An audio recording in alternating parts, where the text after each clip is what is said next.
Chapter 1301, A Slap to Anhe's Face. The silvery blue-haired girl sneered to herself. It's true that Ji Chongdeng is one of the 13 members of royalty. However, he isn't even a Class 5 creation master, so how can we work together? Right before she left, a thought struck the girl, and she asked Anhe, this large whale fall rightfully belongs to the island's owner. Prove to me that you are the island's owner, and I'll leave immediately. Anhe was stunned. The Sea Bliss clan was the island's owner, and they had just finished a blood-pact ultimate fight against Connected Beast Park. Even if he wanted to bring people from the Sea Bliss clan over to buy the island from them, there was not enough time. It would take a day at the very least to bring a member of the Sea Bliss clan all the way from the royal capital. One day was enough for this girl to collect the Whale Falls resources. The girl's eyes lit up when she saw Anhe's expression. But at the same time, fury flared up within her. You're not even the owner of the island. Why did you waste so much time bickering with me to the point of mentioning breaking the agreement between the Radiance Federation and the 8 clans of Sea Emperors? I'm not going to fight for Raging Wave City's resources. Even if I do, only the owner of the island has the right to negotiate with me and judge if I'm breaking the agreement. The girl's anger only rose to a fervor. Her expression darkened as she thought about how Anhe mocked the first Emperor Cutlass clan and used the agreement between the Radiance Federation and the 8 clans of Sea Emperors to pressure her. She thought, if I slap him, I'm sure Long Lamplight won't be able to find me as long as I dive deep enough underwater and make sure not to injure this brat too much. The girl thrust her 2 horns forward, and 2 dark blue pillars of water immediately shot toward the elderly man behind Anhe. When the elderly man shielded against the pillar of water, the girl swung her arm and landed a deafening slap squarely across Anhe's face. She felt all her anger shooting out of her with that one slap. Why are you spouting all this nonsense when you're not even the owner of the island? Shrieked the girl. Anhe was knocked off his feet by the slap and fell to the ground. He sat dumbfounded on the ground for a moment as he felt the stinging sensation on his cheek. Unquenchable rage bubbled up within him.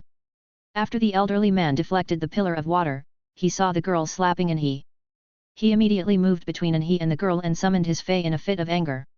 A sheep with flames bursting from each of its feet and 2 curved horns growing from its head appeared in front of the old man. There seemed to be a mist of mystical quality surrounding it. The sheep kicked one of its feet and sent 2 balls of fire shooting toward the girl. The 2 Sea King experts behind the girl unleashed their immortal bodies and received the fiery attacks. The elderly man looked at the silvery blue-haired girl and said coldly, you should have slapped anywhere but his face. By slapping young Lord He's face, you've essentially slapped Lord Long Lamplight. You must be craving death. Just as both sides were about to engage in combat, a young man's voice said from a distance away, who gave you the right to destroy my fish farm and the island's terrain? If you want to fight, go do it in the sea. But before that, you need to calculate how much payment I'm owed as compensation for the damage done to the island. This voice belonged to Lin Yuan. On the way there, Lin Yuan had contemplated deeply before finally deciding to take off Sky City's mask and participate in this fight as the disciple of the Moon Empress. Qi Hung had already returned to the royal capital, so it did not matter what identity Lin Yuan used. After all, it was very unlikely that Anhe would leak this incident. But even if he did, it would not prove anything. Moreover, Lin Yuan was going to use his identity as the Moon Empress disciple to settle the issue between Sky City and Connected Beast Park. Once Qi Hung found out about the matter, he might even assume that the Moon Empress disciple had beaten Sky City's city lord to the punch. Lin Yuan held proof from the Raging Waves guard captain that he was the owner of the Whale Fall. From here on out, regardless of a fight with Anhe or the Sea Clan experts, Lin Yuan held the most legitimate claim. The mother of Bloodbath and Lu Ji also removed their masks when they found out that Lin Yuan planned on participating in this fight as the disciple of the Moon Empress. After thinking for a moment, Lu Ji put on the standard mask of the spirit guards. He had no intention of leaking the fact that he was the disciple of the chief guard of the spirit guards. Lin Yuan's eyes were not idle while he spoke as he used true data to check on the cow-like fey that was even larger than the island, as well as the purple cocoon erected on the island. Fey name, Country Governor Quay. Fey species, Perissodactyla/Baron. Fey grade, Diamond, 10/10. Fey type, Earth. Fey quality, Fantasy V. Abilities. Regret Mountain, gather the strength of the mountain before charging towards the target. Regret Mountain 9 tremors, the target of Regret Mountain will feel 9 times the tremors due to earth elements entering the body. The 9 times of tremors will not multiply each other, but when 2 of them touch each other, it will result in an explosion. Roar of the mountain, the roar will call out to all the surrounding earth elements and bring them together to form a towering mountain. Stubborn drought dried up land, use earth elements to absorb the surrounding elements. The remaining elemental energy will act as a catalyst for the earth element and enable it to become tougher. Mountain sturdy guard, sacrifice a designated mountain and use it to surround a target to help the target defend against physical and elemental damage. Ley line change, inject all the earth elements in the body into the ground to activate the ley lines and change the shape of the earth. By strengthening the earth elements using the ley lines, the earth elements will become even more active. Exclusive skill. Crushing ground curtain, when the noise from a target is heard, its direction can be used to create a karma line. The karma line can be used to discern if the target is good or evil. If deemed good, the country governor Kui will gain an increase in defense. If deemed bad, the country governor Kui will gain an increase in attacking power. Only one target can be checked at a time, and the increase in ability is unrelated to the target's power. Earth's forbidden fruit, command the gathered earth elemental energy within the ley lines to produce a forbidden fruit. When the forbidden fruit is eaten, the eater's body will temporarily become one with the earth. Chapter 1302, Earth's Forbidden Fruit and the Sudden Hibernating Wetland Dragon. Fey name, Sudden Hibernating Wetland Dragon. Fey species, Scaled insect / partial horn. Fey grade, Diamond, 10/10. Fey type, Water / Earth. Fey quality, Fantasy 4. Abilities. Flowing rock, temper and harden earth elements. It can be manipulated into various shapes to launch attacks. Repel gravity stone, the changes in the earth elemental energy will allow the stone to have gravitational and repelling powers that can be controlled. Sudden hibernation statue, produce a stone statue with similar power to the main body. The stone statue can absorb earth elemental energy to heal its wounds. Change between water and earth. After swallowing water elements and earth elements, the water and earth elements in the surroundings can be interchanged. Release dragon body, the energy can be activated in an instant and collected in the dragon horns to be released in full force in an instant. Hibernation change revival, when dealt a deadly blow, it can be transferred to the sudden hibernation statue. When the sudden hibernation statue shatters, the main body will receive the vitality from the attack that the sudden hibernation statue received. Exclusive skill. Weak insect body, when transformed into the insect form, earth covering dormant insect, it will stock up on energy to become a cocoon for some time. The energy stored within the insect body will perfectly combine with the main body. The insect body can accommodate twice the amount of energy of the main body. Gravity body, position oneself as the center of gravity or repelling. In its gravitational state, it can attract surrounding things. In its repelling state, it can repel everything away. Lin Yuan did not check on these two feys just out of habit. He discovered that they had the weakest auras of all the feys present, which meant that they were likely to be in his phase. Checking on them would allow Lin Yuan to gain information on an he. Lin Yuan's eyes narrowed as an he turned out to be stronger than Lin Yuan expected. It was no wonder that an he was able to send Gulang packing. If Zhongzi's fiery sky-ho had not purified its bloodline and gained the top-grade red plum falling fire, Zhongzi might not be an he's match either. The country governor Kui was a purely earth-type fey with the barren bloodline and was extremely skilled at controlling the ground. Lin Yuan's shiny had only just reached bronze grade, and its abilities had not surfaced yet. As such, it could not be compared to the country governor Kui. If the country governor Kui and the fiery sky-ho were compared, both Regret Mountain 9 Tremors and Strange Fire 8 Refinement were strikingly similar. Although the country governor Kui's Regret Mountain 9 Tremors' effects could not be stacked like Strange Fire 8 Refinement, it would be able to damage targets using explosions. When paired with Regret Mountain, Lin Yuan could not accurately estimate the might that Regret Mountain 9 Tremors would be able to generate. These two abilities were enough for the country governor Kui to challenge a level higher than its own. The towering mountain on the island was a result of the country governor Kui using Roar of the Mountain. Stubborn drought dried up land would allow the country governor Kui to remain unshakable no matter what environment it was in.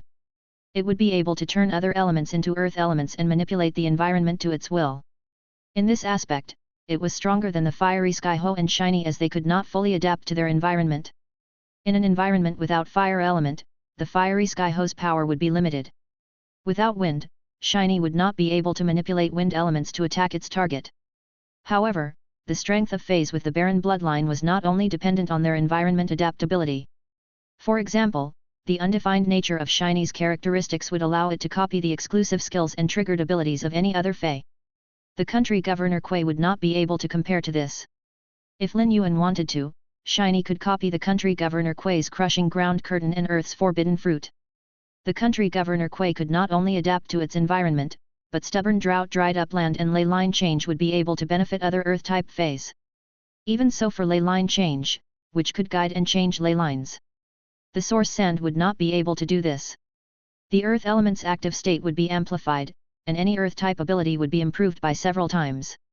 Mountain's sturdy guard would sacrifice a mountain to enable the country governor Kui to protect itself and its friends. Moreover, Roar of the Mountains could easily produce more mountains. This would enable Mountain's sturdy guard to be an even greater defensive asset. Crushing ground curtain would be able to tell good from evil and was a mind-reading ability. It would allow He to use karma to tell if a stranger was good or evil. Additionally, it would strengthen both the country governor Kui's defense and attack power. When used on a powerful target, 20% of the attack and defense power was a significant amount. Lin Yuan did not have much to say about Earth's forbidden fruit. It was the strongest exclusive skill that Lin Yuan had seen from an Earth-type fey. When Earth's forbidden fruit was used, the country governor Kui would be able to loudly declare that it was one with the Earth. Frankly, it was not just the might of the country governor Kui that made Lin Yuan impressed by He's power but the compatibility of the country governor Kui and the sudden hibernating wetland dragon. The sudden hibernating wetland dragon was both earth and water type, and it could also use gravitational and repelling abilities. The country governor Kui was capable of both attack and defense, while the sudden hibernating wetland dragon was a perfect cannon. Sudden hibernation statue would allow the sudden hibernating wetland dragon to create an entity with the same amount of combat power that it possessed. Hibernation change revival would allow the sudden hibernating wetland dragon to use sudden hibernation statue to reduce the damage it received.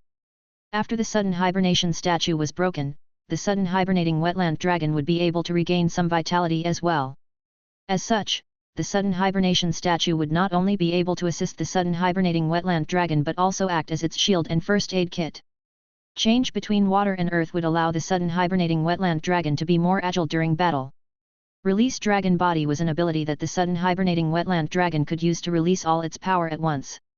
Lin Yuan had never seen a fey that could use both gravitational and repelling power, and he wondered if they were strong aids.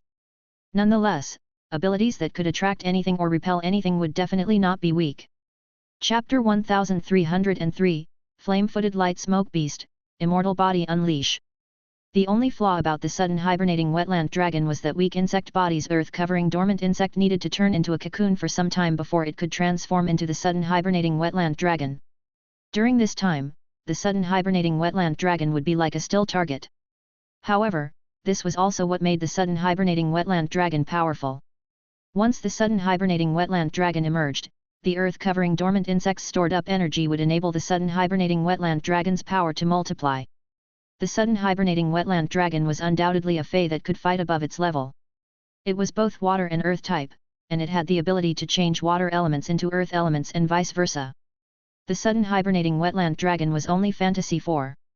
It was likely that he came to fight for the whale fall due to the island whale embryo that was being formed as well as to use the large number of nutrients from the whale fall to push the sudden hibernating wetland dragon from Fantasy 4 to Fantasy V. Lin Yuan started to do his own calculations. Given the sudden hibernating wetland dragon and the country governor Kui, Lin Yuan's contracted feys were well and truly outmatched. In order to defeat He, Lin Yuan would need to use the sacred sword-wielding queen's sword skills. After checking on the sudden hibernating wetland dragon and country governor Kui, Lin Yuan did not check on the other feys present. Shadow sensed that all the other feys were at least immortal level. Lin Yuan could not use true data to check on immortal feys. If he forced his way through, the target would realize that he was checking on them. After Lin Yuan spoke, the stunned silvery blue-haired girl's team and He's team snapped their heads toward Lin Yuan. However, their expressions were completely different. He's expression turned from fury to elation while the silvery blue-haired girl furrowed her brow deeply, and her aura became even more austere. The elderly man behind He took one look at Lin Yuan before turning to the girl with silvery blue hair and shouting, "Flame-footed light smoke beast, unleash your immortal body. Even if I can't take you down, I'll make sure to take down the 2 Sea King experts behind you. Let's see how you continue to expand the territory without your arms." The lamb with light green flames adorning its feet let out a deafening roar. Soon after, the island was blanketed in heavy fog. Balls of light green flame danced around within the fog. A middle-aged man covered with fey features appeared out of thin air. He had the horns of a sheep, hoofs, and a tail flicking behind him. He was also wearing armor, had the eyes and hair of a beast, and a body like glass. This was enough to prove that the flame-footed light smoke beast was immortal. 9. After the flame-footed light smoke beast unleashed its immortal body, the swirling fog swallowed up the silvery blue-haired girl and the two middle-aged women behind her. When the silvery blue-haired girl saw the light green flames within the fog, she knew that there was no time for her to dodge. Even if she managed it, her two subordinates behind her would not be able to make it. Even if the two middle-aged women did not die from the attack, they would still be injured grievously. Their powers were already evenly matched. But after the attack, escaping would be impossible. The silvery blue-haired girl screamed, "If the two of you can't sustain the damage, don't force yourself. Quickly unleash your immortal bodies and hide underneath my tail." The girl's body and horns started to glow with a faint blue light. She tossed her head, and she instantly took on more fish characteristics. Her legs fused together, and bright silver scales grew all over them. Although her legs did not turn into a fish's tail, it was still more beautiful than a mermaid's tail, and a silver fin grew out of her back. The silver fin had the same golden line running down it that was on the silvery blue-haired girl's horn. As the three fins on the girl's body swayed in the water, she seemed to become the center of the sea. The sea abruptly changed from dark blue to black. The black sea water formed a giant wave that was large enough to sweep over the mountain on the island. However, it rushed toward the fog and light green flames instead. The golden lines on the girl's fins lit up when the black sea water made contact with the fog and light green flames. She pointed ahead of her and shouted, "Ink sea deep abyss, nether water emperor decree." The elderly man's murderous thirst had already been sparked when he was slapped. Hence, he immediately used a lethal move when he ordered the flame-footed light smoke beast to activate its immortal body. It was clear that he was not holding back in the slightest. With such an attack, the silvery blue-haired girl and the two Sea King experts behind her did not even have time to react. However, from the moment Sun Zhong from the 5 Thearch soldiers saw Lin Yuan, he recognized who Lin Yuan was. Sun Zhong had been 5 Thearch soldiers' representative and attended the Guardia banquet. Lin Yuan and Zhong Ziyi's battle on the martial arts stage had been spectacular at the Guardia banquet. As a result, despite no one knowing that Lin Yuan was the Moon Empress disciple, he was already able to steal all of their attention. Lin Yuan clinched not only the champion of the martial component martial arts stage but also the arts component, which no one had been able to witness. There was a young man wearing the standard spirit guard's mask standing behind the Moon Empress disciple. Judging by his figure and aura, he was likely Night Leaning Moon's disciple. Since 2 other disciples of members of royalty had arrived on the island, and Lin Yuan even declared the island to be his, it seemed that his chances of obtaining it were becoming slimmer and slimmer. While Sun Jiang's mind was still reeling, Zhang Cheng could not help but say, "Brat, do you have any proof from Raging Wave City which states that you are the island's owner?" Lin Yuan raised an eyebrow and replied, "Of course I do. If I didn't, I wouldn't have any right to tell you to stop. However, none of you seem to have any intention of stopping. You even started crossing swords." Zhang Cheng was delighted to hear what Lin Yuan said, while Sun Jiang's fear reached a fever pitch. Sun Jiang anxiously yanked Zhang Cheng to the side. Chapter 1304, I didn't know young lord he deserves that much respect. Only those who had attended the Guardia banquet had been able to witness the appearance of the Moon Empress and Chief Guard Yi's disciples.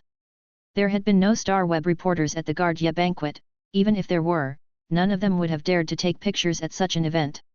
If a picture from any of them circulated around and sparked the ire of the members of royalty, it would only result in a disaster. Hence, most members of the factions had only heard the name Lin Yuan but did not know what he looked like. It was only because Lin Yuan had also been chosen as a challenger at the All-Star match that allowed the members of the factions put the name to a face. Sun Zhong remembered that he had talked about this to Zhang Cheng. But apparently, Zhang Cheng had not watched the recording of this year's All-Star match. If he had, he would definitely have recognized Lin Yuan. If he had recognized Lin Yuan, he would not have spoken to Lin Yuan before and he had the chance to. After Zhang Cheng was yanked forcefully by Sun Zhong, he immediately turned to look questioningly at Sun Zhong. When Zhang Cheng saw the looks that Sun Zhong was throwing at him, he wondered if Sun Zhong had gone mad. Zhang Cheng had been feeling hurt ever since and he glared at him for waking him up. Zhang Cheng had wanted to use this chance to change his opinion of him. Hence, he ignored the looks that Sun Zhong was sending him and turned to call out to Lin Yuan, "Young lord, he wants this island. You better hand him the proof now. Once young lord he settles the matter, he'll make sure to reward you too." Sun Zhong chided himself for only yanking Zhang Cheng aside and not clapping a hand over his mouth as well. Nothing good ever came from the words that spilled out of Zhang Cheng's mouth. This is the Moon Empress disciple. You're just the head of a top faction. What right do you have to speak to the Moon Empress disciple in such a way? Even if young Lord He is Lord Long Lamplite's disciple, he had no right to say that to the disciple of another member of royalty. Since there was no way to take back what Zhang Cheng said, Sun Jiang decided to let An He know who Lin Yuan was. Given Sun Jiang's understanding of An He, he was too far removed from current affairs to recognize the Moon Empress disciple. Just as Sun Jiang was about to tell An He who Lin Yuan was, the young man on the giant butterfly coldly snapped. Why do I have to hand it over just because young Lord He wants it? I didn't know he deserves that much respect. Sun Jiang gulped and rushed to whisper into An He's ear, Young Lord He, this person is Lin Yuan. He's the Moon Empress disciple. The person behind him in the standard spirit guard's mask is most likely Night Leaning Moon's disciple. It was necessary for An He to know who Lin Yuan was before Zhang Cheng's instigation caused an actual fight to break out. It was likely that Lin Yuan's words caused An He's already bubbling anger to spike. The situation would be unsalvageable once Lin Yuan and An He started crossing swords. But Sun Jiang could not take a neutral stance on the matter as a Thearch class expert who left the Bright Light building to start his own faction. Nonetheless, there was no point in worrying as it would eventually come down to what Lin Yuan and An He decided to do. Zhang Cheng was enraged when he heard what Lin Yuan said. Sun Jiang immediately slapped his hand over Zhang Cheng's mouth to prevent him from saying anything else. If Zhang Cheng said something disrespectful at this moment and the Moon Empress disciple decided to pursue the matter, Zhang Cheng would land in hot water. An He's eyes flashed when he heard what Sun Jiang said. He took a deep breath and said to the elderly man who was currently fighting with the silvery blue-haired girl, Grandfather Gu, stop for now. And he turned his gaze onto Lin Yuan, but not before glancing at Lu Ji and saying, I'm sorry. My uncle only said those disrespectful things because he doesn't know who the two of you are. I hope you won't take it to heart. Zhang Cheng was immediately stupefied. He had no idea why An He was apologizing. The person who had spoken had not shown An He any respect at all, yet An He was now apologizing to him. In contrast to the ignorant Zhang Cheng, Sun Jiang felt warmth wash over him. An He had been filled with anger ever since he had been slapped. Yet, he was still willing to speak up on behalf of Zhang Cheng. This proved that he sincerely regarded Zhang Cheng as his senior and not just a servant, even though Zhang Cheng had never done anything in particular to please An He. Lin Yuan did not continue his haughty demeanor after he heard An He's apology. However, he was still extremely displeased by the island he saw before him. The Sea Bliss clan had put a lot of effort into renovating the island, but it had been completely destroyed by the fight between An He and the Sea clan experts. Lin Yuan would need to rebuild everything in order to develop the island again. All the angelfish of bliss that the Sea Bliss clan had been breeding had escaped. I appreciate your apology. Calculate the cost of the damages caused and leave the island. Everything will be fine if we pursue our own developments without cutting into each other. It's fine if we fight fairly for resources in a public territory. But if you fight for resources in territory that belongs to someone else, you're no better than a robber. Young Lord He, I'm sure you're aware of this. An He's expression darkened, but he did not say anything else. The elderly man frowned as he looked at Lin Yuan in confusion. He was An He's path protector and followed An He wherever he went. Since An He had not attended the Guardia banquet, the elderly man also had no clue who Lin Yuan was. Moreover, Long Lamplite had forced An He to go out to train after the Guardia banquet. As such, the elderly man also had no means of learning who the Moon Empress disciple was from others. An He took a step forward and asked, Can I confirm that you are the Moon Empress disciple while you are Chief Guard Yi's disciple? Both Lin Yuan and Lu Ji nodded to confirm their identities. Lin Yuan had removed Sky City's mask to take over the island as the Moon Empress disciple in order to have this interaction with An He. An He would respect the disciples of members of royalty but not the heads of factions. From his interactions with Zhong Ziyi and Gulang, Lin Yuan could tell how little they cared about factions. Chapter 1305, You can't ignore this. Once Lin Yuan and Lu Ji nodded, the elderly man and Zhang Cheng immediately looked at them in a different light. The elderly man looked at Lin Yuan with new emotions in his gaze. If this was the disciple of any other member of royalty, An He would just brush them off. An He also had not held back against Gulang, who was the disciple of a Class 5 creation master. However, this was the Moon Empress disciple, and An He had no choice but to show some respect. It seemed that he would have no choice but to let go of the whale fall. The elderly man was able to maintain his composure after learning of Lin Yuan and Lu Ji's identity. However, Zhang Cheng was frozen with shock. After the shock passed, fear gripped Zhang Cheng. But when he remembered the way and he had apologized on his behalf, Zhang Cheng felt warmth seep in alongside his nervousness. And he reached out his hand to Lin Yuan and said, "Let me see the proof from Raging Wave City." Lin Yuan placed the signed document by the Raging Waves guard captain into Anhe's hand. When Anhe saw the Raging Wave City's city lord's stamp and date on the document, he returned the document to Lin Yuan and said, "You can calculate the cost of the losses. I won't skimp on the compensation." The document that Lin Yuan had served Anhe was a lesson for Anhe to teach him to proceed from the root upward. Once someone else grabbed the roots before him, all his efforts would go to waste. Although Anhe had decided to let the whale fall go, he was still indignant to see it slip from his fingers. And he turned his head and shot a sharp look at the silvery blue-haired girl before saying, "I don't want the whale fall anymore. Now, we need to settle the matter between us." The silvery blue-haired girl ignored Anhe and said to Lin Yuan, "So you're the Moon Empress disciple? What an honor! My name is Silver Umber Black.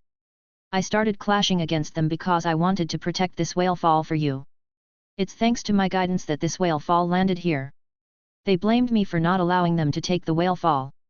You can't ignore this." The silvery blue-haired girl's words made Lin Yuan's eyebrow twitch. A group of whale species feys would swim around for at least 3 years to find their final resting place before their life ended. Since the silvery blue-haired girl was a member of the first Emperor Cutlass clan, she had the ability to guide the whale to a destination. But even if you did guide the occurrence of this whale fall, what does that have to do with me? I've only been the owner of this island for 3 days. It was even more ridiculous for the girl to say that she was stopping Anhe from harvesting the whale fall. It was obvious that she was here to harvest the whale fall herself and had only clashed with Anhe because they were fighting over this resource. When Lin Yuan saw the handprint on Anhe's face, he guessed the reason Anhe was still pursuing the matter despite the benefits being taken out of the equation. If Anhe chose to let the matter go after being slapped, he would be no different from a saint. When Lin Yuan did not reply to Silver Umber Black, it blinked. Silver Umber Black had already been forced out of possession of the whale fall before it slapped Anhe. She had only gone ahead with it to vent her anger. She knew that Anhe would definitely go after her for doing so. But, she had the ability to slap him as a mature member of the first Emperor Cutlass clan. As long as it hid, Long Lamplight would not be able to find it even if he drained the sea. Without the whale fall, Silver Umber Black would not care less about this unflourishing piece of the sea. However, Lin Yuan's arrival had solved Silver Umber Black's problem to a certain extent. Additionally, his aura and appearance were very pleasing to Silver Umber Black, and it was dying to talk to him more. The elderly man, Zhang Cheng, and Sun Jiang's expressions turned terrifyingly stormy when they heard what Silver Umber Black said. Just as the elderly man was about to order the flame-footed light smoke beast to attack Silver Umber Black said to Lin Yuan, "My sea territory is the region outside Raging Wave City. From one end to another, it spans about 10,000 leagues of sea. If you help me, I can let you pick and choose from the resources within this area. We might be able to mutually benefit and start working together." He said that his master's name is Ji Chongdeng and that he would like to work with me. "I'm not interested in the Radiance Federation's members of royalty who aren't creation masters. Thus, I'm willing to work with you." Before Lin Yuan could reply, and he exploded with anger. He could not only sense the flattery toward Lin Yuan in Silver Umber Black's tone but also a hint of derision for Anhe's master. When Anhe thought about his master's circumstance, he could no longer hold back. He immediately turned and said to Lin Yuan, "I heard you were the champion of the martial arts stage at the Guardia banquet. You must be powerful. I know you badly want to trade with this woman from the 8 clans of Sea Emperors. Let's have a fight. If I lose, I'll forget all about this woman and what she did. If you lose, you don't have to do anything. I only hope you remember that all 13 members of royalty hold equal status. The Moon Empress, Chef Supreme, and Bamboo Monarch aren't ranked any higher than the other 10 members of royalty." Lin Yuan was stunned and could not figure out why Anhe was issuing him a challenge to fight all of a sudden. But judging from what Silver Umber Black said and Anhe's reaction, he felt that Anhe was simple-minded. He never hid his displeasure and preferred to make his feelings known. Lin Yuan could tell that Anhe despised anyone thinking that the Class 5 creation masters were above the other members of royalty. Perhaps this was the reason he always sought out fault with Gulang and Zhongzi. Zhongzi and Gulang only disliked Anhe, but they did not resent him. All 13 members of royalty had an equal duty to uphold the Radiance Federation's glory and stability. All of them had necessary and vital roles. Although the Moon Empress, Chef Supreme, and Bamboo Monarch were all Class 5 creation masters and the other members of royalty often sought them out to evolve their feys, they actually had no difference in rank once they became members of royalty. Lin Yuan loved his master the most, but he also had the utmost respect for the other 12 members of royalty. However, and he was right in that Silver Umber Black's words had piqued Lin Yuan's interest.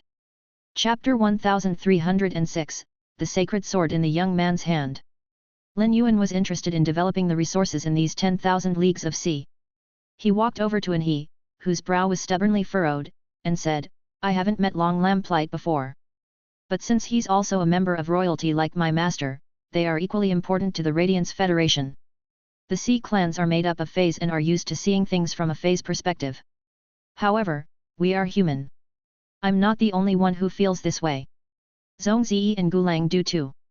The obstinance in An-He's brow made Lin Yuan guess that this was the reason for the rift between An-He and Zhongzi and Gulang. If An-He did not already hold such views, he would not have been so triggered by Silver Umber Black's words. Lin Yuan's words gave An-He pause. An-He pursed his lips and looked deeply into Lin Yuan's eyes. When he saw the genuine sincerity in Lin Yuan's eyes, there was an instant that he felt as though he could see an extremely pure soul through them. However, losing himself in Lin Yuan's eyes only made An-He press his lips even harder together, and he felt his ears grow hot. He hurriedly changed the subject by producing a ball of rainbow light and saying to Lin Yuan, "I would still like to have that fight with you. If you win, I shall give you this uncontracted sacred source life form." Lin Yuan looked at the ball of rainbow light in An-He's hand and asked, "What about me?" An-He pointed at the purple cocoon next to him and said, "My sudden hibernating wetland dragon needs this whale fall to evolve from Fantasy 4 to Fantasy V. If I win, I hope you'll allow me to use the whale fall to evolve the sudden hibernating wetland dragon. It will require less than 10% of the whale fall's resources to evolve it." Lin Yuan shook his head and produced another ball of rainbow light as he said, "I also have use for the whale fall. Hence, I cannot allow you to use its resources. I won't take advantage of you, so I'll also stake an uncontracted sacred source life form." Lu Ji, the kill food sky butterfly, and the mother of Bloodbath did not find anything unusual about the betting stake, as Lin Yuan often gave out sacred source life forms for people in the mansion for them to contract. The elderly man behind An-He also did not think much of it. However, Zhang Cheng and Sun Zhang were not that composed. This was a sacred source life form. Sacred source life forms were the stuff of Zhang Cheng and Sun Jiang's dreams. Neither of them had contracted a sacred source life form and wanted a sacred source life form of their own badly. However, the being present that wanted the sacred source life form the most was not Zhang Cheng or Sun Zhang, but Silver Umber Black. Silver Umber Black was an abandoned member of the first Emperor Cutlass clan who had been given a barren piece of the sea. Hence, despite having gained immortal power, Silver Umber Black had also yet to contract a sacred source life form. Silver Umber Black was willing to come to this territory because it wanted to see if a Class 5 water world dimensional rift would open here. Since Silver Umber Black had reached immortal level, it could easily obtain sacred source life forms from a Class 5 water world dimensional rift. Unfortunately, Class 5 water world dimensional rifts were too rare, and Silver Umber Black had never encountered one.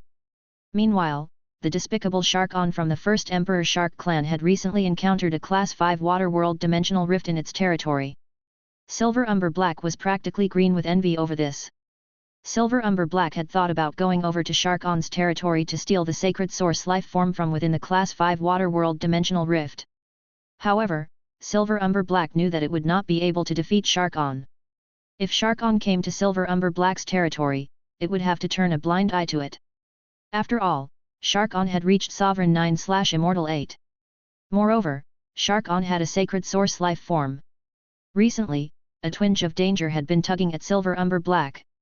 It instinctively felt that it was linked to Shark-On. Now, the sacred source life form that it was dying to obtain was being used as a betting chip. This made sacred source life forms seem less valuable than they actually were. And he nodded silently as he agreed with what Lin Yuan said. He felt extremely downtrodden. The whale fall produced the purest water elements. It produced even purer water elements than the defined life pearls. It was about as pure as the water elements of over-the-rail coral pearls. There were almost no over-the-rail coral pearls available on the market. It seemed that he would need another whale fall or ask his master to ask the bamboo monarch or chef supreme for a favor in order to evolve the sudden hibernating wetland dragon. And he did not want to trouble his master. Thus, he decided to use his own ability to gather water type over the rail coral pearls or search for another large whale fall. It's not fair for us to fight now. My sudden hibernating wetland dragon has entered its cocoon state for a long time and will break out anytime. I shall give you time to prepare before we begin the fight. Lin Yuan gently shook his head and replied, I don't need to prepare. Let's start now. Lin Yuan did not investigate and like he did with Zhong Ziyi when they fought during the martial component of the martial arts stage. The sacred sword-wielding queen's silhouette immediately appeared behind him. He had checked on Zhong Ziyi because he was unaware of what feys Zhong Ziyi possessed. But now that he had summoned all his feys, there was no need for Lin Yuan to look into him. Both the country governor Kui and the sudden hibernating wetland dragon had outstanding combat and survival abilities. The best option for Lin Yuan would be to use all his power right from the outset to knock the wind out of he. When he heard Lin Yuan say that they should start the battle now, he thought Lin Yuan was looking down on him. But when he saw Lin Yuan activate his sacred source life form without hesitation, he knew that this assumption was wrong. If Lin Yuan truly underestimated he would not have summoned his sacred source life form. And he immediately went into battle mode. However, he did not want to take advantage of Lin Yuan and decided that he would not use his sacred source life form during the fight. At that moment, he saw the woman's silhouette behind Lin Yuan shift. The woman pressed her hands together and gently hugged Lin Yuan. Once the woman's arms closed around Lin Yuan, the silhouette transformed into a magnificent sword.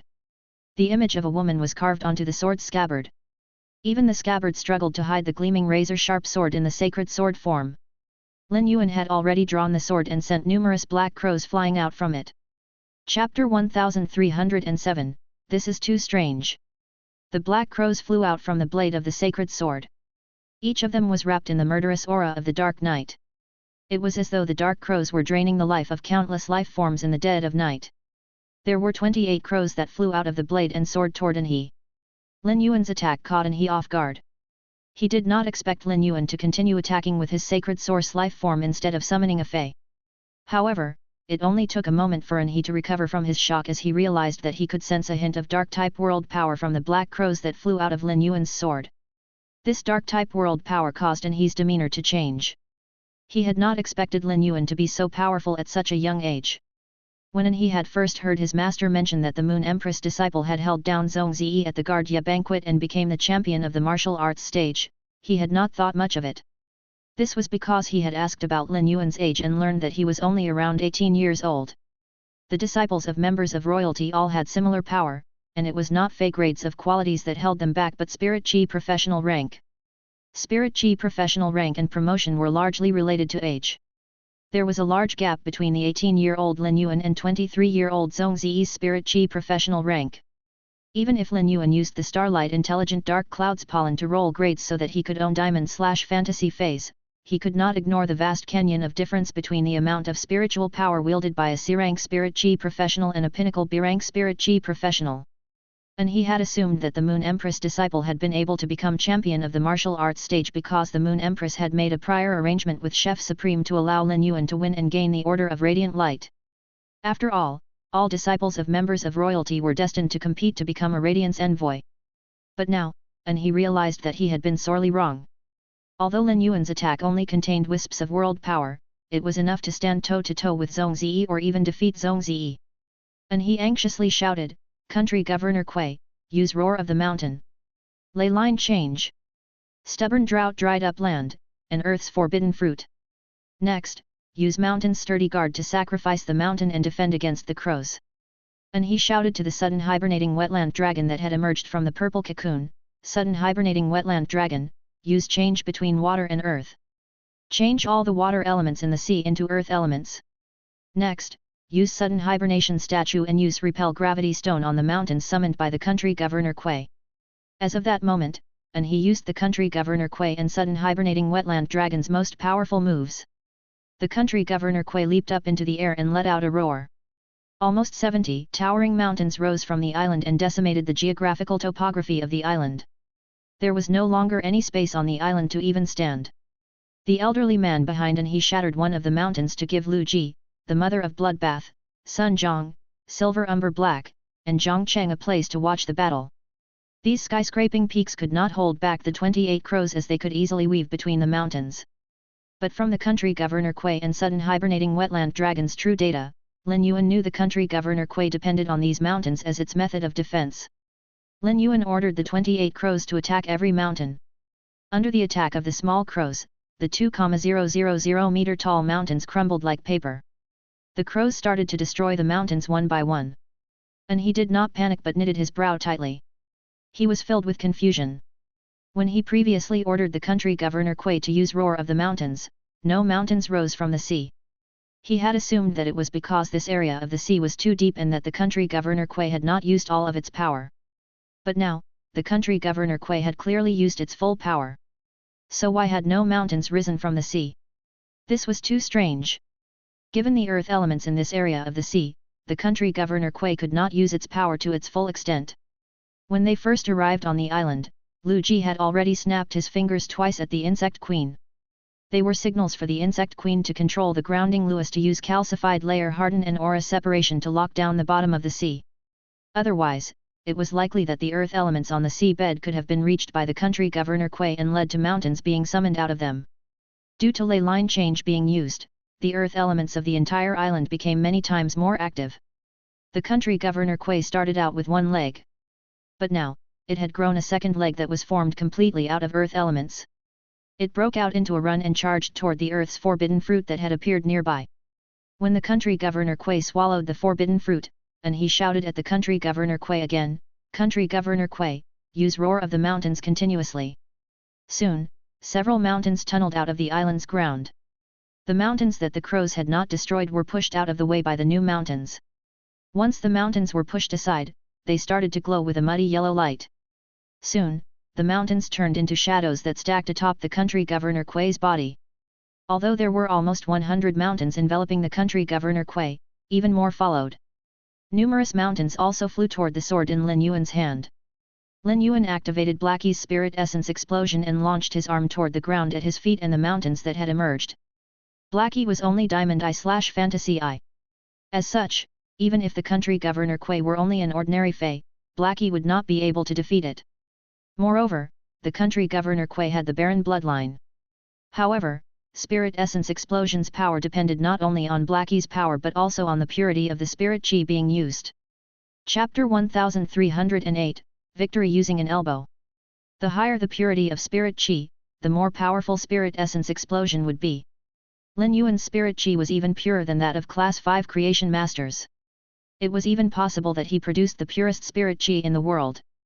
The power generated by the accumulation of Spirit Chi shattered the mountains in front of Lin Yuan. He repeatedly swung his right fist toward the mountains around him. None of the mountains could stand up to the might of his fist.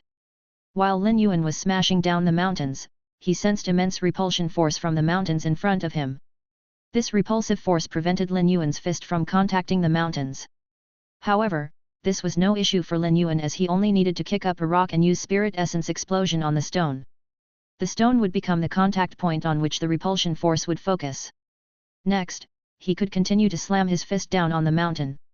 Given Lin Yuan's skill, these were just insignificant tricks. All the earth elements on the island had been activated to their maximum extent. As the sudden hibernating wetland dragon continued to change the water elements into earth elements, the island slowly started to grow larger. The 28 crows had reached the country governor Kui and were flying around it. The attack from each crow destroyed at least 10 of the mountain shadows around the country governor Kui and added a withering icon on the outermost shadow. Each time a withering icon was applied, a crow would disappear. The icons would not vanish once the mountain shadow it was applied on had been broken but moved down to the layer of mountain shadow below it. When 14 crows disappeared, the 4 withering icons produced the withering effect that caused the layers of mountain shadows atop the country governor Kui to decay. The decaying mountains were like the sorrow of the earth, splattering the decaying dust everywhere.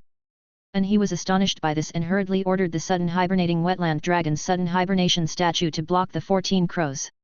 He also ordered the sudden hibernating wetland dragon to use hibernation change revival to gain as much vitality from the main body as possible.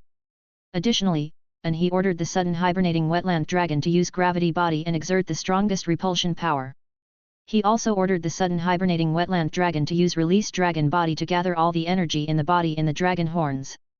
This was to prepare for a final attack once the crows destroyed the sudden hibernation statue. It was clear from Anhe's method that he meant to sacrifice the sudden hibernating wetland dragon and use it as a shield to protect the country governor Kui. And he was not wrong, as the Diamond X/Fantasy V country governor Kui was stronger than the Diamond X/Fantasy 4 sudden hibernating wetland dragon on all fronts. Although the sudden hibernating wetland dragon was more skilled at offense than the country governor Kui, the country governor Kui's Regret Mountain and Regret Mountain 9 tremors could produce an effect equal to the sudden hibernating wetland dragon's attacking power. However, Anhe had obviously underestimated the power of the remaining 14 crows of Night Crow Wither attack. One of the crows crashed against the sudden hibernation statue and broke it into pieces. Meanwhile, the sudden hibernating wetland dragon was putting all its effort into using gravity body. The repulsion force exploded with the sudden hibernating wetland dragon at its center and pushed away everything around the sudden hibernating wetland dragon. The repulsion force was so strong that it even pushed the ground 3 meters down. It was undeniable that the strong repulsion force affected the remaining 13 crows. But after sacrificing 3 crows, the sudden hibernation statue was completely obliterated. The remaining 10 crows immediately soared toward the sudden hibernating wetland dragon. The sudden hibernating wetland dragon did not immediately release the energy stored in its horns. Rather, it used the vitality obtained from the sudden hibernation statue to prepare for the crow's attack. When 4 of the crows crashed into the sudden hibernating wetland dragon, it finally released the accumulated energy. A terrifying white light swallowed the 5 crows, resulting in a violent explosion. The grievously injured sudden hibernating wetland dragon fell from the air onto the ground that it had pressed downward. 3 crows flew out of the smoky aftermath of the explosion. They should have continued flying toward the sudden hibernating wetland dragon. But Lin Yuan and Anhe were only sparring, and there was no right to take the life of the opponent's fey. The crows were completely under Lin Yuan's control, and he decided to let the sudden hibernating wetland dragon live. Anhe hastily raised his hand and summoned a 20-meter-long and 10-meter-tall lizard. A thick crystallized armor covered the dark yellow lizard's back, evidence of its powerful defensive ability. However, Anhe did not issue any orders to the lizard other than commanding it to use its body to protect the country governor Kui from the 3 crows. Lin Yuan took a deep breath. He was only left with half of his spirit chi after using spirit essence explosion so many times. As a C-rank spirit chi professional, it was a fact that he lacked the spiritual power to fight a B-rank spirit chi professional. Lin Yuan quietly used Blackie's spirit injection on himself before striding toward the country governor Kui with his right fist raised. The 3 crows attacked the lizard fey that Anhe summoned, and 2 of them were enough to injure the large lizard seriously. Just as the 3rd crow was about to attack the lizard, it changed its direction and charged toward Anhe instead. Anhe anxiously asked the country governor Kui to defend him. At that moment, Lin Yuan had neared and planted his right fist viciously onto the lizard's back. Next, Lin Yuan leaped into the air and directed most of his spirit chi into his right fist. He swung his fist again toward the country governor Kui that was desperately trying to defend against the last crow. After the punch, Lin Yuan flipped and landed behind Anhe. When his feet touched the ground again, his left elbow deftly moved and stopped at the point right above Anhe's temple a cup ointment. The wind that followed the swift movement of Lin Yuan's elbow brushed against the stray hair on Anhe's forehead, and Anhe's entire body broke out in sweat. The giant lizard fey collapsed on the ground after Lin Yuan struck it. Although Lin Yuan had exerted significant force when he punched the country governor Kui, its injuries were not serious. The final blow would still have to be delivered by the last dark blow. Although the country governor Kui still had the means to fight, and he had already lost the fight because Lin Yuan was poised to take Anhe's life using his temple a cup ointment. Chapter 1309, You're Still the Loser. Once Anhe regained his senses, he felt Lin Yuan emanating a breathtakingly chilling aura. Anhe had come across many spirit chi professionals, but this was the first time he was encountering a spirit chi professional that fought like Lin Yuan. Lin Yuan looked like a wild fey in human skin. Since the battle had been decided, Anhe opened his hand and tossed the ball of rainbow light to Lin Yuan as he said with a heavy tone, "You win this time. However, you might not have won if we used our sacred source life forms." Lin Yuan raised an eyebrow and received the sacred source life form as he replied, "Unless you're able to defend against world power, you would still have lost even if you used your sacred source life form." Lin Yuan walked over to Lu Ji, the kill food sky butterfly, and the mother of bloodbath with the sacred source life form in hand. After thinking for a moment, he tossed the sacred source life form to the kill food sky butterfly. The kill food sky butterfly was stunned by Lin Yuan's action. The kill food sky butterfly did not stand on ceremony and delightedly accepted it. It felt as though it had married into wealth. Moreover, its husband was so attractive that it would never become sick of looking at it. More importantly, the father of this family treated it almost too well. Lu Ji and the mother of Bloodbath were already used to Lin Yuan's generosity in gifting sacred source life forms to the people in the mansion. However, Silver Umber Black's eyes bulged out of their sockets. It wanted the sacred source life form so badly. Why did an insect species fey that only recently evolved to creation breed deserve to gain a sacred source life form? How was it worthy? I am a sea emperor. Why haven't I been able to find a sacred source life form to contract even though such a long time has passed since I evolved to immortal breed? The jealous Silver Umber Black reared the fins on its head and slapped its tail on the ground to vent its displeasure. The elderly man, Sun Zhang, and Zhang Cheng stared at Lin Yuan with solemn gazes that also contained disbelief. This was not the first time Sun Zhang saw Lin Yuan fight. However, he was still filled with the same shocked admiration over Lin Yuan's fighting style. Sun Zhang also realized that the 28 crows Lin Yuan used had become much stronger than they were when he used them against Zhong Ziyi. Apparently, this dazzling young man had improved in such a short span of time. What a prodigy! Sun Zhang was not the only one who had noticed that Night Crow Wither attack had become stronger. Lin Yuan, who wielded the sword, had naturally noticed this as well. Lin Yuan had not used the golden pearls that the Pure Land of Bliss had formed from the creation world ley lines, and he also had not instructed the sacred sword-wielding queen to strengthen the Dark Death world. Yet, Night Crow Wither attack had become stronger. The only change that took place was that the sacred sword-wielding queen had evolved from 2 stars to 3 stars a month ago. It seemed that the increase in the sacred sword-wielding queen's stars would also strengthen the sacred sword's sword skills significantly. Night Crow Wither attack had only been about as strong as a pinnacle Myth 2 Fey during the battle with Zhong Ziyi. But now, it was as strong as a Myth 3 Fey. And his face flushed when he heard what Lin Yuan said. If the sudden hibernating wetland dragon, country governor Kui, and flowing mud diamond lizard had not been injured so seriously, he would demand a rematch to prove that he was right. This attack is clearly your secret weapon. I don't believe you'll be able to produce another attack of this power. The elderly man arrived behind Anhe.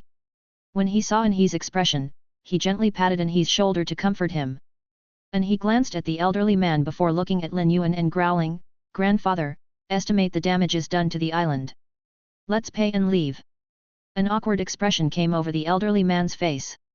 After the fight between you and Lin Yuan, this island has become desolate. Any Star Web reporter who comes here to film the view on the island will probably starve to death. When the elderly man thought about what the island looked like when they arrived, he felt that it would be better for Anhe to compensate with another island. But when he saw Anhe's expression, he decided not to speak his mind. He was Anhe's path protector. With Silver Umber Black present, the elderly man could not leave Anhe's side.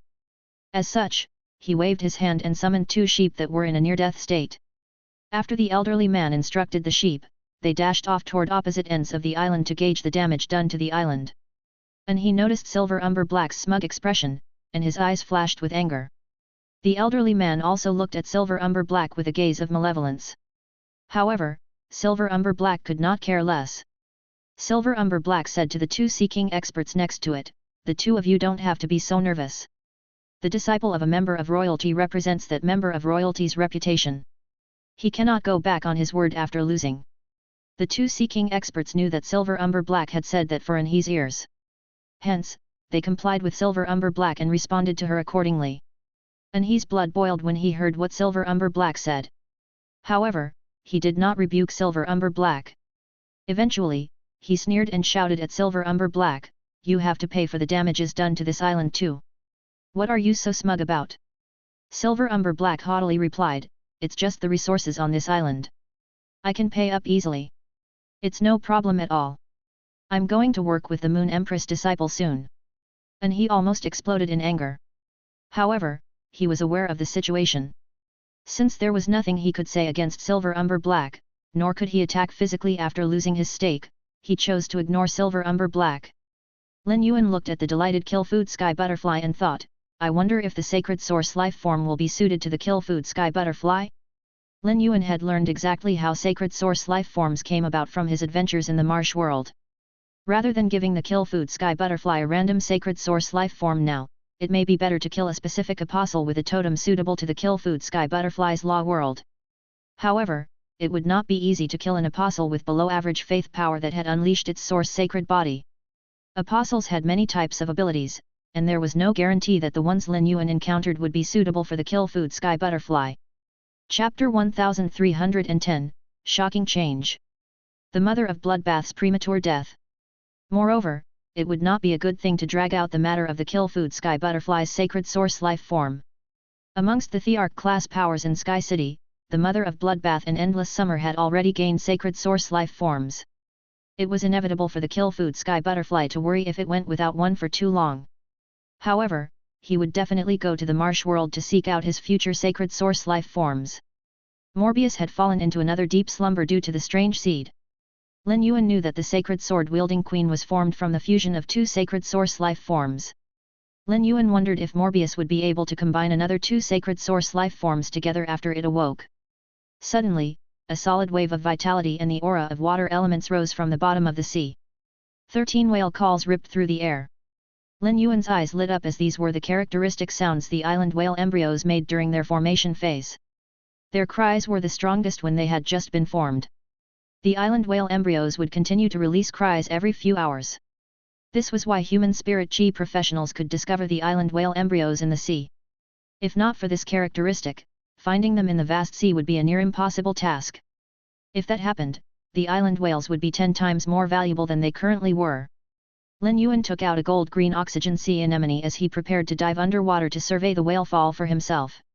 When the Mother of Bloodbath saw Lin Yuan preparing to dive underwater, it suddenly remembered the danger that Lin Yuan had encountered when he went underwater outside of the Indigo Azure City.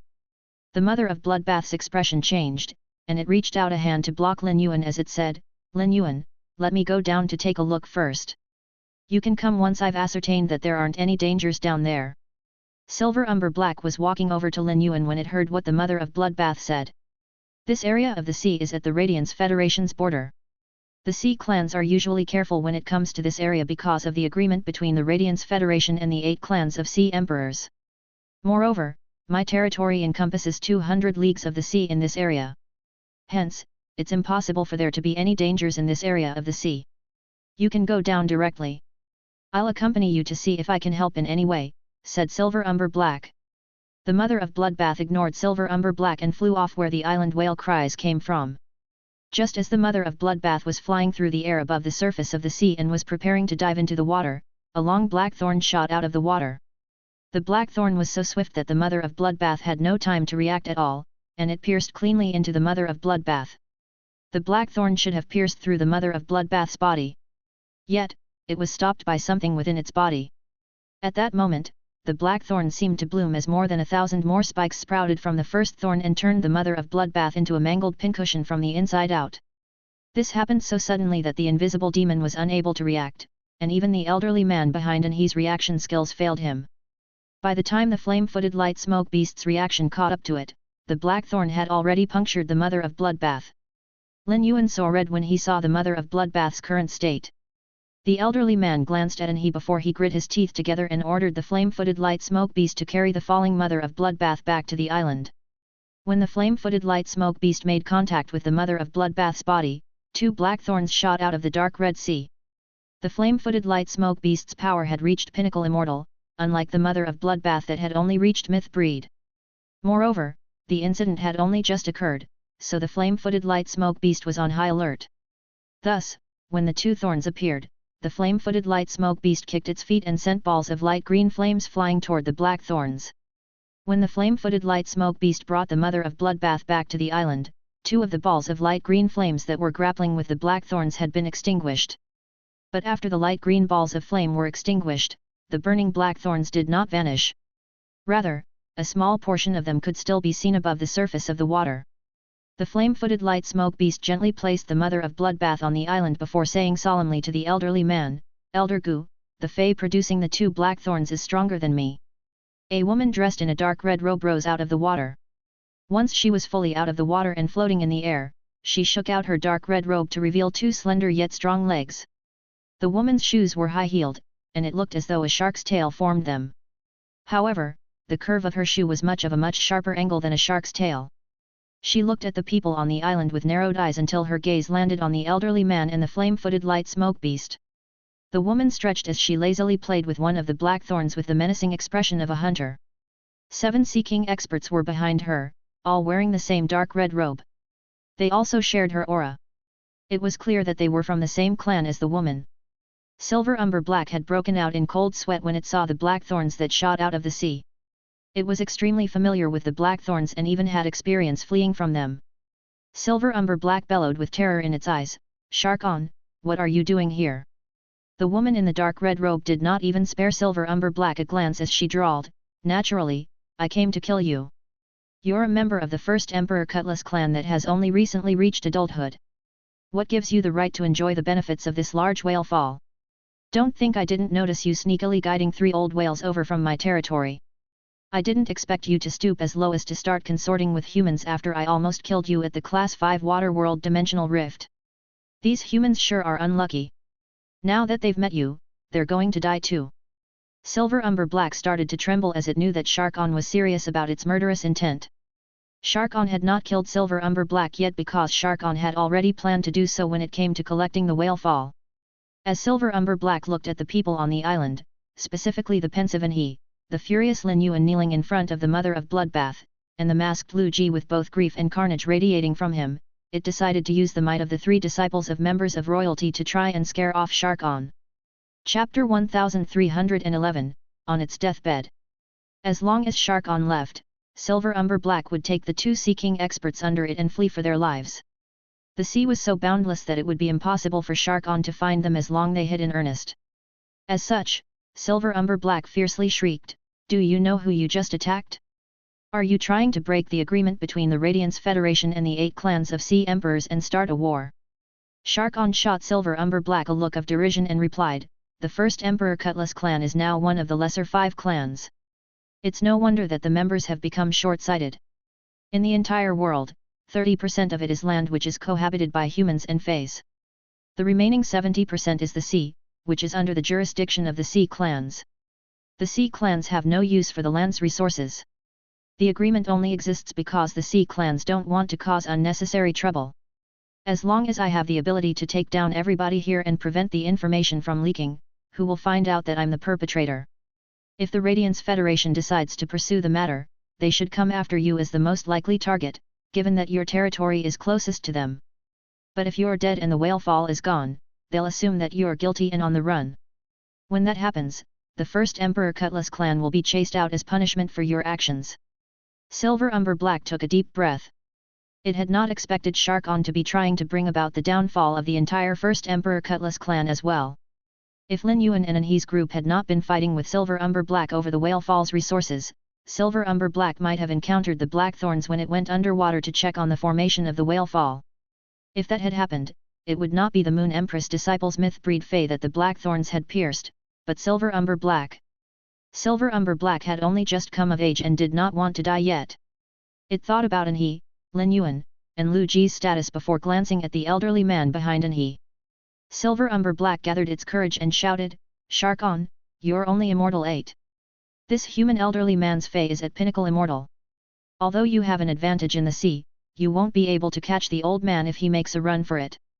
When that happens, the people from the Radiance Federation will realize that you're behind all of it. Even if I die, you won't be able to use me as your scapegoat." Shark-on's expression of menacing amusement intensified as it replied, "Silver Umber Black, do you think I'm as dumb as you? Coincidentally, I reached Immortal 9 not long ago and gained my immortal body." A few dark red aquatic plants that resembled tentacles squirmed their way out of Shark-on's hand. Shark-on flipped its hand over, and the aquatic plants dripped into the sea like blood. From the moment that Shark-on rose from the sea emperors immediately released their pinnacle immortal aura. Shark-on softly said, "Weave and drink, crimson tentacle algae." Suddenly, red algae shot out of the sea and grew to almost 10,000 meters tall. The twisting tentacle-like crimson tentacle algae weaved together until they formed a cage that trapped this area of the sea. It was as though they had formed a giant theater where the red waves were performing the play of tragedy that was about to unfold. The red algae cage sealed this area of the sea off, and its aura was completely cut off from the rest of the world. The elderly man's face fell. Even if he used all the power within him, he had no confidence in safely delivering from a pinnacle immortal sea emperor. Moreover, this pinnacle immortal sea emperor had already unleashed its sacred source life form. The elderly man also had a sacred source life form. He might not be a creation master, but he could use his 6 stars sacred source life form to sense how many stars this immortal expert's sacred source life form had. Unfortunately, the elderly man anxiously realized that compared with the aura of his sacred source life form, the crimson tentacle algae was slightly stronger. This meant that the crimson tentacle algae was at least pinnacle 6 stars. Sharkon was stronger than the elderly man while they were in the sea, and its sacred source life form was also more powerful than the elderly man's sacred source life form. The odds were stacked too unfavorably against them, and there was no point in trying to use brute force. The elderly man looked at the playful Sharkon and sneered. Looking at you, you're probably a member of the first Emperor Shark clan. Given your power, you must be one of their more powerful experts. So, you must know the truth about the agreement that the other sea clans might not know about. What you said completely differs from what the leader of the first Emperor Shark clan said when it signed the agreement. The person standing before you is young Lord He. He's Long Lam Plight's disciple. If you leave quickly now, I can pretend nothing happened today. Sharkon's expression changed, and it stared at Silver Umber Black. It did not understand how Silver Umber Black had suddenly come to be in the company of the disciples of the Radiance Federation's royalty. Sharkon frowned slightly as it weighed the costs and benefits of its future actions. Meanwhile, Shadow had left Lin Yuan's shadow. Lin Yuan, Lu Ji, the Kill Food Sky Butterfly, and Shadow surrounded the Mother of Bloodbath. Their eyes were so red that it seemed that blood would drip from them at any moment. From the moment the flame-footed light smoke beast brought the Mother of Bloodbath back to the island, Lin Yuan rested his hand on the Mother of Bloodbath's wrist. He circulated his spiritual power to use spirit chi to sense the Mother of Bloodbath's condition. The deeper he searched, the more terrified he became. Lin Yuan realized that the blackthorns had almost ripped the Mother of Bloodbath to shreds from the inside out. He was a creation master and had seen more than his fair share of feys in a near-dead state. However, this was the first time he was coming across such serious injuries. At that moment, the Mother of Bloodbath's body was nothing more than a mutilated pile of flesh. The Mother of Bloodbath was now well and truly on its deathbed, and death was knocking right on its door. Lin Yuan desperately unlocked his vitality imprint. The burgeoning vitality flowed from Lin Yuan's palm into the Mother of Bloodbath's wrist and to the rest of its body. However, despite a wave of vitality being injected into its body, the Mother of Bloodbath's condition did not take a turn for the better, and the Mother of Bloodbath's root vitality continued to slip away. The injection of vitality did fill the Mother of Bloodbath with strength. The Mother of Bloodbath tried to talk. But, it realized that it did not have the strength to verbalize words.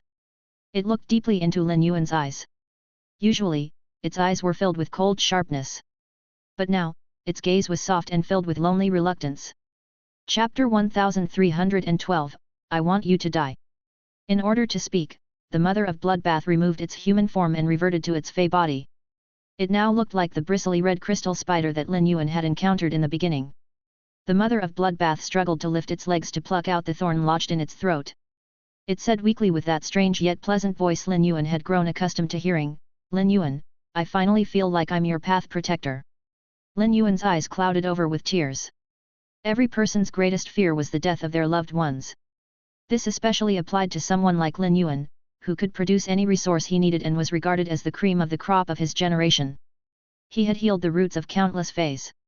Yet, severed limbs growth, which he had always counted on, was useless now. He had even activated the vitality imprint. Helplessness gripped Lin Yuan's heart. Is the Mother of Bloodbath really going to leave me today? Is it going to leave the return from faraway mansion and Sky City to head to the netherworld? The mist in Lin Yuan's eyes turned into droplets of tears as his sorrow became more apparent. Suddenly, a thought struck Lin Yuan, and a glimmer of hope flashed in his eyes. He hurriedly yanked the blood brew grapevine out of the diamond fey storage box and anxiously said to the Mother of Bloodbath, "Mother of Bloodbath, your roots are injured and need blood energy to heal them. Quickly, absorb the blood energy inside the blood brew grapevine." The Mother of Bloodbath looked at the Diamond X/Legend Blood Brew Grapevine in Lin Yuan's hand. It thought about the Platinum 3/Elite Blood Brew Grapevine that Lin Yuan traded for in Indigo Azure City all that time ago. The Mother of Bloodbath knew how much Lin Yuan had sacrificed to nurture the Blood Brew Grapevine and why Lin Yuan had been able to provide it with blood brew grapes in bunches. It smiled innocently at the anxious Lin Yuan. At that moment, all of its confusing emotions cleared up. The mother of Bloodbath opened its mouth but did not reveal the revelation that had just come across it. It used to be ignorant of these feelings. But now that it was aware, it also knew that some emotions were meant to be kept to oneself. When the mother of Bloodbath sensed its condition, it knew that it was not as simple of a matter as damaged roots. Even if it absorbed the pure blood energy from the blood brew grapevine now, it would be futile. The blood brew grapevine was a heaven and earth fey and was flourishing under Lin Yuan's care. There was no need to drag the blood brew grapevine down with it when it was destined to walk through death's door. When the mother of Bloodbath did not absorb the blood brew grapevine, Lin Yuan became even more distraught. He immediately crushed all the spirit chi crystals in his possession and directed the spirit chi into the mother of Bloodbath's body.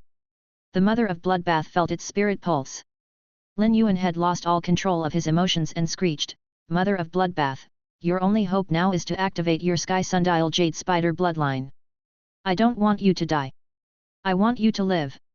The blood energy inside all the Sea Clan experts here will become the key that unlocks your transformation into the Sky Sundial Jade Spider." Lin Yuan rose to his feet and looked straight at Shark-On, who was still deep in thought. He punctuated each word with frigid hostility as he growled, "I want you to die." While Lin Yuan was standing, the mother of Bloodbath's gentle gaze fell on the image of his back. When Lin Yuan told it that he did not want it to die, the will to fight to live ignited within the mother of Bloodbath. After so much pure spirit chi had flowed into the mother of Bloodbath's body, it could circulate the pure spirit chi to make contact with the restricted area it had never dared to touch in the past.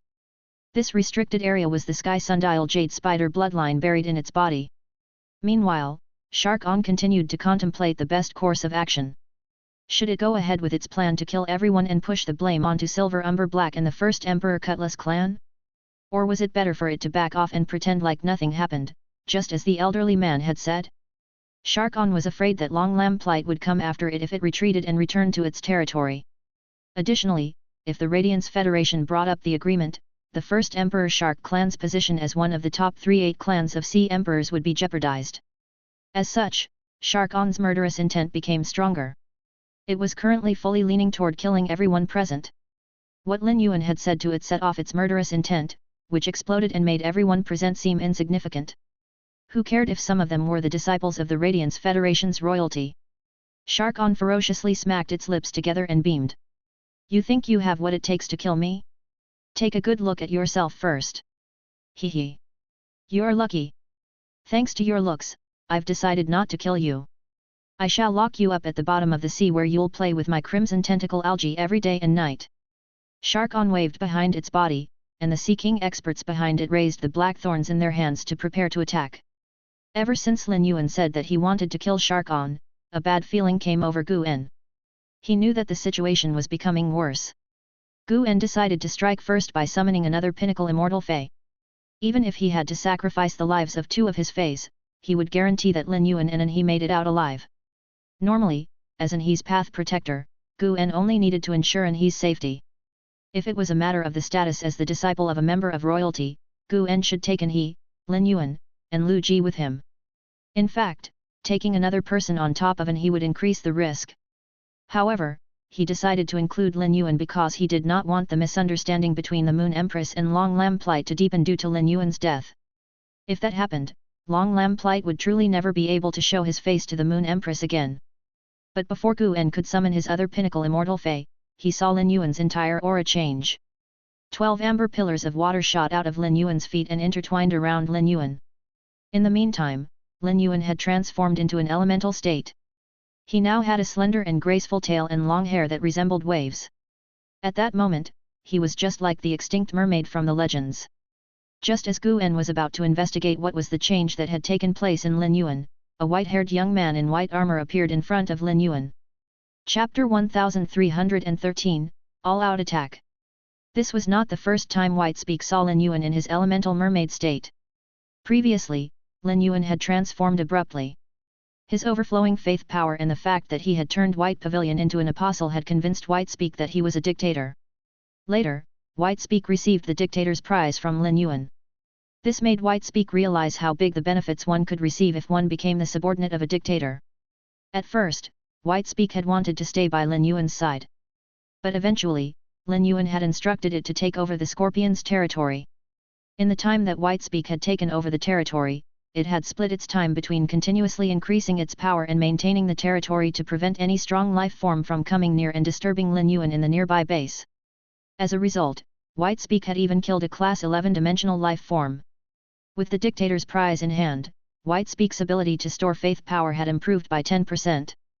Whitespeak had never dared to dream of such ability in the past. If Whitespeak could continue to receive the Dictator's prize from Lin Yuan, it would be able to store up 100 years worth of faith power in only 90 years.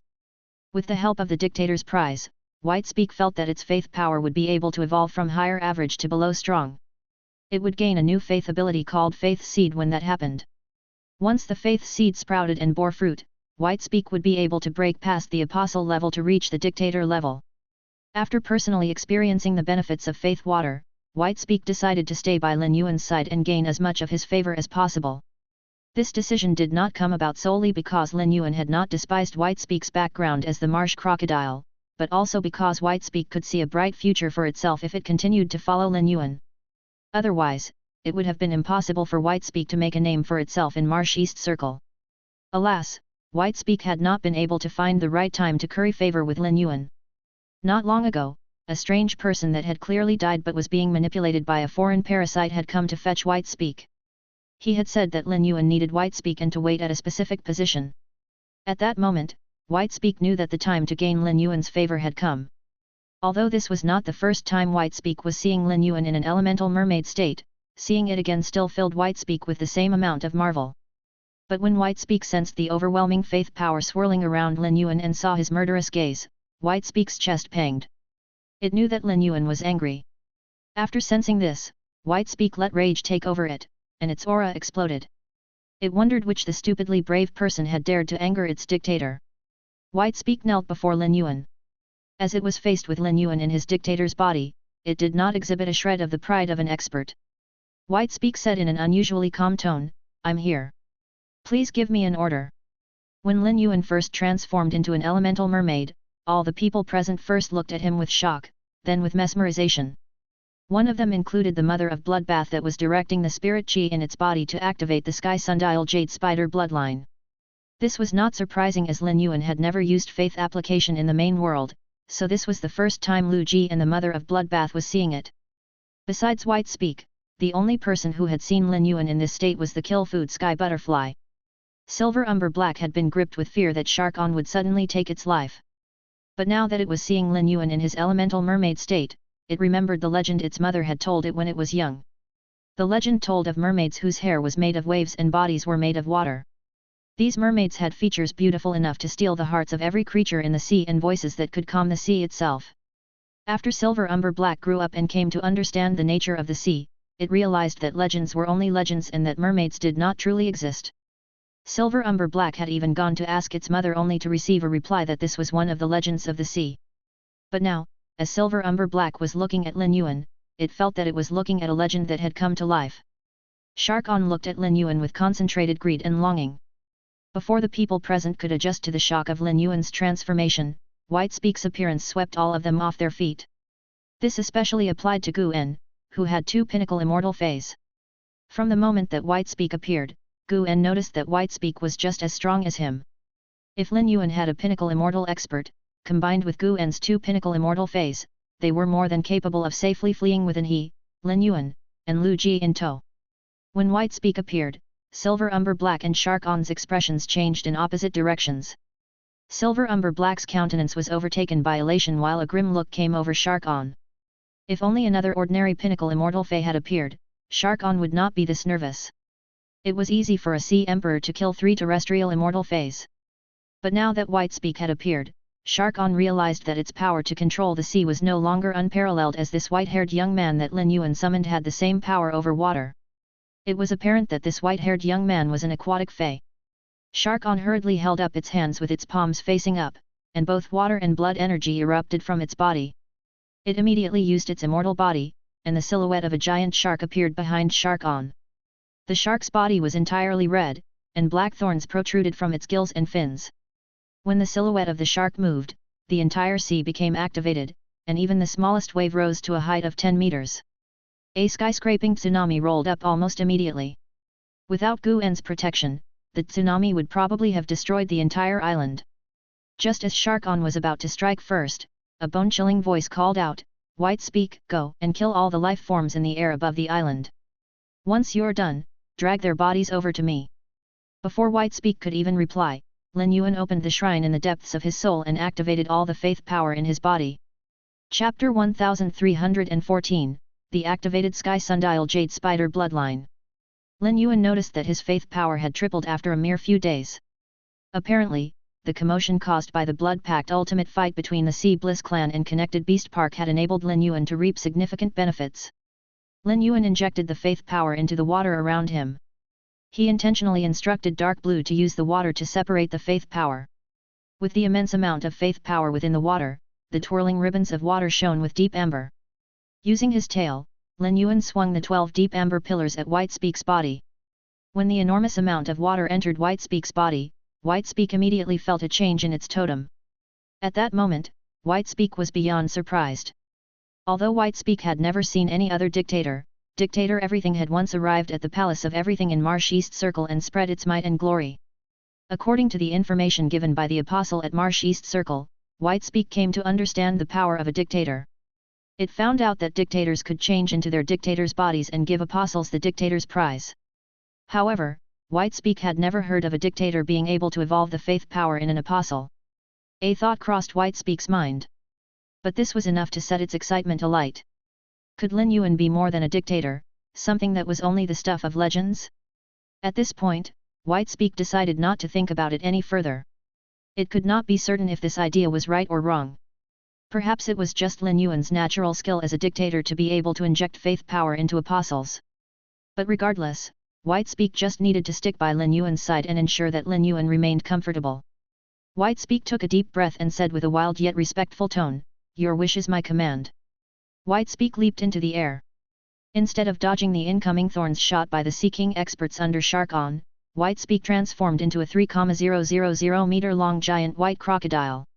When the black thorns pierced White Speak, its body turned into soft white clay and sucked the black thorns in. Finally, White Speak swung its tail, and the black spikes sprouted from the back of its tail. White Speak swung its tail again and ferociously slammed into the theater weaved by the crimson tentacle algae. Under White Speak's full force attack, a large hole appeared in the wall of the theater. Shark-On's expression changed when it saw that the crimson tentacle algae was injured. It could not give White Speak another chance to hurt the crimson tentacle algae again. The crimson tentacle algae was not a combat-type fey and could not withstand much damage. The crimson tentacle algae's first ability was to separate aura. Its second ability was to absorb the vitality of all the near-dead creatures within the cage into the crimson tentacle algae.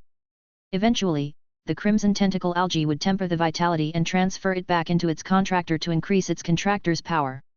Shark-On was able to evolve to Immortal 9 so quickly because of the crimson tentacle algae. Shark-On had caged this area because it was afraid the news would get out and wanted to use the energy within Gu-En and Silver Umber Black to increase its power further. Even if it could not break through to Eternal, it would also be satisfied with stabilizing its quality. Shark-On fiercely ordered the Seeking experts, "Unlock your immortal bodies and kill the people on the island." Next, Shark-On directed its aura toward White Speak. 3 black thorns shot out of Shark-On's hand and turned into 3 black sharks. The 3 black sharks crossed until they resembled 2 pairs of scissors and charged toward White Speak. Shark-On looked at Gu-En, who had summoned another Pinnacle Immortal Fae and was currently controlling 2 Pinnacle Immortal Faes, the helpless people on the island and the Seeking experts that Gu-En's Faes had injured. A wicked glare appeared in Shark-On's eye as it was certain that the battle's conclusion was all but set. People who can't help are just useless. If you're of no use in a battle, at least try to help in another way. Shark-On slowed down in its charge toward White Speak until it came to a stop. It touched the red skin on its forehead and pushed in with its nail until blood was flowing freely down its face. Then, Shark-On started to sing loudly. While Shark-On was singing, the Seeking experts grappling with Gu-En halted in midair, and terrified expressions came over their faces. Before the Seeking experts even had the chance to beg for mercy, Shark-On shrieked, "Shark Glutton Imprint, return!" The immortal bodies of the Seeking experts started to quickly shrivel up until they eventually turned into balls of flesh. These balls of flesh were condensed forms of the Seeking experts' energies. A fountain of blood spurted from the balls of flesh and sailed straight into Shark-On's body. Shark-On's aura started to rise when the blood entered its body. Shark-On started to guffaw with laughter as it felt the change in its power. I used to be Immortal 9. But now that I'm Pinnacle Immortal 9, no one below Eternal can hope to beat me. Shark-On's words caused Gu En's expression to change. On the other hand, White Speak, who was lightly injured after forcefully consuming the 3 thorns, looked more stubborn than ever. Stupid woman! Your laughter is so unpleasant to the ear. I ate 3 of your thorns without putting up any defense. But, it seems that their attacks aren't anything impressive. Even my muscles are still intact. If you're only capable of this, you should quickly lie down and wait for me to crush you. Lin Yuan frowned when Shark-On used its ability or exclusive skill to end the Seeking experts that had accompanied it. When he saw the faint sunlight shining out of the Mother of Bloodbath's body, Lin Yuan knew that it was starting to trigger the Sky Sundial Jade Spider in its body. The Mother of Bloodbath badly needed a large amount of blood energy at this moment. Usually, Lin Yuan would be completely helpless against such injuries. But, the idea that struck him was tied to the types of the Seeking experts behind Shark-On. As a member of the first Emperor Shark clan, Shark-On was both blood and water type. Blood type feys had more blood energy than ordinary feys. But, this also made it easier for them to absorb feys of the same type. Hence, Lin Yuan's idea was to take the lives of the Seeking experts behind Shark-On and use them as steps that the Mother of Bloodbath could tread on until it unlocked its Sky Sundial Jade Spider bloodline. Chapter 1315, Besides the Martial Morals. If they were not blood-type feys, the Mother of Bloodbath would not be able to absorb them. The blood energy within the Seeking experts was currently gathered within Shark-On's body, and continuing to fight would cause the amount of blood energy within Shark-On to fall. This was bad news for the Mother of Bloodbath. It was possible that the amount of blood energy would fall to a point that it would not be enough to help the Mother of Bloodbath fully unlock its Sky Sundial Jade Spider bloodline. As such, Lin Yuan anxiously yelled to White Speak, end the battle quickly. Use your strongest attack and end this. White Speak's expression turned solemn, and it stopped wasting time saying useless things to Shark-On. Its 3,000 meter long body shone with a sacred light, and the totem above its left eye started to spin until it became a black hole. Now that White Speak was in its source sacred body form, it appeared midair. Instead of immediately attacking White Speak, it excitedly tested out the faith power that Lin Yuan had injected into its body. The large amount of faith power gathered at the black hole, and something that seemed to be beating like a heart emerged from the black hole. Previously, White Speak and Shark-On's auras had been equally matched. But now, White Speak had the upper hand. Plumes of clouds enveloped White Speak and turned into images of giant crocodile heads. It seemed as though these menacing crocodile heads were about to swallow everything in the world. Shark-On's expression looked the most displeased that it had ever been when it sensed White Speak's aura. Shark-On felt an indescribable pressure from White Speak's aura, to the point that it wanted to flee immediately.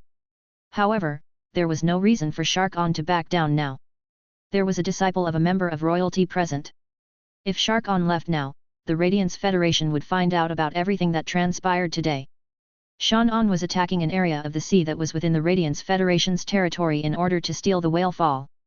If this incident was made public, it would definitely be taken as Shark-On trying to break the agreement. Silver Umber Black was still alive. Although it was ostracized by the First Emperor Cutlass clan and the First Emperor Cutlass clan was no longer as powerful as they used to be, Silver Umber Black was still a member of the 8 clans of Sea Emperors and was acknowledged to be a Sea Emperor. If Silver Umber Black accused Shark-On, the Radiance Federation would definitely take up the matter with the Sea clans. At that point, even if Shark-On tried to escape, the First Emperor Shark clan would have to pay for its actions. The sea was so vast and so full of resources that fights broke out everywhere. The sea was never peaceful. Naturally, the fights between the top 3 clans were more violent than those between the bottom 5. The First Emperor Shark clan had always been the second-ranked clan, with the First Emperor Ray clan trailing closely behind. If the Radiance Federation came to seek justice, the First Emperor Shark clan would have to bear all of the consequences. If that happened, the First Emperor Ray clan could use the opportunity to attack First Emperor Shark clan and push them down from the 2nd position to the 3rd position so that the First Emperor Ray clan could pull themselves up from the 3rd position to 2nd place. The ranking of the 8 clans of Sea Emperors was linked to the sea resources they received. If Shark-On caused the First Emperor Shark clan to drop in rank, it would be hated by the entire clan. Shark-On was the younger sister of the leader of the First Emperor Shark clan and was considered to be a princess. It was afraid that it would be reduced from being respected by every member of the First Emperor Shark clan to a street rat. Additionally, the crimson tentacle algae was done weaving the theater. It needed time both to build and take down the theater. If Sharkon escaped now, it would have no choice but to abandon the crimson tentacle algae. Sacred source life forms were precious to both spirit chi professionals and feys. No matter what happened, Sharkon was unwilling to forsake the crimson tentacle algae. A maniacal look came over Sharkon's face as it felt the pressure pressing down on it.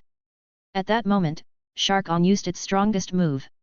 Dark red color accumulated in Sharkon's mouth, and a dark red giant shark was spewed out of Sharkon's mouth. The giant shark seemed to carry the aura of a bloody sea as it rode the waves and made a beeline for Whitespeak.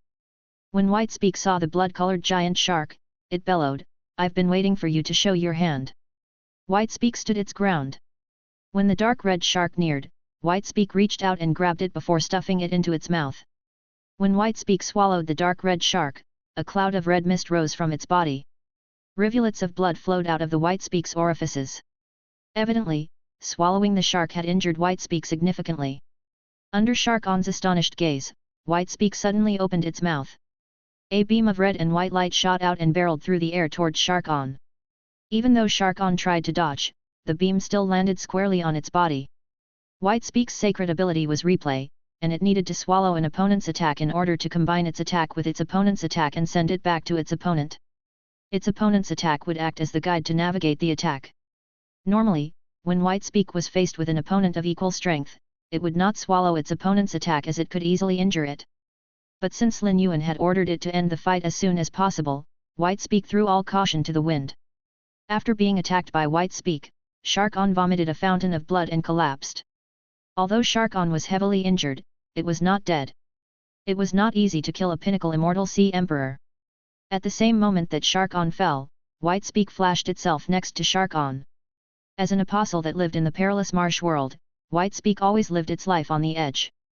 Hence, it was not used to upholding any martial morals when it came to the way it treated its enemies. Whitespeak always went with the most extreme method. If it could kill its enemy, it would go ahead and do so. Whitespeak's totem swirled, and the crocodile within the totem spat out 12 flares of sacred light. The 12 flares of sacred light hit the most important joints on Sharkon's body and shattered them. Before this attack, Sharkon still had 1 ounce of fighting spirit left within it. But now that all its joints had been wrecked and it could no longer move, Sharkon had been truly defeated by Whitespeak. Whitespeak reached down and grabbed Sharkon. It squeezed Sharkon's head forcefully. As Sharkon felt death creeping up upon it, it could no longer hold back as it screeched, "You can't kill me. I'm the younger sister of the leader of the first Emperor Shark clan. I'm the first princess of the first Emperor Shark clan. Does the Radiance Federation want to start a war with the Sea clans?" Chapter 1316, Since we pride ourselves on martial, why not seek revenge? Gu En sternly hissed at Sharkon. "You're the one who disregarded the agreement. If you cared about the agreement, why would you enter the Radiance Federation's territory of the sea and attack mercilessly? By mentioning the agreement made by the royalty of the Radiance Federation and the Sea clans now, are you treating it as a joke? Moreover, you just tried to kill disciples of the members of royalty. What right do you have to bring up status now?" Lin Yuan looked at the mother of Bloodbath, who was painfully struggling to trigger its Sky Sundial Jade Spider bloodline. He swept his fishtail and ordered Whitespeak, "Whitespeak, don't waste time talking to her. Just kill her." Lin Yuan glared sharply at Sharkon. Just as Whitespeak was about to end Sharkon's life, Lin Yuan sneered. "This doesn't end with your death. If the mother of Bloodbath dies today, I will do everything in my power to ensure that the entire First Emperor Shark clan dies along with it. Even if the mother of Bloodbath lives, the First Emperor Shark clan must pay the price for spilling its blood. From today onward, the First Emperor Shark clan has made an eternal enemy of me." Lin Yuan's voice was resounding and brimming with resolution. With the final shreds of Sharkon's consciousness, its soul shivered. Before it could form a single thought, it drew its final breath. Meanwhile, the rest of the people present started to take in Lin Yuan's words. Lu Ji, the Kill Food Sky Butterfly, and Whitespeak were on the same side as Lin Yuan and always deferred to him as the decision-maker. As such, it was their goal to achieve his will. Gu En knew that Lin Yuan was the Moon Empress disciple and understood that everything he said carried unimaginable power. It did not matter if the Moon Empress would help Lin Yuan destroy the first Emperor Shark clan after the heavily injured spider species Fei died, or if Lin Yuan even had the means to bring down the first Emperor Shark clan. Regardless, the grudge between Lin Yuan and the first Emperor Shark clan had been formed. Lin Yuan had said that even if the spider species Fei lived, he was still ready to grind the first Emperor Shark clan to dust. He had won the martial arts stage and obtained an Order of Radiant Light. Given the amount of power he had at his young age, it was clear that he was even more talented than Zhongzi, Gulang, and Anhe. With this talent, it would only take him 2 years before he pulled ahead of Zhongzi, Gulang, and Anhe. As long as no accident befell him in the next 2 years, it was all but certain that he would become a Radiance Envoy. As for now, Lin Yuan's power could not represent the entire Radiance Federation.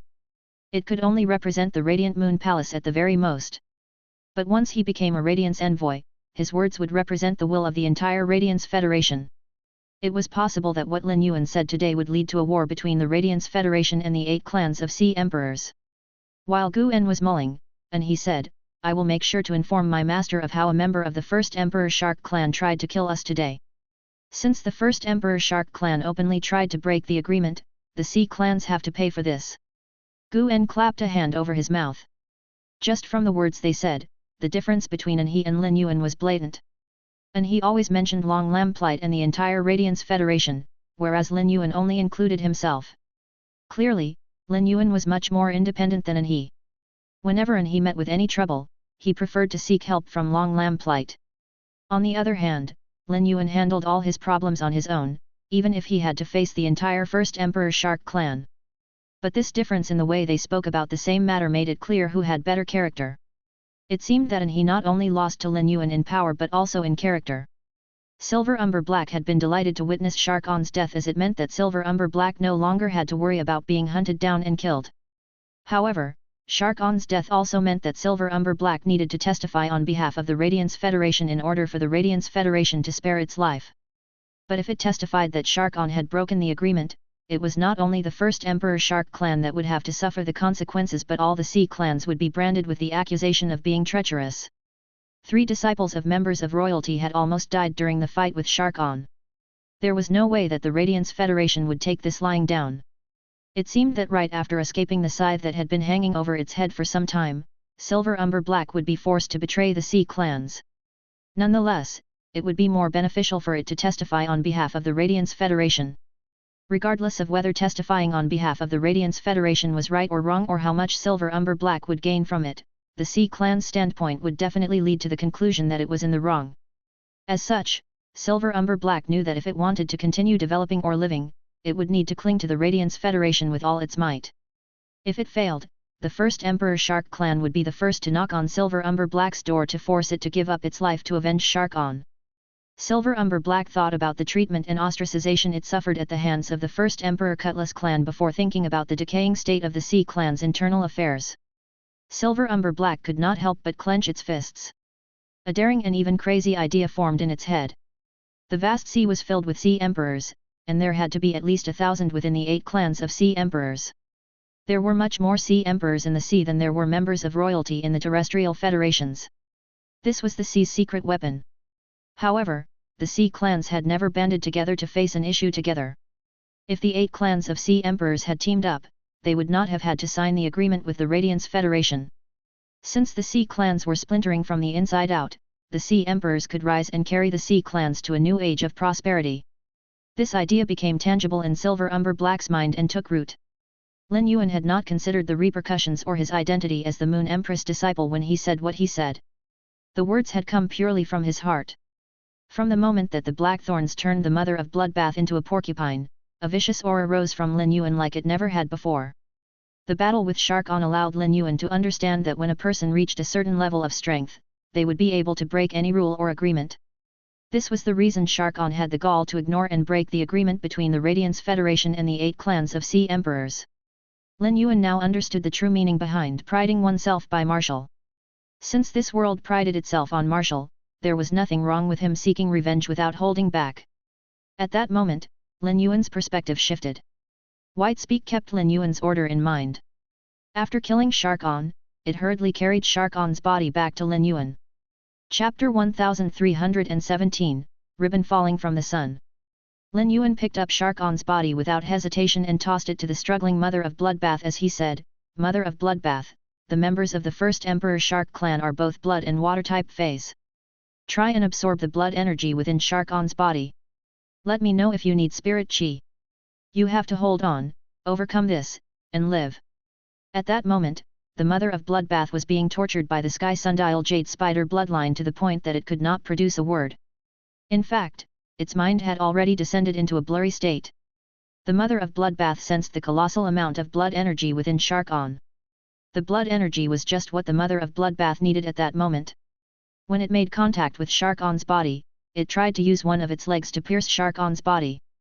However, Sharkon was still a pinnacle immortal Fey, and although it was dead, the myth-breed mother of Bloodbath was still unable to pierce Sharkon's skin.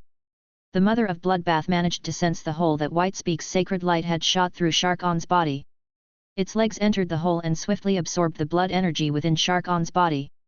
Now that Silver Umber Black understood its circumstances, it furtively glanced at Lin Yuan and noticed his expression was even more solemn. Lin Yuan no longer needed Whitespeak. He noticed that Whitespeak had been eyeing he and Lu Ji. In the dimensional worlds, apostles were only able to maintain human form in their source sacred body form. As long as Whitespeak was not dim, it would notice that the situation was not right. Lin Yuan did not want Whitespeak to continue to remain in the main world as he was afraid that Whitespeak would discover something that led to it becoming doubtful of Lin Yuan's identity as a dictator. He retracted the faith power he had injected into Whitespeak and removed faith application. Lin Yuan said, "Whitespeak, stay here for a while." He took out the jeweled cave golden toad and stored Whitespeak within it instead of returning Whitespeak to the dimensional world through the spirit lock spatial zone. This was because Lin Yuan still did not fully trust Whitespeak. Although Whitespeak had already passed through the spirit lock spatial zone on its way here, the spirit lock spatial zone was too important for Lin Yuan to allow Whitespeak to pass through it again. When Whitespeak heard what Lin Yuan said, it nodded and said to Lin Yuan with disappointment and respect, "Call me anytime you need me. I will carry out any order you give me." Whitespeak had indeed realized that something was off. It had already sensed that it was now in a new world because this world's laws and basic energy systems were completely different from that of the Marsh world. It had realized this during the fight against Sharkon. Whitespeak was naturally suspicious but did not start to doubt Lin Yuan's identity. Rather, it placed Lin Yuan on an even higher pedestal after it was brought to a new world. It assumed that the dictator it had chosen to follow was in the midst of conquering a new world. When Lin Yuan injected the large amount of faith power into Whitespeak's body, Whitespeak had felt that its dictator was the strongest person in the world. Previously, Whitespeak's faith power was at higher average. But after Lin Yuan injected the faith power into it, it had reached a higher level. Lin Yuan couldn't be anything but a dictator with all that power. Even if Lin Yuan was not a dictator, Whitespeak would assume that he was a being higher than dictator. But given that Lin Yuan was asking it to return now, it was obvious that he did not trust it. Whitespeak knew that if it could not gain Lin Yuan's trust, he would never come to rely on it. However, Whitespeak had spent all its life living a solitary existence in the Marsh world. As such, it did not know how to begin currying favor with a person, much less a dictator. Whitespeak felt that it needed to ask its favored believers how they came up with ways to gain its favor when it returned to the Marsh world. It would then apply the methods to gain favor with its dictator. Whitespeak had crossed paths with Shadow and felt that it was leaps and bounds stronger than Shadow. So why did Shadow get to stay by Lord Dictator's side while Whitespeak did not? Whitespeak decided it was because it was not as skilled at bootlicking as Shadow. When Whitespeak entered the jeweled cave Golden Toad, Lin Yuan suddenly sensed that the glowing dots supplied by Whitespeak in the shrine had multiplied significantly. The dots were shining brightly and had grown larger on top of increasing in quantity. This set Lin Yuan at ease as it meant that Whitespeak's loyalty and faith in him had increased. He now knew that he could trust Whitespeak in the future. However, Lin Yuan was confused about the reason behind this as he had not done anything to lead to it. He sighed to himself about how strange faith was. Regardless, Lin Yuan did not expect Whitespeak to resolve to become Lin Yuan's obedient puppy after carefully sizing him up. It seemed that the mother of Bloodbath did not need any martial force to aid it in unlocking its Sky Sundial Jade Spider bloodline. It would all solely depend on the mother of Bloodbath. The most that Lin Yuan could do would be to provide it with blood energy and pure spirit chi. After Sharkon died, the crimson tentacle algae started to shrivel slowly, and it could no longer maintain the red theater it had weaved. Since the crimson tentacle algae started to shrivel without dying, it meant that there was no marrow contract between Sharkon and the crimson tentacle algae. They had only formed a normal contract. This was good. If the blood energy within Sharkon was insufficient for the mother of Bloodbath, the blood energy in the 6 stars crimson tentacle algae in a near-dead state would be the perfect supplement for the mother of bloodbath. However, it was this reason that made Lin Yuan even more nervous. He was more afraid of the risks he would not be able to handle than he was the risks he was already handling. From the results of true data, Lin Yuan knew that the crimson tentacle algae was only a pinnacle 6 stars sacred source life form. It was one step from reaching 7 stars and growing from its adolescent stage to the mature stage. The pinnacle 6 stars crimson tentacle algae had even more blood energy in its body than the blood and water type shark on. The presence of the crimson tentacle algae would ensure that the mother of bloodbath had enough blood energy to awaken its sky sundial jade spider bloodline. This allowed the tightly wounded Lin Yuan to relax slightly. But before the shriveling crimson tentacle algae could fall from the sky, ribbons of sunlight descended from the heavens.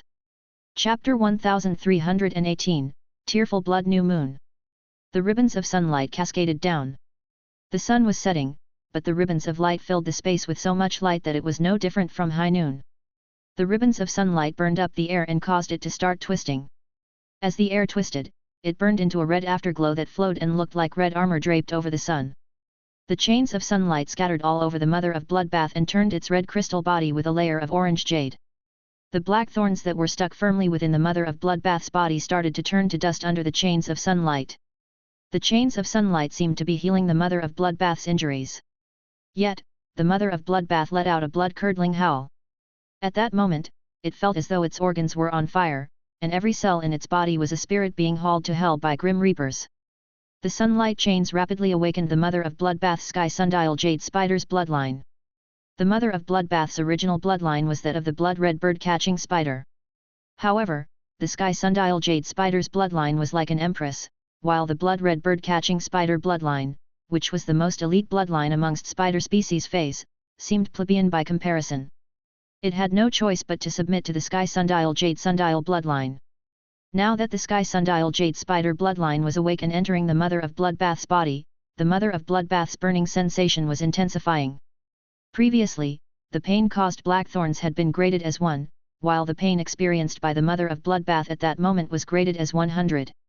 The clash of the two bloodlines within its body and the burning caused by the chains of sunlight caused the mother of bloodbath's consciousness to fade away slowly. It was in so much agony that it begged to be killed 100 times instead. As a spider species fey that lived a hard life that was constantly in danger from the moment it was born, the mother of bloodbath's will was strong. But even the strongest beings had a limit when it came to pain. The amount of pain being experienced was the key point. Just as the mother of bloodbath was about to black out, a voice said from the deepest part of its soul, "I don't want you to die. I want you to live." This voice reverberated in the mother of bloodbath's soul until the image of a young man took shape in its mind. When the pain reached a peak, a willpower that was even stronger than the pain exploded from within the mother of bloodbath's soul. The mother of bloodbath opened its eyes and struggled to return to human form as it leaped into the air. It broke through the ribbons of sunlight and headed straight for the sun. At that moment, the mother of bloodbath's gaze was overtaken by sharp resolution. There was not a shred of fear or hesitation. This sudden occurrence startled everyone present besides Lu Ji and Lin Yuan. The two of them were the only ones who knew that the mother of bloodbath had the sky sundial jade spider bloodline. With one of the 3 most elite bloodlines amongst the butterfly species feys, the kill-food sky butterfly could sense the aura coming from within the mother of bloodbath. Its eyes widened, and the words Heavenly Family Fey came crashing down in its mind. It would never have expected the fey it had almost killed when it was the kill-food worm to turn out to have such an elite bloodline. It was a Heavenly Family Fey. The kill-food sky butterfly was well aware of what Heavenly Family Feys represented. The terrifying legendary Heavenly Family Cottage supported every Heavenly Family Fey. The Heavenly Family Cottage held equal power as the 3 major federations, Epic Secret Collective, and Tower Cannon. However, the Heavenly Family Cottage had not surfaced in many years. From the moment it became Lin Yuan's subordinate, the kill-food sky butterfly had wondered why the mother of bloodbath was worthy of becoming the Moon Empress disciple's path protector. To put it in a negative way, if Lin Yuan used the power he produced in the fight within he, there was no way the mother of bloodbath would be able to defeat him. No matter how strong the mother of bloodbath became at its current level, it would not be able to compare to Duan He's Purple Demon. Purple Demon was the multi-headed sea demon and was accepted as being unrivaled at whatever grade it was at. But now, the kill-food sky butterfly finally understood why the mother of bloodbath was worthy. If this had all been arranged by the Moon Empress, she had planted a major move with respect to the big picture. The kill food sky butterfly had always noted the way Lin Yuan helped the mother of bloodbath. Despite only being myth 2, Lin Yuan had already given it a sacred source life form. This was an honor that no other myth breed Fey could enjoy. The mother of bloodbath usually used blood brew grapes to increase its power. Any other blood type Fey would be green with envy if they heard of this. Even Shark On, the princess of the first Emperor Shark clan, had not consumed blood-type spiritual ingredients at the same rate that the mother of bloodbath did. After spending time with Lin Yuan and the mother of bloodbath, the kill food sky butterfly knew how deep the bond ran between them. Even if the Path Protector contract did not exist between the mother of bloodbath and Lin Yuan, they would still be inseparable. From a certain angle, the mother of bloodbath allowed Lin Yuan to be linked to the renowned faction that was Heavenly Family Cottage. And he, Gu En, Sun Zhang, Zhang Cheng, Silver Umber Black, and Silver Umber Black's two seeking experts were staring at the mother of bloodbath in astonishment. Eventually, Gu En was the first to come to his senses. He looked between Lin Yuan and the mother of bloodbath, but he still could not figure out how a Fey awakening its Heavenly Family Fey bloodline had come to be by the Moon Empress disciple's side. This Heavenly Family Fey was of the spider species and was affiliated with the Sun. Could it be the descendant of that spider species Heavenly Family Fey from the lava-filled place north of the Radiance Federation? A few months ago, the Azure Federation had dispatched a team to attend the Radiance 100 sequence selection. A week ago, before Long Lamplight left, the Freedom Federation had also dispatched a team to the Radiance Federation. The Freedom Federation and the Radiance Federation had never seen eye to eye. As such, they had to have an ulterior motive for sending the Freedom envoys to the Radiance Federation. As a result, the Radiance Federation had become a hub. However, now that a Heavenly Family Fey was interacting with the Sun within the Radiance Federation, it was likely that Heavenly Family Cottage would immediately send a team to the Radiance Federation. It was even possible that they would use this messy circumstance and other hidden factions to make a move on the Radiance Federation. The Radiance 100 sequence would take place in a month, and the royal capital would probably be the center of an earth-shattering event. There was only one Sun in the main world, and the entire main world would feel the effects of anything that happened to the Sun. Above an island, a red-haired and red-eyed young man was looking at the strange Sun activity with tear-filled eyes. Chapter 1319, My Child is Still Alive. The red-haired and red-eyed young man was not alone. The blue-haired young girl who had ordered the sea to swallow the island and the well-built man dressed in fishnets frozen in the sky also looked overjoyed when they sensed the Sun's strange activity. The two of them had quickly killed everyone within Tower Cannon's secret base before following the red-haired and red-eyed young man. At that moment, the two of them were so emotionally overwhelmed that they did not even know how to congratulate Blood New Moon. All they could do was stare at Blood New Moon, who had a steady stream of tears flowing down his face. The tears eventually slipped down his face and fell down to the island. All these years, Blood New Moon had not stopped thinking about Jade Sundial for a moment. Ever since Jade Sundial died, the only thing that motivated Blood New Moon was revenge. Although everyone around him had comforted him by telling him that his and Jade Sundial's child was still alive, Blood New Moon knew they were only trying to comfort him. Yet, that child was still alive. Moreover, that child was currently activating the Sun to unlock its bloodline. This was the best news. When Blue Lotus and White Phoenix managed to compose themselves and were about to celebrate with Blood New Moon, they saw him smile warmly. They had never seen such a warm smile appear on his face before.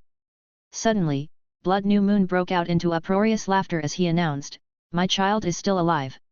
She's still alive. Jade Sundial and my child is still alive." Blood New Moon continuously repeated this line. Blue Lotus and White Phoenix slowly noticed the warmness in Blood New Moon's eyes being replaced by hope.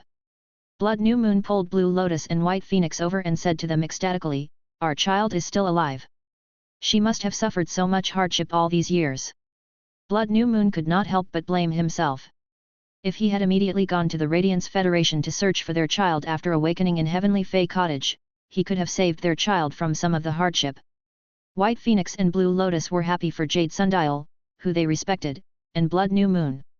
However, Blood New Moon did not seem like a father but a child. Blue Lotus flipped over her hand and tossed a persimmon to Blood New Moon as she said with a smile, "The strange Sun activity is in the direction of the Radiance Federation. That's the same direction that we're headed. It should take us a month to reach the Radiance Federation if we travel at maximum speed. After a month, you'll be able to see yours and sister Jade Sundial's child." As opposed to Blue Lotus optimism, White Phoenix's brow was deeply furrowed. Heavenly family feys were at their weakest when they were unlocking their bloodline. At such a time, feys and humans would try to attack them. If they were close, one of their own could rush over to help. But now that they were so far from Jade Sundial and Blood New Moon's child while it was unlocking its bloodline, White Phoenix wondered if the child would really be able to make it out unscathed. Blood New Moon and Jade Sundial's child had half Blood Red Bird Catching Spider and half Sky Sundial Jade Spider bloodline in its body. Even Blood New Moon had almost lost his life. Eventually, Purple Love had to step in and give up half its tail to help Blood New Moon transform his bloodline. Blood New Moon quickly quieted down after his abrupt euphoria. Now that he was calm, this issue also dawned on him. Jade Sundial had been targeted by Fifth Page Truth when she was pregnant and eventually lost her life. It would be difficult for his daughter to avoid being attacked by others while she was unlocking her Heavenly Family Fey bloodline. He was powerful, yet he was too far away to do anything. It would not help even if he now charged to the Radiance Federation at full speed. It would take only an hour for the event to come to an end. The sense of helplessness and worry weighed down heavily on Blood New Moon and gnawed at his heart. He had been powerless when his wife had been attacked. Rather, he had had to be protected by her. Now that his daughter was in danger and he had gained power, he was too far away to help.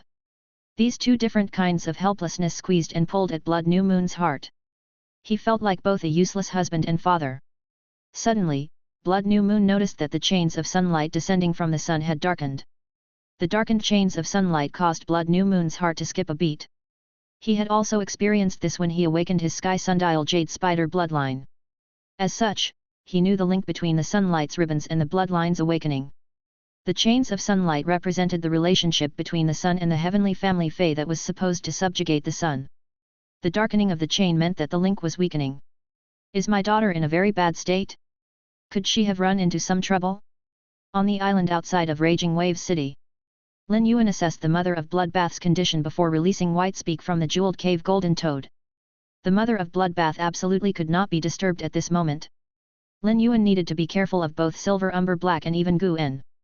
He needed to be on guard in case they did anything that affected the Mother of Bloodbath's transformation. And he regained his senses and immediately instructed Gu En, Grandfather Gu, Lin Yuan's subordinate will protect the sea outside of the Radiance Federation. You can forget about me and protect the area in Raging Waves City's direction. Don't allow anyone from there to come to this island. If anyone insists on coming, you can kill them after exhausting all other methods of persuading them to leave. Next, he said to Zhang Cheng and Sun Zhang, Uncle Zhang, Uncle Sun, each of you head toward the opposite ends of the island. You have to prevent any phase above myth breed from emerging from the sea and stop any light-type fish species phase from coming up to the surface to absorb the light energy. Otherwise, the energy in the ribbons of sunlight could dissipate. Gu En hesitated slightly when he received Anhe's order. But when he saw the determined expression on Anhe's face, he led his two feys and leaped into the air to head toward Raging Wave City. While he was flying, Gu En thought, if anyone comes to cause trouble now, Lin Yuan will probably go insane. He declared that he would kill a Sea Emperor from the 8 clans of Sea Emperors and even decided to wholly crush the first Emperor Shark clan, all for the sake of his subordinate. If anyone comes to the island now to disturb the spider species Fey unlocking its Heavenly Family Fey bloodline above the island, Lin Yuan will probably wipe their faction off the face of the earth. When Lin Yuan heard what Anhe said, he said to Anhe with gratitude, Anhe, thank you so much. Chapter 1320, Sun Goddess and Leaping Waves Turned to Ice. Anhe felt his ears grow hot as he waved his hand and said, it's nothing. You don't need to thank me. My country Governor Kuei's injuries aren't serious. I'll use it to help guard one of the sides of the island. And he jumped into the air and grabbed onto the country Governor Kuei's longhorns to swing himself onto its back. The country Governor Kuei carried Anhe toward the other islands. Lin Yuan did not have time to stand on ceremony with Anhe, but he made sure that he would remember what Anhe was doing for the rest of his life. As he sensed the Mother of Bloodbath's condition, he found it was not in a good state. Even its aura was starting to weaken. At that moment, the Mother of Bloodbath said weakly, Lin Yuan, I've used up all the pure spirit chi you transferred into my body. I badly need a large amount of pure spirit chi and blood energy. Lin Yuan looked at Lu Ji, and the two of them leaped into action.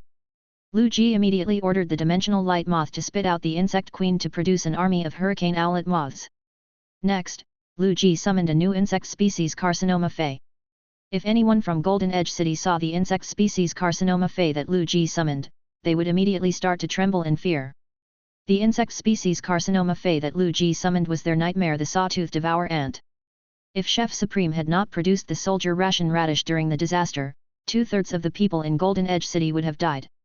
Lu Ji ordered the sawtooth devour ant to use its strong jaw to chew up the crimson tentacle algae's body and split it into pieces that the Diamond X Hurricane Owlet moths would be able to carry. The Hurricane Owlet moths would then act as suicide deliverers, as they would carry the pieces of the crimson tentacle algae to the Mother of Bloodbath before destroying themselves. While Lu Ji was busy with this, Lin Yuan was not idle either. He entered the Spirit Lock spatial zone and plucked out all the spirit-mouthed peonies buds. Next, he used his powerful resistance to fire elements and used the wings made of day and night spirit silver to fly to the Mother of Bloodbath. Lin Yuan was no different from a moth making a beeline to a flame. However, he was smarter than a mere moth. He stopped flying the moment the wings started to melt. From where he was, he injected the remaining vitality in the vitality imprint into the Mother of Bloodbath while tossing the spirit-mouthed peonies full of spirit chi toward the Mother of Bloodbath. When the large amount of blood energy and spirit chi entered the Mother of Bloodbath's body, the strips of sunlight lit up again. At that point, Lin Yuan had done all that he could, and the rest was up to the Mother of Bloodbath. The sky sundial jade spider bloodline became increasingly active as the sunlight fed energy into the Mother of Bloodbath's body. One of the Mother of Bloodbath's eyes started to turn orange while the other was red. Slowly, the red crystal armor on the Mother of Bloodbath's body started to sublime. A long orange-red skirt appeared on the Mother of Bloodbath's body, and a crown formed from light appeared on its head. At that moment, the Mother of Bloodbath resembled a sun goddess that was carrying all the radiance of the sun. Just as the Mother of Bloodbath's condition started to improve, more chains of light fell from the sky. All of a sudden, the Myth 3 world cleansing materialized and snaked along the blazing sky. Although there were no clouds in sight, it was somehow apparent that thunderclouds were forming. 3 chains of sunlight simultaneously landed on the Mother of Bloodbath, drawing a strangled cry of excruciation out of it. Half of the Mother of Bloodbath's body turned to ashes a moment later. The Mother of Bloodbath said with a strained and hoarse voice, "Lin Yuan, enough spirit chi. I need to cool down desperately now. I think I'm at the most important point in unlocking the Sky Sundial Jade Spider bloodline. I need to hold on for a minute and ensure that my body doesn't become destroyed by the 3 belts of sunlight. If I can do that, I will be able to overcome the Myth 3 world cleansing. The world grace will then descend." Lin Yuan immediately knew what he could do for the Mother of Bloodbath. The kill food sky butterfly was guarding the ground. Given that it was Sovereign Eye/Creation Eye, it was perfectly capable of helping the Mother of Bloodbath overcome the world cleansing without the Mother of Bloodbath having to sustain any injury. All the Mother of Bloodbath needed to do was sit tight and wait for the world grace to arrive. However, the kill food sky butterfly was unable to bring down the temperature. But they were currently in the middle of the ocean, and sea water was the best instrument for decreasing temperature. An even better method would be to turn the sea water into ice, as it would allow the temperature to drop at a quicker rate.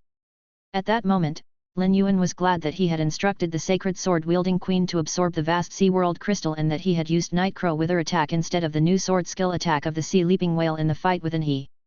If he had used attack of the sea leaping whale, he would have no way of helping the Mother of Bloodbath decrease the temperature of the ribbons of sunlight. Lin Yuan took a deep breath, and the sacred sword appeared in his hand once again. But this time, the sacred sword swirled with the light blue aura of a fusion of water and ice instead of the purple aura of a dark night. He swung the sword, and a roiling wave could be heard around the island. Lin Yuan flapped his wings and flew down to the surface of the water to activate attack of the sea leaping whale, which gathered the power of the sea. Blue waves kicked up below Lin Yuan's feet seemed to be gauging the size of the water. The seas a distance away from Raging Waves City were wide and lacked any ocean ridges or large islands. When the waves split apart, a resounding whale cry could be heard coming from the bottom of the sea. Along with the cry of the whale embryo, this whale cry was longer and more drawn out. The island whale embryo's cry was the cry of a young whale, while the whale cry coming from below Lin Yuan was the roar of an enormous whale when it was at its strongest. When Lin Yuan opened his eyes, the might of the sea water kicked up a gust that caused his clothes to billow. When Lin Yuan swung his blade toward the Mother of Bloodbath, 2,000 meter tall waves rose from 2 directions. The 2 giant waves were so strong that they seemed to be able to crush everything in their path. But instead of continuing to roll, the 2 whales stopped 5 meters away from the Mother of Bloodbath and solidified into 2,000 meter tall waves of ice.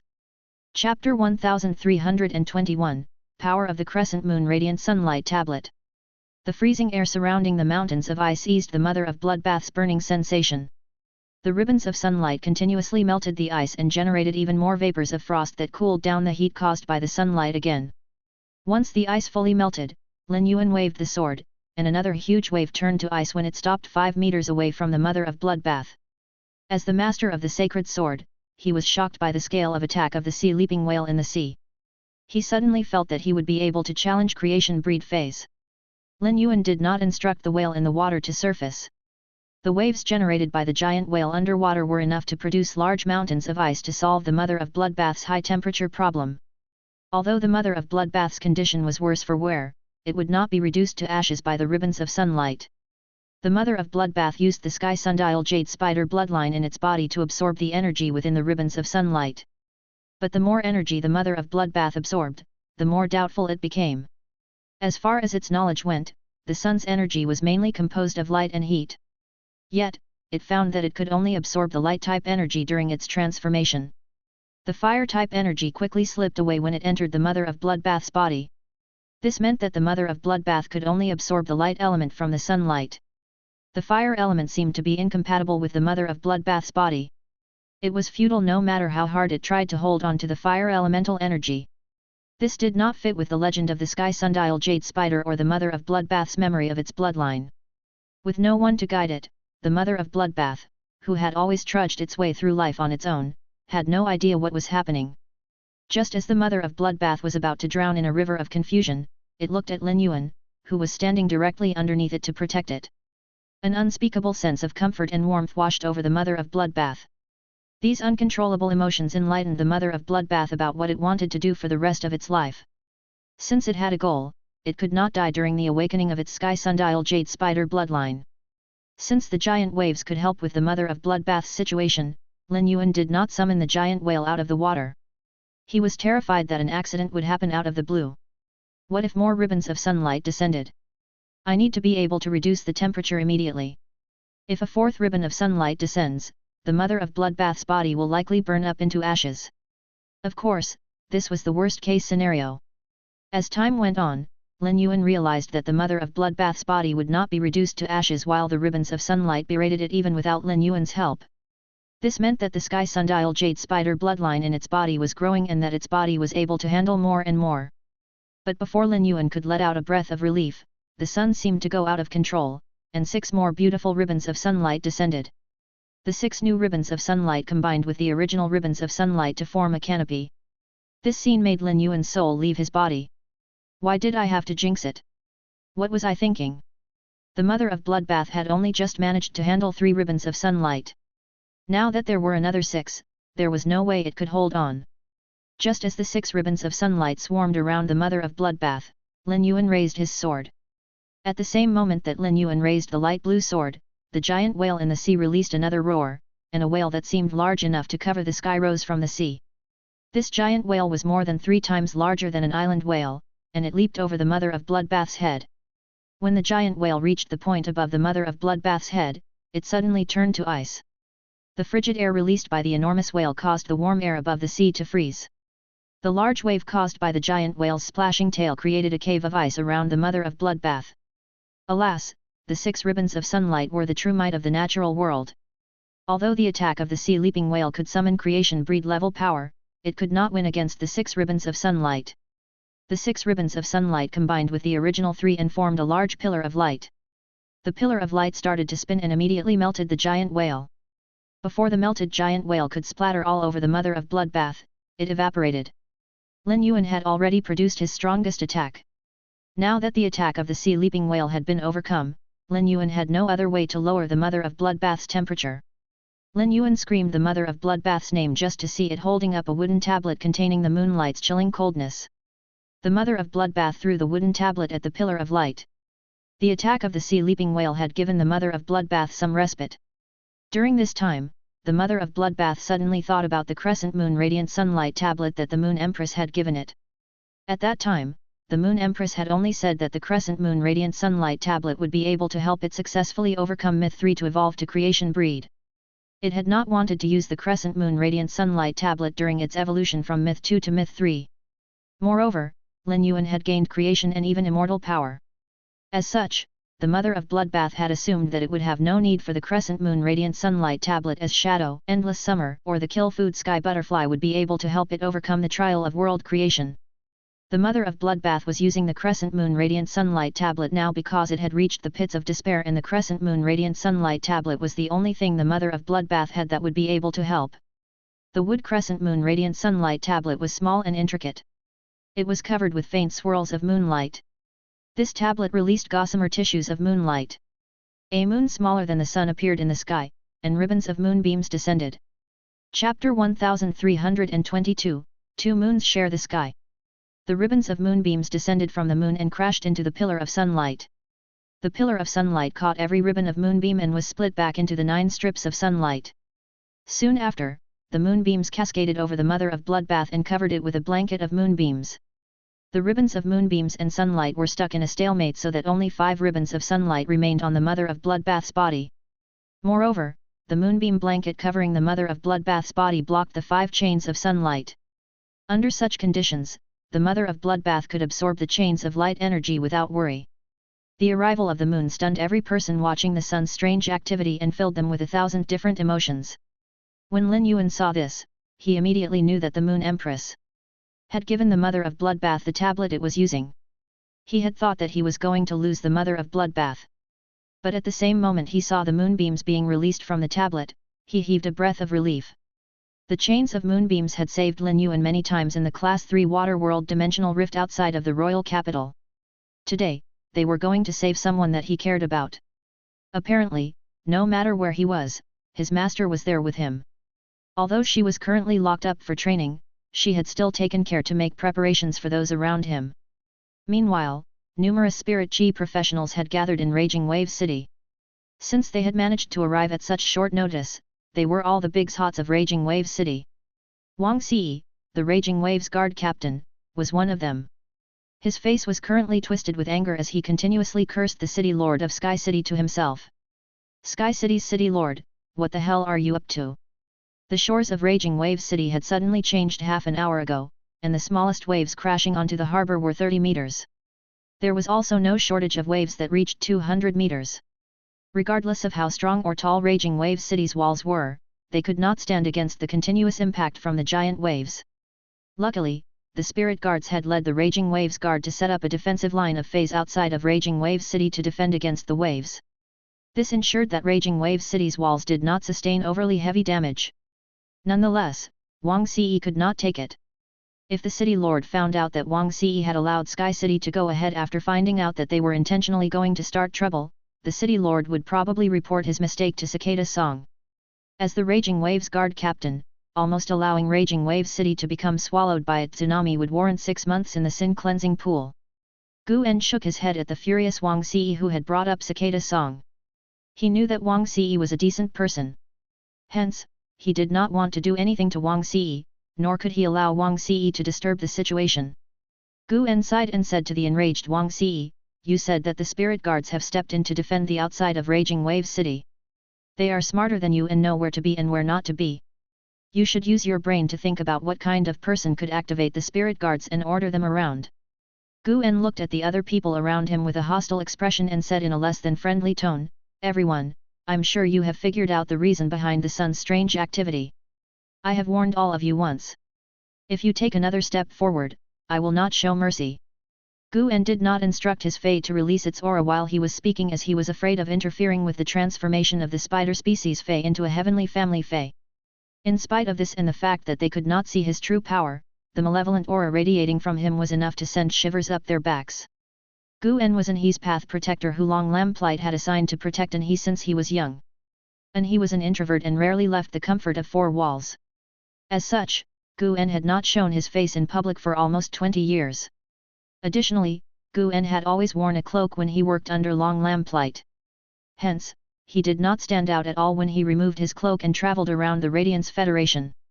The people present had only heard of Gu En being uncloaked in rumors but had never heard of what he looked like or what his name was. The people present exchanged glances and collectively decided to use brute force. At this moment, the moon appeared in the sky and wiped out the idea of preying on the heavenly family fey from the minds of these greedy people. Since the Moon Empress was helping the heavenly family fey, it meant that this matter was important to her. Who would dare to play tug-of-war with the Moon Empress? The people who had decided to employ brute force shared glances with each other again before hurriedly turning to slink back to where they had come from. At that moment, the moon and sun were equally matched. It was as though the moon had angered the sun as it released several hundred more ribbons of sunlight. By this time, the mother of Bloodbath had become accustomed to the energy of the 5 ribbons of sunlight. When the crescent moon radiant sunlight tablet sensed the hundreds of ribbons of sunlight, it charged toward them. This caused cracks to appear in the tablet. Red light shone through the cracks in the crescent moon radiant sunlight tablet. The red cracks sped up the rate at which the cracks spread along the tablet. A red moon emerged when the crescent moon radiant sunlight tablet broke into 2 pieces. Along with the rising of the red moon came hundreds of rays of red moonbeams. The red moonbeams intertwined with the hundreds of ribbons of sunlight. The red moon rose until it was alongside the main world's moon. The might of the 2 moons kept the sun down. When the other people saw this, they did not know how to feel about it. However, Shadow that had left Lin Yuan's shadow when he was using attack of the sea leaping whale was so shocked that its jaw almost hit the ground.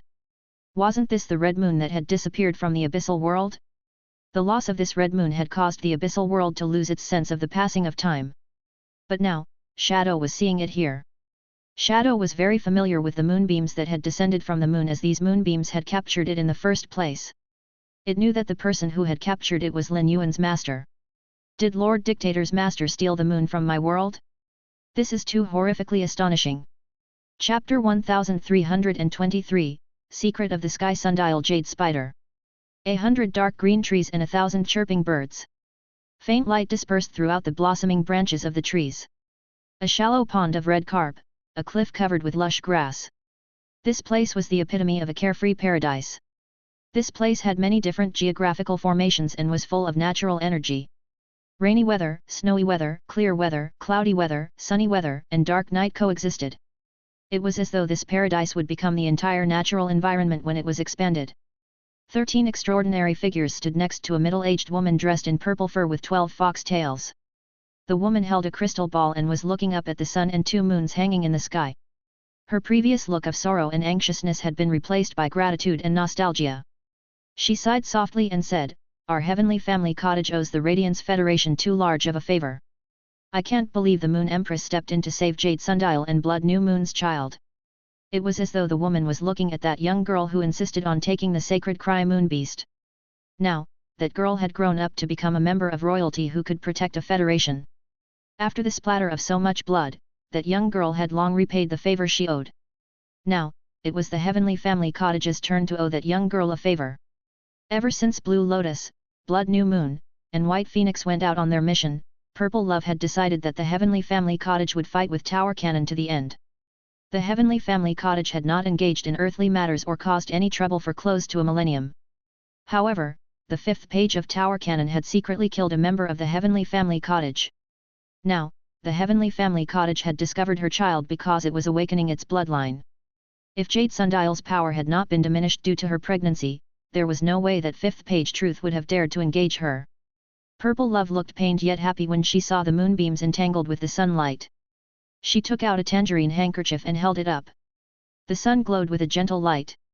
The 4 corners of the handkerchief reached out as though to hug something. It was unknown if the handkerchief wanted to hug the sun or the tortured mother of Bloodbath. When Purple Love took out the handkerchief, the 13 figures behind her started crying. A delicate young girl with light yellow hair gently wiped away a tear from the corner of her eye. She was wearing an elegant light yellow dress that had a pair of flowers pressed onto the hem. The girl's hand was too small, and so many tears were flowing down her face that one of the tears slid down her face and landed on her dress. The girl's tear looked like a dewdrop on her dress as it trickled down the forest of flowers on her dress. The young girl looked like a veritable celestial being. Yet, she was not the most eye-catching being amongst the 13 figures. At that moment, a chilling yet concerned voice sounded beside the light yellow-haired girl, "Pear Drop, why are you always crying? You cry every time what happened to Sister Jade Sundial is mentioned.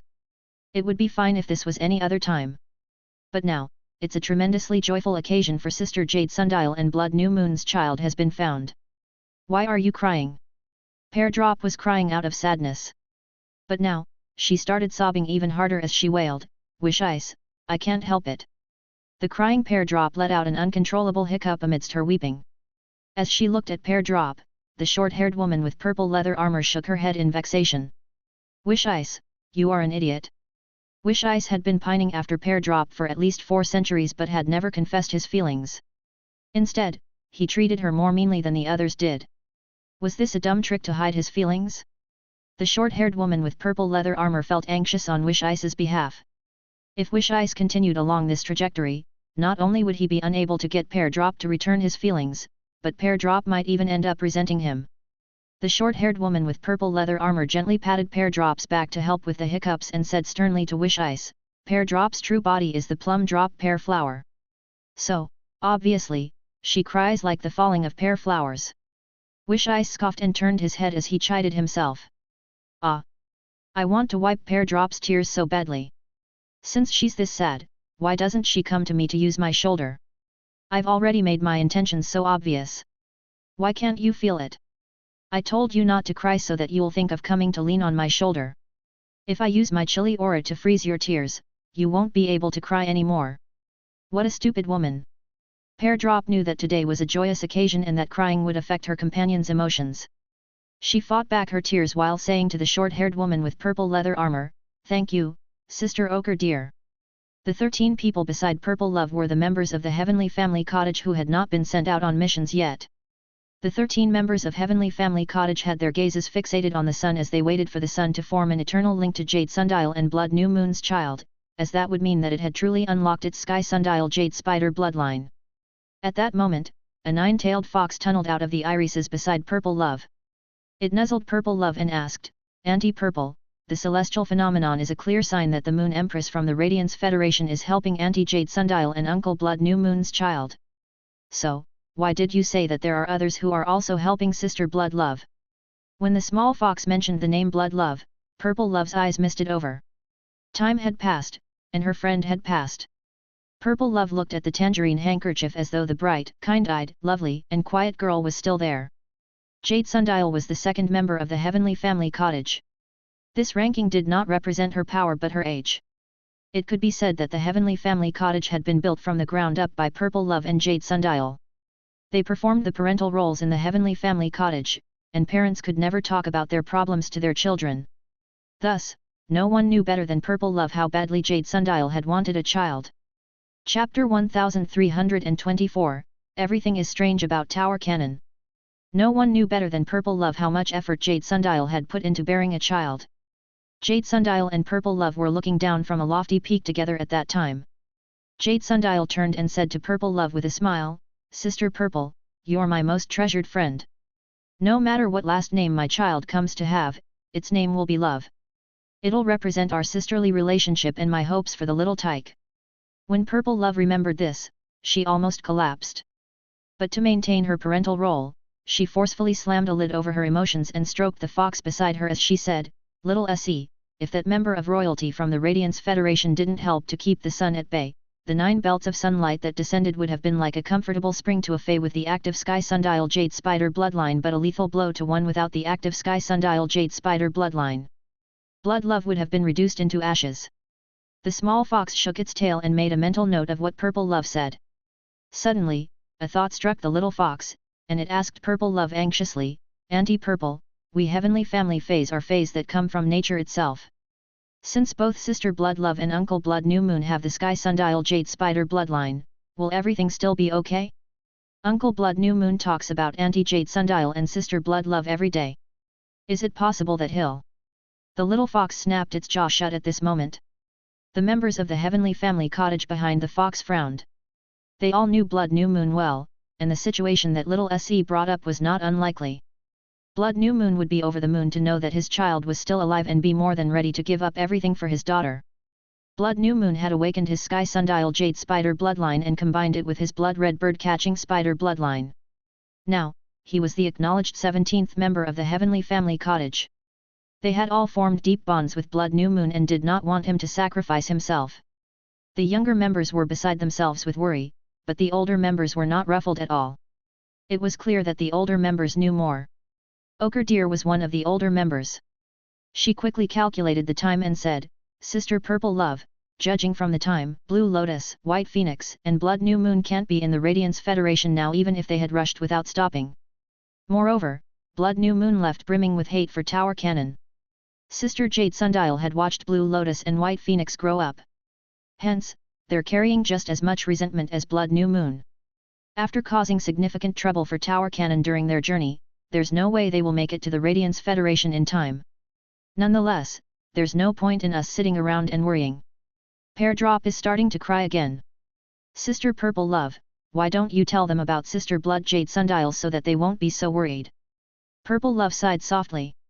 Every time this matter was brought up, Purple Love felt as though the wound was being viciously ripped open anew. But since Ochre Deer had spoken up, and looking at the worried expressions of the rest, Purple Love took a deep breath and said, Wish Ice, I remember that you went around excitedly telling everyone that you became stronger when you barely beat Jade Sundial once during a spar. Wish Ice immediately lowered his head. He was not ashamed but thinking about how Jade Sundial had kindly taken care of him like a warm and matronly older sister. Purple Love went on to say, Jade Sundial and I had always compared our power. In the beginning, we were equally matched in every fight. She paused and continued before the rest could react. Jade Sundial isn't like the rest of you. All of you only absorb one type of energy from the environment, but Jade Sundial can absorb two types of energy from the sun. As Jade Sundial continued to absorb the two types of energy from the sun, she slowly realized that they were extremely different despite coming from the same source. Light can produce heat and more. Heat can produce fire which can obscure or generate light. Light and heat are interlinked, and Jade Sundial realized that they can't be progressed together. Heat comes from fire, but light has far more potential than heat. Hence, Jade Sundial chose fire and locked light's potential in her bloodline to save it for her child. So, although it seems that Blood New Moon and Blood Love each have half of the Sky Sundial Jade Spider, Blood New Moon actually took the fire portion of the bloodline while Blood Love inherited the light portion. By splitting the bloodline, Jade Sundial created the opportunity for the Sky Sundial Jade Spider bloodline to exist in two entities. All of you stay here for now. Blood New Moon, White Phoenix, and Blue Lotus won't be able to repay such a colossal favor to the Radiance Federation. I'll personally visit the Radiance Federation to visit the Moon Empress and that member of royalty. Before my return, Ochre Deer will be in charge of our Heavenly Family Cottage, and all decisions will go through her. At this point, our Heavenly Family Cottage cannot rest until Tower Cannon is destroyed. For now, try not to leave on your own in case Tower Cannon ambushes you. Purple Love narrowed her eyes. She had found Tower Cannon's base because of Jade Sundial. At that time, Purple Love had already sustained a serious injury but still shot 3 purple crystal curses into First Page Fate. Even if First Page Fate had not died, he would still have been more seriously injured than her. However, that day had not caused any repercussions. It was as though First Page Fate's injuries were not an urgent matter to Tower Cannon. Additionally, Purple Love had crossed swords with all 8 pages in her fit of rage, and they were all weaker than her. To her memory, they were First Page Crimson, Second Page Warbler Candle, and Third Page Violet Light Green 3 centuries ago. But now, they were First Page Fate, Second Page Revival, and Third Page Eternal Sin. Tower Cannon was completely different from 3 centuries ago. Even if First Page Crimson and Third Page Violet Light Green had died, Second Page Warbler Candle was so wicked that there was no way she would have died. 300 years would be nothing to Second Page Warbler Candle. Purple Love felt that everything was strange about Tower Cannon now. This was why she made sure to pass on words of advice before she left. Chapter 1325, The Austerity and Worry in Night Leaning Moon's Eyes. As Blue Lotus, Blood New Moon, and White Phoenix stood above the island and looked up at the sun, they felt as though they were riding on a roller coaster. When the roller coaster was going down, they felt like they were going to throw up at any moment. The only thing more painful than being separated from one's lover was being separated from one's child. Blood New Moon already knew what it was like to be apart from his lover forever. Even now, he dreamed of Jade Sundial every night. Yet now, he had to suffer the agony of being separated from his child. No matter what happened, Blood New Moon could not allow the child he just found out was alive to die in the process of awakening her bloodline. Jade Sundial had told Blood New Moon about the uniqueness of her bloodline. This was why Blood New Moon had not ended his life when he found out his daughter was still alive and was awakening her Sky Sundial Jade Spider bloodline. After Blood New Moon unlocked his Sky Sundial Jade Spider bloodline, his power was a level lower than that of Blue Lotus and White Phoenix. But if he was intent on ending his life, they would be unable to stop him. He had experienced the awakening of the sky sundial jade spider bloodline. Both he and his child had the blood-red bird-catching spider bloodline. He would be the best guide if he was by his child's side now. Moreover, Blood New Moon could sacrifice himself at the right time to give his child the heat portion of the sky sundial jade spider bloodline. Although this would kill him and his child's potential would be impacted by the fusion of heat and light portions of the bloodline, at least his daughter would live. Hundreds of ribbons of sunlight would fall after 9, and Blood New Moon felt a renewed sense of helplessness and deep despair. It was as though he was reliving the day he lost Jade Sundial. It was this distress that led Blood New Moon to be grateful to the Moon Empress when he saw the 2 moons in the sky next to the sun. Before White Phoenix and Blue Lotus could say anything, he placed his hand on their shoulders and said, "Blue Lotus. White Phoenix, let's continue rushing. We need to reach the Radiance Federation as soon as possible because I'm dying to see her." Blood New Moon spoke with conviction, but his voice broke when he said the word her. Although he was a father, he could not be sure if his child was a son or a daughter. As such, he said with a strained voice, "How much hardship do you think that child has suffered ever since she was born?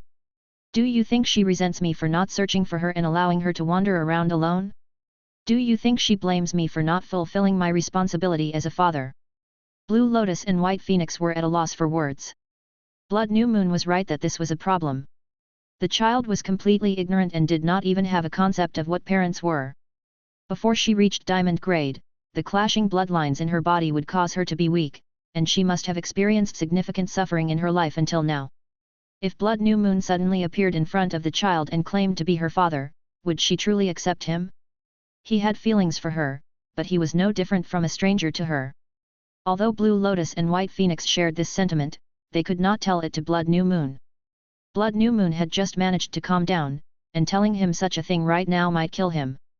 Eventually, Blue Lotus said softly, "Blood New Moon, kinship comes from the bloodline.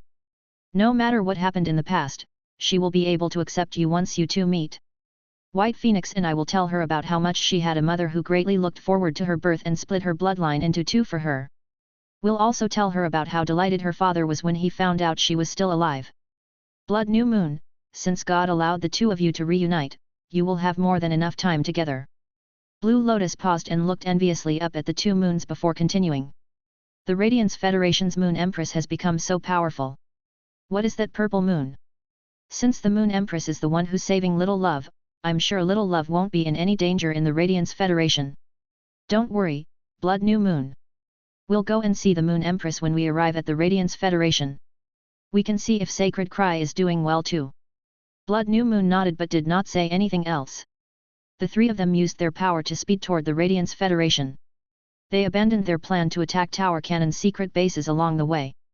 The Moon Empress used ribbons of moonlight to keep the sunlight at bay, thereby saving Blood New Moon's child. If he confirmed that his child was still alive when he arrived at the Radiance Federation, he was willing to do anything to repay the Moon Empress. Even if she wanted him to do something that threatened his life, he would not bat an eye. Nonetheless, he still hoped that he could live and spend the rest of his life with his child. His child had already lost her mother, but she could still receive more love than any other Fae had ever received. Meanwhile, the blazing sunlight had not stopped. In the Spirit Guards land in the royal capital of the Radiance Federation, a woman with her face covered by a veil and dressed in a long black dress was standing on a swaying metal bridge. Her eyes were fixed on the 2 moons in the sky, and her gaze was brimming with austerity and concern. There was also clear worry in her eyes. The air around her fluctuated, and the sky darkened momentarily. It was as though the sun had turned into an eternal night for a split second. At that moment, a solemn voice said from beside her, "Chief Guard, we just received word from Raging Wave City." Young Liege did not tell Elder Lu what he and Lord Lin Yuan were going to do on the island, but Elder Lu guessed that they could be going to collect something from the island. But the sea a distance away from Raging Wave City started behaving strangely, and huge waves appeared that threatened the safety of Raging Wave City. When the Raging Waves Guard went to check on the situation, they were blocked. According to the Raging Waves captain's description, Elder Lu is sure that the person who blocked them was Gu En. Zhou Ming paused to check Night Leaning Moon's expression before continuing. Chapter 1326, Hysterical Night Leaning Moon. Night Leaning Moon retracted her aura after hearing what Zhou Ming said. However, the worry and solemnness in her gaze did not lighten in the slightest. A moment later, Night Leaning Moon said to Zhou Ming, if something like this happens again, Elder Lu doesn't have to check with the higher UPS. Little G can have the final say on everything. Let him do whatever he wants. I heard that Ji Changdan's youngest disciple and he doesn't play well with the other disciples of the members of royalty and always picks a fight with any he meets. A fight will definitely break out if little G is alone with an he on the island. If they can't resolve their differences after the fight, it's possible that it will escalate to war. However, Zihu's disciple is there too. Ji Changdeng wants to be on Zihu's good side so badly that there's no way and he will touch Lin Yuan. I'm sure Ji Changdeng made sure his disciples knew of such trivial matters. You can tell Elder Lu not to worry about little G and ask him to return from Raging Wave City as soon as possible. Night Leaning Moon's tone changed to one that was deeper. She looked at Zhou Ming from the corner of her eye and said with a slight tremor in her voice, Zhou Ming, how is the matter that I asked you to look into? Zhou Ming hesitated momentarily as he observed Night Leaning Moon's demeanor. Eventually, he said, Chief Guard, I went to ask Cicada Song about this, but he sent me away without seeing me. Then, I went to see the elderly man as per your instructions. When he found out why I was there, he did not invite me to stay for tea and a round of chess like he usually does. Instead, he sighed and said that he was sleepy. Soon, he lay down on the chair and dozed off. He did not say anything else. The matter that Night Leaning Moon had asked him to investigate concerned the Moon Empress and was extremely sensitive. Technically, Night Leaning Moon did not have the right to meddle in this matter. Usually, regardless of whether the matter was credible, Cicada Song and that old man would have rushed to Night Leaning Moon in a frenzy to ask her if she had heard anything and why she was investigating this matter. Yet, when they found out that she was trying to dig up information on the matter, they used dodge tactics rather than asking more or denying it outright. The unspoken meaning behind this result was clear. Zhou Ming felt a shiver run up his back when he thought about the deep and long friendship between Night Leaning Moon and the Moon Empress. He knew that Night Leaning Moon had to have confirmed her past decade of doubts and guesses based on Cicada Song and the old man's attitudes. Night Leaning Moon closed her eyes that resembled the starry skies. When she opened her eyes again, all life in her gaze had gone still. Her body started shaking like a leaf, and she clenched her fists so tightly that the grinding of the bones in her hands was audible. She thought about how cautious the Moon Empress had become in the past decade and how it was as though she had lost her original outrageously brave spirit.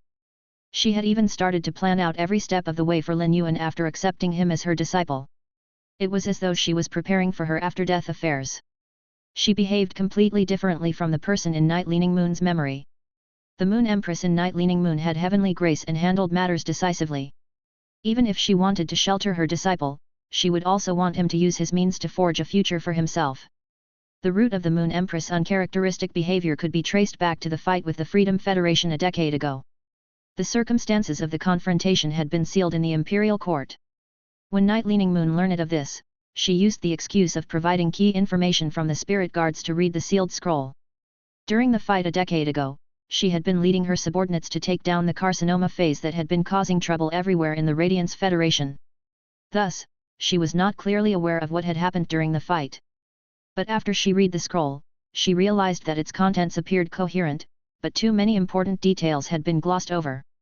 This should not be happening as the scroll was supposed to record the truth. All the signs pointed at the scroll having been tampered with. It was a fact that the Moon Empress had used one attack to take down 3 of the Freedom Federation's top experts while sustaining a heavy attack on her own. Night Leaning Moon had even gone to visit the injured Moon Empress. However, the Moon Empress had denied her visit and left Night Leaning Moon feeling extremely confused. This confusion had continued to grow over the years. In the past year, Night Leaning Moon had managed to see more of the truth after piecing together information from her own investigation. Asking Zhou Ming to go and see Cicada Song and the elderly man had been the final test. A gust of wind blew by the metal bridge, causing it to sway. But in spite of the swaying bridge, Night Leaning Moon's body remained as straight as a board. She glanced up at the sky before lowering her head and asking, Zhou Ming, is Xia Dan leading the envoys from the Freedom Federation? All of Zhou Ming's hair stood on end. He had been by Night Leaning Moon's side for almost 40 years, and he felt he knew her well. Night Leaning Moon was extremely cold and righteous. However, people like this would go hysterical when they snapped. The members of royalty were the first to find out about the envoys from the Freedom Federation, and Zhou Ming had heard the news from Night Leaning Moon. He read between the lines of what Night Leaning Moon asked and mustered his courage to reply, Chief Guard, the person leading the team from the Freedom Federation is Xia Dan. Zhou Ming asked experimentally, Chief Guard, if you want to verify the matter regarding the Moon Empress, why don't you ask her yourself? Or, you can ask Cicada Song or that old man yourself too. Night Leaning Moon gently shook her head and replied, Ziyu is so proud that asking her anything now will be like touching a sore spot for her.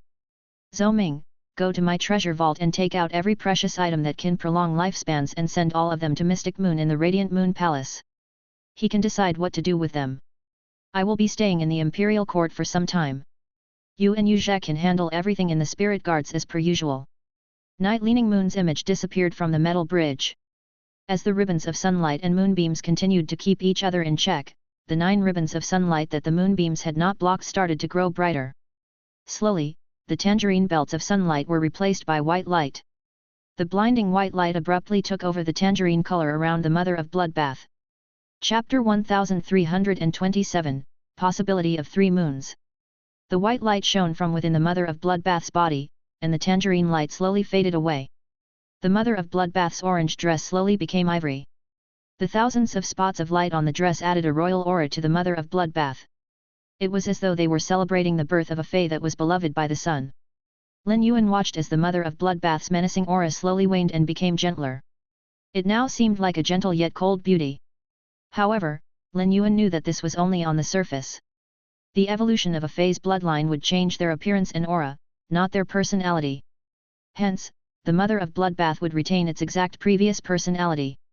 Lin Yuan had relaxed from the moment he saw the light from the crescent moon radiant sunlight tablet, as he knew that the moon would protect the Mother of Bloodbath from all external influence. The Mother of Bloodbath only needed to rely on its own abilities to awaken its sky sundial jade spider bloodline.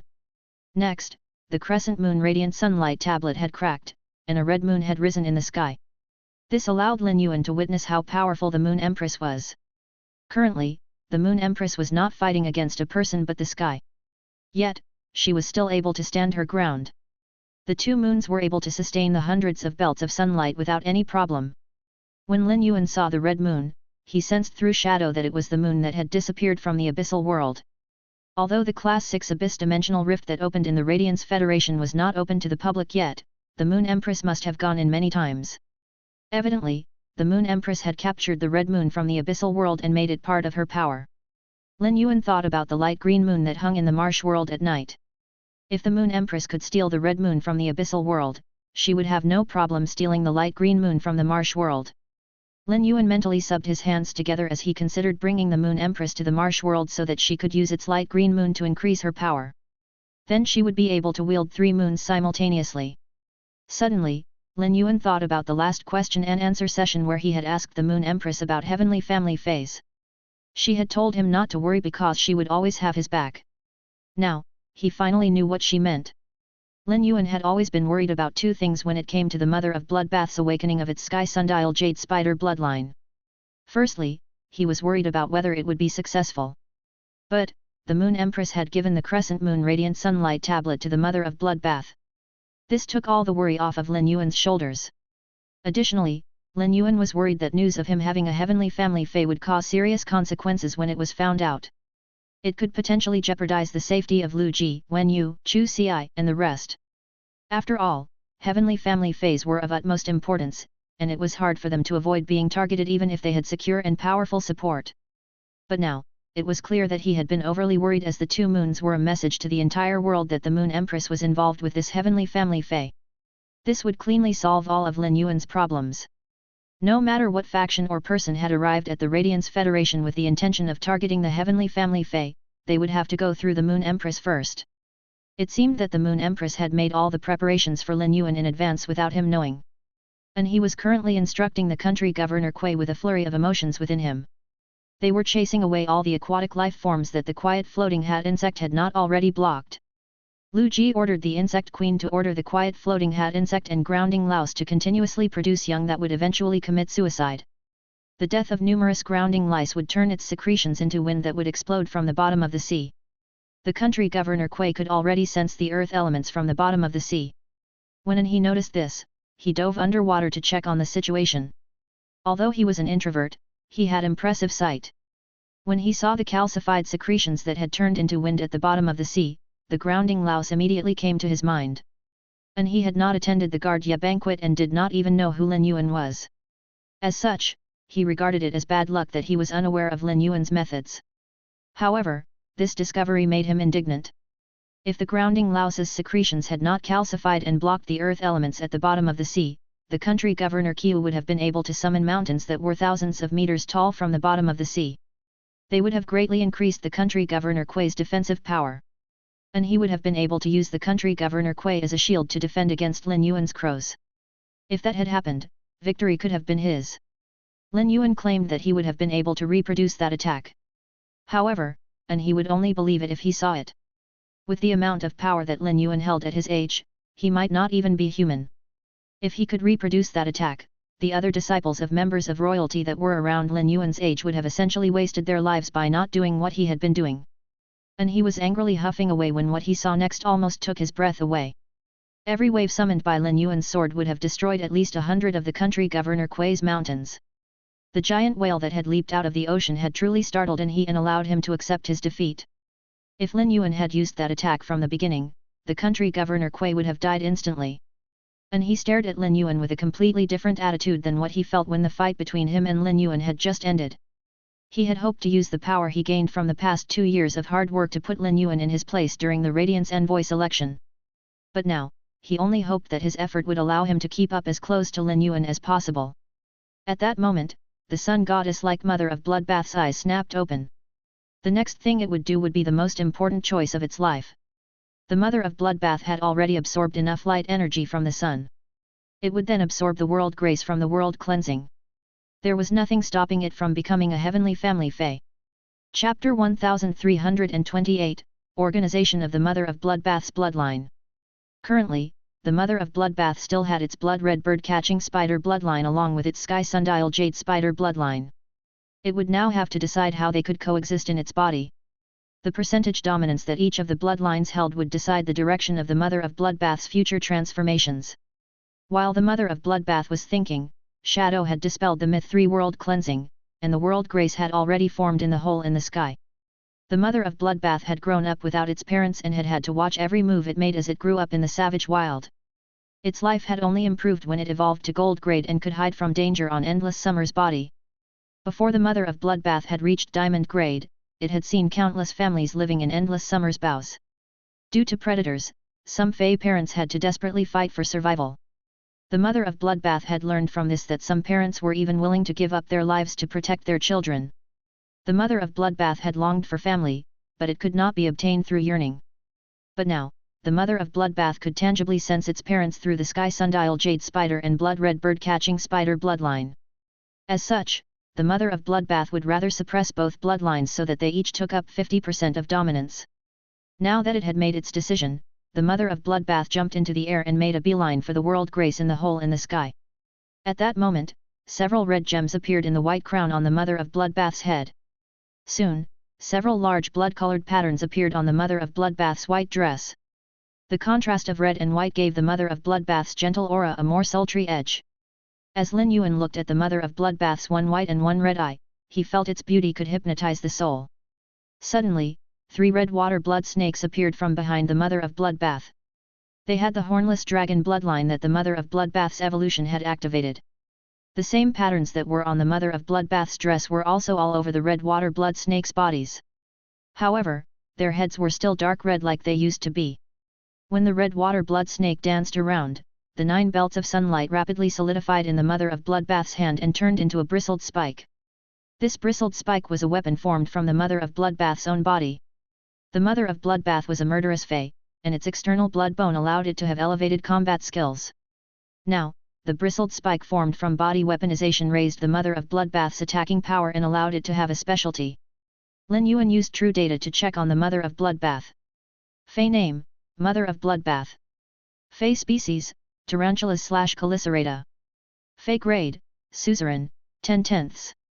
Fey type, Natural, Light/Blood. Fey quality, Myth 3. Abilities. Execution Sting. Through the 8-sharp Chelicery, the blood and light energy will be injected into the target to control their blood while simultaneously purifying them. Eyes of Senluo. The spider eyes look directly at the core of the blood inside the target and anticipate the target's next movements based on the blood flow. At the same time, the spider eyes can look through the target to a certain extent. Funeral of Light. After killing a target with a strong enough soul, the target's soul can be momentarily controlled by light energy.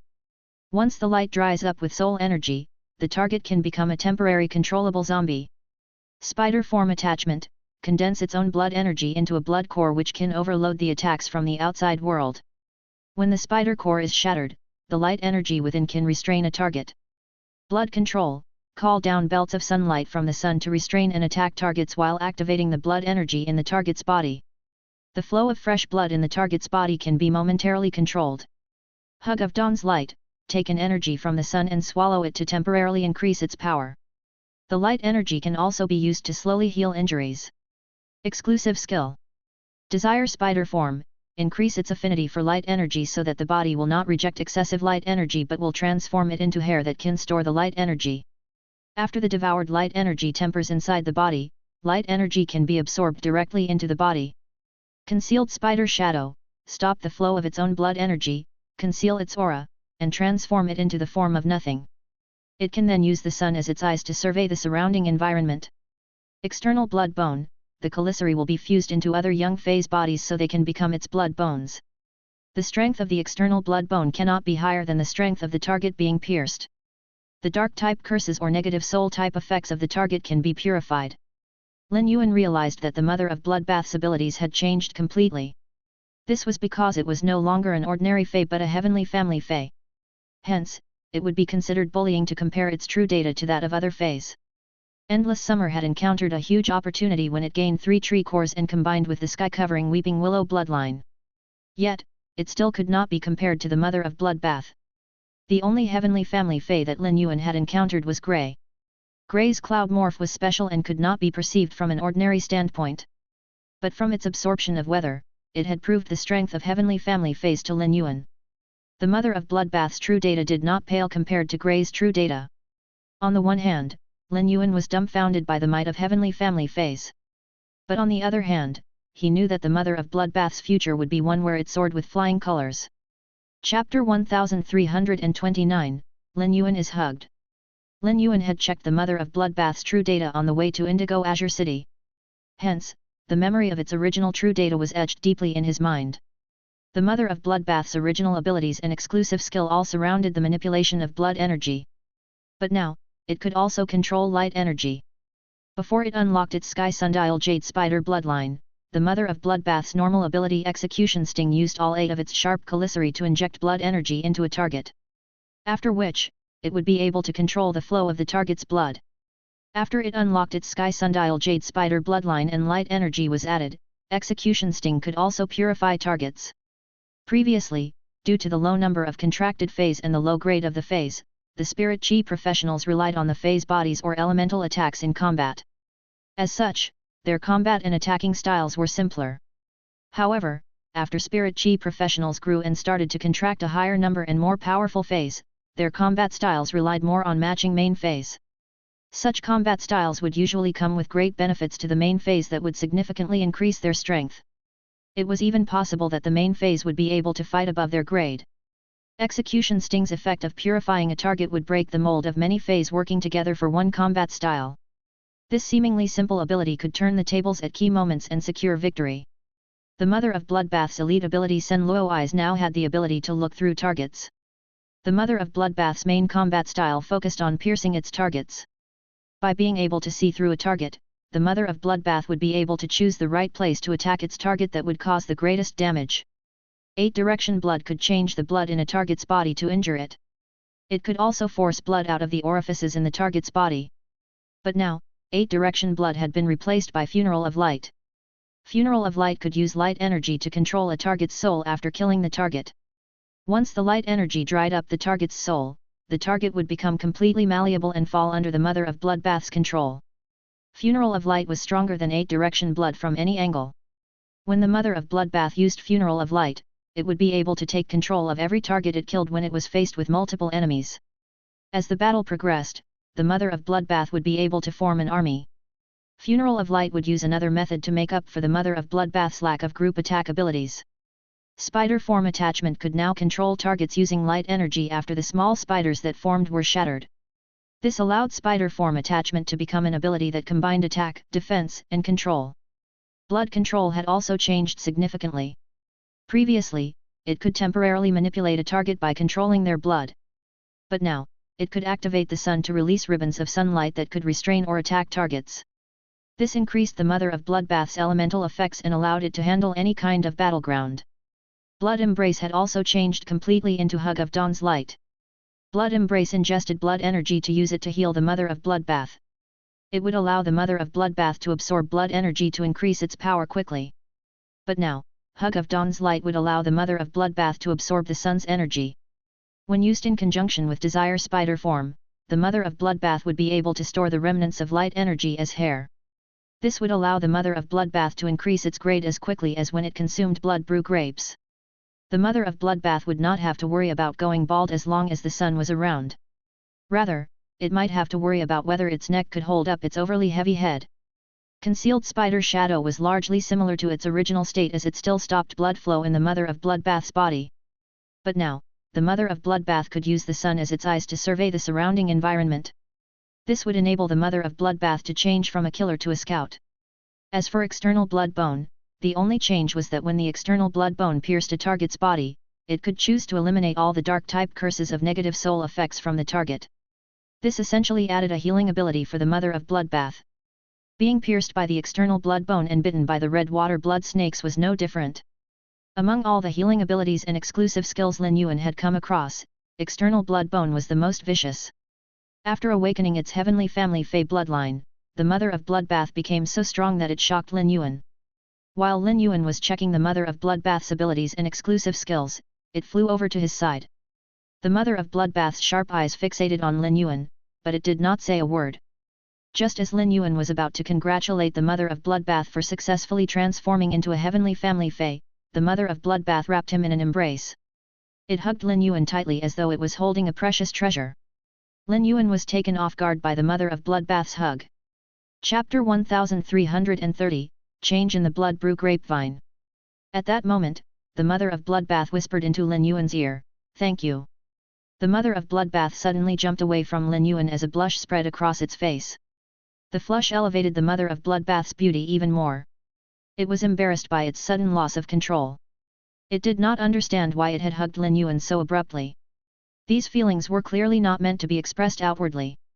However, Lin Yuan's loyal determination and the way he was even willing to risk his life had given it new hope.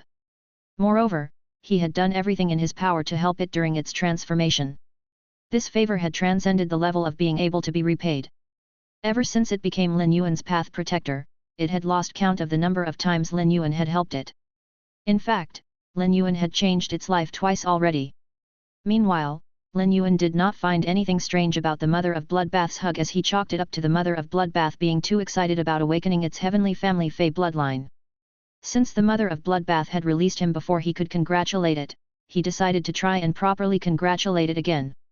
At that moment, Lu Ji, the kill food sky butterfly, and Shadow crowded around the Mother of Bloodbath to share in its joy. The Mother of Bloodbath was terrified that Lin Yuan would mention the hug. If he did, it would not be able to offer an explanation. Thus, before Lin Yuan could even get a single word out, the Mother of Bloodbath jumped in and said, "Lin Yuan, while I was unlocking my bloodline, I absorbed the blood energy in the crimson tentacle algae to adjust my bloodline. Now that I've awakened the Sky Sundial Jade Spider bloodline, I can't use blood energy to increase my power anymore. I will have to absorb light energy from the sun to increase my power from now on." At this point, the Mother of Bloodbath felt slightly regretful. If the Sky Sundial Jade Spider bloodline did not prevent it from absorbing blood energy to increase its power, it could have already evolved to Creation Breed. However, it was fine even if it had not evolved to Creation Breed. With its abilities and exclusive skills, it was confident that it would be able to evolve to Immortal soon. Only by evolving to Immortal would it be able to call itself Lin Yuan's Path Protector. It looked at the blood brew grapevine that Lin Yuan had tossed to the ground but that it had not absorbed and said, "Lin Yuan, the blood brew grapevine has reached Diamond X/Legend. It requires too many resources to nurture heaven and earth phase, yet they don't have much combat ability. Even high-class creation masters find it difficult to sustain the nurturing of heaven and earth fae. The blood brew grapevine would never be able to reach Diamond X/Legend in the wild. If it had not had the luck to be picked up by a person, its leaves would have been immediately consumed by other fays when it reached gold grade. There is still a significant amount of the crimson tentacle algae's body left. A small amount of it will be able to transform the blood brew grapevine. Lin Yuan had wanted to congratulate the mother of bloodbath. But now that the mother of bloodbath had changed the topic and brought up a suggestion, he did not try to congratulate it again. He looked at the pinnacle 6 stars crimson tentacle algae that was currently being torn apart by the sawtooth devour ants and said with a smile, "I got the blood brew grapevine for you in the first place. Now that you no longer need to absorb blood energy, it no longer has any use. But it shall have a chance to transform since you spoke up for it. Why don't you keep it so that it will follow you after it has been nurtured?" The mother of bloodbath picked up the blood brew grapevine from the ground. Although the blood brew grapevine was a plant and could not speak, it could still sense danger and kindness. Previously, it had regarded Lin Yuan as the nicest person in the world because he had been the one who evolved it to its current level. But ever since Lin Yuan took it out of the Fey storage box and it sensed Lin Yuan's intention to sacrifice it, the blood brew grapevine had not stopped trembling. Now that the mother of bloodbath had kindly pleaded for mercy on its behalf, the blood brew grapevine immediately clung to it. It tentatively wrapped its vine around the mother of bloodbath's hand and offered up a ripe branch of blood brew grapes. The mother of bloodbath smiled when it saw this. It gently stroked the blood brew grapevine and plucked one of the blood brew grapes. The blood brew grapes produced by the Diamond X/Legend blood brew grapevine were considered treasured amongst blood-type feys. The blood energy in blood brew grapes also had healing properties for non-blood type feys. As much as the mother of bloodbath liked the taste of blood brew grapes, it would not eat any more now that it could no longer use it to increase its power. After the mother of bloodbath stored away the blood brew grapes, it also stored the blood brew grapevine in the red crystal cluster diamond fey storage box hanging on its ear. Lin Yuan walked over to the crimson tentacle algae. Lu Ji ordered the insect queen to call the sawtooth devour ant back. Lin Yuan looked at the thickest red tentacle on the crimson tentacle algae's body and slammed the sacred sword down on it, cleanly cleaving it off. This tentacle was the crimson tentacle algae's ortet. It could be turned into a precious instrument. Lin Yuan was not a true Class 5 creation master and could not forge precious instruments. If he wanted to do so, he would either have to ask the Moon Empress or wait for genius to reach Class 5. The sawtooth devour ants had broken up the rest of the crimson tentacle algae's body into pieces, and Lin Yuan told the mother of bloodbath to store them to feed to the blood brew grapevine. After gathering his spoils, Lin Yuan ignored the smiling silver umber black. The mother of bloodbath had almost died because of Shark On. Although this was not Silver Umber Black's fault, it was still Silver Umber Black who had attracted Shark On. Given that he had almost lost his friend, Lin Yuan found it difficult not to place blame on Silver Umber Black. As Lin Yuan listened to the whale calls, he decided to go and collect the whale fall. This whale fall could be the key to the floating island whale's early hatching. Chapter 1331, Awkward and He. A few months had passed since Lin Yuan obtained the floating island whale.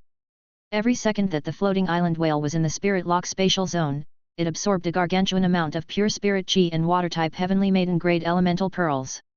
It used up the most resources than any other living creature in the spirit lock spatial zone.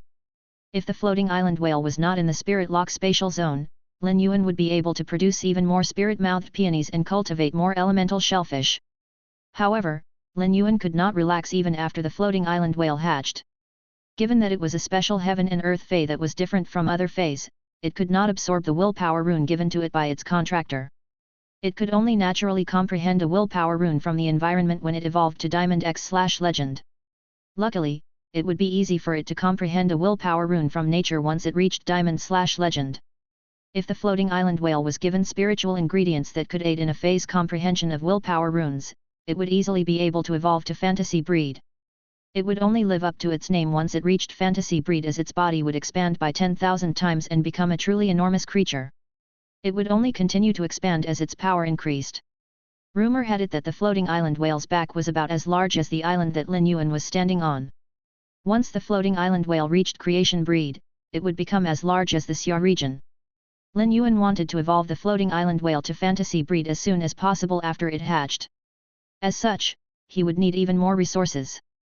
Additionally, Lin Yuan wanted to build a true sky city atop the floating island whale's back. However, he could not think that far into the future. Now, he needed to find a way to hatch the floating island whale as soon as possible. And he led Sun Zhang and Zhang Cheng over to Lin Yuan's side. He looked at Lin Yuan with a complex expression and said, "Lin Yuan, I'm not as powerful as you, so I have nothing to say about my loss to you. I will work hard in the future, and we will spar again during the Radiance Envoy selection in 2 years. Lin Yuan looked at An He in surprise. He had not expected An He to admit his weakness after he saw Lin Yuan use the attack of the sea leaping whale. Continue reading on myb0xn0vel.com. Proud people usually found it difficult to admit their weaknesses in front of another person. Yet, An He had done it. This meant that he had an innocent heart. Lin Yuan said to An He with a smile, "Sure. Let's fight again during the Radiance Envoy selection in 2 years." This was the first time Lin Yuan openly admitted his intention to participate in the Radiance Envoy selection.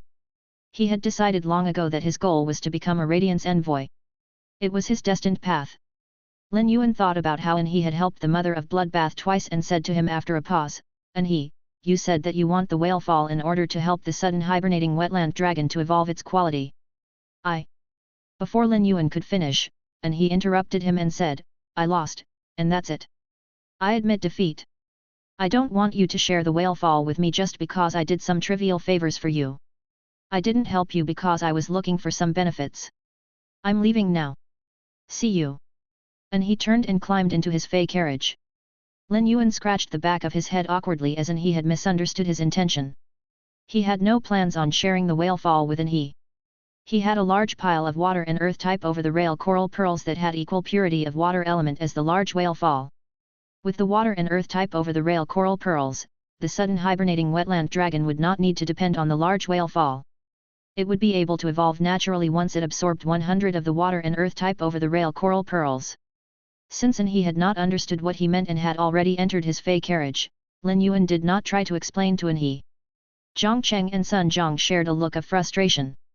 Although they had not spent as much time by An He's side as Gu En had, they still understood An He to a certain extent. They had never heard of him asking anyone for help. Yet, he had acknowledged Lin Yuan and expressed his admiration for Lin Yuan. He was trying to become friends with Lin Yuan. An He's ears had gone red, and he failed to mention becoming friends. Zhang Cheng and Sun Zhang wondered when An He would be able to find a true friend with such a personality. Luckily, Lin Yuan was good-natured. Any other disciple of a member of royalty would not only have skipped thanking him for his help but might even start to dislike him. Zhang Cheng and Sun Zhang bowed to Lin Yuan and said, "Lords, we shall take our leave too." They climbed onto An He's fey carriage together.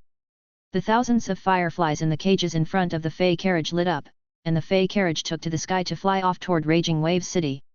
Now, only Lin Yuan, Lu Ji, the mother of Bloodbath, the Kill Food Sky Butterfly, Shadow, Silver Umber Black, and the 2 Sea King experts were left on the island.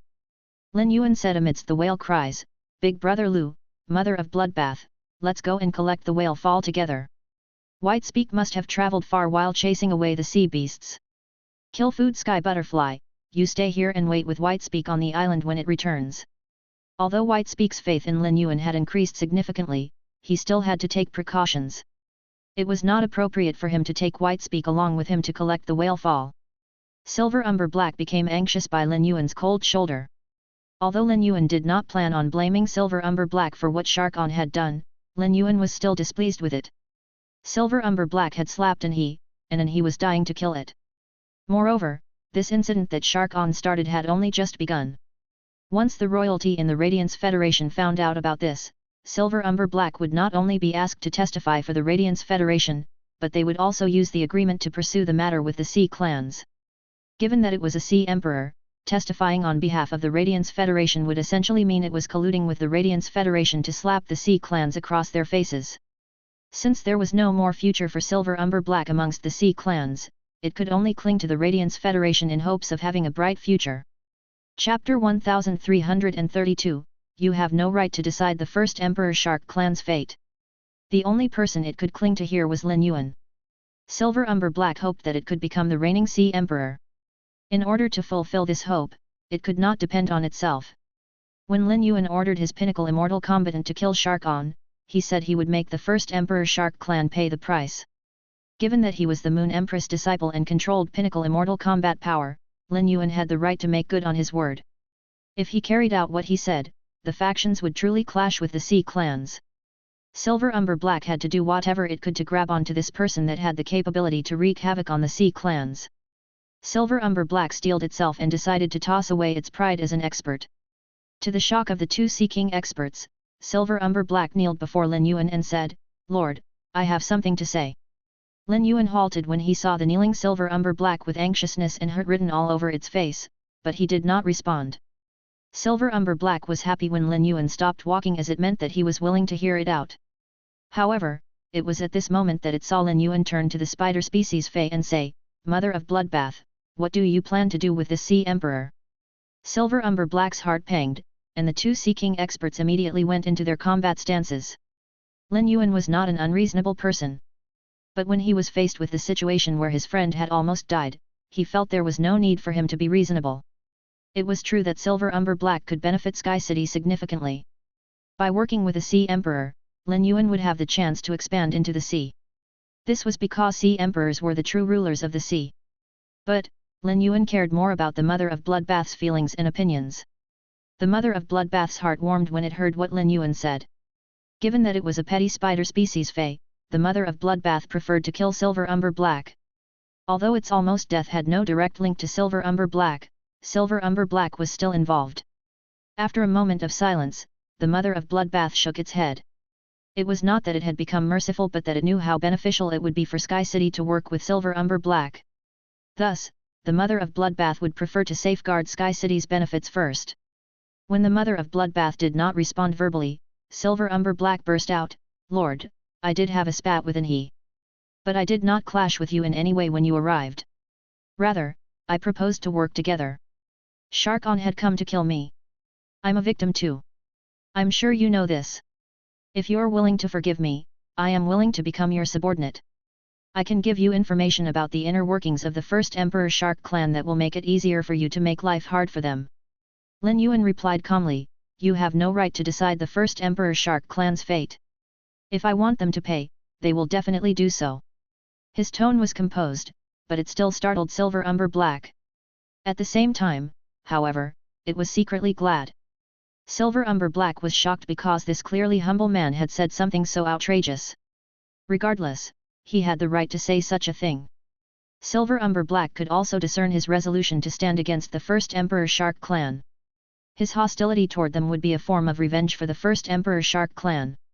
It seemed that Sharkon truly brought doom onto the first Emperor Shark clan.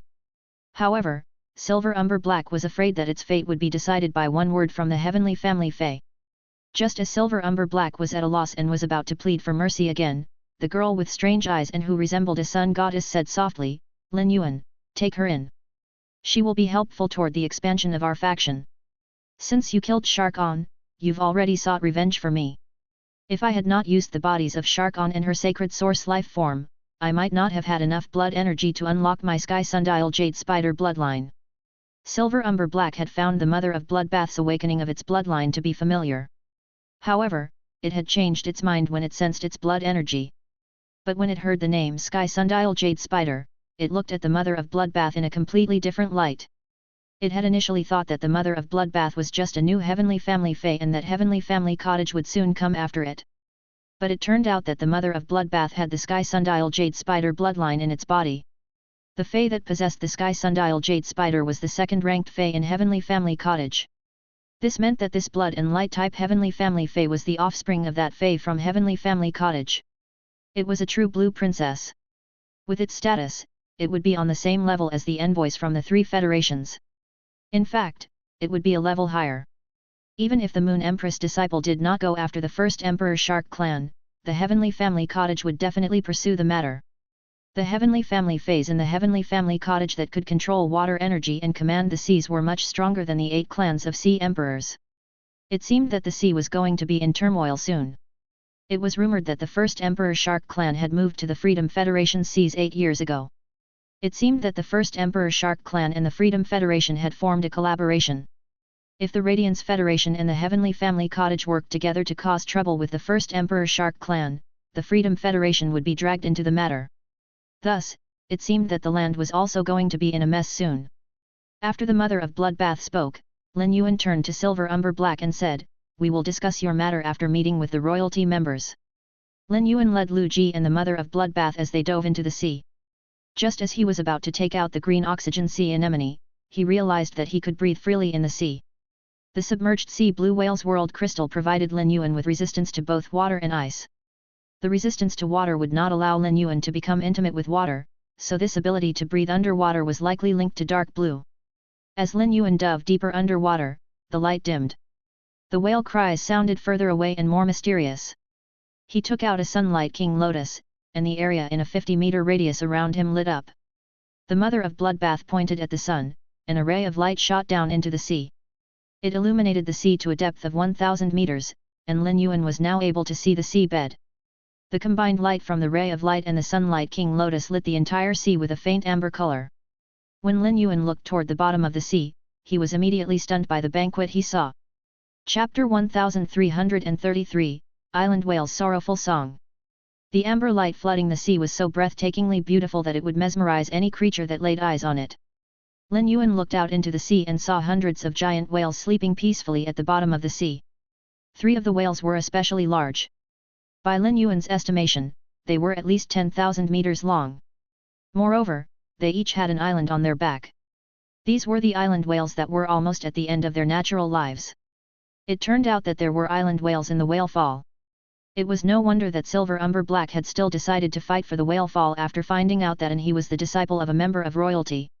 It made sense now why Sharkon had wanted to kill Silver Umber Black and the rest of the people on the island, even at the risk of breaking the agreement.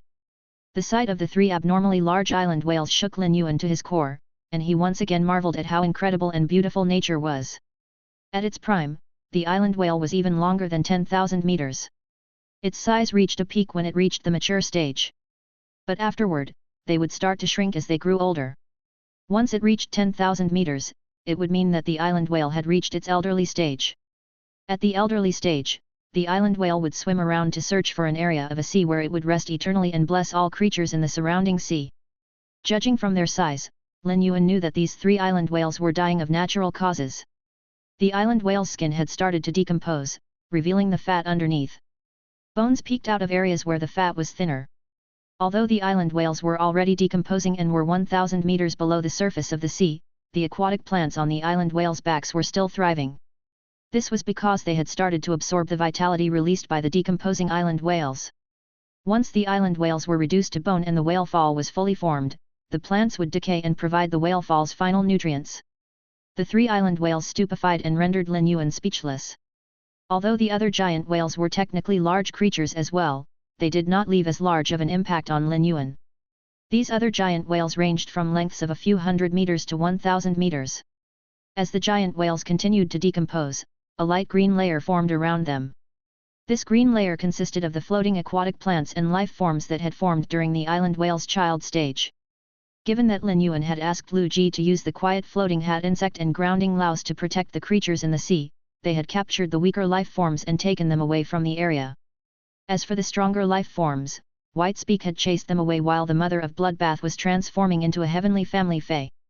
As such, there were no life forms left that could consume the floating aquatic plants and life forms that came from the giant whale's decomposition. This meant that none of the benefits provided by the whale fall had been moved. No light reached the deep depths of the sea. The Sunlight King Lotus and ray of sunlight allowed light to reach where it had never reached before. This not only caused the quantity of floating aquatic plants and life forms to multiply in a short period but also increased the rate at which the giant whales decomposed. The green layer around the whales billowed out and permeated the rest of the sea, adding a green hue to the amber sea. Lin Yuan was spellbound by this gentle way of benefiting the sea. He once again gained a new perspective on life forms. Tens of crystal eggs were greedily absorbing the spirit chi and elemental energy released by the decomposing island whales. The blue eggs slowly grew brighter as they continued to absorb spirit chi and elemental energy. These were the island whale embryos. These island whale embryos were already formed and only needed spirit chi of a certain purity and a continuous influx of elemental energy to hatch. Thus, if the island whale embryos were placed under Lin Yuan's care, they would be able to hatch even without the nurturing of the whale fall. Lin Yuan was in no rush to gather the tens of island whale embryos.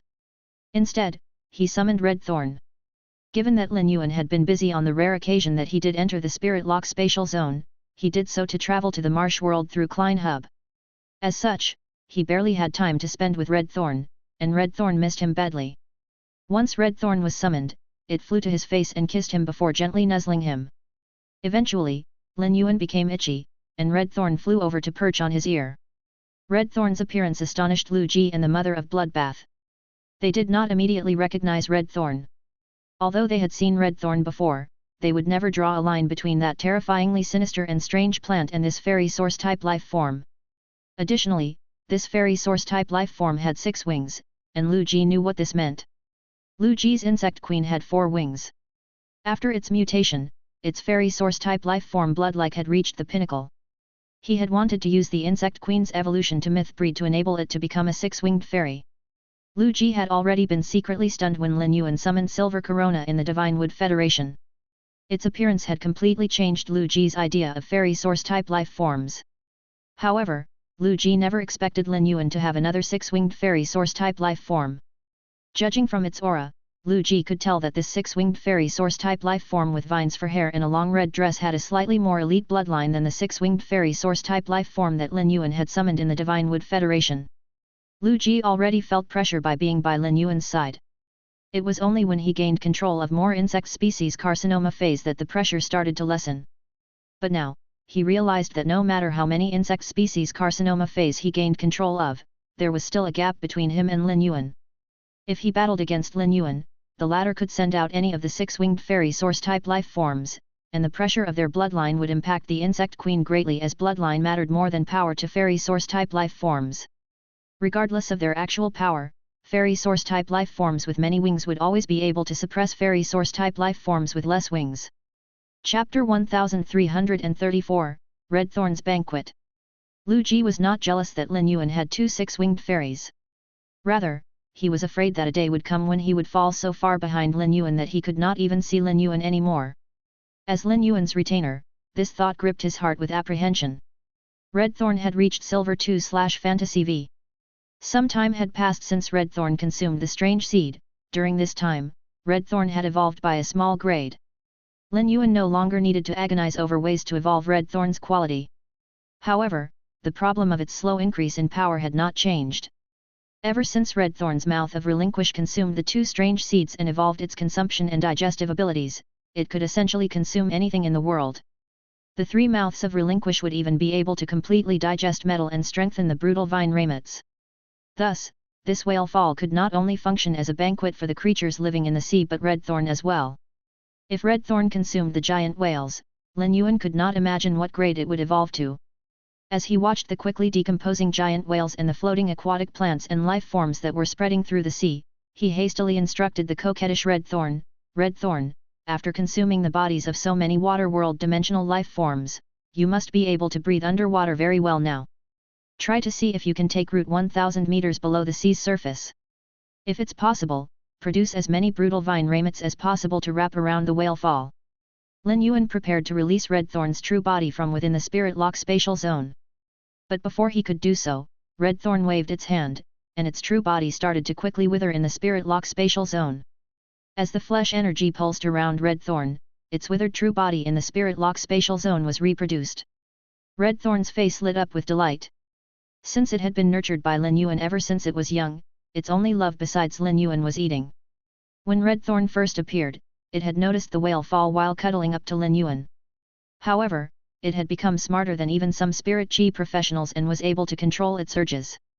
As such, it no longer whined uncontrollably over every small piece of flesh. However, this did not mean that Red Thorn did not hunger for the whale fall. Please reading on myb0xnovel.com. Since Lin Yuan had asked it to surround the whale fall, it proved its place in Lin Yuan's heart. This thought filled Red Thorn with elation. When Red Thorn summoned its true body, the mother of Bloodbath and Lu Ji finally recognized Red Thorn. Previously, Lu Ji had only been shocked by Red Thorn's 6 wings. But now, the mother of Bloodbath's jaw dropped, and it could only blink in astoundment. The mother of Bloodbath had seen Lin Yuan summon Red Thorn in Millstone Town. At that time, Red Thorn was a source-type plant that had only just evolved to bronze grade. But now, Red Thorn had transformed to the point that the mother of Bloodbath no longer recognized it. Putting aside the question of how a source-type plant had transformed into a 6-winged life form, the mother of Bloodbath could not figure out how the Silver 2 Red Thorn had reached Fantasy V. After getting over its shock, it could not help but gasp to itself. It's such a blessing to be one of Lin Yuan's feys. After Red Thorn was summoned, it led the three mouths of relinquish to the bottom of the sea. At that moment, Lin Yuan saw the acid corrosion queen bee fly out of one of the mouths of relinquish. The acid corrosion queen bee was an avian-type insect and was not equipped to move through water. Red Thorn was completely ignoring the possible death of its devoted fan. The acid corrosion queen bee desperately tried to float up toward the surface of the sea. When Lin Yuan saw this, he waved his hand towards the acid corrosion queen bee and sent it to the spirit lock spatial zone. Currently, Red Thorn had reached the center of the whale fall. When Red Thorn landed on the bottom of the sea, the impact kicked up the sand on the seabed and caused the sea water to swirl around. The eyes of relinquish on Red Thorn's three mouths of relinquish blinked wildly. Then Red Thorn digested the eyes of relinquish one by one. The spore cavities in the three mouths of relinquish spat out a large number of spores. These spores were trapped in the mud and sand and were carried away. When the spores reached the ground, Red Thorn ordered them to take root rapidly. After taking root, the spores did not immediately grow the brutal vine ramets. Instead, they became more small spore cavities. It was evident that Red Thorn had specially treated these spores. This was the first step that Red Thorn was taking in order to enjoy the banquet. The spore cavities grew rapidly and spewed spores once they matured. This depleted the energy in the spore cavities, and they started to wither. The tens of thousands of spores stained the bottom of the sea a blood red. As the spore cavities were able to spew the spores a great distance away, Lin Yuan looked down and saw that the red spores had completely covered the whale fall. The spores took root and brutal vine ramets sprouted from the bottom of the sea. The brutal vine ramets wrapped around the corpses of the giant whales like tentacles and ripped away the thick layers of flesh and rotting flesh. After the brutal vine ramets consumed and digested the fat and skin, the vitality that was released enabled the brutal vine ramets to grow swiftly. Soon, the brutal vine ramets grew from a few meters long to tens of meters long. The length of the brutal vine ramets caused Lin Yuan to be increasingly appalled by Red Thorn's ability to fight underwater. With sufficient vitality, Red Thorn would be able to grow brutal vine ramets that grew from the bottom to the surface of the sea. These brutal vine ramets were extremely agile, and they soon found the weakest parts of the giant whale corpses. As the brutal vine ramets slithered through the cracks in the giant whale's bones, they started to dig into their feast. Chapter 1335, Dragon Saliva Whale Fragrance. Consuming these whales not only increased Red Thorn's rate of consumption, but the brutal vine ramets were also able to gain a large amount of vitality in a short amount of time. But still, Red Thorn did not stop using the eyes of relinquish. Lin Yuan was happy when he saw the brutal vine ramets that had taken over the bottom of the sea in a matter of minutes. He was proud of Red Thorn, which he had nurtured ever since it was a source seed. Every time Red Thorn evolved, Lin Yuan was full of excitement and hope. When he felt the explosive vitality coming from Red Thorn and its increasing grade, Lin Yuan broke out into a bright grin. Although he was slightly upset by the floating aquatic life forms and plants that were scattering, it would be difficult for the brutal vine ramets to reach the aquatic life forms and plants that were floating away. While Lin Yuan was sighing to himself, the dark red spores that had not found a place to take root hatched. The hatched spores looked completely different from the brutal vine ramets and depended on the energy from Red Thorn to produce pretty fist-sized red flowers. When Lin Yuan saw the thousands of blooming red flowers, he was taken aback. It was clear that this was another form of the brutal vine ramets.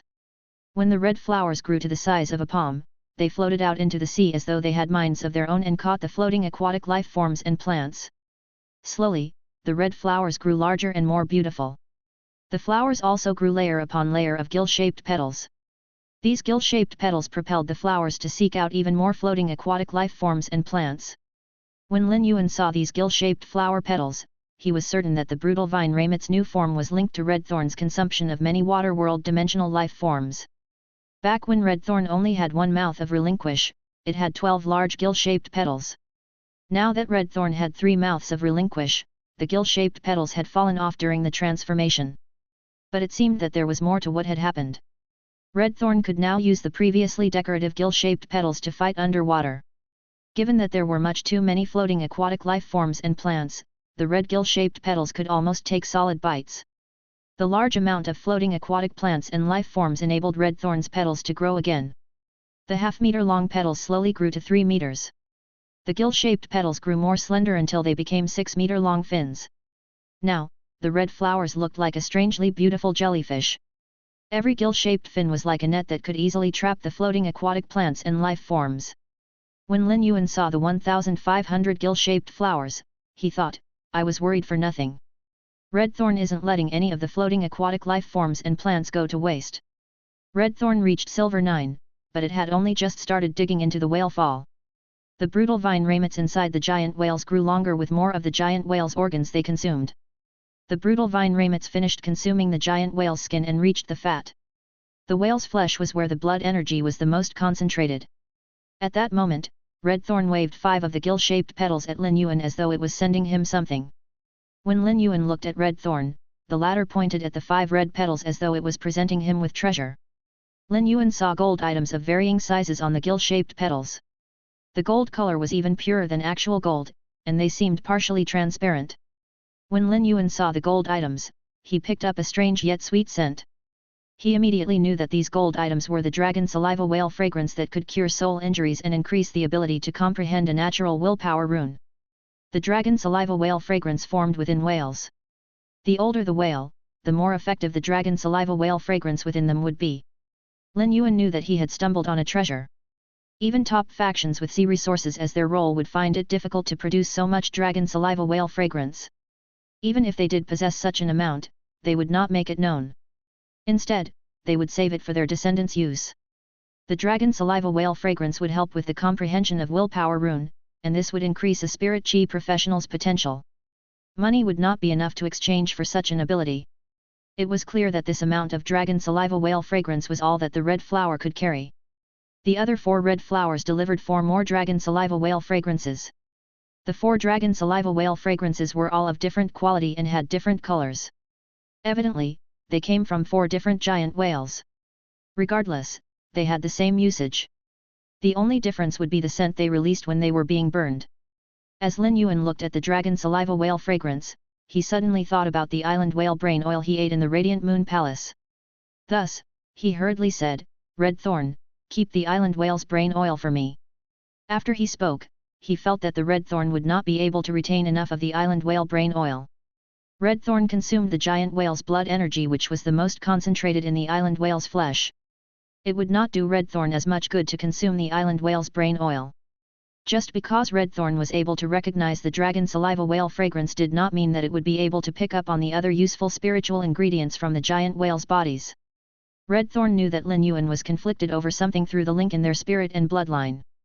Redthorn went over to the Mother of Bloodbath, placed its small white hand on the Mother of Bloodbath's index finger, and said softly, "Sister Blood, let's go to the bottom of the ocean together so you can tell me what items will be useful to Yuan." Ever since Redthorn gained intelligence, it knew that the Mother of Bloodbath was Lin Yuan's path protector. As such, it felt the utmost respect for the Mother of Bloodbath. The Mother of Bloodbath was slightly stunned by how Redthorn addressed it. In the past, the Mother of Bloodbath would have felt that it was strange as it was Lin Yuan's path protector, and calling it sister was inappropriate. Chapter 1336, Evolved Redthorn. But since the Mother of Bloodbath understood sentimentality, it really liked being addressed in such a way. Being addressed in such a way placed the Mother of Bloodbath on the same level of respect as Lin Yuan. What else would make the Mother of Bloodbath happier? The Mother of Bloodbath moved Redthorn's hand onto its shoulder to protect Redthorn with its hair as it said, "When we get down there, I'll tell you what to keep and what you can eat. I'll make sure that you understand clearly." The Mother of Bloodbath took Redthorn to the bottom of the sea and solved Lin Yuan's problem. All he had to do now was sit back and wait to collect a large harvest of spiritual ingredients from the whale fall.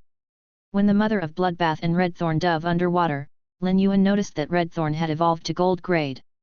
Almost immediately, Redthorn reached out to Lin Yuan to ask which direction it should evolve in. As Lin Yuan looked at the sea of flowers that Redthorn had produced, he realized that Redthorn still needed to depend on the eyes of Relinquish to trigger the explosive effects despite being able to lay down the sea of flowers quickly. This led to the sea of flowers being clumsy and lacking in damage power. Hence, Lin Yuan decided that Redthorn should strengthen the explosive power of the sea of flowers. After Redthorn received Lin Yuan's instruction, the 3 mouths of Relinquish seemed to turn into roaring lava. Soon, several threads that resembled blood vessels bulged from the top of the mouths of Relinquish, while many fine threads of air grew from the bottom of the mouths of Relinquish. The thin and soft threads of air linked every brutal vine raiment together. Soon, the swelling blood vessels on the mouths of Relinquish started to move downward. The brutal vine ramets and the rapidly moving red petals clashed together violently. They moved even faster than during combat. This meant that Redthorn would have to use the eyes of Relinquish at a quicker rate as well. Moreover, Redthorn could not continue to evolve its grade by absorbing the energy from the whale fall. Instead, it would have to use the energy to temper its body. Lin Yuan raised an eyebrow and used true data to check on Redthorn. Fey name, Redthorn, 6-winged fairy, 1000 eyes Relinquish. Fey species, Rafflesia genus/fairy species. Fey grade, gold, 1/10. Fey type, source/wood. Fey quality, fantasy V. Abilities. Mouth of Relinquish, secretes vigorous digestive fluids with powerful corrosive properties, allowing a faster speed to absorb the energy in the food. The tongue of Relinquish inside the mouth is able to increase the digestion speed by several times. It can also secrete a special corrosive fluid from the flesh and blood that it consumed. When the tongues of Relinquish pierce a target, the tip of the tongue can be cut off and left in the target's body. While the target remains alive, the tip of the tongue will control the target's spirit and soul. After the target dies, the tip of the tongue can control and manipulate the target to make it appear as though it was still alive. Brutal carnivore vine, the vines contained digestive fluids that grew in midair, and the sharp teeth on the inner side of the vine could grind off and collect flesh and blood energy. Eye of Relinquish, eyes are formed using blood and flesh energy. Each eye contains a huge amount of blood and flesh energy. When the number of eyes of Relinquish on every mouth of Relinquish is maintained below 60, they are merely able to store energy. When the number of eyes of Relinquish is above 60, those eyes of Relinquish that are above 60 can be turned into an energy ray at any time. Sea of Flowers state transition, by quickly using up the stored energy, the Sea of Flowers child Raymit's attacking power and mobility can be improved by several times. The child Raymit's weapons will also morph in a way that increases their functionality. Exclusive skill. Spore growth, spits a huge amount of spores, which can absorb the energy or flesh energy supplied by Redthorn, out of its spore cavity to quickly grow Raymits and child Raymits that are controlled by the Ortet. Wither glory, Redthorn can rapidly absorb the energy from the soil and pour the energy into the Sea of Flowers. As long as the soil has the roots of the child Raymits and Raymits, the withered Sea of Flowers will reach its prime state.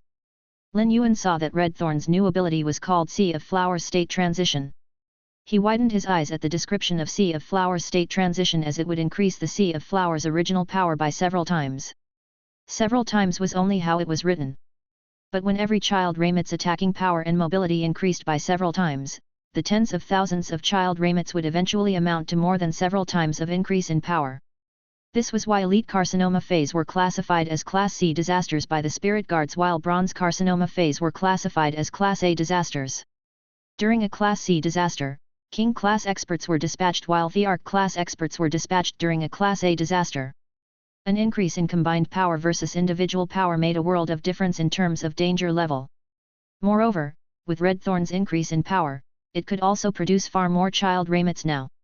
Lin Yuan also realized that the toothed bottom parts of the brutal vine Raymits were growing longer. Translucent red web-like membranes grew from within the jellyfish-like flowers. These membranes increased the speed at which the red flowers could move and allowed the gill-shaped flowers to increase the efficiency at which they could take in food when they were clustered together. These had to be the weapons that the child Raymits morphed into that increased their original ability as a weapon and their practicality. The more Lin Yuan looked at the gold Redthorn, the more satisfied he felt. As Redthorn's grade increased, the power of the entire Sea of Flowers would be raised. Redthorn was consuming the bodies of the giant whales at an increasing rate.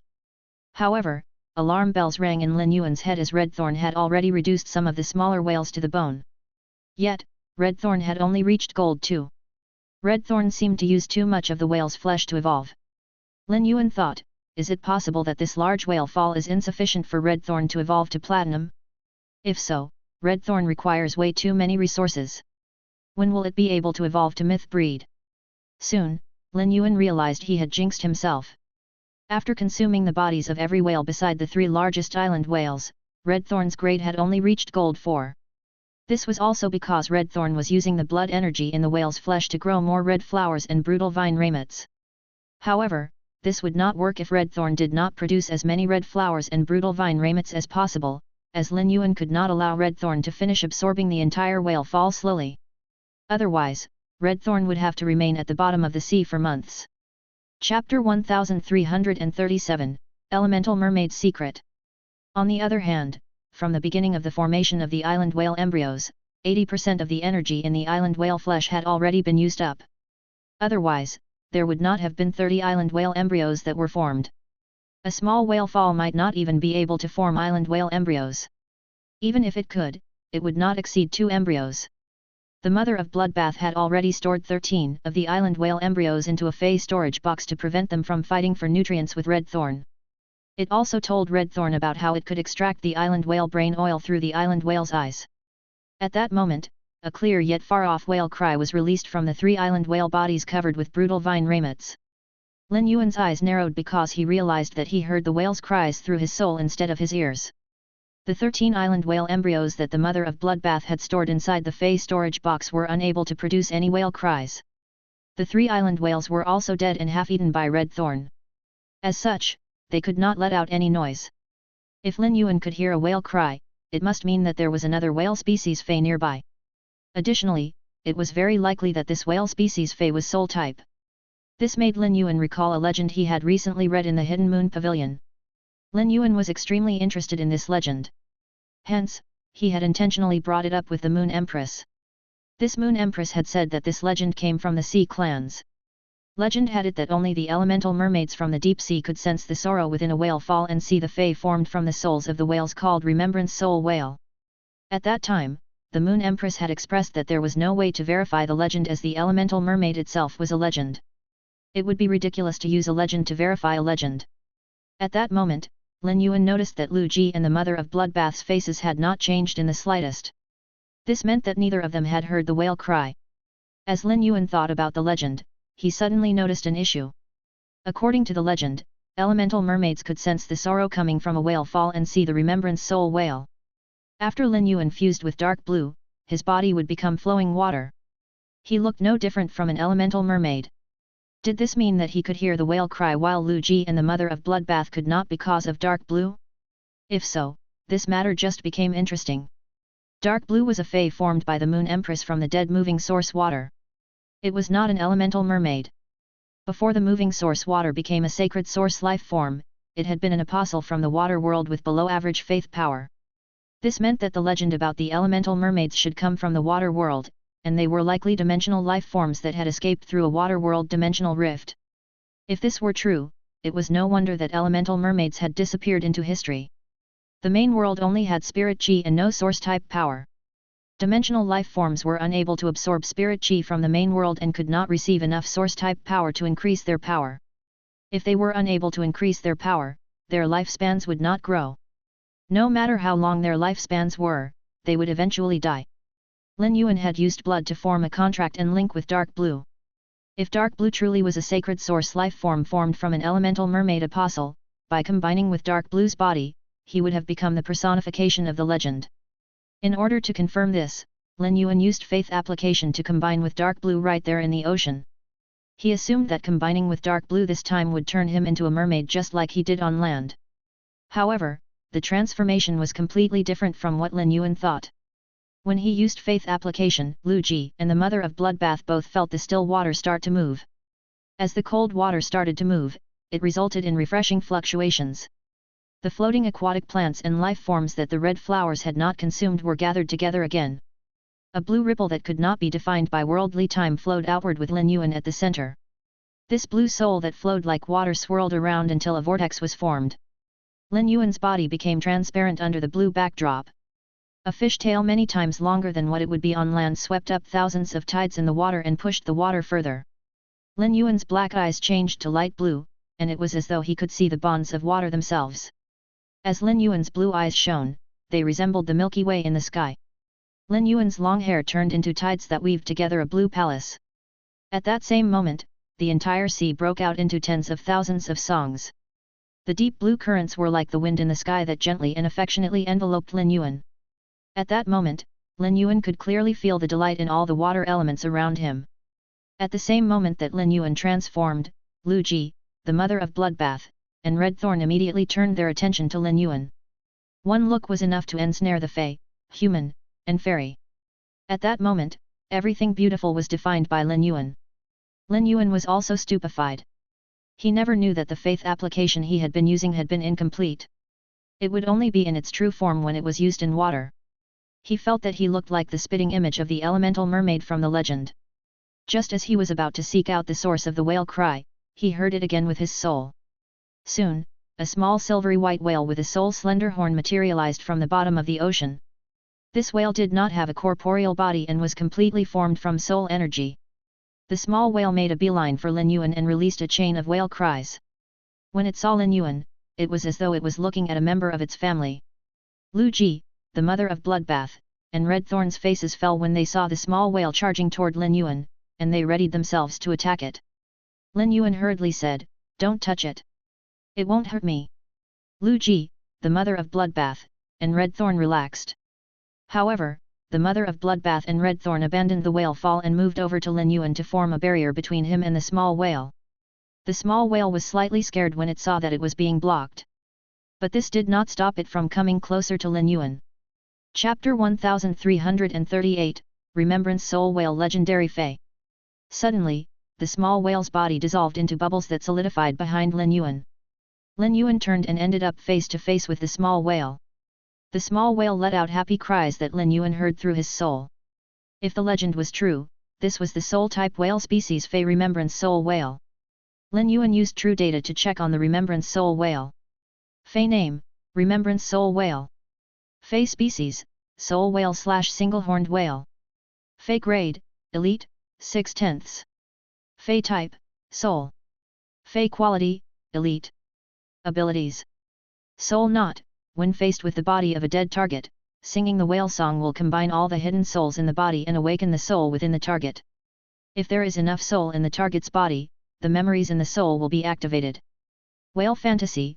When faced with an attack, the body can be turned into soul power and spread out into the surroundings. This will be able to dodge any attack. When heavily injured, the soul will attach itself to the closest object. Once out of danger, the soul can re-solidify into its original form. Lin Yuan saw that this small whale was truly called the Remembrance Soul Whale and that it had been formed from the souls of several hundred giant whales that had died. Its quality was Elite 6. Lin Yuan could not help but suck in a sharp breath when he saw the Remembrance Soul Whale's abilities. It truly lived up to its background as its normal ability was amazing.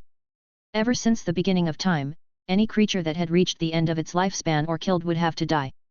It was nature's cardinal rule that no living being could be brought back to life. However, Soul Knot would allow the Remembrance Soul Whale to extract the soul from within dead Feys. If it collected enough of the soul, it would even be able to access the soul's memories. Essentially, Soul Knot allowed the dead and the living to have a chance to speak. This would enable the living to have a way to hang on to their loved ones. By accessing the memories in the soul, the living could even communicate with the dead through the soul. This would change the relationship of a lifetime to an eternal bond. When Lin Yuan saw Soul Knot, he decided that he would have to keep the Remembrance Soul Whale no matter what. Coincidentally, the Remembrance Soul Whale was considered a support-type Fey. Given Lin Yuan's talent, he would be able to form a contract with the Remembrance Soul Whale. The Remembrance Soul Whale had used Whale Fantasy to dissolve into bubbles and re-solidify behind Lin Yuan. Whale Fantasy provided the Remembrance Soul Whale with an impressive dodging ability and allowed it to escape by attaching itself to other objects before changing back into its original form when it was out of danger. Since Lin Yuan could form a contract with the Remembrance Soul Whale, he started to think. Should he use spiritual energy to form a contract with the Remembrance Soul Whale or use the Spirit Lock Spatial Zone to Spirit Lock it? If he used his spiritual energy to form a contract with the Silver 6/Elite Remembrance Soul Whale, he would have to deplete his remaining spiritual energy. Then, he would be unable to contract any other Fey he encountered in the future. If he used the Spirit Lock Spatial Zone to Spirit Lock the Remembrance Soul Whale, the rules of the Spirit Lock Spatial Zone stated that Morbius could only Spirit Lock Feys that were of a lower grade than it was. This meant that Morbius could only Spirit Lock Feys that were Silver X and below. The Remembrance Soul Whale fell right within the range. After a moment's contemplation, Lin Yuan decided that he would Spirit Lock the Remembrance Soul Whale. Lin Yuan cared about Soul Knot but not so much about Whale Fantasy. If he Spirit Locked the Remembrance Soul Whale, Lin Yuan would gain the ability Soul Knot. This would not affect Lin Yuan's expectations of the Remembrance Soul Whale. It would also give him a chance to decide if he wanted to contract other Feys in the future. Lin Yuan reached out and put his hand on the Remembrance Soul Whale's horn to communicate with it using his soul. "Little fella, I can tell that you like me. How would you like to stick with me?" Given that the Remembrance Soul Whale was formed from the souls of giant whales, it was exceedingly intelligent. Lin Yuan asked the Remembrance Soul Whale for its opinion before he formed a contract with it as a show of respect for the Remembrance Soul Whale. Soul Knot was important to him, and he would still have formed a contract with the Remembrance Soul Whale even if it was unwilling. The difference would be that he would use another method. He had just experienced a scare where the mother of Bloodbath almost died. He was now familiar with the sorrow and despair that came with the death of a loved one. With the Remembrance Soul Whale, even if Lin Yuan's loved ones did die, he would still be able to use Soul Knot to keep them by his side. When the Remembrance Soul Whale heard what Lin Yuan said, it immediately happily waved its tail and rushed toward Lin Yuan. The Remembrance Soul Whale was afraid that its horn would hurt Lin Yuan, so it raised its head and knocked him with its body. This was its sign of saying that it wanted to be with him no matter where he went. Lin Yuan activated Morbius Spirit Lock Spatial Zone and used Spirit Lock on the Remembrance Soul Whale. It did not take long for the Spirit Lock to be successful. Now the Remembrance Soul Whale was the fourth Fey that Lin Yuan had Spirit Locked. While forming a Spirit Lock with the Remembrance Soul Whale, Lin Yuan knew it needed pure Spirit Chi and Soul-type spiritual ingredients to increase its soul power and evolve. Pure Spirit Chi was nothing to Lin Yuan. However, he did not have many Soul-type spiritual ingredients. He only had the cold snow resin that was used to treat soul injuries. Although Lin Yuan now had Ji Feng and could use the prior decree Sleeping Lotus to heal the injured souls at any time, it would not hurt to have a store of the cold snow resin. After all, Ji Feng would not always be by his side. The Island Whale Brain Oil was an exceptional soul-type spiritual ingredient. Once Red Thorn dug all the brain oil out of the 3 island whales, the Island Whale Brain Oil would be more than suitable to be used to evolve the Remembrance Soul Whale. The mother of Bloodbath, Lu Ji, and Red Thorn were set at ease when they saw that the small whale was not hostile toward Lin Yuan and that he had even accepted it as one of his feys. The mother of Bloodbath led Red Thorn back to the bottom of the sea to continue pointing out the Island Whale Brain Oil to be collected by the brutal vine Raymets. The mother of Bloodbath took out a diamond fey storage box and stored the whale bones that the brutal vine Raymets could not consume. Lin Yuan wanted to collect the whale fall to increase the rate at which the island whale hatched, and the island whale bones were key to achieving this. Chapter 1339, Soul Ability Check and Collect Soul Storage. In a large whale fall, the gathering of the souls of the giant whales could result in the birth of this extraordinary life form. At least 80% of the energy in the giant whale's flesh would turn into the island whale embryos. Although Red Thorn seemed to be producing an enormous spectacle, it was only absorbing less than 20% of the blood energy from the giant whale's flesh. As for the giant whale's spirit chi and pure elemental energy, those were stored in the giant whale's bones and marrow. The giant whale's marrow needed decades to decompose. This was why although the island whale embryos started forming from the beginning of the whale fall, they only hatched at the end of the whale fall. It was not a 100% guarantee that the island whale embryos formed in a large whale fall would hatch. In fact, it would be lucky if just 2 island whale embryos hatched from the whale fall with 3 island whales. Even if an island whale embryo did form from middle-sized whale falls, it would not hatch even when the whale fall ended. This was because the island whale embryos needed too much pure spirit chi and water elemental energy in order to hatch. Thus, every island whale embryo would start a fierce fight with the other island whale embryos from the moment they were formed in order to have the best chance of hatching. From the moment the island whale embryos were formed, they started to train their consumption ability. Every island whale embryo vied to suppress the other island whale embryos to reach the last stage of the whale fall where the whale bones broke open so it would be able to absorb the pure spirit chi and pure water elemental energy that flowed out. However, the island whale embryos that did not manage to hatch would not be left without a future. There was a high amount of concentrated spirit chi and water elemental energy at the bottom of the sea. As time passed, the unhatched island whale embryos would eventually be able to absorb enough water elemental energy and spirit chi. Every life form in the sea would be focused on protecting the island whales. It was just like how Sea King experts and the sea emperors would do anything to ensure that the island whale embryos hatched. Nonetheless, many undiscovered island whale embryos were at the bottom of the sea. There were also many examples where a particular area of the sea had especially tough rocks that slowed down the permeation of spirit chi and resulted in the island whale embryos failing to hatch even when they reached the end of their lifespans. Hence, the most critical thing to Lin Yuan was the marrow within the giant whale's bones. Besides the bone marrow within the whale bones themselves were also precious. They were equally as valuable as jade-textured wood. Furniture and other items made out of large pieces of whale bones were rarities and could be auctioned off for high prices. Top factions liked to buy furniture and other items made from whale bones. From a certain angle, it could be said that whale bones were even better at displaying one's status than jade-textured wood. After Redthorn dug out the first island whale's brain oil, it called over 3 of the morphed flowers and watched as they used their gill-shaped petals to carry the whale oil over to Lin Yuan carefully. Lin Yuan gently stroked Redthorn's hair with his finger. He broke off a fingernail-sized piece of the whale oil and handed it to the Remembrance Soul Whale. The Remembrance Soul Whale used its mouth to touch the whale oil gently before happily swallowing it. Meanwhile, Lin Yuan placed his hand on the Remembrance Soul Whale's head. He circulated his spiritual power to transfer pure spirit chi to the Remembrance Soul Whale. Under the influence of both the island whale brain oil and the pure spirit chi, the Elite 6 Remembrance Soul Whale's power and quality shot up. It did not take long for it to reach Elite X. But instead of allowing the Remembrance Soul Whale to reach bronze grade, the Remembrance Soul Whale's quality evolved to epic quality. Only after this did he allow the Remembrance Soul Whale to break through its grade. This was because feys that had been spirit-locked by Morbius could only raise their grade without gaining new abilities. As such, they would only be able to use their normal abilities. Hence, spirit-locked feys needed to rely on their exclusive skills to improve their normal abilities. After the Remembrance Soul Whale reached bronze grade, 3 exclusive skills appeared. Lin Yuan now needed to choose the one that would be best matched to Soul Knot. The first exclusive skill was Soul Ability Check. Soul Ability Check, raise the Remembrance Soul Whale's range of surveillance and increase the rate at which souls are collected. Lin Yuan's eyes lit up when he saw this exclusive skill, as it would enable the Remembrance Soul Whale to gather souls more easily. With this, the Remembrance Soul Whale would be able to have more confidence to awaken the memories in the souls. On the other hand, Lin Yuan found the ability to increase the speed of gathering of souls to be necessary, as it would not take much time to collect souls, and increasing the speed would make an insignificant difference. Regardless, Soul Ability Check was suitable for Soul Knot. Even if the other 2 exclusive skills were lacking, Lin Yuan still had an option he would be satisfied with. When Lin Yuan used to evolve feys, he always evolved all of them to Elite X/Epic. When he evolved them to bronze grade, there were many times when all 3 exclusive skills had been useful. Since the first exclusive skill could already allow Lin Yuan to set his mind at ease, he went on to see the Remembrance Soul Whale's second potential exclusive skill.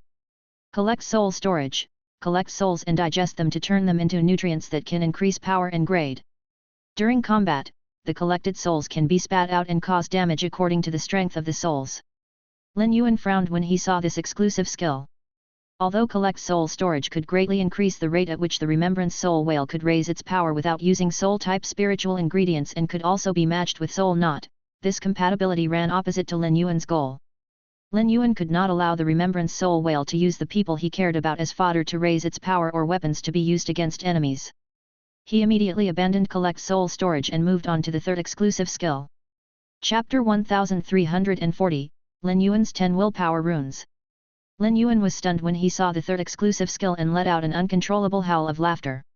His laughter quickened the rate at which the blue currents flowed.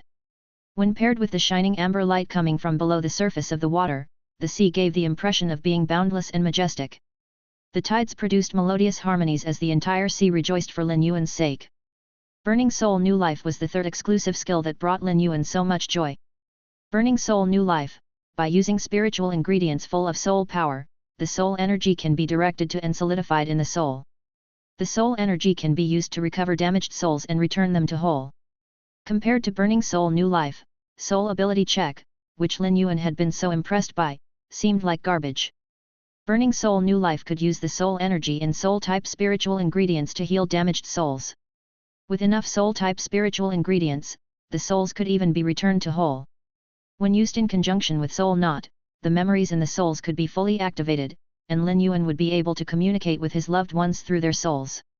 Communicating with a soul with memories was better than talking to a cold body with no thoughts of its own. Once a person died, their soul would dissipate rapidly, leaving behind a limited portion of their soul in their body. If a soul could be easily preserved in the body, the Remembrance Soul Whale would not appear in accompaniment to a whale fall. After a spirit chi professional died, preserving a sufficient portion of their soul would be impossible. On the other hand, high-quality phase souls were much easier to collect. Even long after their bodies were destroyed, their souls could be collected as long as their law crystal, world crystal, or immortal body still existed. Burning Soul New Life allowed Soul Knot to achieve perfection. Soul Knot could now truly tie the dead and the living together for eternity. As strong as Burning Soul New Life was, it was not without its limitations. In order to use it, one had to have enough soul-type spiritual ingredients. Soul-type spiritual ingredients were the most expensive type of spiritual ingredients, and even ordinary ones were eligible to be auctioned off at private auctions. Without soul-type spiritual ingredients, burning soul new life would be useless. Nonetheless, this issue that would cause ordinary people to falter did not deter Lin Yuan in the slightest, as he had the island whale brain oil. The older the brain from which the island whale brain oil came, the higher the quality of the brain oil would be. It could be said that the best quality of island whale brain oil came from whale falls. On that note, Lin Yuan had just received a watermelon-sized amount of island whale brain oil and would be receiving 2 more like it soon. Hence, he had no lack of soul-type spiritual ingredients. Additionally, since he had formed a contract with the Remembrance Soul Whale, Lin Yuan was going to start collecting as many soul-type spiritual ingredients as possible just in case. Hence, his store of soul-type spiritual ingredients would only grow. Thus, Lin Yuan immediately chose burning soul new life. Still, he did not stop there and continued to evolve the Remembrance Soul Whale.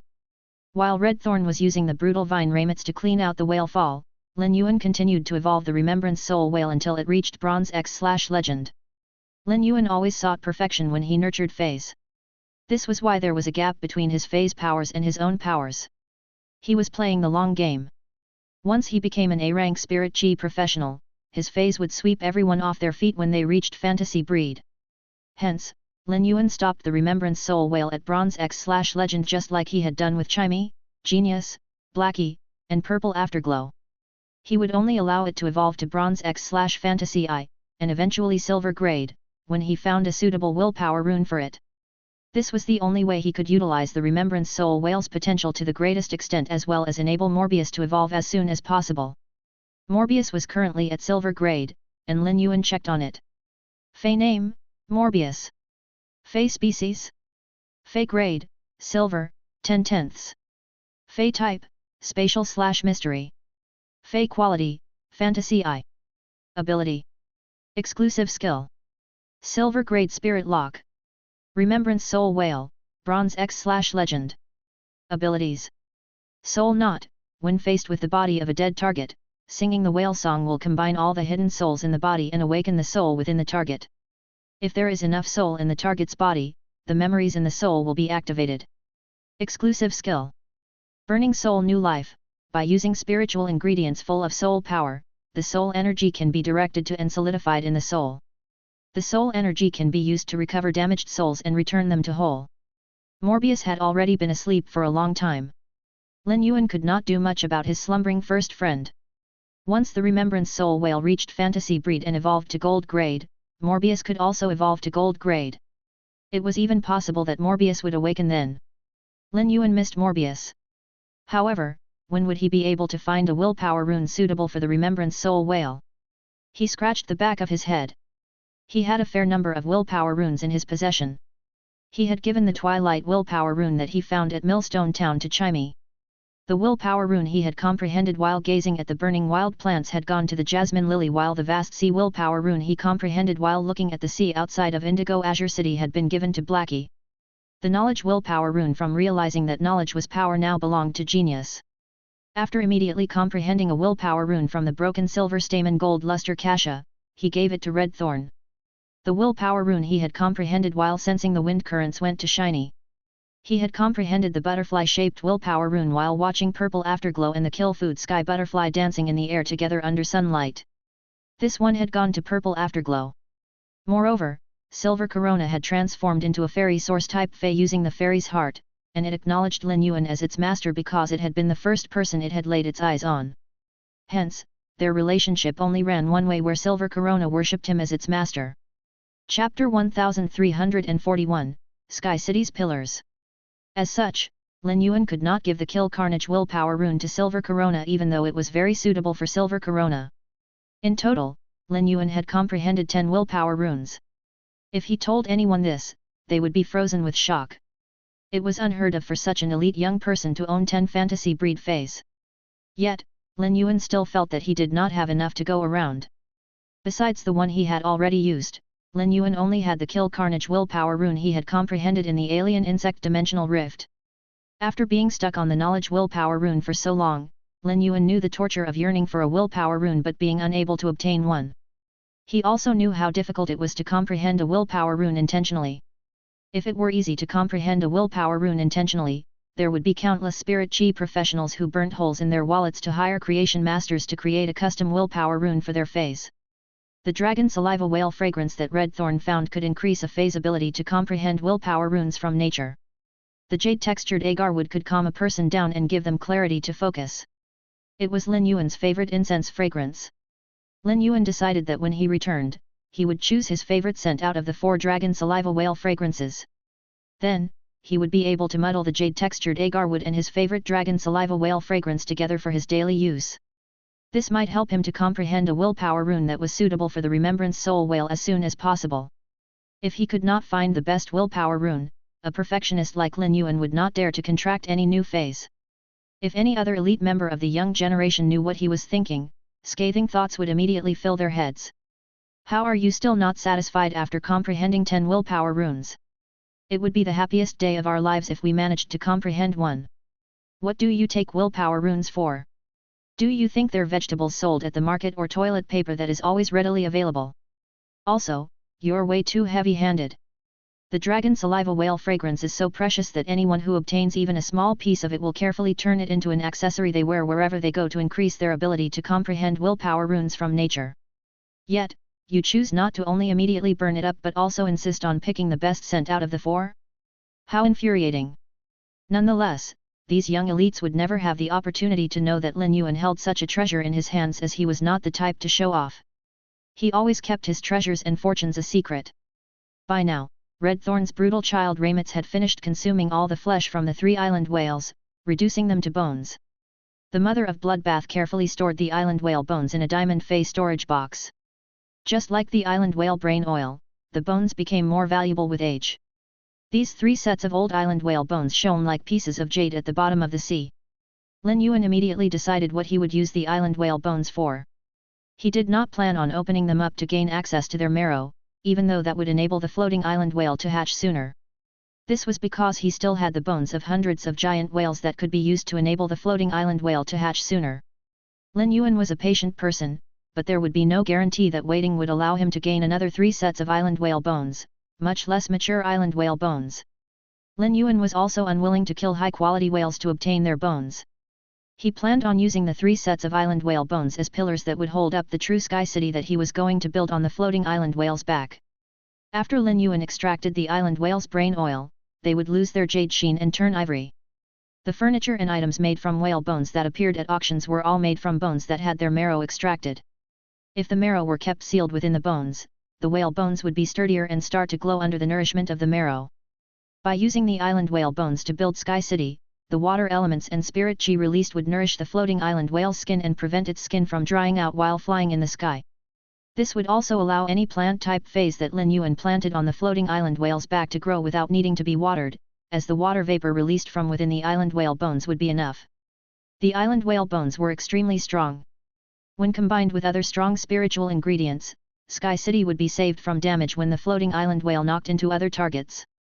Hu Chuan would be beside himself with excitement if he found out that Lin Yuan wanted to use the 3 sets of island whale bones to build Sky City.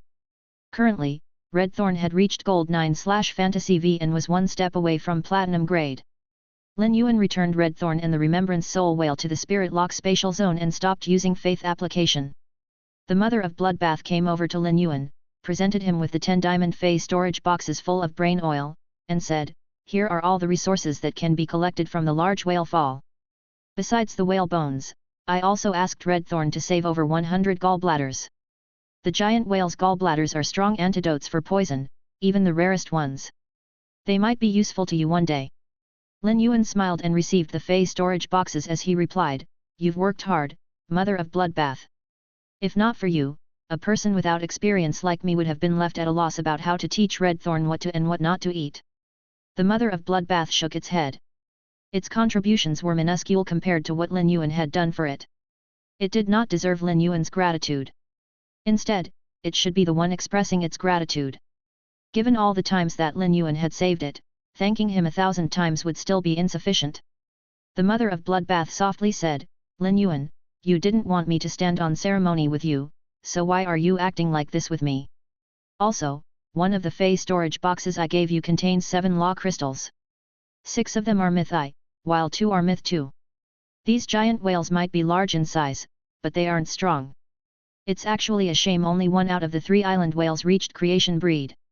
The law crystal from that island whale is at least 10 times more valuable than the law crystals from the other giant whales. Chapter 1342, Disobedient Silver Umber Black. Lin Yuan's eyes lit up, but he did not immediately look inside the fey storage boxes. All of the law crystals would become the sacred sword-wielding queen's food and be absorbed by its skirt. There was no rush to check on them now, and he could do it when he returned to the mansion. Now that the bottom of the sea had been cleared out, Lin Yuan prepared to return to the island with Lu Ji and the Mother of Bloodbath to start the important task of enabling the floating island whale to hatch sooner. It would be too inconvenient to extract the marrow from the hundreds of giant whale bones while they were in the sea. A giant whale spent most of its time in the deep sea and only came to the surface occasionally for air. Hence, the pressure in their marrow was extremely high. Once the bones were opened by even a crack, all the marrow would be pushed out, and the pure water elements and spirit chi would spill out and dissipate into the sea. In order to ensure that the floating island whale could absorb all of the marrow, the option would be to extract it on the island. Besides the benefits that Lin Yuan was expecting, the whale fall had also brought the legendary Remembrance Soul Whale to him. This was the pleasant surprise of his trip to Raging Wave City. When he returned to the island and was about to extract the giant whale's bone marrow, he was instantly stunned by the island's state. What the hell? What's going on? Why has Silver Umber Black reverted to its original body? Why are all the Sea King experts almost dead? Whitespeak was in human form as it stood atop Silver Umber Black and carved its back with a piece of white bone. The scene was enough to make one bristle with anger. Although Lin Yuan had not explicitly shown that he had forgiven Silver Umber Black, reading between the lines of what he had said was enough to discern his attitude toward it. Since the Mother of Bloodbath had forgiven Silver Umber Black, he would not pursue the matter either. Thus, why was Whitespeak attacking Silver Umber Black? Lin Yuan immediately yelled, "Whitespeak, what's going on?" He trusted Whitespeak more than he did Silver Umber Black. Regardless of whether Whitespeak believed that he was a dictator, the glowing dots of faith in the shrine provided by Whitespeak were real. Whitespeak provided the largest glowing dots, and this meant that Whitespeak's faith in Lin Yuan ran deep. Since the glowing dots provided by Whitespeak had not diminished, Whitespeak would not go against his wishes. There had to be a reason for all of this. Silver Umber Black shivered in terror as it watched Whitespeak carve the scales off its back. When it recalled the things that Whitespeak had done to it, all the hair on its back stood up. When Silver Umber Black saw Lin Yuan had returned to the island, it screamed wildly, "Lin Yuan, save me! I'll do anything if you'll save me! I'll tell you all of the first Emperor Shark clan's secrets that I know of." At that moment, Silver Umber Black was like a rabbit that had been backed into a corner by a tiger and had suddenly spotted a glimmer of hope. Whitespeak spun around and jumped down from Silver Umber Black's back. It placed the silvery blue paste he had carved out of Silver Umber Black's back into a crystal bottle and said, "Lord, you specifically said that no one from the island was allowed to enter the sea. But, I found this smelly fish eyeing the sea suspiciously. Since this smelly fish did not listen to your instruction, I decided to teach it a lesson. This smelly fish needs to learn its place. Servants should stick to doing what servants do. Since it wants to be your servant, how can it ignore your order?" Lin Yuan was slightly surprised when he heard what Whitespeak said. Whitespeak sure knew how to protect him. Besides people close to him like the Mother of Bloodbath and Lu Ji, Lin Yuan did not want nor would he allow anyone to know that he had obtained the Remembrance Soul Whale. He looked at Silver Umber Black, who had transformed back into human form. Silver Umber Black was in a pathetic state, and its shiny horn appeared dimmer. There was also blood oozing out of its mouth. Clearly, Whitespeak had not held back. When Lin Yuan seemed to have no intention of blaming Whitespeak, it knew that it had succeeded in currying favor. In Whitespeak's eyes, Silver Umber Black's action was punishable by death. It was just a puny smelly fish. Yet, it dared to ignore Lord Dictator. Since Whitespeak lived in the marsh world, life rank was above all else. Any dimensional life form that dared to defy its apostle would be punished harshly in the dimensional world. After experiencing the dimensional world's merciless ways, Whitespeak repeated it on Silver Umber Black. The Kill Food Sky Butterfly first looked at Whitespeak with fright before it walked over to Lin Yuan and said, "Lin Yuan, things happened just as Whitespeak said. Although Whitespeak's methods are extreme, I don't think Whitespeak's in the wrong. The kill food sky butterfly shot a scathing look at Silver Umber Black. If only the kill food sky butterfly were as capable at flattery as White Speak, it would have also stopped Silver Umber Black from peeking into the sea. Given that Silver Umber Black was a sea emperor that had reached immortal breed, using its spiritual energy to sense beneath the water was no different from seeing with its eyes. Lin Yuan walked over to Silver Umber Black and cocked his head as he asked the humiliated Silver Umber Black, "It looks everything you said before I went to collect the whale fall was a lie." For some reason, Silver Umber Black felt a chill overwhelm its heart, and it hurriedly pleaded, "Lord, I have never been anyone's subordinate before, so it's understandable that I don't understand the rules. Please give me a chance. I know a lot of information about the first Emperor Shark clan, and I'll tell you all of it. I can also tell you anything and everything that you want to know about the first Emperor Cutlass clan." Lin Yuan did not forgive Silver Umber Black immediately. Although it should be telling the truth, as it would not be reduced to being any other sea clan's subordinate even if the first Emperor Cutlass clan had waned in power, it was not good for it to be unaware of the rules. This was especially so because he had decided to make the first Emperor Shark clan pay a price, and he would definitely be starting a war with the sea clans. Leaving a sea emperor that was unaware of the rules by his side would only cause him trouble. Rules could not be picked up in a day, and Lin Yuan did not have the time to educate Silver Umber Black. Thus, fear became the best solution. As long as Silver Umber Black's heart was pumped full of fear, it would think about the consequences before it acted and be careful about breaking the rules. Lin Yuan turned and asked White Speak, "White Speak, what is that thing you carved out?" Chapter 1343, Lu Ji is astonished by the floating island whale. White Speak fished a large bottle full of silver blue paste out of his sleeve. It handed the bottle to Lin Yuan and said, "Lord, when I attacked the smelly fish, I noticed that its scales were extremely smooth. So, I decided to collect some. From now on, when I'm under the sun in my original form, I can spread the scales on my back. It should be very comfortable." White Speak presented the bottle like a treasure and added, "Lord, I collected over 30 bottles full of scales. If you like them, I can give them to you." Lin Yuan almost exploded. Given that Silver Umber Black was a sea emperor from the first Emperor Cutlass clan, its scales were definitely expensive high-quality water-type spiritual ingredients. It was no wonder that Silver Umber Black was in a sorry state since White Speak had collected so many of its scales. Lin Yuan would be able to understand if White Speak wanted to use the scales to increase its power or give them to White Pavilion. However, White Speak wanted to use the scales as skincare or give them to Lin Yuan. What use would he have for the scales? Was he supposed to use them as an exfoliant when he showered? Lin Yuan's lips twitched, and he returned the bottle to White Speak as he said, "Since you're so interested in these scales, you should keep them." He took out the jeweled cave golden toad and said, "It seems that you're on good terms with Silver Umber Black. After taking so many of its scales, you should comfort it. Stay here for a while." White Speak was slightly shocked by what Lin Yuan said, but it smiled when it picked up on what he meant. When Silver Umber Black heard what Lin Yuan said, it suddenly felt that Lin Yuan seemed even more terrifying than White Speak. This petrifying image of Lin Yuan was burned into Silver Umber Black's mind. It was so terror-stricken that it almost burst into tears. But when it saw Lin Yuan's cold expression, it dared not plead for mercy as it was afraid that it would cause him to change his mind and choose an even more barbaric method. Silver Umber Black cowered in fear as it entered the jeweled cave golden toad of its own accord. As for the two Sea King experts, Lin Yuan tossed them to White Speak so that it could teach them a lesson.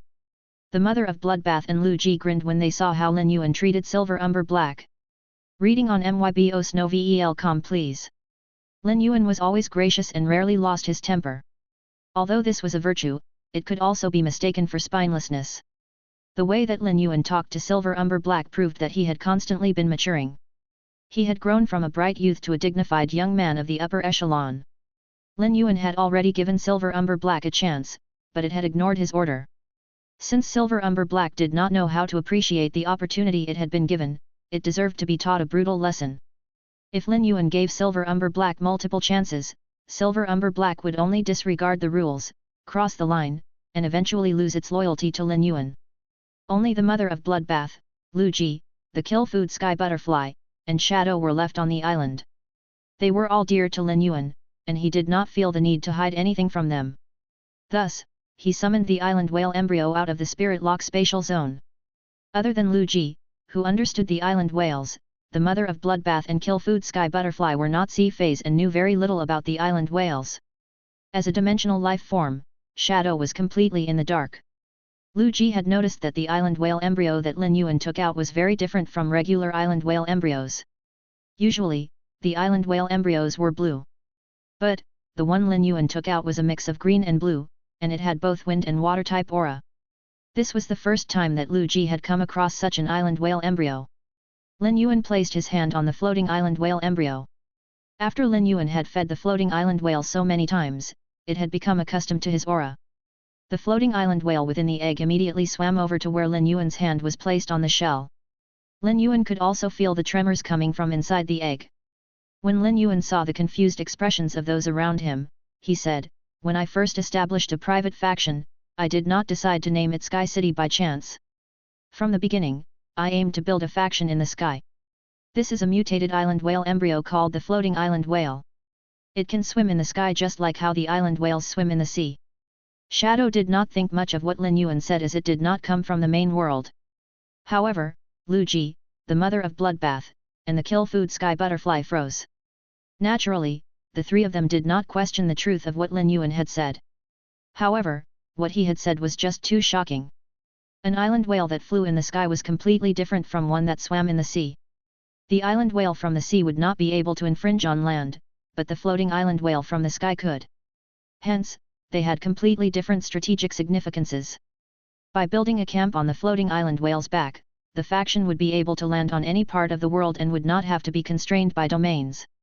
Lu Ji suddenly realized that he had never truly understood Lin Yuan, much less aimed for the same ambitions.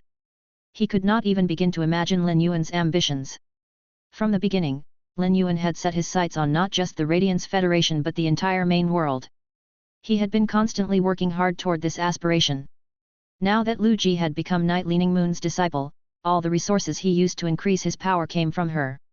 However, Lu Ji had no doubt that even if he did not have a master, Lin Yuan would do all he could to provide him with carcinoma feys that the insect queen could control. Lu Ji had always wanted to be the one to shelter Lin Yuan.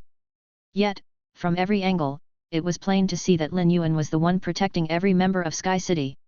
Eventually, Lu Ji did not say anything as there was no need to. In order to catch up to Lin Yuan and become Lin Yuan's retainer for the rest of his life, all he could do was work harder and harder.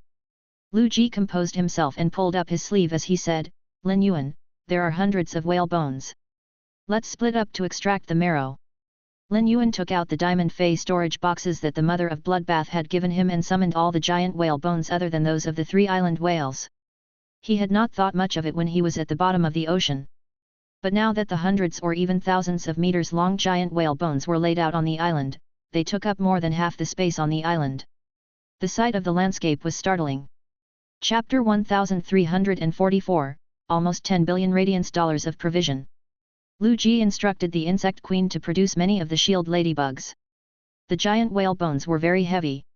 Although the mother of Bloodbath, kill-food sky butterfly, and Shadow could lift the bones easily, Lin Yuan and Lu Ji were unable to. Every one of the diamond shield ladybugs possessed Herculean strength, and 10 of them were enough to lift the giant whale bones. As sturdy as the whale bones were, finding a way to extract the marrow was not difficult. The whale bones were connected by the spine running from their heads to their tails. There were also many support bones below their heads. The space at the center of the whale's skull was the weakest part of the whale bones, and a glue-like membrane covered the whole. This membrane would not rot in the whale fall. All one had to do was gently use a sharp object to break the membrane, and the marrow would spill out naturally. Lu Ji, the mother of Bloodbath, kill-food sky butterfly, and Shadow used this method to extract the marrow from each set of bones to preserve the whale bone's completeness. Lin Yuan opened the Spirit Lock spatial zone and took out all the wind-type Heavenly Maiden grade elemental pearls. Out of all the types of elemental shellfish, Lin Yuan had the least wind-type elemental shellfish. However, given that only the floating island whale utilized the wind-type Heavenly Maiden grade elemental pearls, Shiny had not had the chance to utilize them. As such, he had the highest number of wind-type Heavenly Maiden grade elemental pearls. In front of the astonished Lu Ji, kill-food sky butterfly, and mother of Bloodbath, Lin Yuan produced box after box of wind-type Heavenly Maiden grade elemental pearls and placed them around the floating island whale embryo. Next, he plastered himself on the floating island whale's egg. He slit his palms and used his blood to form a link with the floating island whale. Frankly, Lin Yuan did not need to inject any more spirit qi into the floating island whale embryo, as there was sufficient spirit qi in the giant whale's bone marrow for the floating island whale's needs. Lin Yuan only needed to provide it with heavenly maiden-grade elemental pearls.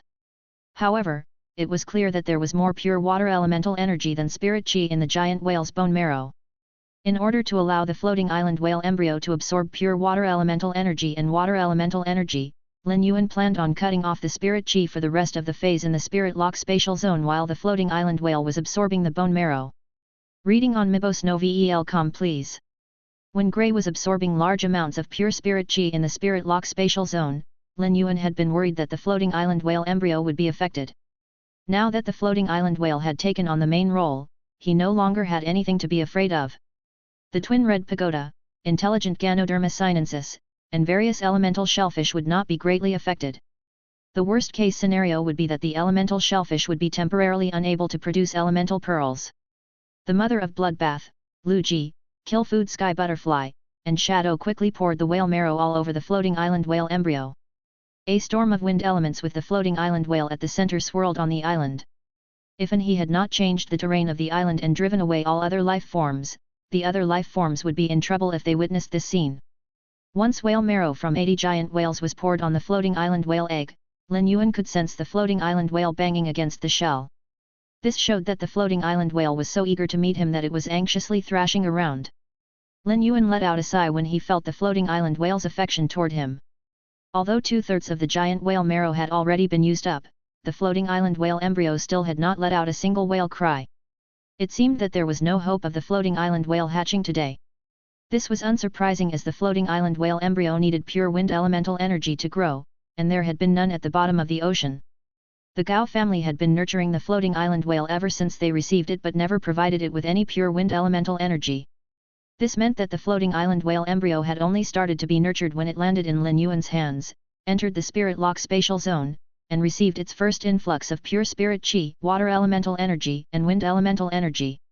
If the floating island whale embryo were still able to hatch after only absorbing the giant whale's bone marrow without initially absorbing pure spirit qi, water elemental energy, and wind elemental energy, the floating island whale would not be as valuable as it was.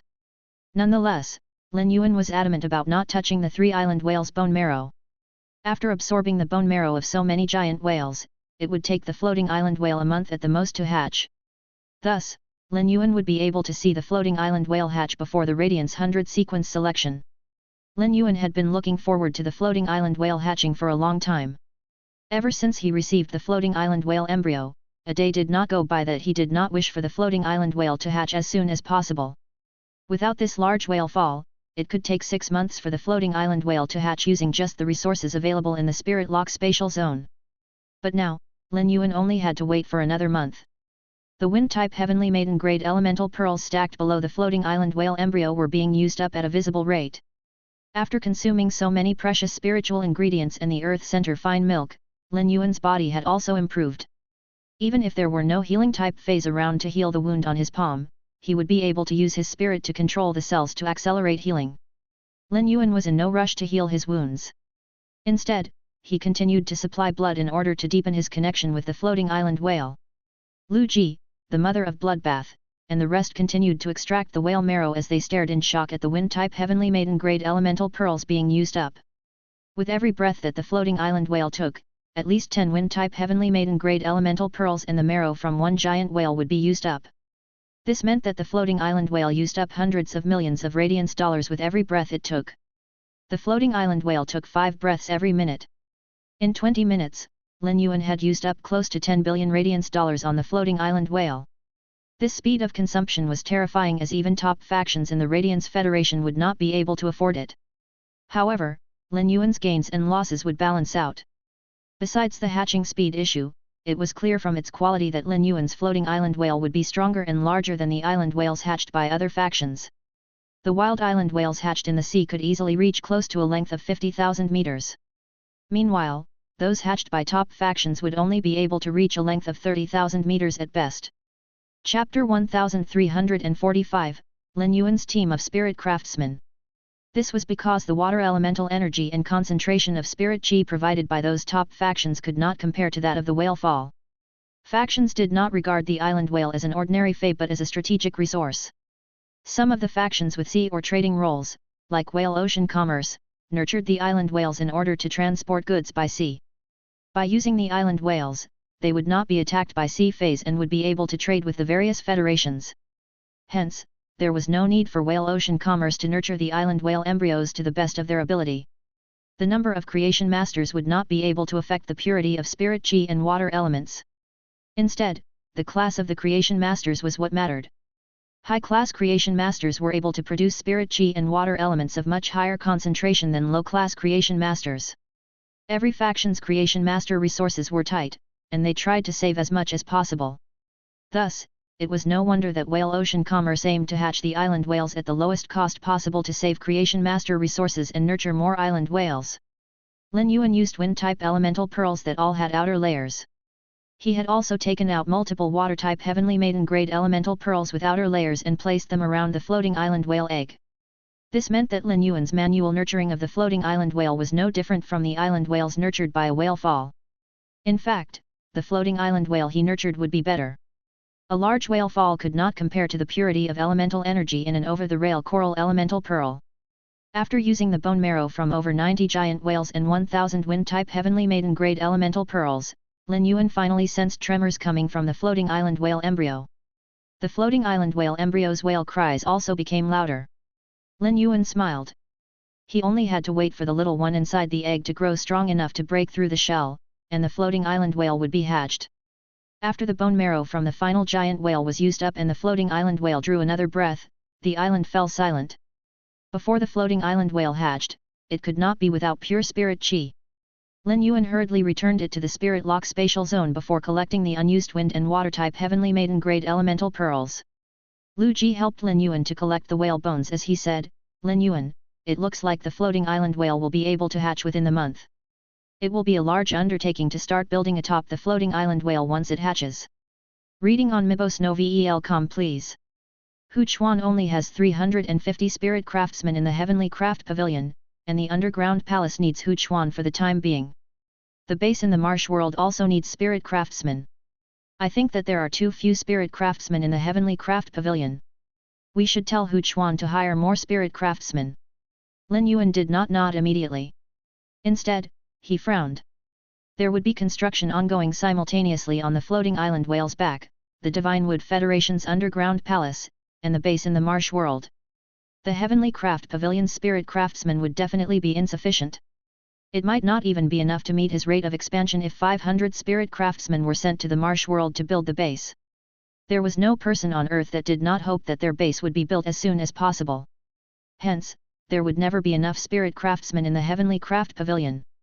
However, hiring spirit craftsmen in earnest for the Heavenly Craft Pavilion would not only require a large number of resources, but Hu Chuan would also be unable to teach all of them. Lin Yuan had discussed this with Hu Chuan before, and Hu Chuan had said that bringing 500 spirit craftsmen at a time was already his limit. The more people were hired, the more potential trouble would follow, as it was statistically more possible for there to be a spy amongst them that would leak Sky City's secrets. Lin Yuan encountered subterranean dimensional life forms like the Land Imp for the first time at the border between the Divine Wood Federation and Iron Hammer Federation. The Land Imp would be a much better candidate to build the underground palace than spirit craftsmen. 3 Class 5 Land Imps would be as good as a team of Class 4 spirit craftsmen. Additionally, the Land Imps were good with their hands. Despite their shaggy and unappealing appearance, all of them were competent builders. Some spirit chi professionals would not immediately kill the Land Imps they encountered in Class 2 subterranean dimensional rifts. Instead, they would follow the Land Imps to their nest before killing them and stealing the weapons in the nest. The weapons created by the Land Imps were always welcome in the luxury market. It was for this reason that many factions with creation master roles had put up job offers at guild clubs for adventurers to catch living Land Imps that the factions then bought from them. Next, the factions used spirit fluid to try to train the Land Imps. It was then that they discovered it was difficult for humans to subjugate the Land Imps. Even if the Land Imps were eventually successfully trained after prolonged efforts, they would still not be fully loyal and lazy to boot. They would seize the chance to escape whenever it was available. After so much labor and creation master resources invested, those factions had only received pitiful returns. One of the factions that had been worst hit was Coiling Dragon's Valley. During a conversation with Long Tao, the latter had even complained about Coiling Dragon's Valley's failure to train the Land Imps to Lin Yuan. As much as Lin Yuan pitied Long Tao, there was no guarantee that he would also be unable to succeed where Coiling Dragon's Valley failed. Creation Masters could not gain the Land Imp's loyalty because they were unable to harness Source-type power. They were only able to use Spirit Chi and had no concept of Faith power. Spirit Chi was tempting to every Fae but completely unappealing to dimensional life forms. However, Lin Yuan could use the sacred sword-wielding Queen and Dark Blue to wield both Source-type power and Faith power. Additionally, he had gained the Vain Land Imp in the Divine Wood Federation and transformed it into an apostle. With the Vain Land Imp, Lin Yuan could use it to teach other Land Imps in the future. The Vain Land Imp would pick the best Land Imps to become its believers or use its totem to change them into favored believers. This would increase not only the power of the Vain Land Imp's faith power but also create a fully faithful team for Lin Yuan's sake. If Lin Yuan used the same resources on these Land Imps that he was currently using on the Spirit Craftsman, he would be able to accomplish his goal sooner. Once the Class 6 dimensional rift in the Radiance Federation was opened to the public, the Radiance Federation would undergo a radical change. Since this was the beginning of this century's transformation, Lin Yuan would follow the trend and make use of dimensional life forms to their greatest extent. Chapter 1346, Handsome Reward and Heavy Punishment. Lin Yuan shook his head and said to Lu Ji, "Big brother Lu, do you remember the Vain Land Imp?" Lu Ji was momentarily stunned when he heard what Lin Yuan said. When he thought about the amazing way that Lin Yuan had subjugated the Vain Land Imp, he immediately understood what Lin Yuan meant. Lu Ji's eyes lit up as he said, "I'll go to the guild clubs immediately when we return to put up a job offer to catch Land Imps. The Dimensional Rift's active period has only just ended, and the price of dimensional life forms is at an all-time low. Not long ago, I saw that the snail-clawed snail, which used to cost 800,000 radiance dollars, now goes for only 200,000 radiance dollars. Even those high-quality ones only cost 350,000. Lin Yuan stretched and replied, "I will have to trouble you for this matter, big brother Lu. Let's go. We will head to Raging Wave City first to see if our collecting of the large whale fall affected them. Then, we'll return to the royal capital." The kill food sky butterfly returned to its original form when it heard what Lin Yuan said. At that moment, the kill food sky butterfly suddenly thought about what Whitespeak had done to Silver Umber Black. Some time had passed since Silver Umber Black had entered the jeweled cave Golden Toad. If Lin Yuan did not let Silver Umber Black out soon, Silver Umber Black would be scared to death by Whitespeak even if Whitespeak did not hurt it. Silver Umber Black was useful to Lin Yuan, and it would do no good to allow it to be scared to death by Whitespeak. The kill food sky butterfly decided to remind Lin Yuan, who scratched his head awkwardly. Lin Yuan had been so focused on Sky City's expansion that he had completely forgotten about Silver Umber Black. If the kill food sky butterfly had not reminded him, he would have brought it to the royal capital. Thus, Lin Yuan opened the jeweled cave Golden Toad and let Whitespeak, Silver Umber Black, and the two seeking experts out. Whitespeak bowed respectfully to Lin Yuan and said, "Lord, I have offered suitable compensation and apologized. In order to prevent this smelly fish from insulting you, I gave it a friendly lesson on how to speak and act in front of you." Whitespeak narrowed its eyes at Silver Umber Black, and the latter immediately fell to its knees in front of Lin Yuan with terror as it greeted him non-stop. Lin Yuan walked over to Silver Umber Black and said softly, "Everything is fine now that Whitespeak apologized to you. I wanted you and Whitespeak to communicate in order to build your friendship. It's best if you are not constantly on guard with each other when you're working under me. I will ask you again. Are you sure that you want to become my servant?" Silver Umber Black became even more terrified by Lin Yuan's cold tone. It dared not to rebuke him. Reading on mibosnovel.com please. It had been impressed by Lin Yuan's countenance when it first laid eyes on him. Everything about Lin Yuan, from his features to his aura, was adored by Silver Umber Black. But now, Silver Umber Black was terror-stricken by Lin Yuan's affection. Whitespeak was Silver Umber Black's nightmare, and Whitespeak worked for Lin Yuan. A master collected servants that had the same character as them. Lin Yuan appeared to be an innocuous bright young man, but he was definitely scarier than Whitespeak. Nonetheless, Whitespeak had conditioned Silver Umber Black to the point that Silver Umber Black knew not to say anything against him. Silver Umber Black hurriedly said, "Lord, I, Silver Umber Black will start serving you from today and listen to your every command. I no longer live for the Sea of the First Emperor Cutlass clan. I belong to only you." Lin Yuan did not know what Silver Umber Black was speaking, nor did he know that Whitespeak had caused him to take on such a huge burden. But he would not mind even if he knew. "If this is the case, I want you to swear on your immortal body." Once you're done, return to the sea and organize all of your and Sharkon's resources. Sharkon is dead, and its territory is the closest to yours. Try to gather all the resources before the members of royalty from the Radiance Federation come to find you. Once they come to see you, come see me in the royal capital. Silver Umber Black's eyes lit up. Doesn't this mean that I won't have to be with Whitespeak again for a long time? This is great. Silver Umber Black used its most sincere posture to pledge on its immortal body to become Lin Yuan's servant. From now on, Lin Yuan could control Silver Umber Black's life with one word. Before the joy could sink in, what Lin Yuan said next caused Silver Umber Black to plunge back into despair. According to the agreement between the Radiance Federation and the 8 clans of sea experts, you need to testify on behalf of the Radiance Federation with regards to the crime of Sharkon barging into the Radiance Federation's territory to steal resources. You can't stay in the sea anymore, and the 8 clans of sea emperors will definitely want to make you pay. So, you have to do your best to collect everything valuable in the sea after the Radiance Federation's royalty comes to see you. From now on, you just have to do your best to work for me. If you perform well, I can leave you in charge of all the sea resources I take control of in the future. If your performance is unsatisfactory, it will be because you are incompetent. If so, you don't have to work for me. I'll leave you with Whitespeak. Silver Umber Black struggled to nod as it trembled in fear. Lin Yuan was going to reward it handsomely as it did hope that it would be able to take control of all the sea emperors. But at the same time, the punishment was cruel. It would choose death over staying by Whitespeak's side.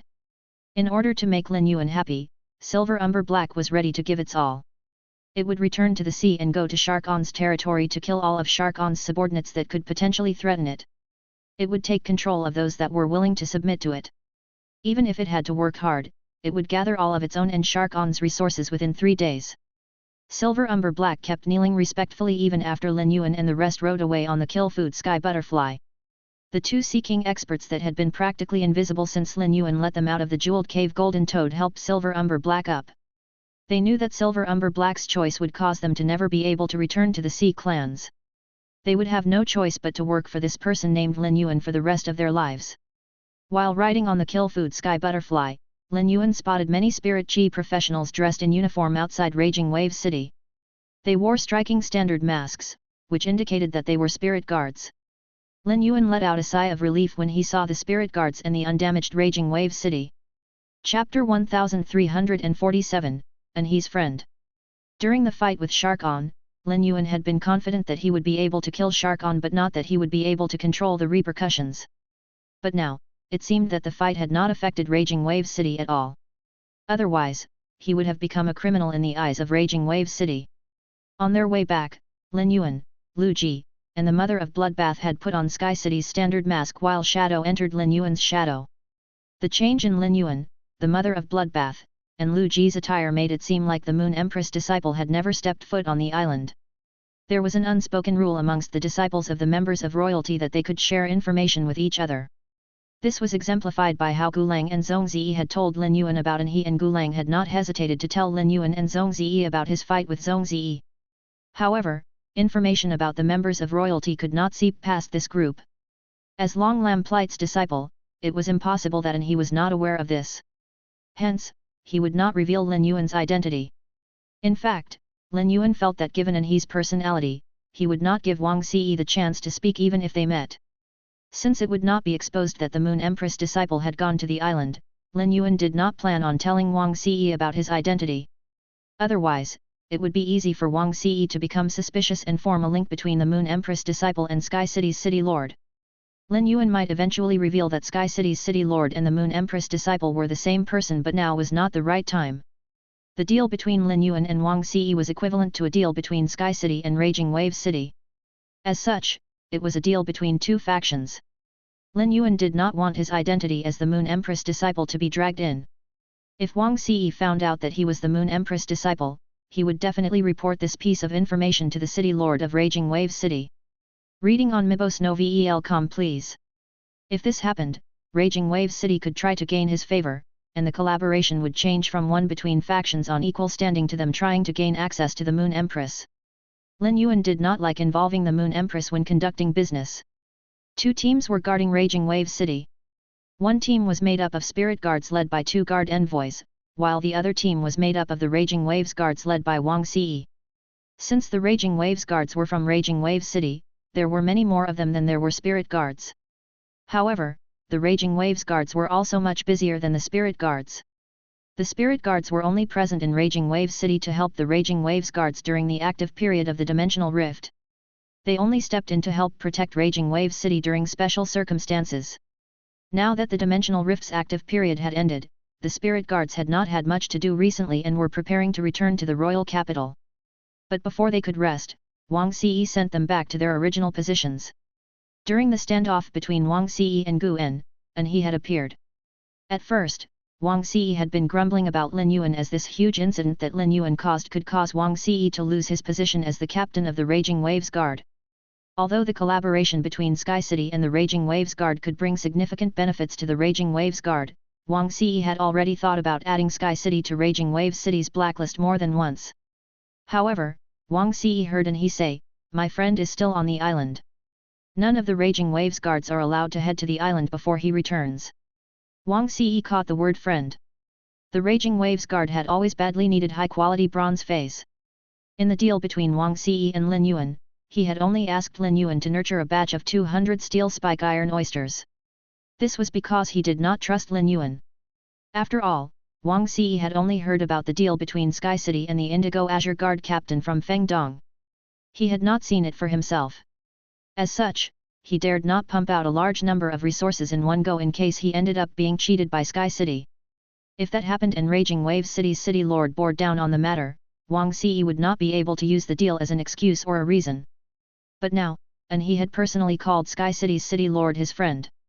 There was no question that the friends of the disciples of royalty were trustable, and he had essentially become Lin Yuan's guarantor. As many complaints as Wang Ci had about Lin Yuan, he continued to beam cheerily. With a disciple of royalty as his guarantor, there were no longer any risks. Thus, Wang Ci would be able to request a large order from Sky City.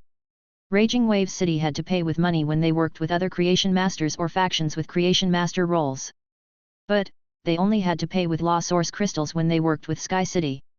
Law Source Crystals were not valuable to Raging Wave City. Since deep seas bordered Raging Wave City, it was more likely for high-class water world dimensional rifts to open there than Indigo Azure City. Hence, Raging Wave City would be able to offer much more Law Source Crystals than Indigo Azure City could. Moreover, Raging Wave City had no use for the Law Source Crystals and had collected a sizable pile over the last century. Since he had personally admitted that Sky City's City Lord was his friend, Wang Ci could not cause trouble for his friend. Most of the disciples of royalty were older than 30 years old, and many had crossed 40 years old as well. Although 30 to 40-year-old Spirit Chi professionals were considered young when compared to the average age of Spirit Chi professionals, they could not be considered part of the younger generation. There were only a handful of young disciples of royalty in the Radiance Federation. Bamboo Monarch's disciple Gulang was one, Chef Supreme's disciple Zhongzi was another, and Long Lam Plight's disciple he was one too. When the Moon Empress, Cicada Song, and Chief Guard Yi's disciples who had debuted at the Guard Yi banquet were added, there were only 6 disciples of royalty who were part of the younger generation. Besides the newer disciples, who were still relatively unknown, Wang Ci had heard about the personalities and characteristics of the other 3 disciples. Gulang was gentle and well-mannered. Zhongzi liked to fight and was standoffish yet reasonable. And he had a strange temperament. He was respectful to those close to him but refused to give the time of day to others. Apparently, he was also very arrogant. And he was the most difficult to handle among the 3 of them.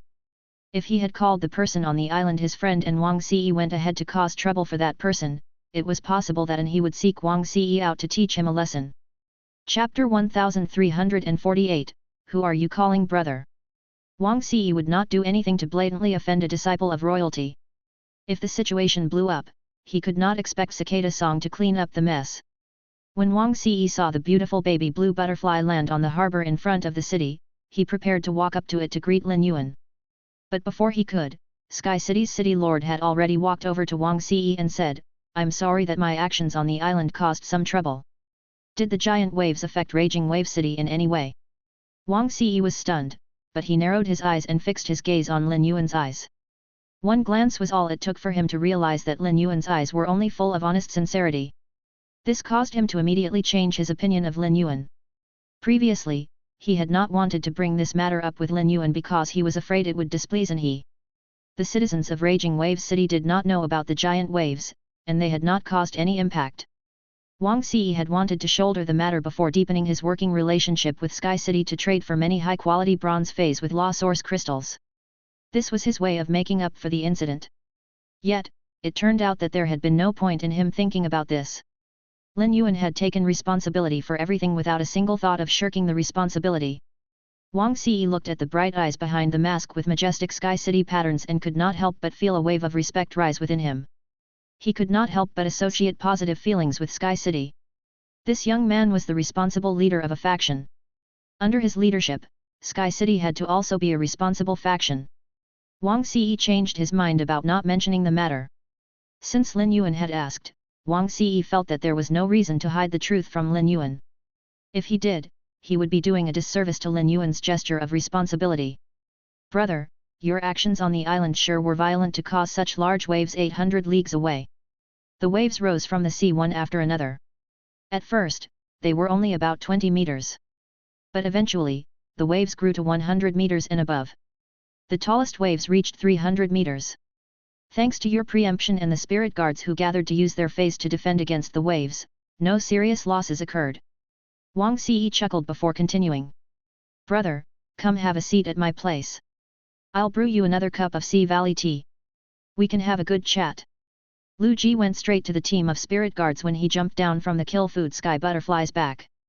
When the two guard envoys saw Lu Ji, they hurriedly rushed up to greet him, but Lu Ji stopped them. The guard envoys immediately realized that Lu Ji did not want to expose his identity and discreetly nodded at him before returning to the team. When the two guard envoys heard what Wang Xi said to Lin Yuan, they exclaimed internally, Brother! Who are you calling brother? You're calling the Moon Empress disciple your brother? Wang Xi, after so many years, why didn't I realize how fearless you are? The two guard envoys looked at Wang Xi with strange gazes. They had been sent to Raging Wave City to carry out missions for years and knew Wang Xi well by now. They both knew that Wang Xi was miserly to the point of stinginess. As the captain of a city's guards, Wang Xi held a high rank in Raging Wave City. Yet, his only hobby was to drink Raging Wave City's specialty Sea Valley tea. Neither of the guard envoys knew what was so delicious about the Sea Valley tea, which tasted no different from seaweed soup. Wang Xi's frugal personality was why the resources Raging Waves City supplied to the Raging Waves Guard were only spent on essentials. Part of the Raging Waves Guard was stronger than other seaside cities was that Raging Waves City was a trading city. Another reason was Wang Xi's naturally economical personality. Wang Xi addressed Lin Yuan as brother despite not knowing that he was the Moon Empress disciple. He even invited Lin Yuan back to his house to drink Sea Valley tea. This meant that Wang Xi regarded Lin Yuan as a close acquaintance. When only Lin Yuan's identity as Sky City's city lord was considered, it shocked the entire star web that a new faction like Sky City's martial power had already climbed higher than Connected Beast Park. Many star web reporters in the Radiance Federation were already equating Sky City to the cage of Brahma insects, Rhine life form, and whale ocean commerce. Regarding Creation Master resources, Sky City could produce a bronze/epic fey daily. This rate indicated that Sky City had at least 2 Class 4 Creation Masters. Many factions were trying to butter up Sky City now. However, Wang Xi did not need to at all as the Raging Waves Guard captain was under Cicada Song's jurisdiction just like the city lord was. Even if it was to protect Anhe's pride, Wang Xi only needed to stay out of Lin Yuan's way. He did not need to bootlick Lin Yuan at all. Did Sky City and Wang Xi have an ongoing deal? If so, the two guard envoys wanted to congratulate him as this meant that he had formed a connection with the Moon Empress disciple. Raging Wave City only needed to provide resources, and they would never have to worry about high-quality bronze feys anymore. The captain of a city's guard had the authority to utilize the city's wealth. Moreover, a Class 6 abyss-dimensional rift had opened, and the members of royalty planned on allowing the major cities to build representative cities in the abyssal world to construct a third version of the Radiance Federation. Once this plan was put into action, all the 32 cities would face a shortage of Creation Master resources and a lack of feys. Now that Wang Xi had formed a relationship with Lin Yuan before this happened, it put Raging Wave City a step ahead of the other cities. He was so lucky that the other guard captains should be envious of him. From what Wang Xi said, Lin Yuan confirmed that Raging Wave City had not been damaged by his actions. Lin Yuan had not rested ever since he returned from the Divine Wood Federation, and he still had many matters to attend to. When he returned to the royal capital, he not only had to use his identity as the Moon Empress disciple to interfere in the Blood Pact ultimate fight between Sky City and Connected Beast Park. He also needed to wait for Sun Ningxiang to bring her grandmother to the mansion. Now that Lin Yuan had shiny, it needed dragon liver, phoenix blood, and pure wind elements to nurture it. Lin Yuan had the heavenly maiden grade elemental pearls produced by the Celestine elemental shellfish for the pure wind elements. However, he was still at a loss with regards to the dragon liver and phoenix blood. Hence, he decided to call Long Tao and Li Xian when he returned to ask them about this issue. Chapter 1349, New Large Order. Lin Yuan had come to Raging Wave City to see if it had been damaged, and he had no intention of staying there. He smiled and shook his head as he said, "I am very busy. Since you addressed me as your brother, I shall call you Big Brother Wang. I'm sorry my actions caused you to worry. Our previous deal only involves me nurturing 200 of the steel spike iron oysters. In order to show how sorry I am, I will also give you 50 various types of superior bronze/epic phase." Wang Xi was delighted when he heard what Lin Yuan said as the 50 various types of bronze/epic phase would enable 50 of the best Raging Waves guards to greatly increase their power. Before Wang Xi could become lost in his joy, he realized Lin Yuan had said he was giving the 50 bronze/epic phase for free to express his apology. This was 50 bronze/epic phase he was talking about. One ordinary bronze/epic phase would sell for about at least 3 million radiance dollars, while a superior bronze/epic phase would sell for upwards of 5 to 10 million radiance dollars. This meant that Sky City's city lord was providing Raging Wave City with 2 billion radiance dollars worth of resources as an apology. This amounted to a month of the Raging Waves Guard's expenses during the Dimensional Rift's active period. Wang Xi also thought about how Lin Yuan would lead Cicada Song's disciple Gao Feng to Raging Wave City to take over the Sea Bliss clan's resources. This would allow Wang Xi to strike up a relationship with Gao Feng. All the unhappiness that Wang Xi felt toward Lin Yuan because of the giant waves evaporated. "Brother, the Raging Waves Guard appreciates your gesture. The citizens of Raging Wave City will thank you when they find out." Wang Xi grinned when he suddenly felt the pricks of awkwardness. When Lin Yuan saw this, he thought about Wang Xi's expression when they had been discussing their collaboration. Lin Yuan asked tentatively, "Big Brother Wang, would you like me to nurture more steel spike iron oysters?" Wang Xi had been in a dilemma over how he should broach the topic with Lin Yuan, as the order of 200 steel spike iron oysters was already large enough in his eyes. He was afraid that Lin Yuan would take his repeated suggestion to work together as him trying to take advantage of Lin Yuan. From Wang Xi's perspective, Spirit Chi professionals were asking favors from creation masters when they asked for help to nurture phase, even when sufficient compensation was paid. He felt that this mindset applied to everyone. Now that Lin Yuan had taken the initiative, Wang Xi felt less awkward. "You're right, 200 steel spike iron oysters isn't enough to meet the Raging Waves Guard's needs. I told you about how Raging Wave City will be entering the Class 6 Abyss Dimensional Rift to build a city there. Soon, the Raging Waves Guard will need to expand, and 200 steel spike iron oysters will definitely be insufficient. Please take it as a favor to me, and I will pay you 6 law source crystals for every fey you nurture instead of the 5 we originally agreed on." Wang Xi's urgent tone allowed Lin Yuan to understand how not only were the factions excited to expand into the abyssal world and begin harvesting the profits, but even the guard captains of the major cities felt extreme pressure. It was likely that the major cities were racking their brains to come up with a way to obtain high-quality bronze phase. The collaboration between Lin Yuan and Wang Xi was not a one-time deal. There were many benefits to working with the major cities, as it would allow Lin Yuan to collect law source crystals rapidly. Hence, Lin Yuan planned on working with Wang Xi for as long as possible.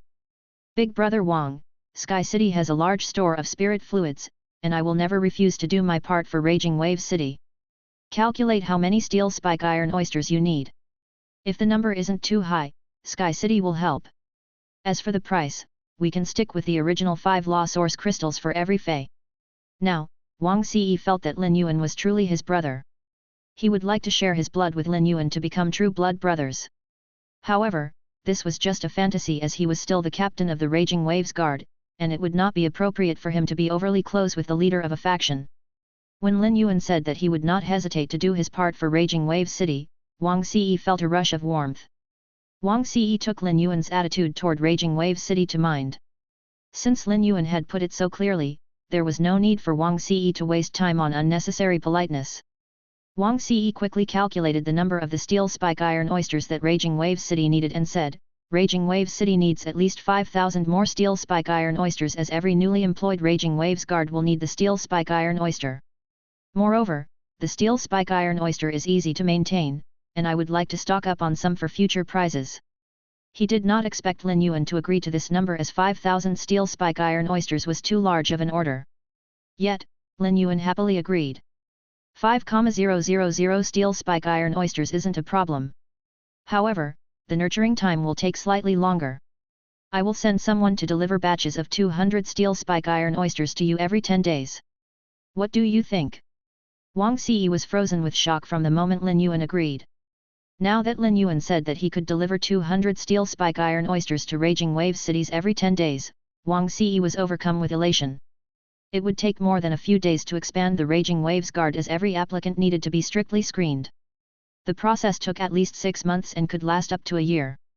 But in these 6 months to a year, Sky City would send 600 steel spike iron oysters to Raging Waves City every month. This would be long enough to fulfill the order. Wang Xi could not be happier about this. It only took Lin Yuan a few minutes to nurture a bronze/epic fey in the steel spike iron oyster, and it would only take a month for him to produce 5,000 steel spike iron oysters if he worked hard. But he was not going to deliver them all at once a month later, because he needed to go to the Divine Wood Federation to train and could not spend the entire month cooped up in the Spirit Lock Spatial Zone nurturing phase like he used to. Additionally, it would be hard for people to stomach the fact that he could nurture 5,000 phase in a month, even if he used the excuse that he prepared potions. Chapter 1350, Buzzing Forums and Miao Zhenshan was uneased. 8 months was the perfect amount of time to fulfill this order. But at the same time, collaborating with Raging Wave City would also bring Lin Yuan 25,000 Law Source Crystals. When added to the Law Source Crystals he already had, Lin Yuan would not have to worry about the sacred sword-wielding queen going hungry for a long time. Lu Ji was no longer surprised by the way Lin Yuan conducted business. However, the same could not be said about the 2 guard envoys behind him. Their eyes widened to the point that they almost fell out of their sockets. In order to become a guard envoy, one had to be a Thearch class expert at least. Additionally, guard envoys spent a lot of time in the Outlands on assignment, and most of the spirit guards were well versed in the ways of the world, much less the guard envoys. However, the way Lin Yuan conducted business still astonished them. They had never seen someone seal such a large deal so casually. Could this be what the disciple of a Class 5 creation master was capable of? After confirming the deal, Lin Yuan no longer had any business in Raging Wave City. Lin Yuan, Lu Ji, and the mother of Bloodbath rode off to the royal capital on board the Kill Food Sky Butterfly. He had spent about 3 days handling the matters in Raging Wave City. As the events over the course of 3 days unfolded, Star Web exploded. As more people learned about the Blood Pact Ultimate Fight, Connected Beast Park gained an increasing number of haters. Those who were less polite outright insulted Connected Beast Park and mocked them. Those who were more polite praised the Sea Bliss clan for being able to defeat a top faction. The less intelligent ones assumed that the Sea Bliss clan had been secretly garnering power to the point that they were on the same level as top factions. They had just kept their power under wraps all this time. Those who were smarter internally complimented Sky City and became fans of Sky City. The relatively new yet consistently impressive Sky City attained the same title as top factions from this battle. Additionally, the Star Web reporters' articles were plastered with discourse equating Sky City to the cage of Brahma insects, whale ocean commerce, and Rhine life form. These endless articles allowed the less intelligent Star Web users to see the truth. They stopped praising the Sea Bliss clan and became dedicated to being Sky City's fans. The buzz of activity on Star Web was skewed in favor of Sky City. Every negative comment was directed at Connected Beast Park. Under normal circumstances, a faction would usually come under attack for interfering in the Blood Pact Ultimate Fight between 2 factions. If Connected Beast Park had not helped the Zheng family, Sky City helping the Sea Bliss clan would not have had such an effect on the forums.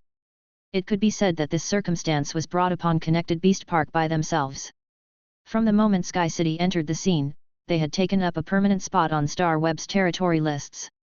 Thus, it was hard for them to escape notice from the other factions. These were the same factions that were constantly hanging outside Sky City to wait for the right moment they could take a bite out of Sky City. The way Sky City retaliated caused all the factions and people on Star Web to be shocked at how solid they were. It also allowed them to realize that this new faction could not be crossed, and all thoughts of doing so vanished from their minds. The Miao family was a top faction with a creation master role. In the decades that Miao Zhenshan had led the Miao family, he was respected and showered with attentiveness wherever he went. Miao Zhenshan was used to being placed on a pedestal and cared deeply about how others felt about him. He could not stand for a single negative opinion. He had spent the last 2 days hooked on StarWeb and reading the comments. He had almost died of fury. Just how much money has Sky City spent hiring people to drag down Connected Beast Park? Miao Zhenshan had spent 3 hours straight reading through StarWeb, but he had been unable to find a single positive comment about Connected Beast Park. He felt utterly humiliated. In the past 2 days, he had smashed numerous precious items in his study room. He thought about how the once lofty Connected Beast Park had fallen so far down this slippery slope. Everything seemed to have started with Miao Zhou and Miao Qi being chased out from the Guardia banquet. From that point onward, most of the top factions had given up their long-standing collaborations with Connected Beast Park. By breaking their collaborations, Connected Beast Park was not the only one who would suffer losses, and these top factions would also need to seek Creation Master resources from elsewhere. Decisions made by top factions were always made after a meeting between the main factions. This meant that these factions had decided to draw a line between them and Connected Beast Park. Connected Beast Park fell from grace so quickly that it could not be singularly attributed to Miao Zhou and Miao Qi insulting Lin Yuan and Wang Fuxiang. Connected Beast Park and Sky City had crossed paths because of Condense Fairy Orchard. Connected Beast Park had been targeting Condense Fairy Orchard for a long time. However, Sky City had swooped in to work with Condense Fairy Orchard, thereby saving them. During that meeting, Connected Beast Park had decided to do something to counter Sky City and keep them at bay.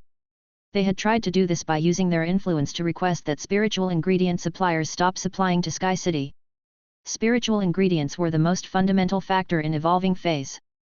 Without spiritual ingredients, Sky City would not be able to concoct potions even if they had creation masters. Yet, Sky City had been completely unaffected and continued to issue daily fate letters and offer custom bronze/epic phase. At that time, Connected Beast Park had only tried to suppress Sky City through business means, which was not considered egregious. Connected Beast Park had issued a Blood Pact Ultimate Fight challenge to Sky City because Zheng Kaiwan had wanted it. Han Tianhe and Liu Yunshan would not have died if he had not pushed for the Blood Pact Ultimate Fight. With this thought, Miao Zhenshan longed to desecrate all of the Zheng family's ancestral graves. However, the Zheng family's ancestral graves were located at the mountain behind the old manor in Indigo Azure City, and Sky City had already acquired that area. As such, Miao Zhenshan would not be able to touch them no matter how badly he wanted to do so. Recently, the Sea Bliss clan and Sky City had been completely silent. Miao Zhenshan felt utterly indignant toward the Sea Bliss clan. If Sky City had not helped the Sea Bliss clan, the Sea Bliss clan could only have stood there and waited to be crushed by Connected Beast Park. They absolutely did not have the capabilities to take Connected Beast Park's resources. Miao Zhenshan could not shake the feeling of unease that came from Sky City's silence. Chapter 1351, A Test and Stirring the Pot. Miao Zhenshan was certain that Sky City was brewing something. 3 days ago, Miao Zhou had called Lin Yuan, who told him that he would help the Miao family after he was done with his own business. This proved that Lin Yuan did not care about Connected Beast Park at all and considered their plea unimportant. Miao Zhenshan was extremely displeased by this. When Miao Zhenshan saw the negative comments on StarWeb, he could not help but think that Connected Beast Park would not have to face such awkward consequences if Lin Yuan had just stepped in earlier to help. By using their connection to Lin Yuan, Connected Beast Park might not be able to regain the favor of the masses, but the top factions would still have tried their best to maintain their collaborations with Connected Beast Park. Previously, Connected Beast Park had depended on the Purple Bamboo Forest. But because of Miao Qi and Wang Fuxiang, this option was no longer available. But forming a relationship with Lin Yuan would be akin to having the support of the Radiant Moon Palace. Miao Zhenshan was aiming for this. However, he did not expect to still be busy 3 days later. If this dragged on for any longer, Connected Beast Park would be well and truly done in society. When one's reputation fell to a certain point, not even the support of a god would be able to save them from the sneers and derision of others. The more Miao Zhenshan thought about it, the angrier he became, and he smashed the ceramic persimmon he was holding. The shattered ceramic glinted with white light and framed Miao Zhenshan with even more menace that was already radiating off of him. Miao Zhou and Miao He, who were standing next to Miao Zhenshan, were so petrified that they started to tremble. They exchanged a look and saw the terror in each other's eyes. 3 days ago, Miao Zhou and Miao He still saw hope. Visit, myboxnovel to read, PLS. But now, after spending 3 days by Miao Zhenshan's side, they dared not let out a peep each time Miao Zhenshan lost control. It would be a blessing for them if their quietness and passiveness could allow them to stay on his good side. Miao Zhou blinked at Miao He and pushed out his lips to signal to Miao He to comfort Miao Zhenshan. Miao He rolled his eyes at Miao Zhou and nervously picked at his nails. When Miao Zhou continued to throw looks at Miao He, the latter gestured at the phone in Miao Zhou's pocket as though he was saying, "You were fighting to be the one to contact Lin Yuan. Yet, he hasn't shown up after saying he would. Don't think that I'm unaware that this is what's bothering grandfather. Since you made the call, you should be the one to put out the fire." Miao He sucked in a deep breath. At first, when Lin Yuan had acted as though he had forgiven Miao Zhou for offending him during the Guardia banquet, Miao Zhenshan had clearly started to improve his attitude toward Miao Zhou and started to shower more affection on him than he did Miao He. Miao Zhenshan had brought up Miao Zhou to become the Miao family's young leader. He had spent decades by Miao Zhenshan's side and knew what kind of person he was. Miao Zhenshan liked smart people. He had been smarter than Miao He ever since they were children. He had always been certain that even if his talent failed him one day, Miao Zhenshan's affection for him would still exceed that of Miao He. But during the meeting between the key members of the Miao family, someone had pointed out that the Miao family's downfall had started at the Guardia banquet. At that moment, Miao Zhou's heart skipped a beat. Just as he feared, Miao Zhenshan started to give him the cold shoulder immediately afterward. He only relaxed when he noticed that Miao Zhenshan's attitude toward Miao He had also not become any warmer. If someone needed to step up now, Miao Zhou had to be the one to do it if Miao He refused to. Miao Zhou glanced at the broken ceramic on the ground before saying, "Grandfather, let me call Lin Yuan to rush him." Miao Zhenshan whipped his body around and said, "Zhou, call Lin Yuan now to try and figure out his intentions. We have already tried to be friendly, yet he hasn't done a thing for us. Does he want us to pay up some resources first? If so, tell him we'll start preparing immediately." Miao Zhou instantly knew that Miao Zhenshan was desperate now. Miao Zhenshan had always been careful about agreeing to call Lin Yuan. There were some things that could be asked in an indirect manner but not explicitly laid out. If they rushed Lin Yuan to help the Miao family would be fully dependent on begging for others' goodwill. However, Miao Zhou dared not voice this opinion to Miao Zhenshan now and replied, "Yes, grandfather. I'll call him right now." Miao Zhou picked up his phone and dialed Lin Yuan's number. Lu Ji and the mother of Bloodbath heard the devastatingly good-looking Lin Yuan's phone ring. When Lin Yuan took out his phone and saw that the call was coming from Miao Zhou, he thought, "It looks like Connected Beast Park is getting anxious. However, I'm in no rush at all."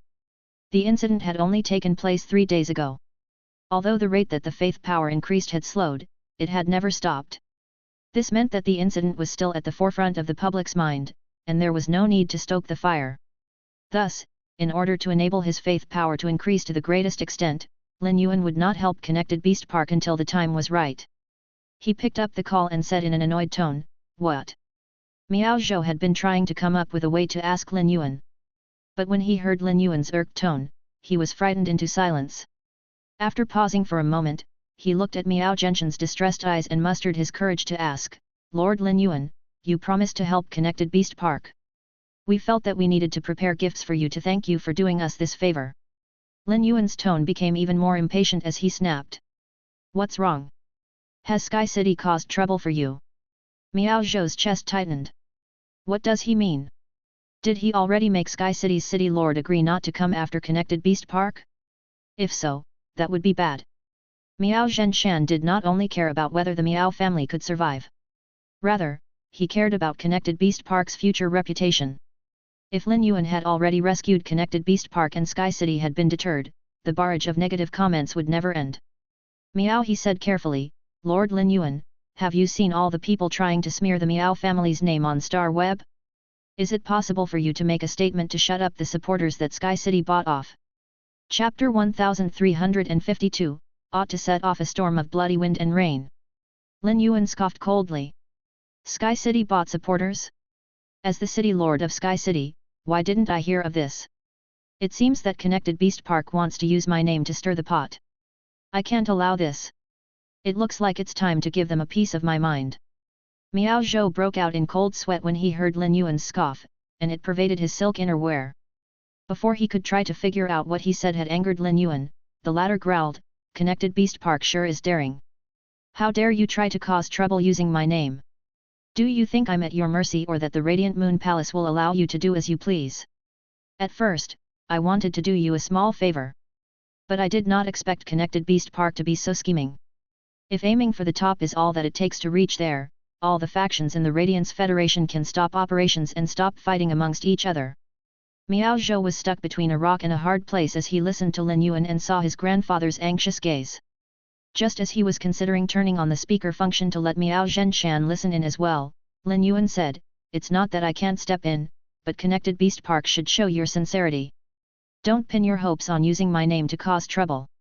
Otherwise, I will make sure to teach you a lesson before Sky City gets to you." Lin Yuan hung up the call. Lu Ji and the mother of Bloodbath had heard everything Lin Yuan said. After Lin Yuan hung up, Lu Ji said with a smile, "Lin Yuan, has the fish taken the bait?" Lin Yuan nodded. He had not only given Miao Zhou a piece of his mind but also offered Connected Beast Park a glimmer of hope. Connected Beast Park was such a big faction that they should have picked up on the right thing to do. Miao Zhenshan had been waiting for Miao Zhou's response. After the call ended, Miao Zhou felt his legs turn to jelly out of anxiousness and fear. At this point, the success or failure no longer depended on him. Miao Zhenshan took a deep breath and candidly told Miao Zhenshan about everything that Lin Yuan had said so that Miao Zhenshan could decide what should be done next. Miao Zhenshan had been beside himself with impatience. But when he heard the exchange between Miao Zhou and Lin Yuan, he became so terrified that he broke out in a cold sweat. "I have been looking at this through rose-colored glasses. If I use Lin Yuan's name for our own purposes, the Radiance Moon Palace will definitely come after me even if Lin Yuan himself doesn't. Rather than face the Moon Empress' merciless methods, it would be better to allow Sky City to end Connected Beast Park." Miao Zhenshan immediately fell into deep thought. "Scrolling through all the negative comments on Star Web these past few days has caused me to lose my mind. How could I have thought about using Lin Yuan's status?" Now, Miao Zhenshan dared not allow himself to be anxious. It was clear from what Miao Zhou said about the call with Lin Yuan that Lin Yuan was angry. He would need some time to cool down, so Miao Zhenshan decided to wait 2 days before he called Lin Yuan himself. As for the sincerity that Lin Yuan spoke of, the faction was about to be gone, so they were in no position to negotiate. If Lin Yuan wanted all of it, they would give it to him. Becoming subservient was the only way that they would be able to cling to him. After Lin Yuan returned to the mansion, he realized that Wen Yu was absent. He immediately called her and found out that Mystic Moon had called her to the Radiant Moon Palace. When Wen Yu heard that Lin Yuan had returned to the mansion, she said softly, "Young master, I came to the Radiant Moon Palace this morning. Master said that he'll be helping me increase my power over the next few days. Once we're done, I will return to the mansion." These few days, the comments on Star Web have blown up. In order to add fuel to the fire, I asked Tian Ningning to contact some Star Web reporters. I paid these Star Web reporters to write articles about the Blood Pact ultimate fight between the Sea Bliss clan and Connected Beast Park and post them on Star Web. This should allow the event to reach more people because a few of the Star Web reporters cost 20,000 Radiance dollars per article. In total, I spent over 500,000 Radiance dollars. Wen Yu paused for a moment before continuing. "Young master, I didn't tell the Star Web reporters how to approach the articles, nor did I mention which faction we're from. I just told them to run with it. Many of them accurately found out about Shadow." Lin Yuan could not help but slap his leg. Why didn't I think about using Star Web reporters to cause more commotion surrounding the event? Although the veteran and top factions had found out that Sky City had helped the Sea Bliss clan win the Blood Pact ultimate fight, they would not leak the information. The Star Web reporters' investigation was what had enabled the event to appear before the Star Web users so quickly. Even if they had spent 50 million Radiance dollars instead of 500,000 Radiance dollars, it would be worth it in Lin Yuan's eyes. The strengthening of faith power would enable one of the powers that Lin Yuan had harnessed to grow, and Lin Yuan was willing to spend any amount of money to increase his power. Moreover, Wen Yu had said that she had not revealed her identity to the Star Web reporters so that their articles would not be biased. Every article was written based on integrity and what would best attract the attention of intellectuals. Wen Yu's method was brilliant. Before Lin Yuan could praise Wen Yu, Mystic Moon's voice drifted into the phone. It was clear that Mystic Moon had taken over the phone from Wen Yu. "Young lord, I wanted to call you, but Wen Yu beat me to it. I would like to tell you that the Moon Empress has shut herself off to train. I just finished. I know that the Moon Empress Purple Moon was summoned from the Crescent Moon Radiant Sunlight Tablet. Are you in trouble? Lin Yuan told Mystic Moon about everything that had happened on the island outside Raging Wave City. As independent as Lin Yuan was, he would never hide such matters from the Moon Empress. And he would also tell Long Lamplight about it when he returned. By trying to kill disciples of royalty in the Radiance Federation Sea territory, Shark-On had essentially trampled all over the Radiance Federation's authority and publicly broken the agreement between the Radiance Federation and the 8 clans of Sea Emperors. A federation's pride was priceless to them, and any tarnishing warranted a storm of bloody wind and rain. Lin Yuan was going to carry the grudge between him and the first Emperor Shark clan himself. As a member of the Radiance Federation, Lin Yuan would bring down his full force as he pursued the consequences of the enmity between the Radiance Federation and the Sea clans. He had also played a key role in the matter. Chapter 1353, Dark Sky Pruchna. Mystic Moon's eyes darkened when he heard what Lin Yuan said. He glanced at the Moon Empress' locked bedroom and felt a sense of balance. Normally, he should tell the Moon Empress about something like this immediately, even if she was in seclusion. However, this seclusion of hers was way too important. Before the seclusion, the Moon Empress had hidden the matter of her hidden injuries in order to bring her power to a new level. After the seclusion, the Moon Empress would become completely different, and her power would reach a peak. If the Moon Empress was interrupted at such a moment, her distraction could aggravate her hidden injuries. Mystic Moon balled up his fists, and every strand of silver hair on his head started to glow. It was as though they had all become druze-shaped silver horns. Mystic Moon's power had finally reached that point. Hence, he now had what it took to undergo the test to become a member of royalty. Once he passed the test, he would become the 14th member of royalty in the Radiance Federation. However, according to the rules in the Radiance Federation, it was not allowed for one member of royalty to be subordinate to another member of royalty. Mystic Moon preferred to be the Moon Empress Moon Envoy over becoming the 14th member of royalty in the Radiance Federation. Given Mystic Moon's power, he had the right to call for an imperial meeting even if he did not have the title of a member of royalty. Since the Moon Empress was still locked away, Mystic Moon would have to take charge of Lin Yuan's matters. Moreover, the battle had involved pinnacle immortal combat power, which made it serious. Young Lord, leave the matter of the Sea clans to me. Once the Moon Empress is out, I will tell her about this matter. Lin Yuan nodded and replied, Uncle Mystic, sorry to trouble you. Let me know when you need me to appear personally. Lin Yuan hung up the call. Mystic Moon did not inform the other 13 members of royalty immediately and called Night Leaning Moon. This matter involved Long Lamplight's disciple and he and Night Leaning Moon's disciple Lu Ji. The thought of Long Lamplight disgusted Mystic Moon. He had never seen a person so skilled at bootlicking. Contacting Long Lamplight was no different from eating canned herring. As for Night Leaning Moon, their grudge ran even deeper. They had stopped seeing eye to eye decades ago. However, for the sake of Lu Ji and Lin Yuan, Mystic Moon decided to contact Night Leaning Moon before calling for an imperial meeting. Mystic Moon immediately called the number he had saved but never called. He wanted to ask Night Leaning Moon's opinion about the Sea clans but had no clue that Night Leaning Moon had already gone into hysterics in the royal capital. Night Leaning Moon's sorrow and murderous rage erupted from her and filled the imperial court with frigidity. An elderly man seated on the chair looked at Night Leaning Moon with a pained expression and said, Leaning Moon, only Cicada Song and I know about Xiu. Not even Iron Prison knows about it. The Moon Empress doesn't want us to reveal it, so we dared not tell you. Night Leaning Moon could not stop trembling when she heard what the elderly man said and started to chuckle bitterly. The bitter chuckle reverberated throughout the imperial court and filled it with a macabre air. It's fine that Xiu hid it from me. But all of you hid it from me too despite knowing what she means to me. Xiu only has less than 3 years left. Less than 3 years. Night Leaning Moon's voice turned hoarse at the last part. She could not imagine how someone who was so headstrong and capable of standing at the top of the world felt now that she could suddenly see the end of her life. It must be such a helpless feeling. Although Night Leaning Moon had started guessing before she arrived, guesses were still guesses. When the truth was placed right before her eyes, she could not find it in herself to accept or believe it. Night Leaning Moon's chest panged. Night Leaning Moon and Cicada Song were not from the same generation of Radiance Envoys. However, Cicada Song had been a judge that assessed Night Leaning Moon during her Radiance Envoy selection. From that moment, Cicada Song knew that Night Leaning Moon was a very righteous person with a strong sense of justice. These were the qualities that Cicada Song admired about her.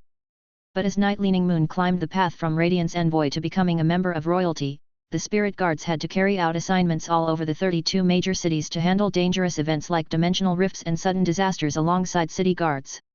As such, Cicada Song and Night Leaning Moon had formed the deepest of relationships out of all the members of royalty. After spending decades together, Cicada Song knew that a strong belief lay at the root of Night Leaning Moon's righteousness and sense of justice. This strong belief came from the Moon Empress. Every person had two sides to them, and members of royalty were no exception. Cicada Song could not imagine what would happen when the extreme righteousness and sense of justice that came from that strong belief exploded. Leaning Moon, for the sake of the Moon Empress lifespan, the old man even gave up the Earth Center fine milk. I personally delivered it to the Moon Empress. She is competing against her birth horoscope, and the Earth Center fine milk will be able to extend her lifespan by a year. Night Leaning Moon narrowed her eyes. A glimmer of light appeared in her obsidian eyes that seemed to devour starry skies. However, she did not respond to Cicada Song. Night Leaning Moon waved her hand, and a black gem appeared in her hand. The entire imperial court was enveloped in opaque darkness.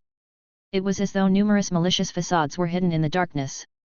Cicada Song sighed, and he knew that he would not be able to lie to Night Leaning Moon. Night Leaning Moon had summoned the dark sky Pruchna because she wanted him to summon the alleviating wind. But if he summoned the alleviating wind, everything would be exposed as he had used the alleviating wind's errant winds on the Moon Empress. Night Leaning Moon would be able to tell this with one look. But since Night Leaning Moon's stance was so clear, Cicada Song could not do anything but summon the alleviating wind. Cicada Song took a deep breath, and a breeze swirled around him. The wind diluted the darkness. Yet, the darkness aura of deadly despair intensified. Night Leaning Moon waved her hand, and the black gem disappeared. Her expressionless face was as pale as a sheet, and she looked no different from a walking corpse. This was a side of Night Leaning Moon that Cicada Song had never seen before. Since Night Leaning Moon had received her answer, she turned and left the imperial court. Chapter 1354, Darkened Main World. The elderly man leaning on the chair said, "Leaning Moon, you have accepted a disciple and need to take him into consideration. Since you now know about this matter, let's ask the Moon Empress for her opinion a few days later. We might as well hold an imperial meeting if she's willing." A conflicted softness appeared on Night Leaning Moon's expressionless face.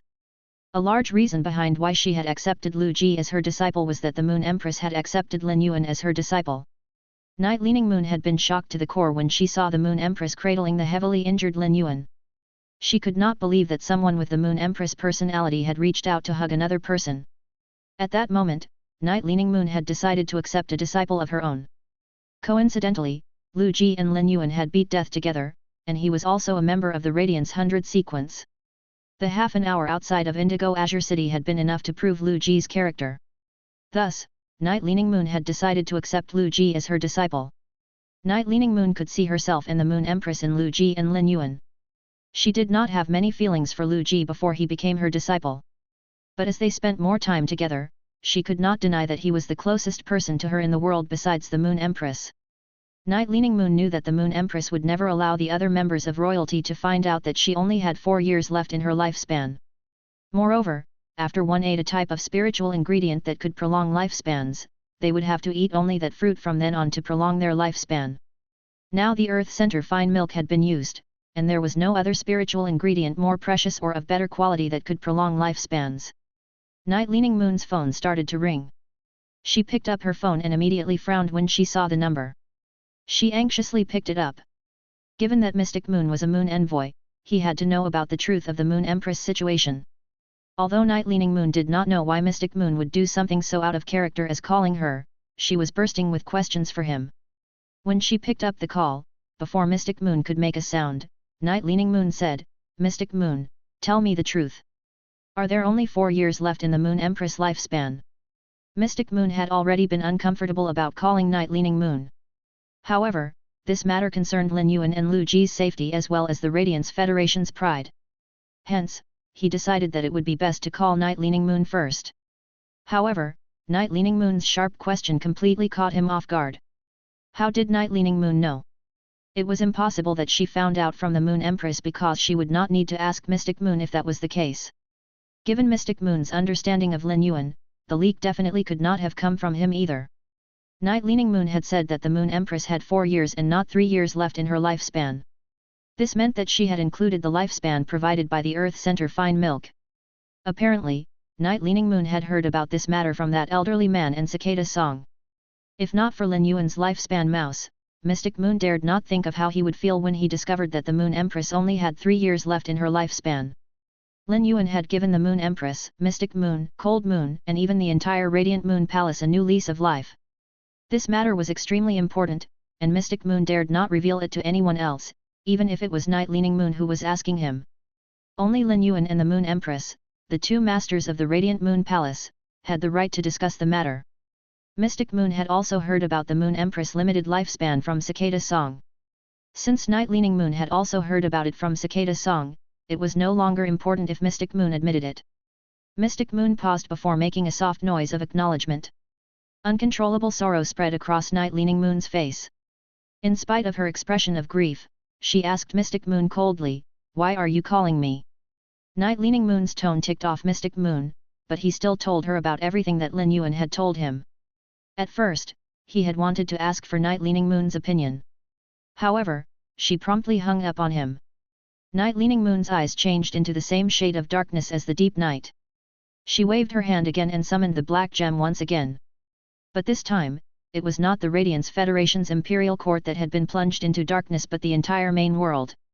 The sky had started out bright, clear, and completely devoid of clouds. The Radiance Federation had a standard working duration of 6 hours.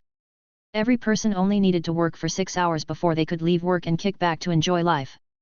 Meanwhile, Spirit Chi professionals needed to work day and night to increase their power. The truth of the world was that those with more power had to put in more work.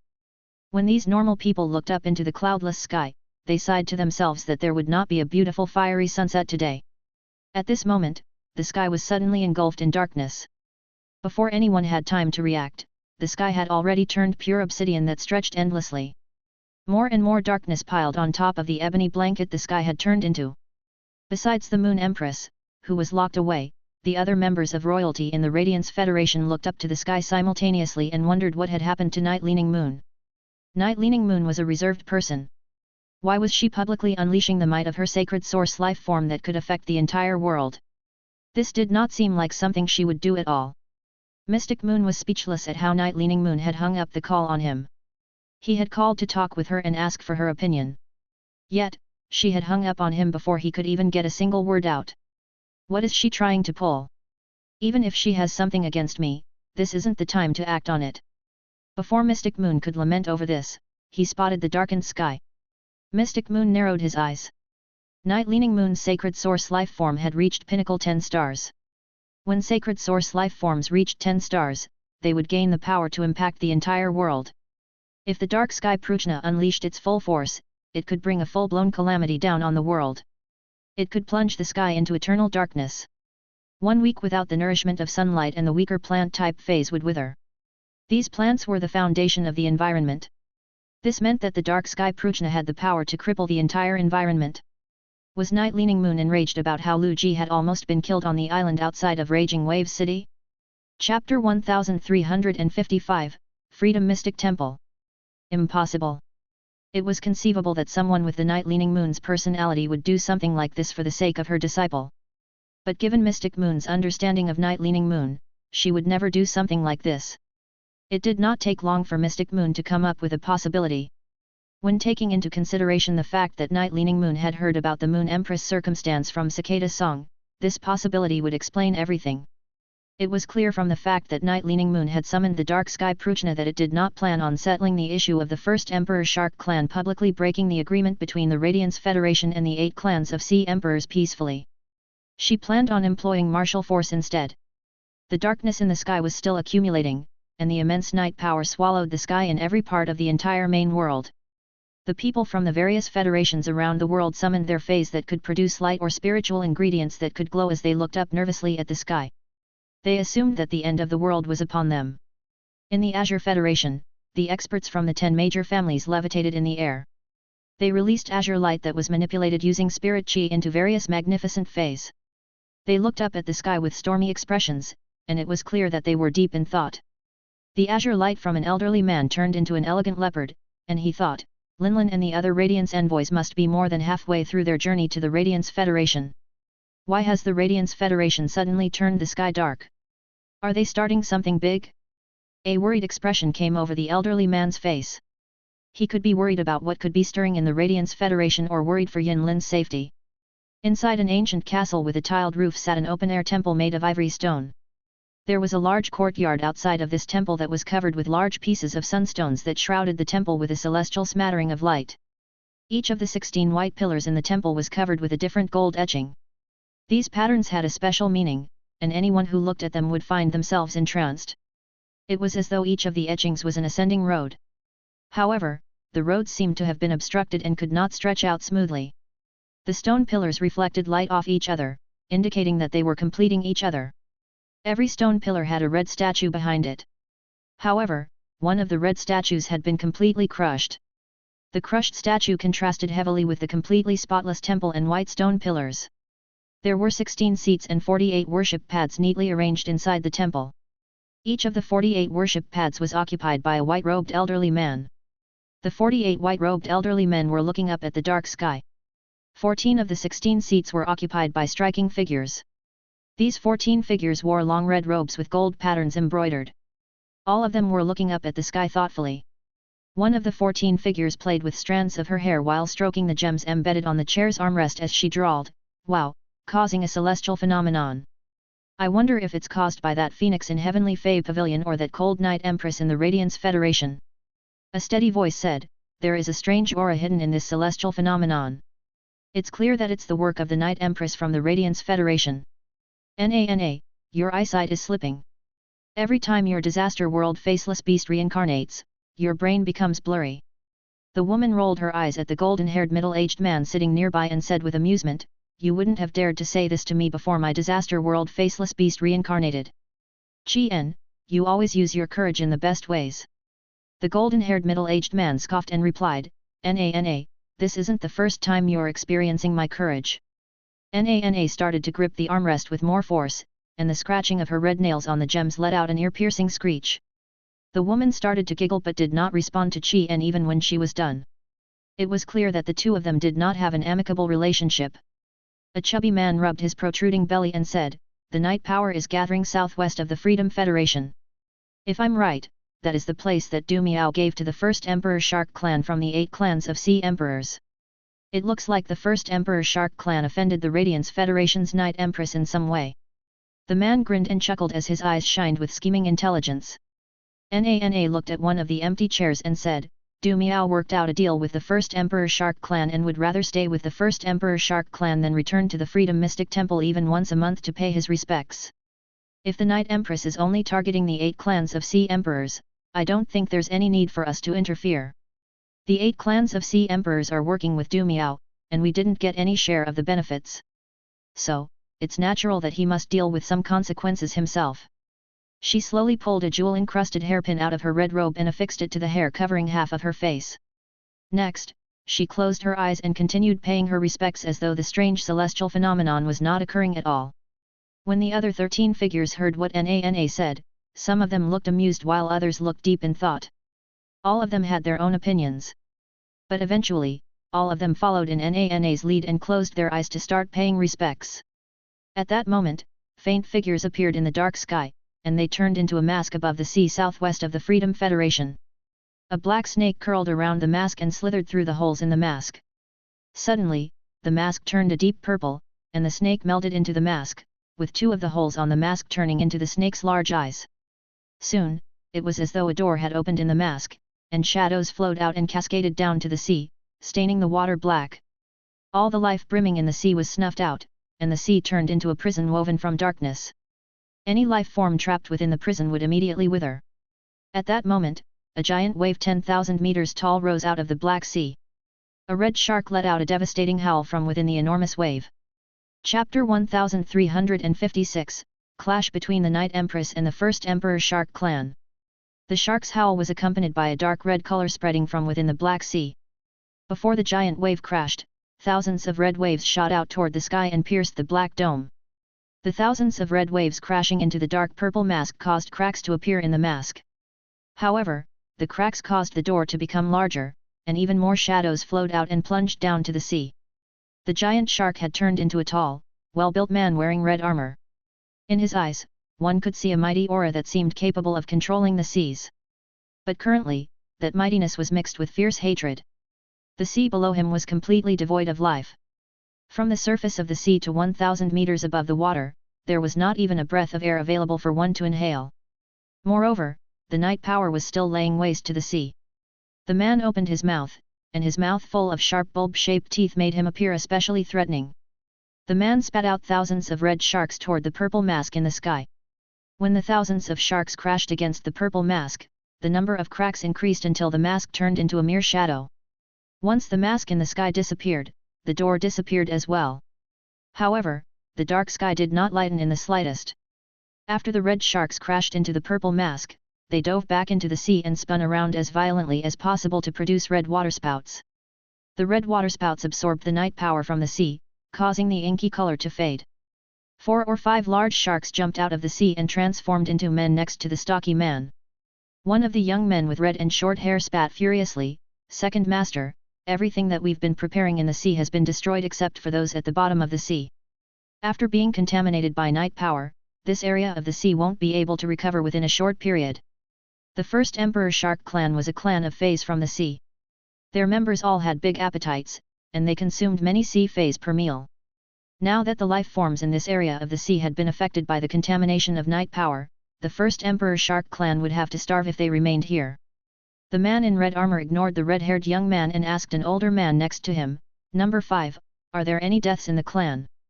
The man addressed as Number 5 replied, "Besides the team that received ranks that hasn't returned, most of the first Emperor Shark clan members were at the palace at the bottom of the sea. So, there shouldn't have been many injured or dead." Number 5 looked up at the dark sky and went on to say, "Second Master, the Night Empress from the Radiance Federation used her fully grown sacred source life form to change the celestial phenomenon and target our first Emperor Shark clan. She publicly broke the agreement between the Radiance Federation and the 8 clans of Sea Emperors. The Radiance Federation must give us an explanation. Second Master, how about we call a meeting with the other 7 Sea clans and flood the Radiance Federation?" The man in red armor glared at Number 5 and snapped, "Nonsense! If we want to flood the Radiance Federation, our first Emperor Shark clan can do it on its own. But what's the point of drowning the 32 cities if we can't kill all of the Radiance Federation's experts?" The man in red armor looked increasingly malicious. But at the same time, fear took up a clear portion of his gaze. The sea was twice as large as the land. This meant that at least 70% of the precious items in the world came from the sea. There was also no chance of the land life forms competing with the sea life forms. Alas, there were exceptions to everything. One of the exceptions was that it was easier for humans to become creation masters and easier for sacred source life forms to increase their stars. This quality that humans enjoyed was the envy of every group of feys. Heavenly family feys were not included in this comparison as they became the apple of the eye of nature and were able to manipulate celestial phenomena from the moment they unlocked their bloodlines. They could live off what nature gave them. This was an advantage that humans and normal feys could not hope to compare to, and why Heavenly Family Cottage had always been set apart from all the other factions. The 8 clans of Sea Emperors had created the agreement with the Radiance Federation because there were sacred source life forms there that had reached 10 stars and above. The fully grown sacred source life forms could change and attack using celestial phenomena. Such attacks were extremely perilous. Any federation or large faction that had an expert with a fully grown sacred source life form would be able to gain the respect of the other federations. The 8 clans of Sea Emperors also had similar methods. But since they were feys, their ability to manipulate celestial phenomena was equal to the Radiance Federation's ability to manipulate celestial phenomena back when the agreement was signed. If the Radiance Federation was flooded, the royalty in the Radiance Federation could order their fully grown sacred source life forms to manipulate celestial phenomena and attack the first Emperor Shark clan. Unless the 8 clans of Sea Emperors worked together, no one would be able to survive besides the red-haired man's oldest brother. When the onslaught of red sharks defeated the mask, Night Leaning Moon's expression turned even colder, and she sighed. A beautiful ghostly face appeared on her left cheek.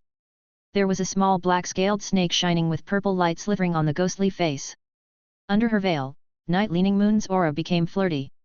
When she fixed her black eyes on the black snake, her eyes turned purple, and she said softly, "Dark sky Prujna, extreme dark night and 100 ghosts walking in the night. Open." The sky above the sea southwest of the Freedom Federation suddenly started to ripple with purple light. This made the dark night appear even more dangerous. As the purple light spread, the man with red armor noticed that the purple masks now covered the sky like stars. He immediately squatted on the sea's surface, and countless red sharks shot out of his palm. The sharks covered the surface of the sea like a shield. At the same time, he said anxiously to the red-haired young man, "Go to the palace and tell First Master about this situation. This area of the sea still belongs to the Freedom Federation. There's no way that Du Miao, who has been a guest in the palace these few days, will refuse to help." The red-haired young man turned back to his original body and dove back into the sea. Chapter 1357, Ripping the Lasting Night. The man in red armor went into a defensive stance. However, the purple masks did not split open and release shadows like last time. Suddenly, the purple masks shattered. The purple fragments were strangely beautiful. The purple fragments spread out in the sky before gathering together to form a small purple pagoda with 9 levels. Every level of the pagoda had numerous purple prujna masks, and a small black snake was slithering on each of the masks. Purple ripples billowed out from the purple pagoda. Not long after, the first, second, and third levels lit up, and the small snakes on the 3 levels slithered into the masks. The holes in the masks turned into the snakes' eyes. Soon, the sound of something ripping filled the sky, and the sky turned even darker. Numerous black forms emerged from the ripped 3 layers of the pagoda. These black forms let out strange sounds of laughter. When the man in red armor heard the laughter, he felt a crippling fear that came with being plunged into endless darkness. The man in red armor hurriedly composed himself. Just as he was about to strike, the sea turned red and started to swirl until it eventually formed a gigantic blood-red vortex that extended further than the eye could see. A millstone slowly emerged from the vortex. As the vortex spun, a low grinding noise could be heard. A blood-red screen rose from the sea's surface and received the black forms descending from the purple pagoda. When the black forms made contact with the shield around the blood-red millstone, they were sucked in by an unknown spatial force. The grinding noise grew louder, and it was as though the millstone was grinding up the black forms. Now, the red millstone and the purple pagoda in the sky were at a stalemate. A man even stockier than the man in red armor appeared atop the blood-red millstone. There was also an attractive man with long tangerine-colored hair dressed in a red robe behind the stocky man. The man with long tangerine-colored hair looked up at the 3 levels of the purple pagoda in the sky and started to silently play with a golden red fruit in his hand. The burly man turned and said to the man with long tangerine-colored hair, "Du Miao, I agreed to your terms, so we should be considered allies now. The Freedom Federation and the Radiance Federation have always been at odds, and your grudge runs deeper than the one between the First Emperor Shark clan and the First Emperor Ray clan.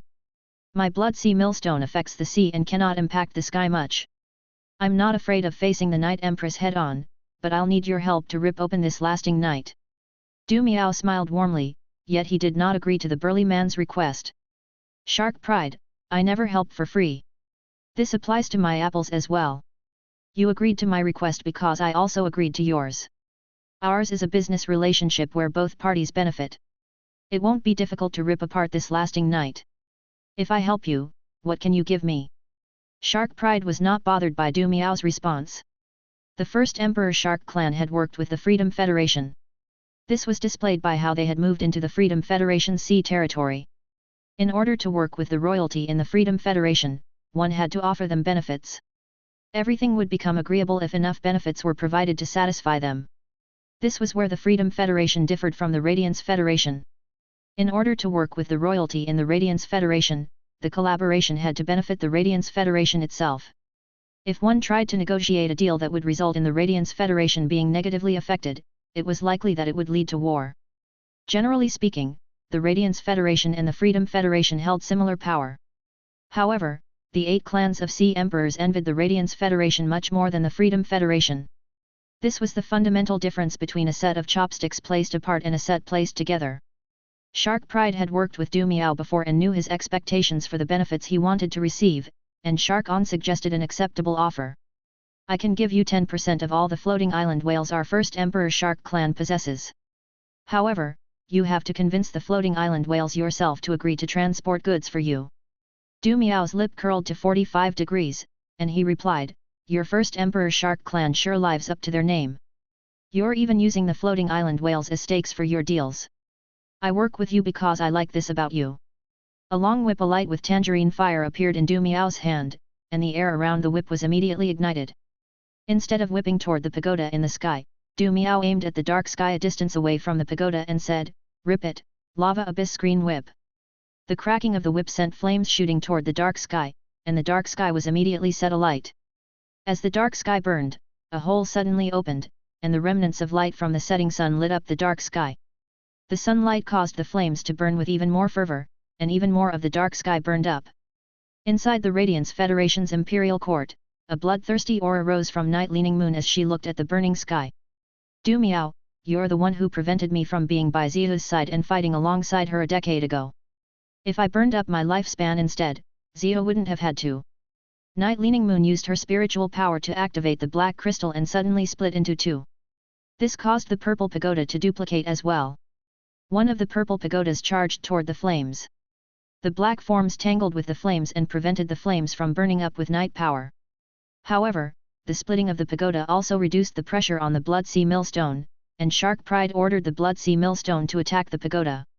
Since the strange celestial phenomenon began, Lin Yuan started studying it closely. He found out from Lu Ji that this was part of the power of Night Leaning Moon's sacred source life form. This was not the first time Lin Yuan witnessed the ability to change celestial phenomena. Chapter 1358, The Mother of Bloodbath steps in. Although Lin Yuan did not know why Night Leaning Moon wanted to change the celestial phenomenon, there was no question that he would stand with her. When he sensed the pressure that the sunlight was exerting on the dark sky, Lin Yuan turned to ask the Mother of Bloodbath. "Mother of Bloodbath, you can communicate with the sun now that you've unlocked your Sky Sundial Jade Spider bloodline. Can you lower the sun's impact on the night power?" The Mother of Bloodbath did not answer immediately. If it was Night Leaning Moon who was fighting, it was not a level that the Mother of Bloodbath would be able to influence in any way.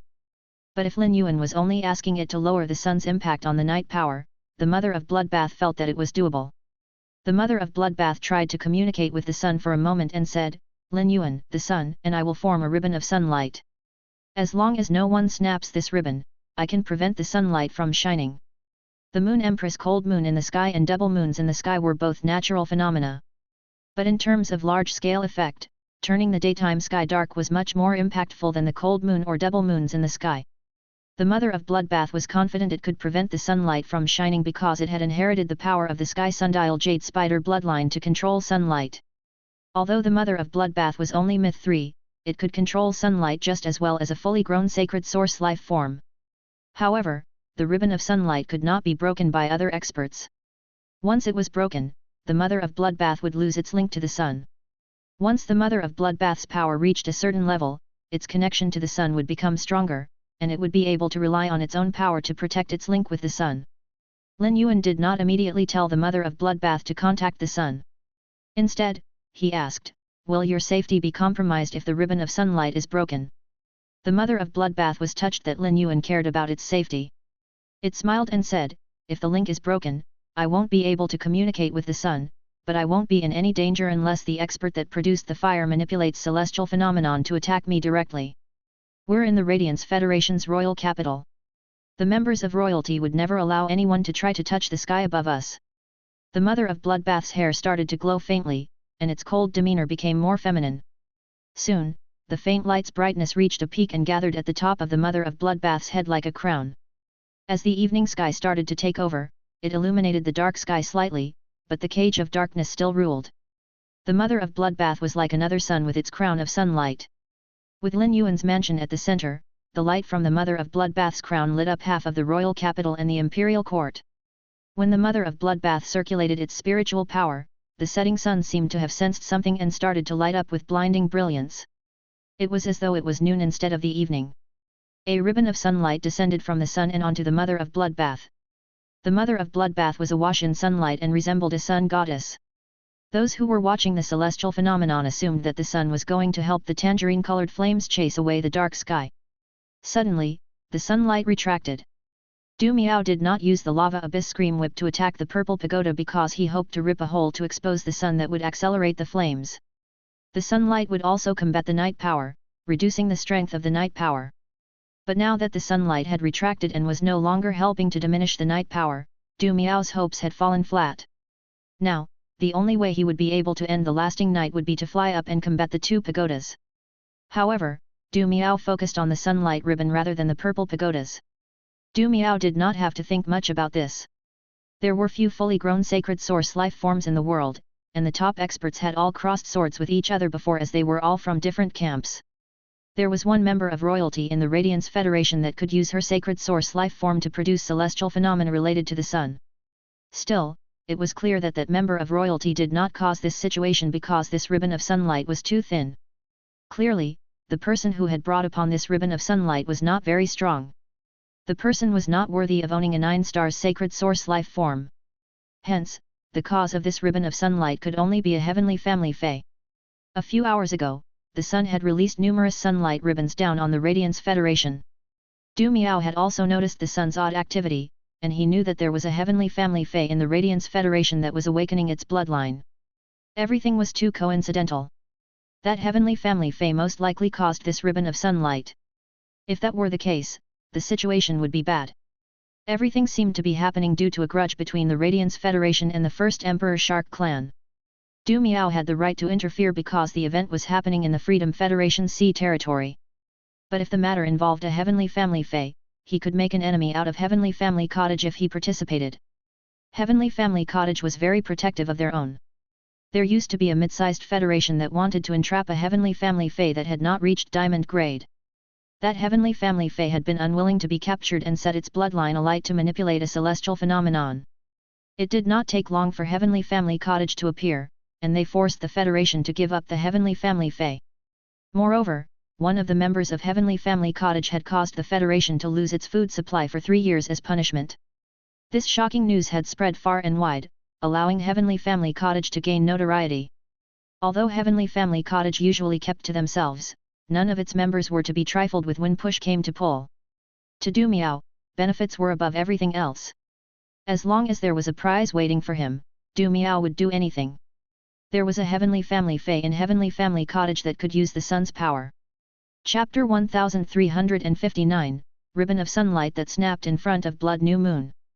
However, 5th page truth from Tower Cannon should have killed this Heavenly Family fey many years ago. The smaller federations were unaware of this, but the Freedom Federation was one of the 3 major factions and was well aware of this. Could it be that 5th page truth had not killed the Sky Sundial Jade Spider from Heavenly Family Cottage? It could not be. The news could not be wrong, right? However, there was something odd about this ribbon of sunlight. That member of Heavenly Family Cottage could not produce it. Everything was strange. Could another Sun-type Heavenly Family fey have appeared in the world after the death of that member of Heavenly Family Cottage? When Du Miao did not continue attacking but fell deep into thought instead, Shark Pride asked, Du Miao, we have already agreed on the terms.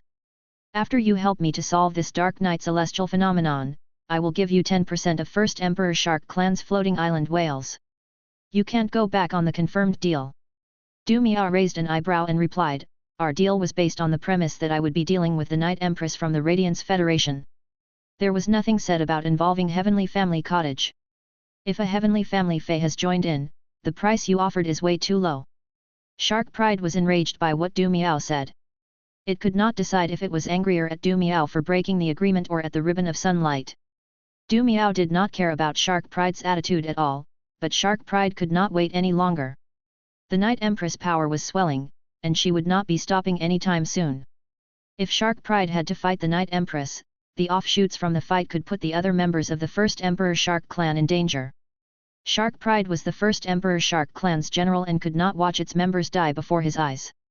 He gnashed its teeth and said, 30%. I will give you 30%.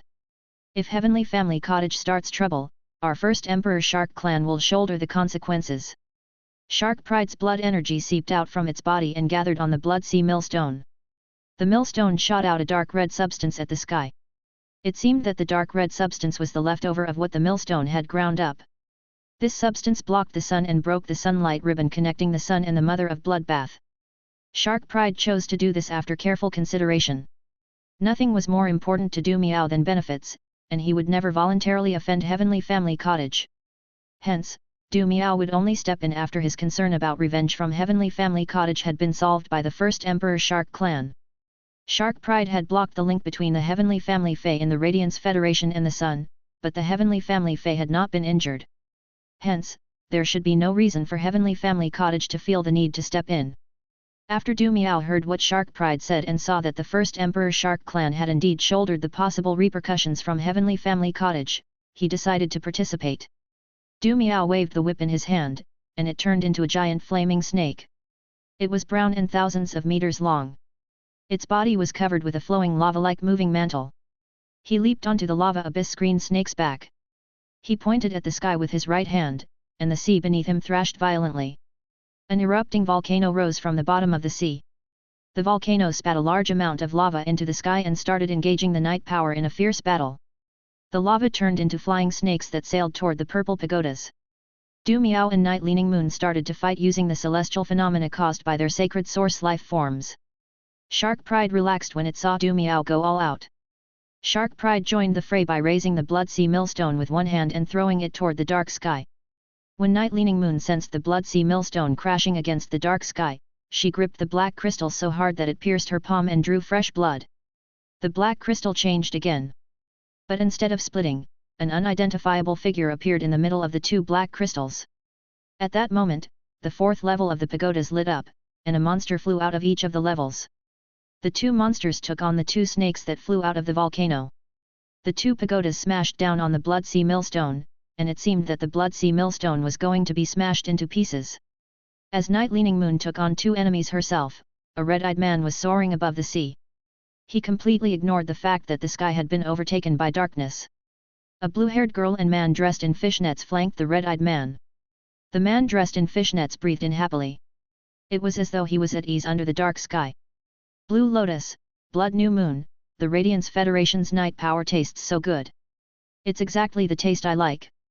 I have to see the Night Empress when we reach the Radiance Federation. Do you think it'll be easy to hook her? Will she like my night power? Blood New Moon was wholeheartedly set on finding his daughter and completely ignored White Phoenix. Blue Lotus smirked when she heard what White Phoenix said. He was utterly sleazy, and even the night power flowing from him started stalling. The Night Empress from the Radiance Federation was the cream of the crop. If she had any normal standard of beauty and did not have any unusual inclinations, she would never be interested in White Phoenix. Blue Lotus felt that she would be furious if a man dressed in fishnets and had painted nails started courting her. She would start fighting with him if the man was so self-absorbed that he forced himself on her. The three of them were going to the Radiance Federation with three goals. The first would be to find blood love, the second would be to find the heavenly family Fey that could absorb various weather phenomena, and the third would be to thank the Moon Empress. If White Phoenix tried to make a move on the Night Empress, he would not only fail but also end up in a fight. Before Blue Lotus could remind White Phoenix, the three saw the ribbon descending from the sun. Blood New Moon started to tremble when he saw the ribbon as it proved that his daughter had truly survived thanks to the Moon Empress protection. This thin ribbon of sunlight calmed Blood New Moon's nerves. He did not know his daughter's exact situation, but he knew that his daughter had to be activating the sun to help the Night Empress. Otherwise, the sun would not have narrowed the sunlight instead of spreading it outward. Before Blood New Moon could properly take in the ribbon of sunlight, he saw a red substance snap it. Chapter 1360, Reunited 5,000 miles away. This caused Blood New Moon to become unable to sense his daughter through the ribbon of sunlight. He saw red, and the robe of light from the sunset covered his body. Now, I can't sense my daughter anymore. How dare he break my daughter's ribbon of sunlight? How dare you? Blood New Moon looked up at the sun. It was not shining as bright as it could. Rather, it turned into a round black ball as though an eclipse was taking place. An exceptionally thick ribbon of sunlight descended from the sun and toward Blood New Moon. This ribbon of sunlight immediately burned up the red substance shot out by the Blood Sea Millstone. This allowed the Mother of Bloodbath's ribbon of sunlight to descend again. The two ribbons of sunlight were extremely far from each other but were echoes of each other. The Mother of Bloodbath felt an uncontrollable pulse in the return from faraway mansion. Through communicating with the sun, the Mother of Bloodbath could sense that the other ribbon of sunlight came from the same source as its own. This meant that the other heavenly family Fey that had called down this sunlight ribbon was likely to be its family. The Mother of Bloodbath pursed its lips tightly as it looked at the thick ribbon of sunlight in the distance. For as long as the Mother of Bloodbath could remember, it had fought for survival on its own in the forest. It knew what it was like to be weak and struggle to fight for food. It never knew what having a family was like. When it eventually found out that Feys came from parents, the mother of Bloodbath started to wonder why its parents were not by its side. The lack of parents was one of the major reasons the mother of Bloodbath's personality had grown so cold and introverted. It was only when it encountered Lin Yuan that he turned into the source of warmth in the mother of Bloodbath's heart. This warmth enabled the mother of Bloodbath to slowly assimilate into the Return from Faraway Mansions group. As mother of Bloodbath spent more time with Lin Yuan, Lu Ji, and the rest, it experienced even more warmth. It always assumed this was what familial kinship felt like. But looking at the thick belt of sunlight, the mother of Bloodbath knew that the warmth it had been feeling was different from familial kinship. Family could not be replaced, even if they had never met. The feeling of a shared bloodline was enough for the mother of Bloodbath to feel a type of warmth and closeness, unlike anything it had ever felt before. However, these feelings caused the mother of Bloodbath to ball its fists tightly. If its father was a powerless fey that had been killed by other feys before the mother of Bloodbath was old enough to be aware, it would not blame him. Yet, one of its parents turned out to be a heavenly family fey. Since they were so strong, why did they abandon the mother of Bloodbath? Lin Yuan's chest panged when he saw the mother of Bloodbath's balled fists. Since Lin Yuan came from another world, it was not difficult for him to guess what the mother of Bloodbath was thinking. He placed his hand over the mother of Bloodbath's fist, and the warmth from his palm caused the mother of Bloodbath's fist to shake. It was as though the heat from his palm had travelled straight to its heart. Mother of Bloodbath, do you remember the secret text saying that the sky sundial jade spider needed to pay a huge price when it became pregnant? If your parents didn't love you, they wouldn't have given birth to you, said Lin Yuan. Lin Yuan's words came abruptly and hit the mother of Bloodbath's Achilles heel. Nonetheless, they were still effective. The mother of Bloodbath grabbed Lin Yuan's hand as though it could gain strength from the heat coming from his palm.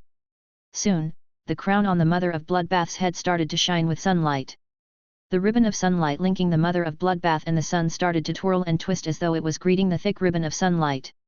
The mother of Bloodbath was not one for subtlety. Since the ribbon of sunlight might have been connected to one of its parents, it had to ask the reason for its abandonment and finally gain closure.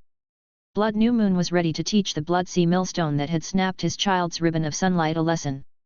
But when he saw the thin ribbon of sunlight twisting, he felt tears brimming in his eyes. As much as he looked forward to finding his Jade Sundial's child, he was just as terrified that the child would resent him. Blood New Moon had become a heavenly family fey and a member of Heavenly Family Cottage. There were very few things in the world that he could not achieve. However, all the power in the world would be useless against his child's emotional damage. He was afraid that he would not have the courage to meet the child's rage-filled eyes when they met. Love could cause a loving father to become fearful. But now that his child had taken the initiative, Blood New Moon could not help but increase his speed. Blood New Moon's eyes shone brightly, and his robe of sunset light spread out 50 leagues across the sea. The ribbon of sunlight between Blood New Moon and the sun started to twist quickly. One moment the ribbon was twisting, and it became a ball of strands in the next. It was as though the ribbon of sunlight was being playful, and everyone looking at this celestial phenomenon was gawking with their jaws dropped. Many experts watching the sunlight ribbon assumed that Blood New Moon had gone insane. However, this did not include Blue Lotus, White Phoenix, or the other members of Heavenly Family Cottage. No one knew better how much of a loving father Blood New Moon was than the members of Heavenly Family Cottage. He longed to see his child so badly that he would even willingly give up his life to do so. Blue Lotus and White Phoenix patted Blood New Moon's shoulders and said to him with congratulations and delight in their eyes. This would be the motivation for the rest of Blood New Moon's life. Now that he had ties to consider, he would not center his life around getting revenge for Jade Sundial. Sister Jade Sundial's child was found, and the child placed as much importance on relationships as Sister Jade Sundial did. It chose to take the initiative to greet Blood New Moon. This was great. If only Sister Jade Sundial was still alive, their family of 3 would be complete. Unfortunately, the dead could not be brought back to life, and this was the iron law of the world. This was also applicable to Heavenly Family feys, who were favored by nature. The mother of Bloodbath's heart skipped a beat when it saw the thick ribbon of sunlight responding immediately. This response was the warmest jet stream of water that melted the ice around the mother of Bloodbath's heart. From the reaction of the thick ribbon of sunlight, the mother of Bloodbath knew that its parents cared for it. After all, the feelings it sensed from the sun could not be a lie. The mother of Bloodbath and Blood New Moon reunited despite being 5,000 meters apart. Shark Pride's expression was extremely sour. What is Heavenly Family Cottage's intention? Have they already formed an alliance with the Radiance Federation and want to join forces to attack our first Emperor Shark clan together? This shouldn't be. There's no reason for the Radiance Federation and Heavenly Family Cottage to attack us. We are one of the top 3 sea clans of the 8 clans of sea emperors and have the right to represent all the sea clans. Chapter 1361, Gold Leaf Boiling Balloon Flower. Heavenly Family Cottage would not gain any benefits by attacking the first Emperor Shark clan. However, the seemingly eclipsed sky was the glaring truth. If Shark Pride did not step in quickly to receive Heavenly Family Cottage's revenge, Du Miao might stop acting soon. Hence, Shark Pride had no choice but to release its true power. Shark Pride smiled evilly as he watched the Blood Sea Millstone and the 2 purple pagodas locked in a stalemate. Night Leaning Moon thinks too much of herself if she thinks using her sacred source life form to fight with its celestial phenomenon is sufficient. If she were here fighting me personally, I would be afraid. Both of us are pinnacle experts. She's daydreaming if she thinks that she can kill me from so far away. Shark Pride walked on the surface of the sea. The sea beneath it turned red with every step that it took. It turned into its main body and flew toward the Blood Sea Millstone. When the 2 made contact, they fused, and a shark with a rope around it appeared in front of the Blood Sea Millstone. The sea of blood gathered under the millstone. The shark wagged its tail, and an immense amount of night energy was sucked into the millstone and immediately ground up. The red residue left over from the ground-up night power turned into giant thorn-covered hands that lunged toward the purple pagodas. One of the purple pagodas failed to dodge and was trapped in the dark red giant hand's grip. The giant hands tried to drag the pagoda into the millstone. The black forms that had emerged from the first 3 layers of the pagodas flew to the giant hands, and both sides started to engage in an aggressive tug-of-war. Inside the Imperial Court of the Radiance Federation, Night Leaning Moon sat expressionlessly as she held onto the dark sky Pruchna. Her grip was so tight that the veins in her hand turned white. Just as she was about to activate the dark sky Pruchna again, she sensed a pure wave of night energy shooting into the sky. This night power was enough to aid the dark sky Pruchna. Night Leaning Moon allowed the dark sky Pruchna to receive and use the night power. With the help of the night power, the purple pagoda had enough power to wrench free of the dark red hands. Another unidentifiable black demon flew out of the 4th level of the pagoda. Shark Pride widened his eyes as he was confused by Night Leaning Moon's sudden eruption of power. At that moment, Blood New Moon was standing beside White Phoenix in his true form. Thick night power rose from White Phoenix's feathers and rose up to the night sky. Blue Lotus' expression shifted slightly when she saw White Phoenix injecting night power into the sky. As much as Du Miao did not want to cross Heavenly Family Cottage, the latter did not want to make an enemy of the Freedom Federation either. Blood New Moon had activated the sun and called down the ribbon of sunlight because the Blood Sea Millstone had snapped his child's ribbon of sunlight. Hence, his action was justifiable. However, White Phoenix's actions plainly displayed support for the Radiance Federation's Night Empress. The Freedom Federation prioritized benefits, but they were not weak. If their benefits were threatened, their royalty would go mad. Nonetheless, Blue Lotus did not say a word to White Phoenix as the Moon Empress had done Heavenly Family Cottage a massive favor by helping Blood Love to survive the awakening of her Heavenly Family Fey bloodline. Hence, no matter White Phoenix's illogical actions, she did not stop him. When White Phoenix saw Blue Lotus' expression, he said seriously, "The Night Empress night power has completely blanketed the night sky. Only she will be able to sense the night power I'm sending to the sky. As long as she doesn't mention anything, no one from the Sea Clans or the Freedom Federation will find out." The Night Empress helped Sister Jade Sundial and Blood New Moon in the past. If not for her, Little Love would probably have been killed by 5th Page Truth, and Blood New Moon would have been killed. One of the reasons for our visit to the Radiance Federation is to find that Heavenly Family Fey that can absorb weather.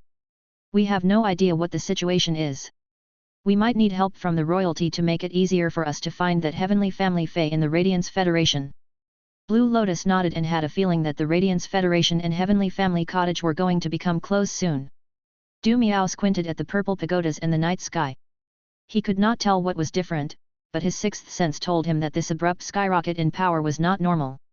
He had already secured benefits through working with the first Emperor Shark clan. Besides the possibility of being dragged into the matter, he also would not be able to receive his benefits if the first Emperor Shark clan was destroyed. The first Emperor Ray clan would definitely target the first Emperor Shark clan. If that happened, he would no longer be able to gain resources from the first Emperor Shark clan. Since the first Emperor Shark clan had shouldered the resentment from Heavenly Family Cottage, Du Miao would take it upon himself to handle the Night Empress. Since the Night Empress dared to cause such a large commotion in the sea near the Freedom Federation's territory, no one could blame Du Miao for releasing roiling lava onto the Radiance Federation. Du Miao's tangerine-colored hair danced in the wind like a burning flame. It was as though there was lava flowing in his hair. "Bloom, gold leaf boiling balloon flower," shouted Du Miao. Suddenly, tens of thousands of stars appeared in the dark sky. But how could these stars be appearing in a sky so dark that it even blocked out the sunlight? It did not take long for the things in the sky that people in the main world assumed were stars to expand until they became flower seeds rapidly. However, instead of sprouting, the seeds bloomed into gorgeous 5-petal flowers. The edges of the petals were light yellow, and the color became increasingly brighter as they approached the center of the flower. The center of the flower was a fiery tangerine color. These flowers did not have buds and seemed to be brewing something. Soon, the flower cores turned into enormous volcanoes that decorated the sky. The volcanoes were boiling and releasing large amounts of tangerine-red lava. These petals appeared above the Radiance Federation, and the lava started raining down. Previously, Night Leaning Moon had not unleashed the dark sky Pruchna's full power as she attacked the first Emperor Shark clan. Now, Du Miao's gold leaf boiling balloon flower was releasing a shower of lava in retaliation. The lava was like a disaster that arrived so swiftly that the people in the Radiance Federation did not have time to react. Even Emperor-class experts felt that they were insignificant in the face of such power. At that moment, the elderly man sitting in the Radiance Federation's Imperial Court jumped to his feet. He grabbed the cane next to the chair and gently rapped it on the ground. Chapter 1362, Giant Tree Growing from the Radiance Federation. One small, delicate branch sprouted from the chair and tunneled out of the Imperial Court. The roots planted themselves in the soil in the Imperial Court, and the branch continued to grow longer and longer. 10 meters, 100 meters, 1000 meters, 10,000 meters, and 100,000 meters. Eventually, the tree became as thick as a dragon's torso and grew lush golden leaves like phoenix feathers. This tree covered the entire Radiance Federation. It turned into a sturdy and protective umbrella that sheltered the Radiance Federation from the rain of lava. The tree stretched millions of meters, shone with golden light, and received the lava falling from the sky. The tens of thousands of branches stretching from the tree and its golden leaves resembled bolts of lightning that cupped balloon flowers of lava. It did not take long for the golden leaves to be crushed by the lava. A look of terror came over Du Miao's face when he saw the enormous golden tree growing out of the Radiance Federation. While Du Miao was considering whether he should continue, a raspy elderly voice boomed from the ancient golden tree. The first Emperor Shark clan had the gall to attack someone from the Radiance Federation over the ownership of a whale fall right outside of Raging Wave City. First, the Emperor Shark clan publicly broke the agreement between the Radiance Federation and the 8 clans of Sea Emperors and trampled all over it like it was no different than trash. Within a month, the first Emperor Shark clan must send someone to the Radiance Federation to settle this matter. The gold leaf boiling balloon flower has reached pinnacle 10 stars and has the strong ability to manipulate a celestial phenomenon. However, it should not be used against the Radiance Federation. I implanted the Radiant Source imprint in the gold leaf boiling balloon flower. It can be removed in a year. If it's removed forcefully, you can face the consequences yourself. Now, every living creature in the main world, from all factions and federations large and small, knew why this fight was happening. Du Miao had noticed a change in the gold leaf boiling balloon flower even before the raspy elderly voice spoke, but he had not had the chance to investigate the golden imprint. When he heard the elderly man say that this was the Radiant Source imprint, he looked extremely upset. Another elderly voice spoke from the Freedom Federation's Freedom Mystic Temple. However, this voice sounded much more sly than the kind voice that had come from the ancient golden tree. The Radiance Federation started it. Although the first Emperor Shark clan residing in the Freedom Federation has a grudge with the Radiance Federation, that does not justify the Radiance Federation taking action in our sea territory. But since Du Miao has also retaliated against you, we can consider this matter equalized. We can talk again during the major Federation meeting. It had indeed been inappropriate for Night Leaning Moon to attack the first Emperor Shark clan in the Freedom Federation's territory. However, it had been to settle a grudge. It was different from how the gold leaf boiling balloon flower had unleashed lava on the 32 cities in the Radiance Federation. The elderly man from the Freedom Mystic Temple was clearly distorting the facts. He also had not mentioned the Radiant Source imprint, which made it clear that he did not care about Du Miao's benefits at all. However, the elderly man had voiced an important point. The enmity between the Radiance Federation and the Freedom Federation had been ongoing for some time. One of the Freedom Federation's royalty had died in the Moon Empress' hands, and she in turn had paid the horrible price of having her lifespan shortened to only 3 more years 10 years ago. The bad blood between them ran too deep to be resolved.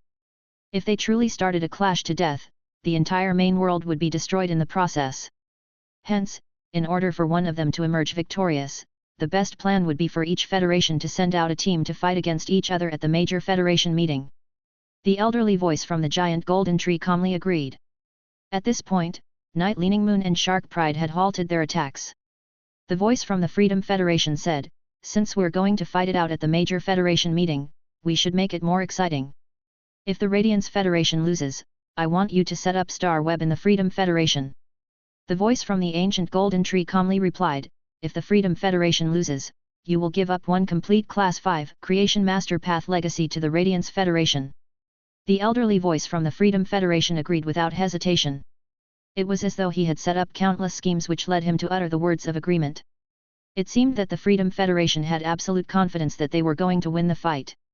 This fight between the top experts of the world who had used their fully grown sacred source life forms shocked every life form in the world and the factions that lacked fully grown sacred source life forms. These factions now knew how important fully grown sacred source life forms were. However, the shock they felt about the fight could not compare to the overwhelming excitement they felt when they heard the stakes of the battle. Star Web was the Radiance Federation's specialty and completely unique to them. Star Web was a coincidental creation that came from 3 sacred source life forms. One of them had been a fully grown sacred source life form. If the Freedom Federation wanted the Radiance Federation to bet Star Web, it would be the equivalent of asking the Radiance Federation to give up the second world that they prided themselves on. Any federation that possessed Star Web would be able to expand rapidly. However, the Freedom Federation's stake was equally astonishing. The Memory Stone was one of the Freedom Federation's secure Federation treasures. It could copy all of an expert's legacy on that expert's deathbed. The complete legacy of one Class 5 Creation Master was stored in the Memory Stone. If this legacy was released, the Memory Stone would lose access to it forever. This stake was the equivalent of the Freedom Federation giving up one Class 5 Creation Master. It was difficult to say whether a Class 5 Creation Master or Star Web was more precious. One of them benefited all the people in a federation while the other benefited the Federation's experts. Regardless, these stakes were world-shattering. 2 years later, it seemed that the fight at the major Federation meeting would be at the peak of fierce intensity because neither Federation could afford to lose its stake. Everything reverted to peace. The night power faded away to reveal the setting sun, and the spring breeze was still warm. However, Shark Pride and the first Emperor Shark clan members beside it were exceptionally stern. At that moment, Shark Pride was utterly befuddled. It was clear that the Radiance Federation's Night Empress had attacked the first Emperor Shark clan first. So how had it become the first Emperor Shark clan who had broken the agreement first? Shark Pride asked the man in red armor, who bore some similar features to Shark Pride, and asked, "Second brother, who did we assign our territory that's closest to the Radiance Federation to?" The man in red armor was momentarily speechless. Chapter 1363, The Faith Power Has Stopped Increasing. As one of the top 3 clans in the 8 clans of Sea Emperors, the first Emperor Shark clan had an abundance of sea resources. There was no need for their members to take up territory near the federations. The man in red armor was in charge of the members' assignment of territories, and he did not remember assigning any territory that was near to the Radiance Federation. Moreover, the first Emperor Shark clan had moved to the Freedom Federation's territory, and many members had been recalled. There were very few of them left outside of the territory. Suddenly, the man in red armor thought about his third younger sister, Shark-On. Shark-On had grown up spoiled by their oldest brother. When it voiced its unwillingness to return, their oldest brother had permitted it. Shark-On had not been assigned any territory because, as the oldest princess of the first Empress Shark clan, Shark-On was free to go to any part of the first Emperor Shark clan's territory. Could it have gone to the sea near the Radiance Federation, tried to kill someone from the Radiance Federation for some reason, and was found out? Given Shark Dominate's understanding of Shark-On, it was possible that it would go as far as to break the agreement for the sake of sufficient benefits. Shark Pride noticed Shark Dominate's look of contemplation and could not help but ask, "Second brother, don't hold back your thoughts and speak them out. If the Radiance Federation is trying to frame us, we must teach them a lesson." Shark Dominate shook its head. If the Radiance Federation was truly trying to frame the first Emperor Shark clan, the other sea clans would be sure to set their differences with the first Emperor Shark clan aside to band together for the sake of securing the overall might and benefits of all sea clans. However, if the first Emperor Shark clan was at fault, they would be doomed if they allowed the Radiance Federation to seek leverage.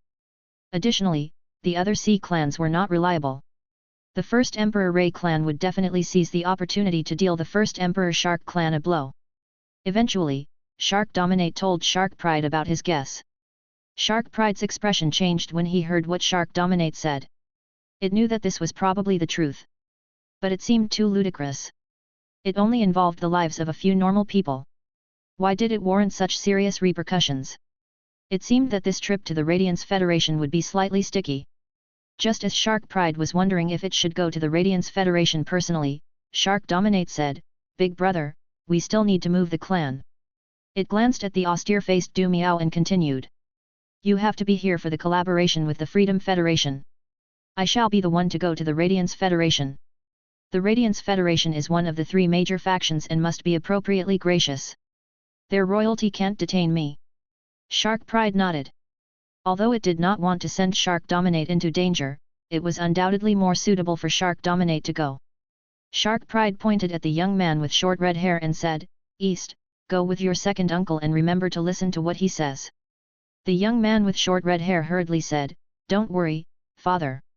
I will follow second uncle's words to a T." Shark Pride nodded in satisfaction, but Shark Dominate's brows were furrowed.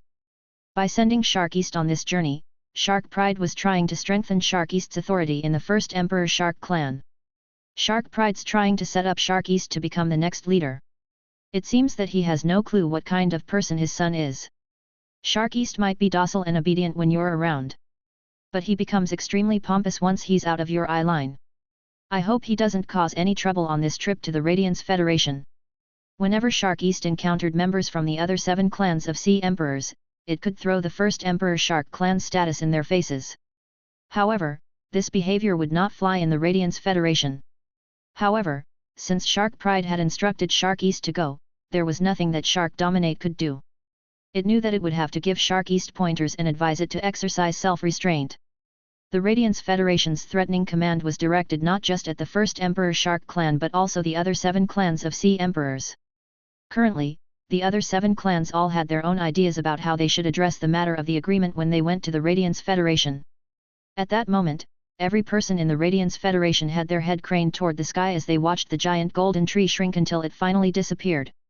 Lin Yuan's thoughts were in a jumble. On the one hand, this fight between royalty had shown him how weak he was. They would deeply impact only those affected by celestial phenomena. Unless he had a fully grown sacred source life form, he would always fall short of pinnacle experts. The sacred sword-wielding queen was only 3 stars, and it would be some time before it could evolve to 4 stars. Lin Yuan had no clue when it would finally be able to evolve into a fully grown sacred source life form. Luckily, he had amassed so many law source crystals that he did not have to worry for now. However, his stock would eventually be used up, and he would need to search for more. From a certain angle, this incident deepened Lin Yuan's yearning to leave the marsh world and work with the major cities. On the other hand, the voice from the giant tree deepened the sense of belonging that Lin Yuan felt toward the Radiance Federation. Shark On had targeted Lin Yuan, Lu Ji, and He. However, the voice that had settled the matter did not mention that they were the disciples of royalty. This meant that the person was quietly protecting every person in the Radiance Federation, normal or otherwise. This was the graciousness of the Radiance Federation and the graciousness of royalty. This sense of responsibility could not be held up by shoulders. It was a promise to every single person in the Radiance Federation. Lin Yuan felt that it was worth protecting a federation like this.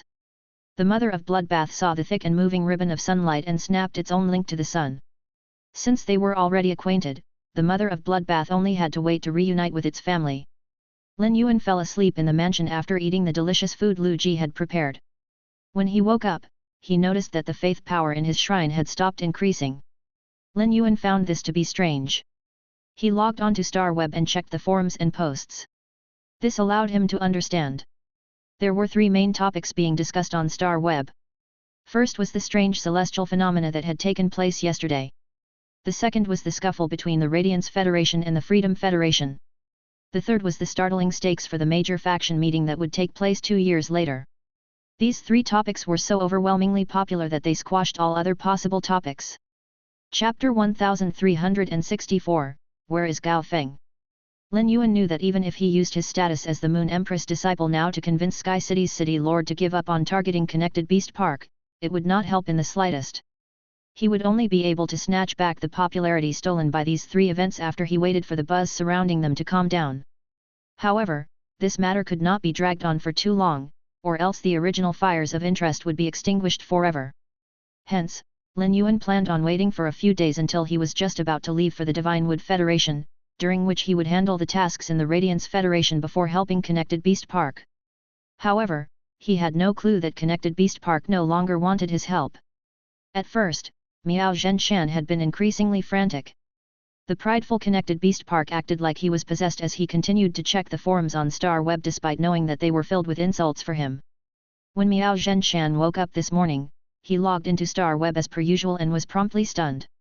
What was going on? Miao Zhenshan wondered if his eyes were deceiving him. Miao Zhenshan clicked through a few pages and noticed that none of the content mentioned Connected Beast Park. He quickly understood that it was because the events of last night had completely taken over. It would take some time for the matter to die down, and Connected Beast Park would not be mentioned again for the foreseeable future. Before Miao Zhenshan could fill up with joy, he remembered Lin Yuan had promised to help.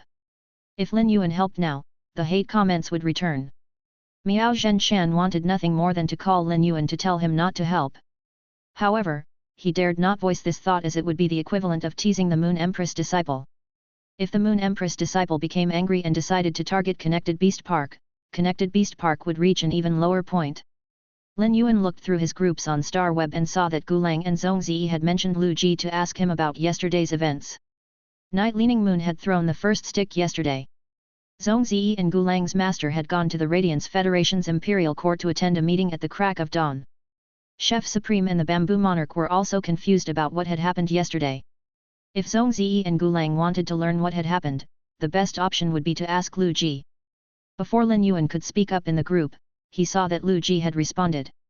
Lu Ji, this matter was started because a member of the First Emperor Shark clan attacked first in the sea near Raging Wave City. Lin Yuan and I were right outside Raging Wave City. However, I had no time to tell Master about this matter at all, so I'm unclear on the details too. Long Tao, Li Xian, Sun Ningxiang and the rest popped out of the woodwork. All of the members of the group had formed a faction together because of their links to Lin Yuan. They had all become friends when they met at Zhongzi's home. Zhongzi and Gulang did not try to hide anything from Long Tao, Li Xian and Sun Ningxiang while they spoke in the group. Long Tao, Li Xian and Sun Ningxiang knew to pull away when the topics included disciples of royalty. However, this matter included Lu Ji and Lin Yuan's safety, and the 3 of them could not hold back. Lin Yuan smiled at his friend's concern. Lin Yuan, thank you for all your concern. We're both fine. By the way, where's Gao Feng? Gao Feng was the most personable in the group and usually the most active in the group. However, he had basically been radio silent over the last 2 weeks. When he did appear, it was usually at night. Lin Yuan mentioned Gao Feng but received no reply even after some time had passed. At this moment, Sun Ningxiang wrote, Lin Yuan, Grandma and I will reach the royal capital tomorrow. She has been thanking you throughout the entire journey. Will you be free tomorrow? There are some things I would like to say to you. Lin Yuan hurriedly messaged back. Lin Yuan, since you brought your grandmother over, I'll definitely have time. I'll send you my address, and you can come right over. Didn't you say that Lu Ji is a great cook? Let him know whatever you feel like eating. Lin Yuan had not prepared much for Sun Ningxiang's arrival. They had known each other for such a long time that he did not need to bring out the fine china for a private meal with her. Sun Ningxiang smiled as brightly as the summer sun when she saw Lin Yuan's response. Lu Yuan signed when she saw Sun Ningxiang's expression. Lin Yuan needed to speak to Li Xian and Long Tao about a slightly complicated matter. It would not be suitable to speak about it in the group. He was about to call them when Gao Feng suddenly appeared. Gao Feng, friends, the First Emperor Shark clan is too wicked. My master said that Lin Yuan, Lu Ji and he almost died at the hands of a female expert from the First Emperor Shark clan. I'm so glad both of you are fine. What are the rest of us supposed to do if anything happens to the 2 of you? By the way, I've been learning from master, and I'm only allowed to rest at night. I'm taking a break today because Master attended a meeting at the royal capital. If any of you need to speak with me, just call me. I might not always be able to see your messages in the group even if you mention me. Lin Yuan decided to privately message Gao Feng since Gao Feng had appeared. He told Gao Feng to take over the Sea Bliss clan's territory in Raging Wave City as well as the island outside of Raging Wave City. Lin Yuan had formed a rising faction with Gao Feng, and they held equal ownership and were considered CO bosses. It would be more suitable for Lin Yuan to give the Sea Bliss clan to Gao Feng instead of taking over and managing the Sea Bliss clan himself. When Gao Feng saw Lin Yuan's message, he immediately guessed that Lin Yuan was Sky City's city lord. Lin Yuan had no intention of hiding from Gao Feng. He had been friends with Gao Feng much longer than he had been friends with Li Xian and Long Tao. Although Lin Yuan and Long Tao had exchanged numbers long ago, they had not interacted much. Gao Feng had helped Lin Yuan many times. Without Gao Feng, Lin Yuan would never have been able to obtain the young elemental shellfish and start amassing resources. These initial resources enabled Lin Yuan to continue to snowball resources. Lin Yuan was able to obtain the floating island whale because of Gao Feng. Chapter 1365, Hook Teeth Giant Beast Dragon. At the Guardia banquet, Gao Feng had stood with Lin Yuan against Miao Zhou without hesitation despite not knowing about Lin Yuan's status. The Gao and Miao families were top factions, but there was a significant gap between them. Connected Beast Park was one of the top-ranked top factions, while the Gao family could be considered a bottom feeder. Gao Feng risked causing problems for the Gao family by siding with Lin Yuan. A person's reaction in times of difficulty revealed their true selves. From that moment, Lin Yuan opened his heart to Gao Feng as his friend. Gao Feng was shocked when he discovered that Lin Yuan was Sky City's city lord. But at the same time, he felt it was to be expected. After all, he had witnessed too many miracles from Lin Yuan. There was no question that Gao Feng would not reveal this information. He had always been grateful to Lin Yuan. Without Lin Yuan and Lu Ji, he would never have been able to become the disciple of a member of royalty. Lin Yuan called Long Tao after ending the call with Gao Feng. Long Tao picked up after the call rang 3 times. Long Tao was surprised that Lin Yuan was calling him because everyone was still chatting in the group. Did Lin Yuan want to ask about the Emperor Armored Martial God insect? Recently, many alien insects that were as strong as myth breed feys had flown out of the Class 4 alien insect dimensional rifts under Coiling Dragon's Valley's control. However, none of them had been the Emperor Armored Martial God insect, and there was nothing that Long Tao could do about the situation. Big Brother Long, Coiling Dragon's Valley has been nurturing dragon species feys. Do you know which dragon species feys are easy to maintain and have large livers? Asked Lin Yuan. Long Tao was stunned. It was true that Coiling Dragon's Valley nurtured dragon species feys. However, they rarely bought and sold dragon species spiritual ingredients.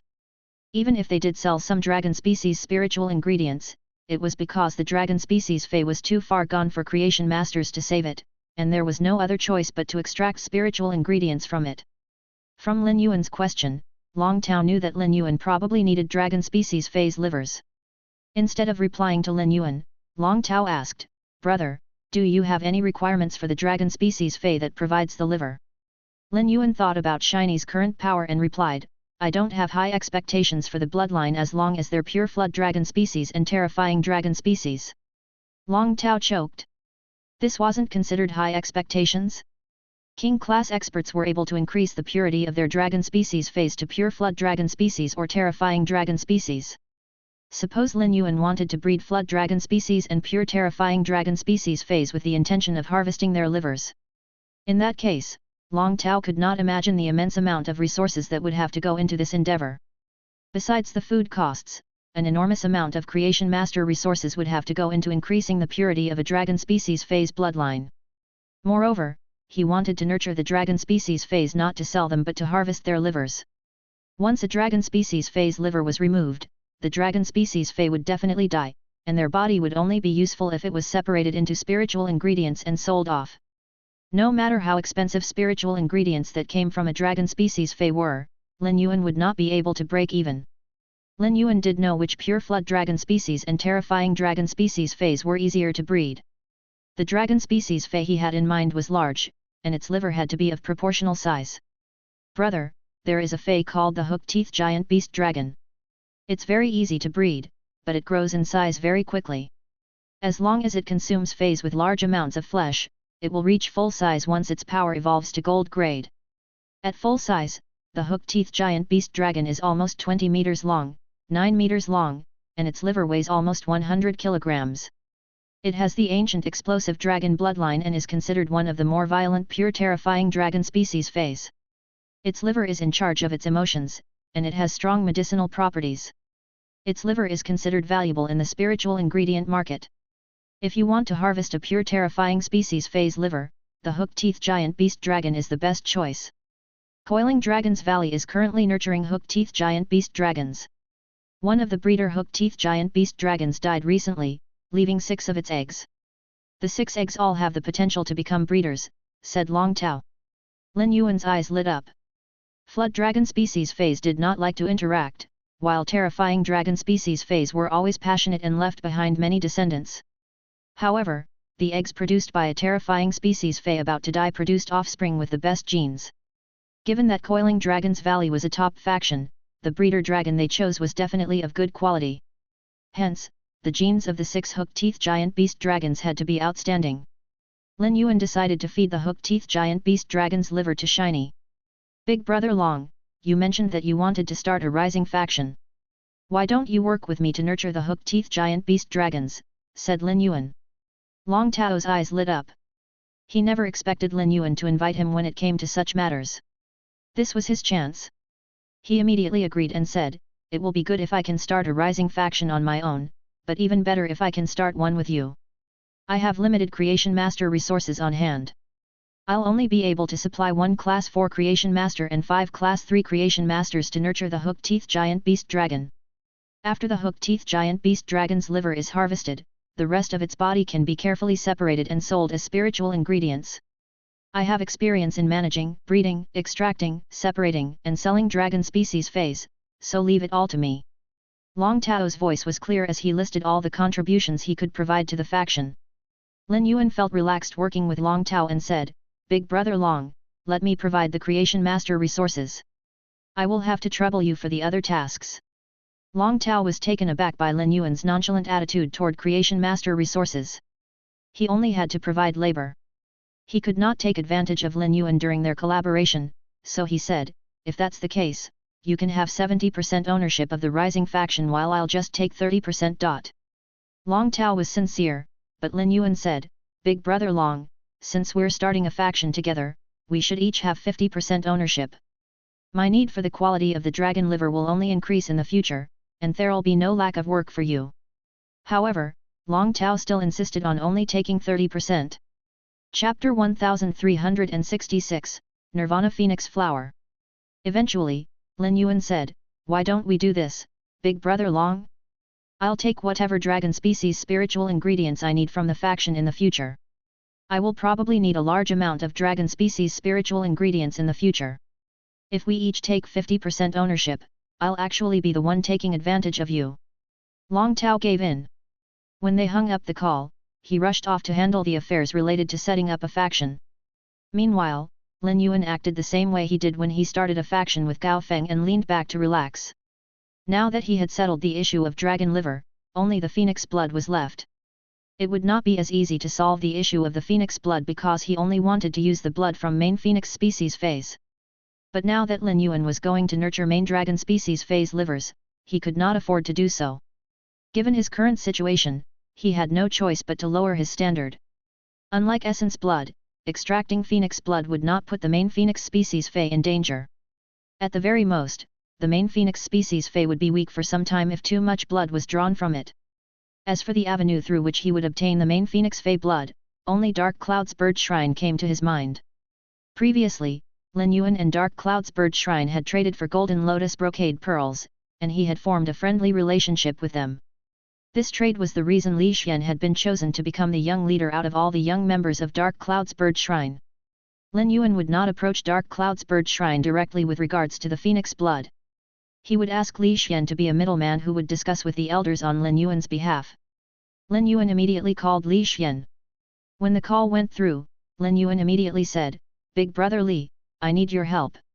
Li Xian replied cheerily, "Brother Lin, let me know whatever you need help with. I'll get on it right now if it's within my means. If it's too much for me, I'll try to come up with a way to help you get it done. Li Xian had always been thankful to Lin Yuan.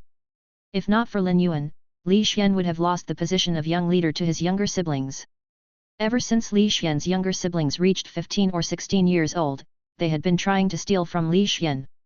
Li Xian was very aware of this, but he always hesitated about doing something about it. Just when he reached his limit and was about to defend his position in the family, Lin Yuan appeared and convinced the elders to make a decision. From then on, Li Xian no longer had to worry about his siblings. He always felt that Lin Yuan had not only helped him raise his position in the family but also saved his virtue. Given Lin Yuan's status, Li Xian did not know what he could do to repay him. But now that Lin Yuan had come to him for help, he finally had his chance. Lin Yuan said with a smile, "Big brother Li, is it true that Dark Cloud's bird shrine has many main phoenix species feys?" Li Xian did not know why Lin Yuan had asked this question, but he still replied, "In Dark Cloud's bird shrine, the fundamental condition for joining the elders is to own a main phoenix species fey. There are about 40 elders, and they have at least 50 main phoenix species feys." Lin Yuan was delighted. With 50 main phoenix species feys providing Shiny with blood, it would be enough for Shiny to reach myth breed. If Lin Yuan could work with Dark Cloud's bird shrine, he would not have to worry about sourcing for main phoenix species feys blood for a long time. "Big brother Li, I would really like your help in obtaining large amounts of blood from the elders in Dark Cloud's bird shrine." Li Xian gulped and was momentarily speechless. Lin Yuan's request had frightened him. He could not imagine the expression on the elders' faces when he asked them to give blood from their main phoenix species feys. It was even possible that they would strip him of his position as young leader. However, he had promised Lin Yuan that he would do whatever he could to help him. Now, he was in an awkward position. Lin Yuan did not let Li Xian stay awkward for too long. "Big brother Li, Dark Cloud's bird shrine probably needs spiritual ingredients like the Nirvana phoenix flower to feed to the main phoenix species feys, right? What if I say that I can provide one Nirvana phoenix flower every time I take blood from the main phoenix species feys? Will this offer make it easier for you to talk to the elders?" Li Xian let out a breath of relief. The spiritual ingredient that Dark Cloud's bird shrine's elders fought over the most was the Nirvana phoenix flower. The Nirvana phoenix flower was a plant-type fey that could activate main phoenix species feys bloodlines. They were as useful to main phoenix species feys as the dragon's mouth orchid was to dragon species feys. However, it was much more difficult to nurture the Nirvana phoenix flower. Just like the dragon's mouth orchid, the Nirvana phoenix flower needed pure spirit chi once it reached a certain quality. However, the Nirvana phoenix flower needed fire elemental energy as well. As such, the Nirvana phoenix flower was 5 times more expensive than the dragon's mouth orchid. If Lin Yuan could produce the Nirvana phoenix flower, the elders in Dark Cloud's bird shrine would be willing to work with him in order to help their main dragon species feys bloodline to improve. Before Li Xian could agree, Lin Yuan went on to say, "Big brother Li, if epic quality Nirvana phoenix flowers aren't enough, I can also offer various heavenly maiden grade elemental pearls." Li Xian hurriedly replied, "Brother Lin, the Nirvana phoenix flowers will be enough. I am confident that this will be enough for me to convince the elders. I'll be able to give you a response soon." Lin Yuan nodded. He did not have Nirvana phoenix flowers at the moment. Just like dragon's mouth orchid, the Nirvana phoenix flower rarely appeared on the market. Lin Yuan was certain that he could produce many Nirvana phoenix flowers to trade for main phoenix species feys blood with the elders of Dark Cloud's bird shrine because he had seen 10 Nirvana phoenix flowers at Connected Beast Park's vault when he was there.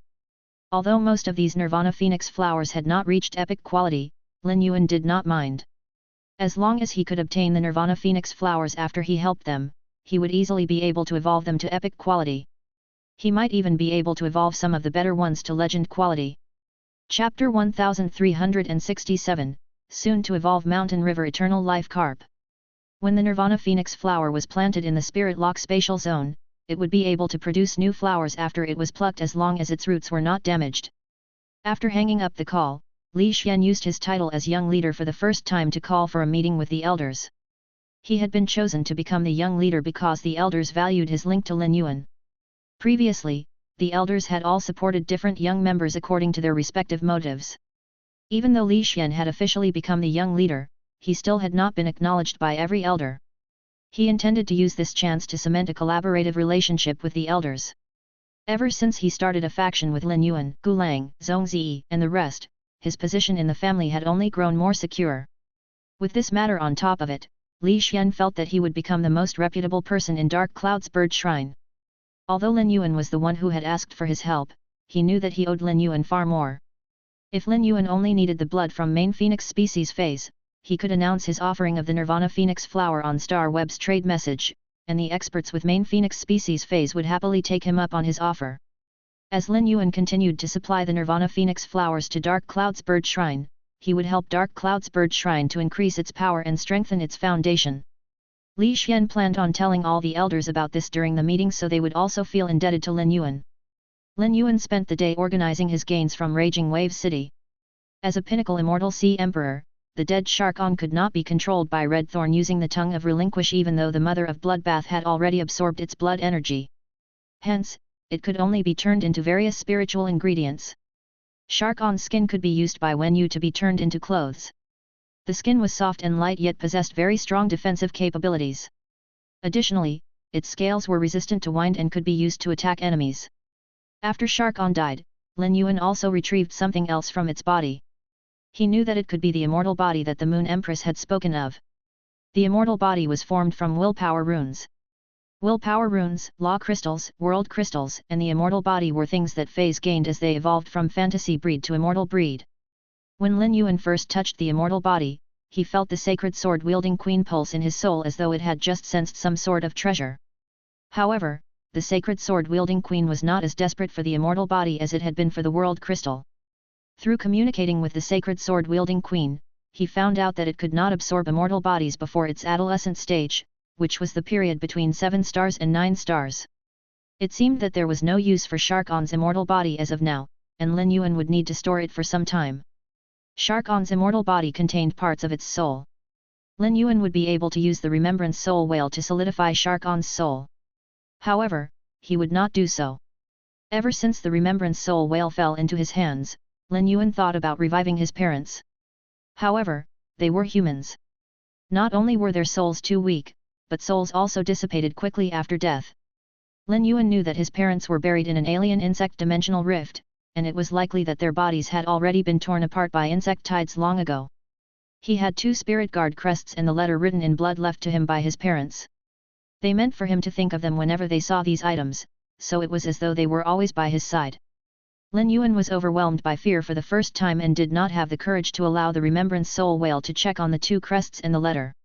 Although he already knew the truth in his heart, sometimes, lying to himself to keep the hope alive was preferable. After carefully considering it and trying to muster the courage countless times, Lin Yuan decided to go for it. He nervously summoned the Remembrance Soul Whale and placed the crests and letter in front of it. In the end, the answer turned out to be just as cold and heartbreaking as he had expected.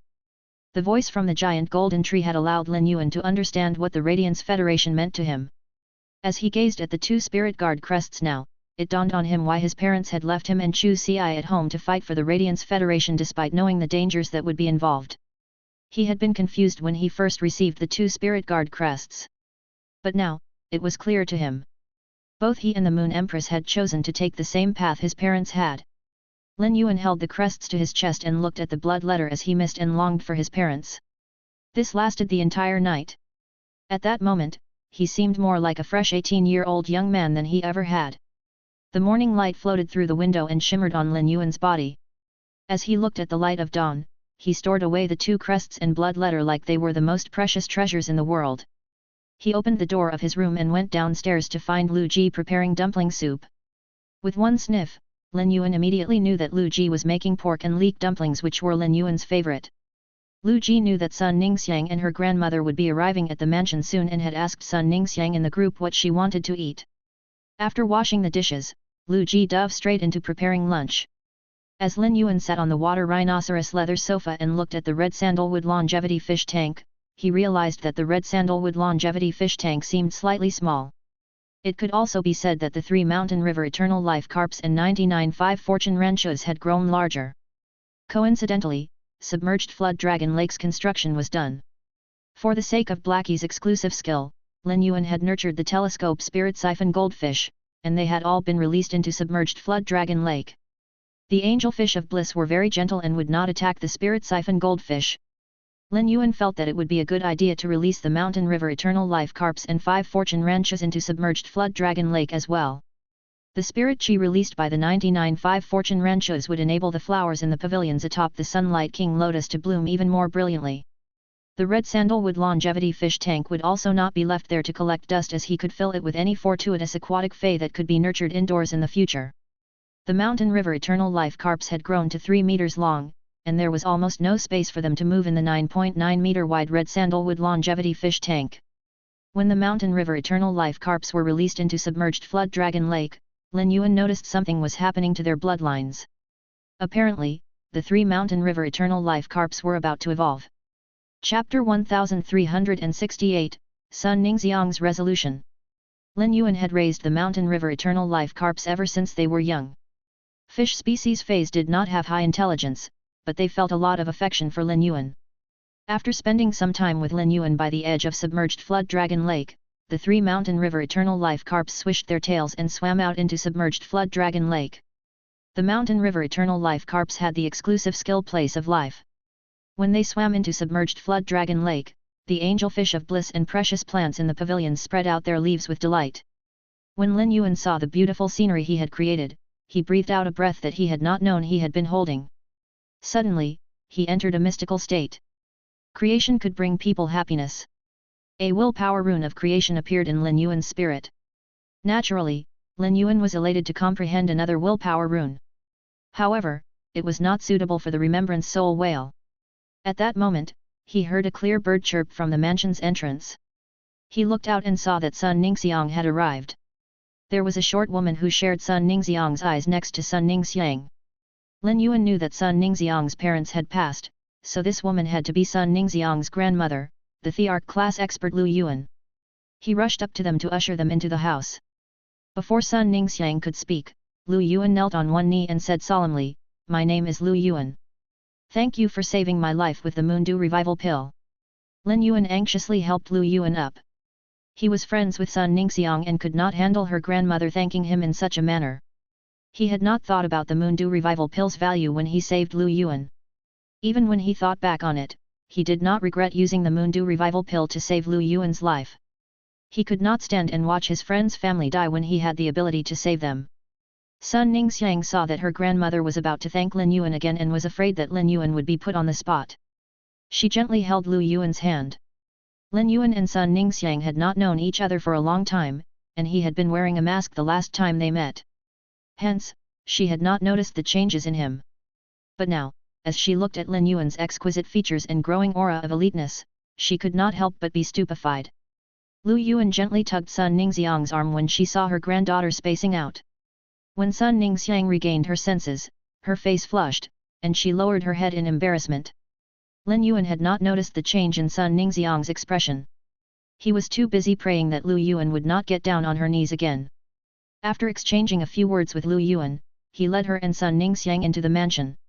When Sun Ningxiang sat down on the sofa, she decided to tell Lin Yuan what needed to be said. Lin Yuan poured out cups of 3 treasures tea for Sun Ningxiang and Lu Yuan. Before he could finish filling Sun Ningxiang's cup, she said, "Lin Yuan, Condense Fairy Orchard would like to be attached to Sky City from now on and become one of your branches just like the Listening Heron Chamber of Commerce is." Instead of looking happy, Lin Yuan frowned. He felt that a large part of this decision was motivated by gratitude toward him for saving Lu Yuan.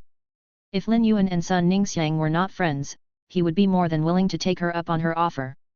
However, he considered her his good friend, and this decision made him feel like she regarded their relationship as transactional. Thus, he asked her seriously, "Did you decide to attach Condense Fairy Orchard to Sky City as a way of thanking me? If so, there is no need.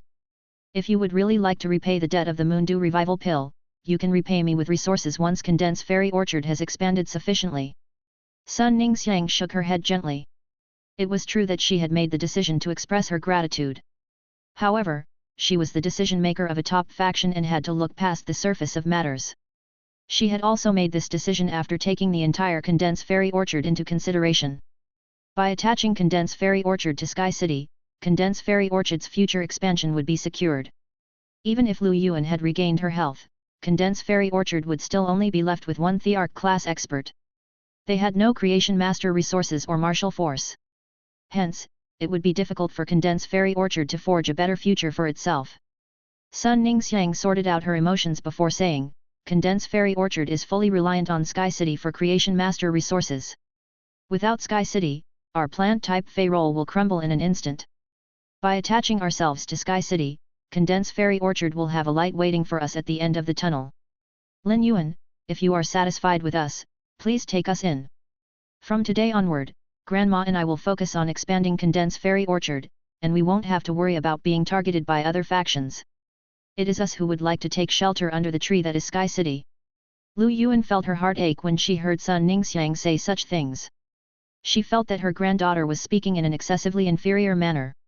It was clear that her decision came from a place of gratitude, yet she made Condensed Fairy Orchard sound even lousier in case Lin Yuan was unwilling to accept them. Lu Yuan did not understand this side of her granddaughter. But from the moment Lu Yuan looked into Lin Yuan's clean and clear eyes, she knew that he had no unsavory intentions. This was not surprising. The Moon Empress disciple was going to fight to become a Radiance Envoy 2 years later, and he would not allow himself to be blinded by his emotions. Lin Yuan fell silent when he heard what Sun Ningxiang said. Amid his silence, Sun Ningxiang said, Lin Yuan, if Sky City will not accept Condensed Fairy Orchard, I might as well demote Condensed Fairy Orchard into a veteran faction and sell off our breeding bases to Sky City. We are old friends. Considering our friendship, I'm sure you won't reject our spirit plant breeding bases that supply 20% of plant-type feys to the market. Lin Yuan shook his head in frustration. Since you've brought this matter up, Condensed Fairy Orchard shall become the second faction under Sky City. I will not question Condensed Fairy Orchard's expansion. You just need to send general reports to when you just like the Listening Heron Chamber of Commerce does. Chapter 1369, Lin Yuan the Hoarder. Lin Yuan said after a moment of silence, as a welcome gift to Condensed Fairy Orchard for joining Sky City, I will provide Condensed Fairy Orchard with 2,000 various types of Heavenly Maiden Grade Elemental Pearls, 300 Bronze/Epic Feys, 10 Bronze/Legend Feys, 500 pieces of mid-grade marsh soil, and 50 pieces of high-grade marsh soil this year. In spite of Lin Yuan's calm tone, Lu Yuan and Sun Ningxiang were floored. The same thought popped into their heads. Are we joining Sky City to repay our debt of gratitude or to gain a brighter future? Lin Yuan is putting too many resources into Condensed Fairy Orchard. When Lin Yuan previously worked with Condensed Fairy Orchard, he had provided them with Bronze/Epic Feys. The Bronze/Epic Feys were what allowed Condensed Fairy Orchard to increase their influence in the plant-type Fey market by 300% despite not having any Class 4 Creation Masters and only being left with their most fundamental members. Condensed Fairy Orchard and Sky City had worked together for so long, but they had not gained 300 Bronze/Epic Feys yet. If all the Bronze/Epic Feys that Lin Yuan provided Condensed Fairy Orchard were plant-type Feys, they could be nurtured as Raymets, and Condensed Fairy Orchard would gain even more control over the plant-type Fey market. However, Lin Yuan had promised them more than 300 Bronze/Epic Feys. There were also 10 Bronze/Legend Feys. In order to save Lu Yuan, Sun Ningxiang had frantically sought out the Bronze/Legend Muscle Growth Camellia but turned up empty-handed. Clearly, Bronze/Legend Feys were invaluable. Condensed Fairy Orchard had accumulated less than 20 Bronze/Legend Feys in the past century. Lin Yuan's provision of Bronze/Legend Feys would allow Condensed Fairy Orchard to increase their control over the plant-type Fey market by 1/3. Sun Ningxiang and Lu Yuan could never have imagined such a situation. Moreover, these were not all the precious resources that Lin Yuan was going to provide Condensed Fairy Orchard. 2,000 Heavenly Maiden Grade Elemental Pearls were more valuable than 300 Bronze/Epic and Bronze/Legend Feys combined. Heavenly Maiden Grade Elemental Pearls were the specialty of Class 4 Creation Masters. Condensed Fairy Orchard would never not need various elements when they nurtured plant-type Feys. After the incident that caused all of Condensed Fairy Orchard's Creation Masters to leave, it became difficult for Sun Ningxiang to obtain elemental pearls. Sun Ningxiang and Lu Yuan were utterly dumbfounded by Lin Yuan's gift of 2,000 Heavenly Maiden Grade Elemental Pearls. They felt as though they were dreaming. The soil was the most basic condition in order to nurture plant-type Feys. Condensed Fairy Orchard had high expectations for the soil they used when they nurtured plant-type Feys. Hence, the plant-type Feys that Condensed Fairy Orchard put out into the market were always of higher quality than those from other factions with the same role. The secret of Condensed Fairy Orchard's superior soil was that they were not stingy about using marsh soil. Marsh soil was the reason Condensed Fairy Orchard had gained such a good reputation over the years. After the incident happened, Sun Ningxiang no longer had the resources to inject marsh soil into the soil in the breeding bases. As a result, the plant type feys put out by Condensed Fairy Orchard over the last few months had received complaints from consumers that the quality had dropped, and they were in danger of being excluded by consumers. Now that Lin Yuan was going to provide them with so much mid-grade and high-grade marsh soil, Condensed Fairy Orchard would be able to put out plant type feys of better quality, and they would not have to receive any more complaints. If Lin Yuan truly pumped so many resources into Condensed Fairy Orchard, Sun Ningxiang was confident that Condensed Fairy Orchard would be able to control 50% of the plant type fey market soon. Once this happened, Condensed Fairy Orchard would truly dominate the Radiance Federation's plant type fey market. No other faction with plant type feys as their role would be able to threaten Condensed Fairy Orchard's position. In order to continue expanding, they would have no choice but to work with Condensed Fairy Orchard. Condensed Fairy Orchard would then be able to integrate the resources in the market and start taking control of even more of the plant type fey market. It could be said that Lin Yuan's one statement allowed Sun Ningxiang to see a beautiful future. She felt more and more that Lin Yuan's shoulder was like a warm harbor where she could not help but want to take shelter. However, Lin Yuan had already used a Moondew revival pill to save her grandmother and had rescued Condensed Fairy Orchard from sticky situations many times. Sun Ningxiang had come to express her gratitude. But now, how was she supposed to repay her debts if Lin Yuan was going to give Condensed Fairy Orchard such an enormous amount of resources? Setting aside kinship and only considering a business standpoint, Condensed Fairy Orchard had only just joined Sky City and had yet to make any contributions. She could not receive benefits before putting in any work, much less when the benefits were such an immense amount of resources. Lu Yuan looked between Sun Ningxiang and Lin Yuan. When she first saw Lin Yuan, she assumed that Sun Ningxiang had become smitten with his appearance and aura. A young man with such looks and aura was too attractive for any female. But now, it was clear that those were not the only reasons. Lin Yuan was obscenely wealthy, decisive, and capable of great things. If any woman did not feel touched by the offering of such resources, she would be as good as heartless. When Sun Ningxiang did not nod in agreement immediately and Lin Yuan saw her conflicted expression, he smiled and said, "I won't be giving Condensed Fairy Orchard these resources for free. I have a request for you. Once you obtain the resources, I hope that Condensed Fairy Orchard will be able to expand your breeding bases and try your best to supply all the types of plant type feys that the market needs. Also, in case of emergency, I want you to stock up on plant type feys that are necessary in large quantities for daily needs." When Sun Ningxiang heard Lin Yuan mention that he had a request, she assumed that he would want to take control of as much of the market as possible. However, his actual request took her by surprise. Condensed Fairy Orchard had over 2,000 main plant breeding bases, and they were situated at locations in the Radiance Federation that had the best soil. Sun Ningxiang's grandfather had invested in Condensed Fairy Orchard when he was still around. Each of the 2,000 breeding bases had tens of smaller breeding bases attached to them. These breeding bases were the reason Condensed Fairy Orchard was able to dominate the plant type fey market. However, in spite of the high number of breeding bases, they were still insufficient to meet Lin Yuan's request. Chapter 1370, Full of Resources. Lin Yuan's request did not seem like a business investment to Sun Ningxiang. It seemed that he wanted to use Condensed Fairy Orchard to prepare for something. Sun Ningxiang thought about the fight between Chief Guard Yat, the first Emperor Shark clan, and the Freedom Federation yesterday. Her heart skipped a beat when a guess entered her mind. "Lin Yuan, are you asking Condensed Fairy Orchard to prepare various plant-type fey resources in anticipation of war?" Lin Yuan nodded. This was exactly what he had in mind. Yesterday, the lava that fell from the sky had allowed him to understand the devastation that war could cause a city. If any expert used celestial phenomena to attack and destroy a city, many of the current infrastructures would collapse. When that happened, the city would need a sufficient stock of resources to handle the crisis. This was exactly the preparation that Lin Yuan wanted to carry out. "You're right. While Condensed Fairy Orchard is stocking up on resources, your ranking as a top faction will not increase significantly. In fact, I hope that Condensed Fairy Orchard will remain as under the radar as possible and invest all your effort into accumulating plant-type fey-related resources.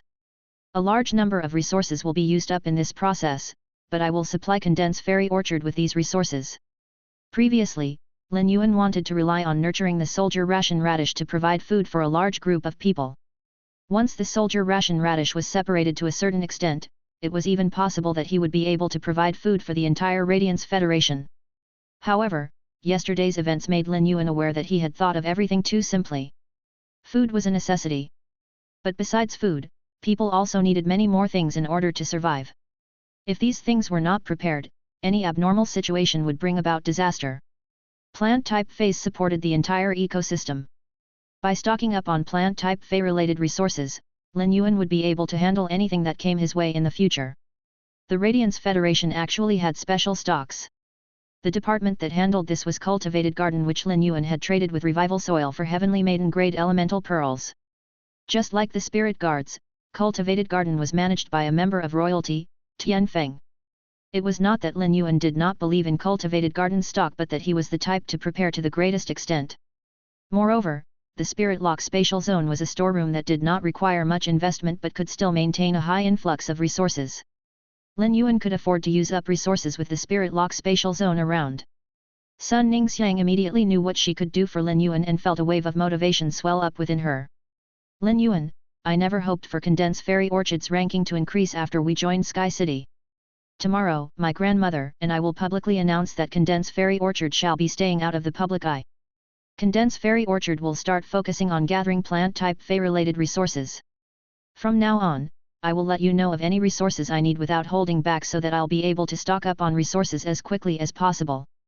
Unfortunately, other factions have bought most of the places with good quality soil that is suitable to build breeding bases. The other places will need to be renovated to some extent. Lin Yuan had a solution. Places with soil that was suitable for planting were rare in the Radiance Federation. However, they were in abundance in the Marsh world. Lin Yuan had taken over the Dark Scorpion's territory, which was as large as a major city in Radiance City. Although most of the territory was a marsh, Lin Yuan had the ability to change the marsh world as he needed. White Speak protected the entire territory, so there was no question of safety. Lin Yuan could set aside a wide area within the territory on which he would create a plant-type fey breeding base. However, this area would need people to willingly leave their current lives to tend to. Lin Yuan said, Sun Ningxiang, I have a place with soil that's suitable for constructing a breeding base. However, the people who work there will have to leave their current lives. As compensation, I will give them 10 times the pay they would receive for doing the same work anywhere else. The workers' parents can also move to stay at this place. How many of such people do you think Condensed Fairy Orchard has? Sun Ningxiang did not immediately agree. These people exist in droves in Condensed Fairy Orchard.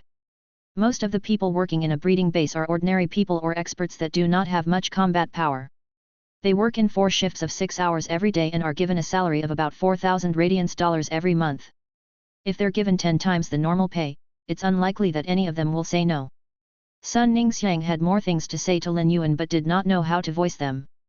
In Sun Ningxiang's eyes, Lin Yuan was the disciple of royalty and Sky City's city lord. He possessed an untold amount of resources. As such, he could not understand the hardships that a regular person had to struggle with. As a direct descendant of a top faction, Sun Ningxiang also should not be aware of it. She only came to learn about them because she had spent time training under her grandfather at Condense Healing. During that time, she came to understand the ins and outs of an ordinary person's life. Lin Yuan nodded. Sun Ningxiang did not know Lin Yuan's life had been even harder than those ordinary people working at breeding bases. At that time, he would drag his ailing body around as he managed a spirit life form store. Even with Auntie Zhang's care, he only earned 2,000 Federation dollars each month. He had used 300 Federation dollars on food and 200 Federation dollars to occasionally switch up Genius and Chinese food. Lin Yuan carefully saved up the remaining 1,500 Federation dollars for the sake of Qi Si's education. No one else knew better than Lin Yuan how unbearable life could be. Lin Yuan emphasized, please help me pick out some people. You need to emphasize that they will need to retreat from society for the rest of their lives. Sun Ningxiang was slightly stunned. Retreating from society for up to a decade was one thing, but never being able to return to their original lives again was too extreme. Lin Yuan had his own considerations. He could not verify the loyalty of the people working at the breeding base. Hence, the best way to prevent the circumstance of the Marsh world from being leaked was to keep them in the Marsh world forever. Chapter 1371, Awkward Mystic Moon. Nonetheless, Lin Yuan would not mistreat these people. He could promise the spirit craftsmen working in the Marsh world high-quality bronze phase and bright futures, but the same prize would not be appealing to ordinary people who could not become spirit chi professionals. Thus, Lin Yuan planned to raise these people's standard of living. Just as Sun Ningxiang was about to ask Lin Yuan about any other conditions he had for these people, Lin Yuan said, each of these people will gain 10 boxes of various fruits that will be able to improve their health and 7.5 kilograms of various meats. There will be spirit craftsmen there who will be able to build 200 square meter houses equipped with household feys like the jasmine lily. There will also be healing type spirit chi professionals there to provide free healing services. Sun Ningxiang felt that such a life would be a paradise for ordinary people.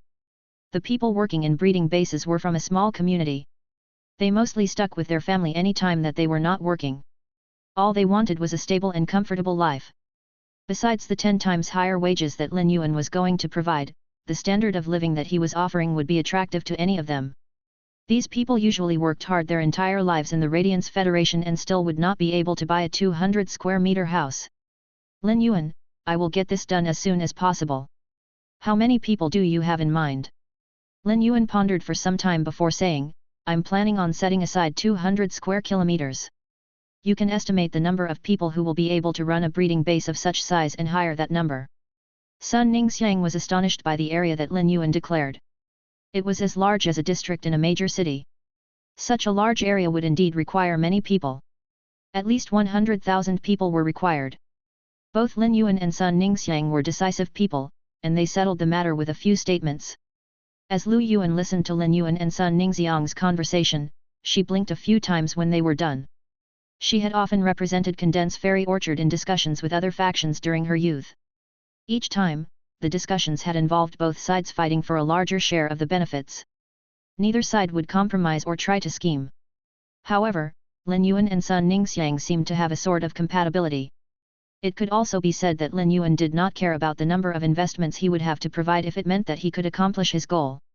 Lu Yuan had wanted Sun Ningxiang to fight for a chance to become a Radiance Knight. But now that Sun Ningxiang's eyes were full of fiery passion over how she could fulfill the task that Lin Yuan gave her, there was no way she still had any space in her mind to think about increasing her power and becoming a Radiance Knight. Now that Sun Ningxiang was closer to Lin Yuan, she might be able to become even better friends with Lin Yuan. However, if they continued along this trajectory, it would be even more unlikely for any romance to blossom between the two of them. Lu Yuan had experience and saw everything clearly. Yet, she did not know how to talk about it with Sun Ningxiang. Lu Yuan sighed. Forget it. Grandchildren have their own way of living life. I shouldn't worry. Since this involves the Moon Empress disciple, I don't have the right to worry either. At this time, Lu Ji had already laid out the food. Ever since the mother of Bloodbath saw that ribbon of sunlight, its emotions had been a tangled mess. In order to distract the mother of Bloodbath, Lin Yuan sent the mother of Bloodbath off with its foodie friends to visit restaurants that were popular online.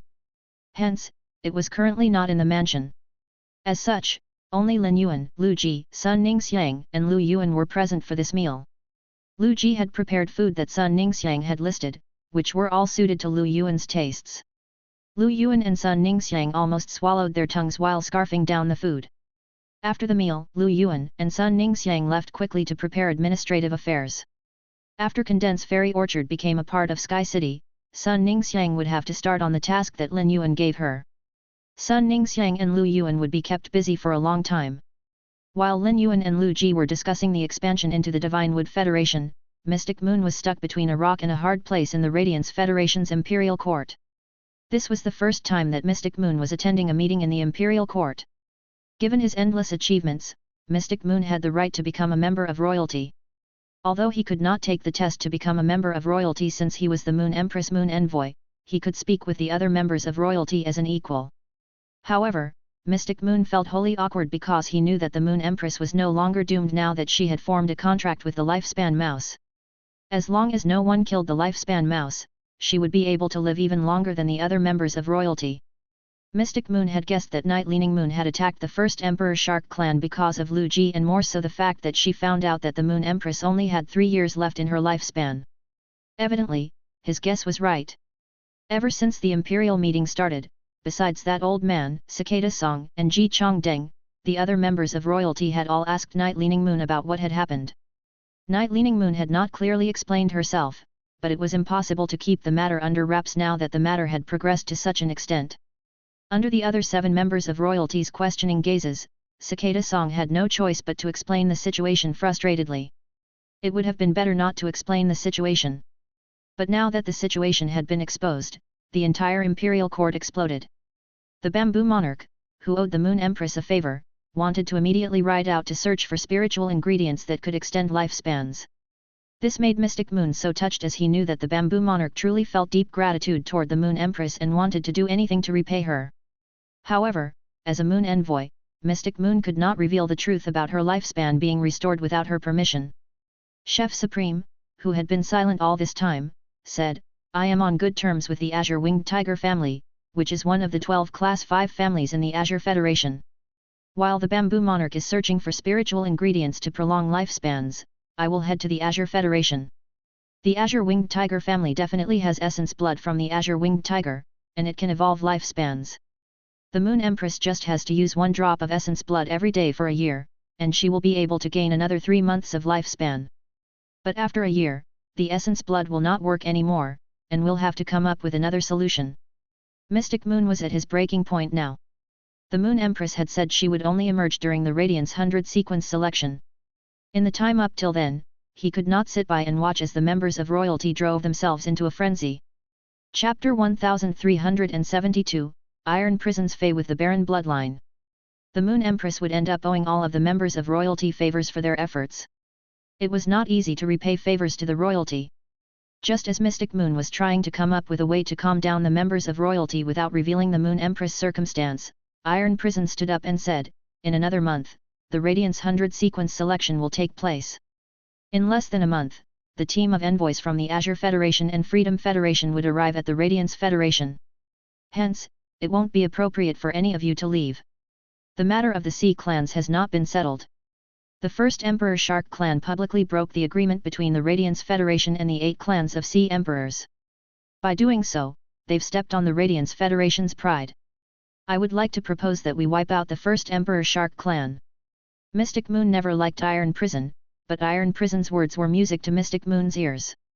If the rest of the members of royalty listened to Iron Prison and stayed in the Radiance Federation until the Radiance 100 sequence selection, the Moon Empress would be able to fix the situation herself when she came out of her secluded training.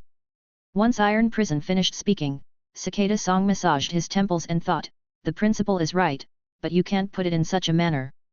Iron Prison, you're so bullheaded. You literally set yourself up as a criminal. The tension in the room is so high. You've literally turned yourself into their punching bag by saying such a thing. Thank goodness Ji Chongdeng isn't here. If he was, he would probably immediately start fighting with Iron Prison." The moment Iron Prison finished speaking, Night Leaning Moon slammed her hand forcefully down on the table and said, "Why do all the members of royalty need to be present for the Radiance 100 sequence selection and the arrival of the 2 teams of envoys? I've left all the Spirit Guards affairs to my managers, and I will be staying at the Radiant Moon Palace long-term starting tomorrow. Once Xiu is out, I will ask her about the exact situation and drag her out with me to search for a miracle." Mystic Moon was irritated when he heard what Night Leaning Moon said. "The Moon Empress is locked away in training. Who permitted you to stay in the Radiant Moon Palace long-term?" But at the same time, Mystic Moon let out a breath of relief. If Night Leaning Moon could stay at Radiant Moon Palace until the Moon Empress came out, the most difficult one to handle out of all the members of royalty would be settled. But before Mystic Moon could exhale fully, the Bamboo Monarch said, "The new leaves of the Golden Thearch bamboo have the ability to extend lifespans. I can use them in the heart of the bamboo to concoct spirit fluids and give them to Mystic Moon before I leave. The Moon Empress will only start to see effects after she drinks the spirit fluid 6 times. In total, this should add at least 3 months to the Moon Empress lifespan. In addition to the Azure-Winged Tiger essence blood, the Moon Empress should be able to live for another 4.5 years without any issue." The Bamboo Monarch's words caused Tianfeng to furrow his brow. "Fu Wensu, your Class 5 Creation Master skill is based on the Golden Thearch bamboo. It's one thing if you pluck the Golden Thearch bamboo's leaves. But if you cut off the heart of the bamboo, the Golden Thearch bamboo's roots will be damaged. At that point, won't your Creation Master class drop to Pinnacle Class 4? The Bamboo Monarch replied resolutely, "The favor I owe the Moon Empress can't even be repaid with my life. By saving Xiang, she saved me." Tianfeng did not know what he should say. The Bamboo Monarch was a member of royalty and knew the significance of Class 5 Creation Masters to the Radiance Federation. Yet, he was choosing personal feelings over the big picture. This was just like how he had chosen Wang Fuxiang in the past. The Standing Iron Prison completely ignored Cicada Song, who was tugging on his sleeve and sneered. "Bamboo Monarch, you disappoint me. Both this time and the last, you besmirch the title of a member of royalty. Forget it. My fey with the barren bloodline, the Judge Gate Turtle, recently gained the exclusive skill Turtle Life Judgment. Turtle Life Judgment will allow me to convert and transfer my lifespan to others. I will use my lifespan to exchange for all of your presences in the Radiance Federation and the Bamboo Monarch's Class 5 Creation Master status. After my lifespan is converted, the Moon Empress will be able to live for at least another century. As long as I live, the Moon Empress will too. With all eyes on him, Iron Prison sat back down on his chair and turned to look at Cicada Song. Iron Prison's thicker than average eyebrow twitched as though he was demanding to know why Cicada Song had been grabbing him. Night Leaning Moon, Chef Supreme, the Bamboo Monarch, Tianfeng, and the rest all looked at Iron Prison with respect. Unlike Ji Chongdeng, Iron Prison did not love the Moon Empress deeply. Rather, he was always butting heads with her. On the other hand, he had butted heads with every member of royalty at the Guardia banquet. Iron Prison only did things his way and was extremely stubborn. Hence, he had ticked off many members of royalty. He was the least affable of all the members of royalty. But at that moment, the Bamboo Monarch, Chef Supreme, Night Leaning Moon, Tianfeng, and the rest all understood where Iron Prison was coming from. Iron Prison had said that the Bamboo Monarch was a disappointment. It was likely that he used himself as the standard. It was true that compared to Iron Prison, the rest of them were not as dutiful. Mystic Moon stared at Iron Prison, and all the displeasure he felt toward him melted away. In its place, warm feelings bubbled up. If Lin Yuan's lifespan mouse had not saved the Moon Empress, Iron Prison might have ended up as the Moon Empress savior instead. Iron Prison's Judge Gate Turtle had reached Eternal. Not even Class 5 Creation Masters could see the exclusive skills of an Eternal Breed Fey. If Iron Prison did not bring it up, no one would find out about the secret he had just revealed. But the fact that he did and was willing to use his lifespan to exchange for the Moon Empress lifespan made him seem noble in Mystic Moon's eyes. This nobleness was not tied to power but the shining radiance that Mystic Moon could see shining forth from Iron Prison. While the rest of the people were deep in thought, Iron Prison stood up again and said to Night Leaning Moon, I just solved the problem of the Moon Empress lifespan. Now, I want to talk about Night Leaning Moon attacking the first Emperor Shark clan. In my opinion, Night Leaning Moon was too impulsive. I'm not against attacking the first Emperor Shark clan. But, you should have discussed it with us at an imperial meeting before you acted. If 3 of us acted together and directed celestial phenomena at the first Emperor Shark clan, the result would have been completely different. We would have been able to heavily injure the first Emperor Shark clan and wipe out most of their members. At that point, the first Emperor Shark clan would no longer be able to bring any benefits to the Freedom Federation. Du Miao also would not have interfered and summoned the gold leaf boiling balloon flower. Cicada Song could not help but shake his head at Iron Prison's radical mindset. Chapter 1373, I also have a sense of duty.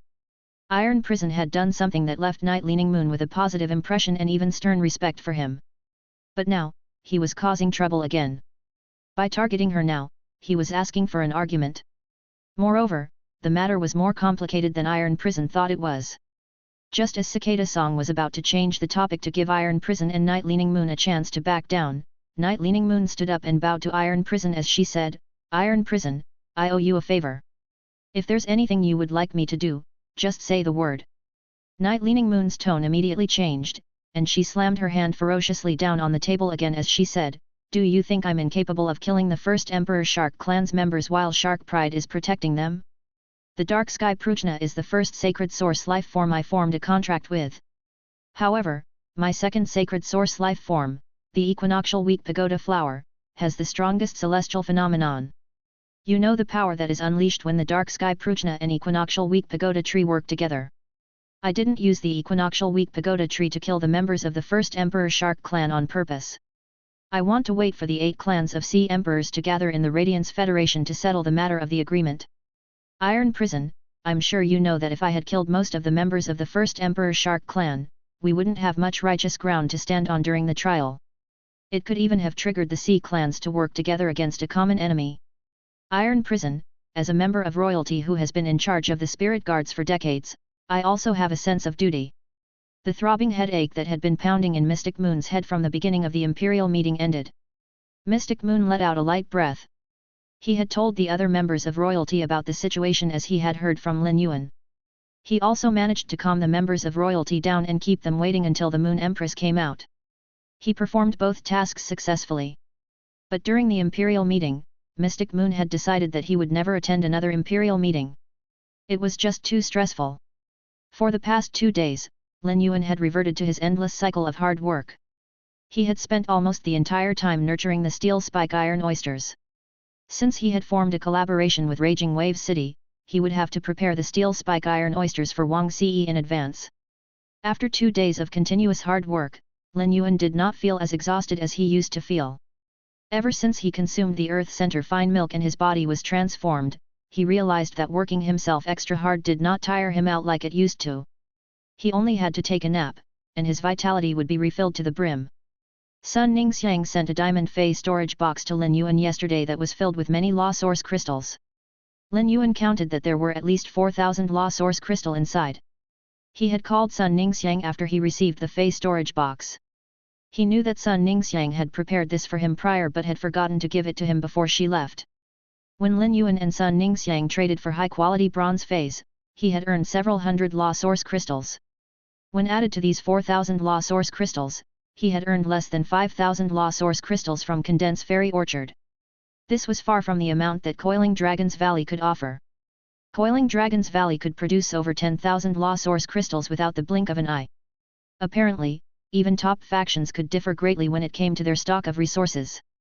At this point, 5,000 law source crystals were nothing to Lin Yuan. However, he understood her gesture and knew she was always thinking about his needs. Long Tao had called Lin Yuan during these 2 days, and they decided to start the faction with the name Dragon Hill.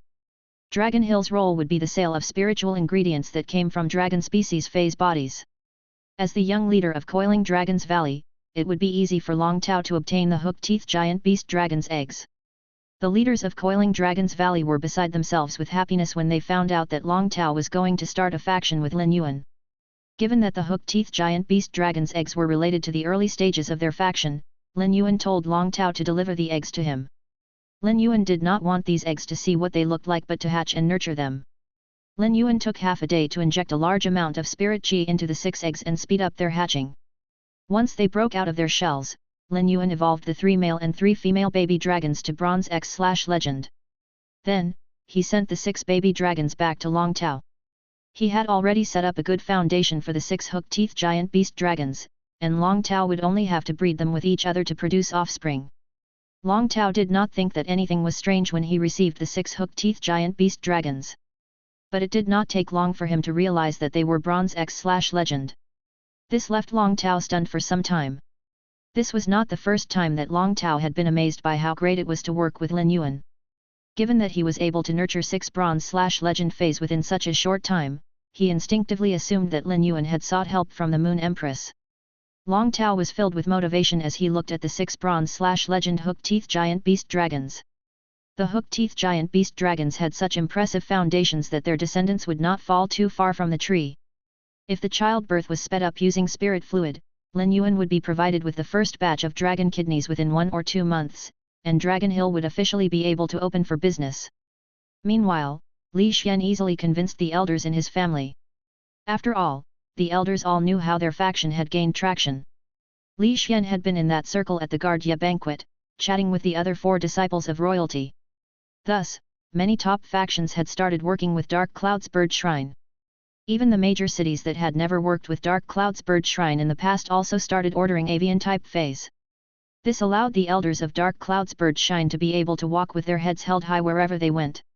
Even if Lin Yuan wanted the main phoenix species feys without offering anything in return, the elders would agree as well, much less now that he was going to give them the Nirvana Phoenix flowers. The elders of Dark Cloud's Bird Shrine were not ranked according to power. However, the stronger elders were usually the ones who were able to occupy the top seats. Chapter 1374, News Leak and Tian Ningning's new assistant. If one elder opposed working with Lin Yuan while the other elders agreed, the other elder would be able to gain many of the Nirvana Phoenix flowers, and the bloodlines of their main Phoenix species phase would continually improve. As a result, their power would also increase, and these elders would be able to fight for spots at the top. The elders understood this, so none of them were going to say no and let their rank fall. Now, Lin Yuan would be able to trade for main phoenix species fey blood as long as he had the nirvana phoenix flowers. However, he was in no rush to obtain the phoenix blood, as Shiny would need to consume both the dragon liver and phoenix blood together in order to increase its power. It would be useless if it only had the phoenix blood. Lin Yuan had looked through Star Web the past 2 days. He realized that the posts surrounding the celestial phenomena, the first Emperor Shark clan breaking the agreement with the Radiance Federation, and the earth-shattering bet between the Radiance Federation and the Freedom Federation were no longer trending with as much popularity as they used to.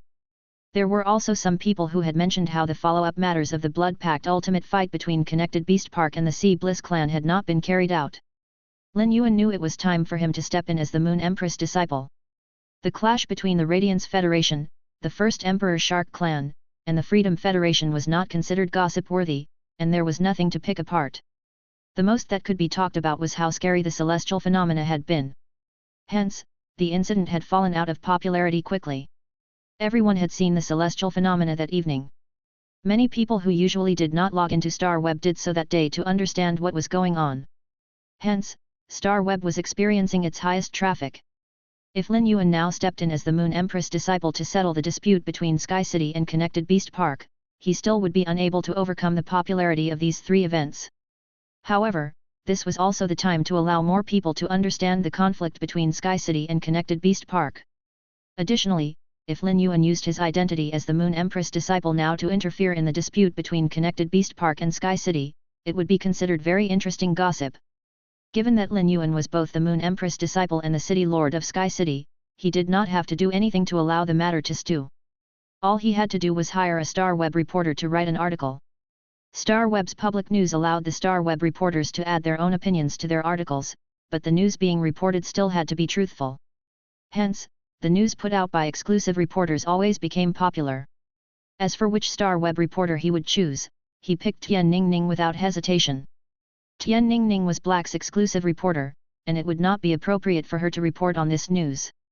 Due to her relationship with Miao He, Tian Ningning built an extensive Star Web reporters network. When you had asked Tian Ningning to find Star Web reporters to put out articles last time too, Lin Yuan planned on asking Tian Ningning to find a suitable Star Web reporter. This exclusive news that was sure to skyrocket to popularity would turn any fresh Star Web reporter into a big shot in the industry. Since Tian Ningning was not suitable, she could give the chance away to someone else as a favor. This would allow her to become friends with a big shot in the industry. This Star Web reporter could also be of service to Sky City through Tian Ningning. Lin Yuan immediately called Tian Ningning and told her about this matter. Tian Ningning made her way over to the return from faraway mansion without hesitation. When she arrived, she rushed over to Lin Yuan and thrust information on 3 Star Web reporters into his hands so he could pick one of them. As Lin Yuan carefully looked through the information, he saw that one of them was called Yu Fang, and she was a new Star Web reporter. She was a fresh graduate of plain canvas without any experience. Tian Ningning introduced Yu Fang while Lin Yuan was reading through her information. She was currently interning under Tian Ningning. If Lin Yuan chose Yu Fang, Tian Ningning planned on starting a Star Web reporter office and signing Yu Fang as one of the reporters before giving her this opportunity. This would ensure that Yu Fang would not jump ship once she received this precious chance. The second Star Web reporter candidate was called Wang Rui. When Lin Yuan saw Wang Rui's photo, he could safely say that Wang Rui was at least 50 years old. At that age, anyone with skill would have made a name for themselves and become a Star Web editor or chief editor. Those who had not reached such heights were pariahs who only wrote what they liked and had offended many people. In Tian Ningning's introduction of Wang Rui, she confirmed that he was this exact person. She had chosen Wang Rui because he had offended the chief editor and was ostracized by the Star Web community to the point that he was on the brink of becoming unemployed. Tian Ningning was confident that she would be able to convince Wang Rui to join her office. Lin Yuan immediately disregarded Wang Rui. He was only looking for a mouthpiece that transferred information. A rebellious old man would not be able to perform this function at all. Lin Yuan raised an eyebrow the moment he read through the third set of information. The girl in this set of information was in her 20s or 30s. She had long curly hair that fell to her waist, but not a strand of hair was out of place. It was clear that she was a capable woman. She had deep-set and charming eyes. Her resume was also stellar, and she had interviewed members of the Radiance 100 sequence. However, she had once reported on a team from a guild club and had been shut down by them. This guild club was Savage Snake Guild Club, with which Lin Yuan had previously crossed swords. Her name was Zhou Man, and she had to have known that the leader of Savage Snake Guild Club was vicious, scheming, and would retaliate against the slightest attack. Yet, the fact that she had still gone ahead with what she did proved that she had an extremely strong sense of justice and morals. This indicated that she did not care about being put in danger. While looking through Zhou Man's information, Lin Yuan realized that Tian Ningning had looked into Zhou Man with the most detail, and her verbal introduction of Zhou Man was the longest. She also intentionally brought up how Zhou Man had researched public relations. Lin Yuan had asked Tian Ningning to become Dome Guild Club's team reporter. It was too much work for Tian Ningning to be the only team reporter for a guild club. Since Zhou Man was capable, Lin Yuan felt that it would be good for her to become Tian Ningning's assistant. Lin Yuan found Zhou Man being shut down by Savage Snake Guild Club to be a joke. Tian Ningning had made more than one suggestive inclination toward Zhou Man during her introduction. Chapter 1375, News of the Second Strange Seed. As Lin Yuan looked at Tian Ningning's hopeful expression, he handed Zhou Man's information to Tian Ningning and said, "Tian Ningning, do you think you'll be able to get Zhou Man?" Tian Ningning nodded with delight and said, "I will. Sister Man is practically my mentor." Lin Yuan's eyebrow twitched, and he replied, "Then, go and do it. After you're done, tell Zhou Man to come up with a draft for the Star Web article on the matter I just told you about and send it to me." Tian Ningning excitedly left the return from faraway mansion. Before she came to understand Lin Yuan, Tian Ningning would never have shown him Zhou Man's information. But now that she knew that Lin Yuan was the Moon Empress disciple, the Savage Snake Guild Club's shutdown of Zhou Man seemed insignificant. In less than 4 hours, Tian Ningning sent the soft copy of Zhou Man's article to Lin Yuan. After Lin Yuan read through the article, he found it to be acceptable. Zhou Man had written clearly and objectively. She only wrote about the result and not the process. It was as though she was writing from a third-party angle. This article would leave room for boundless imagination and guessing when posted on Star Web. With Lin Yuan's approval, Zhou Man nervously logged onto Star Web. She stalled for some time and checked the article numerous times before posting it. She knew that her life would be forever changed once this article was posted. She would gain a new lease of life and could start posting articles on Star Web again. Zhou Man was full of gratitude for Tian Ningning and the young man who Tian Ningning had said was the Moon Empress disciple. Zhou Man's article immediately made a huge splash on Star Web. No one on Star Web had mentioned the conflict between Sky City and Connected Beast Park for the past 2 days. But that was not because Star Web's users had forgotten about the conflict but because the most recent events had been too shocking, and there had not been any new news on the conflict. As such, the public could only speculate what was happening under the table. But now, the disciple of a member of royalty was involved, and he put a stop to the conflict between Sky City and Connected Beast Park. It was no wonder that Sky City and Connected Beast Park had been so quiet.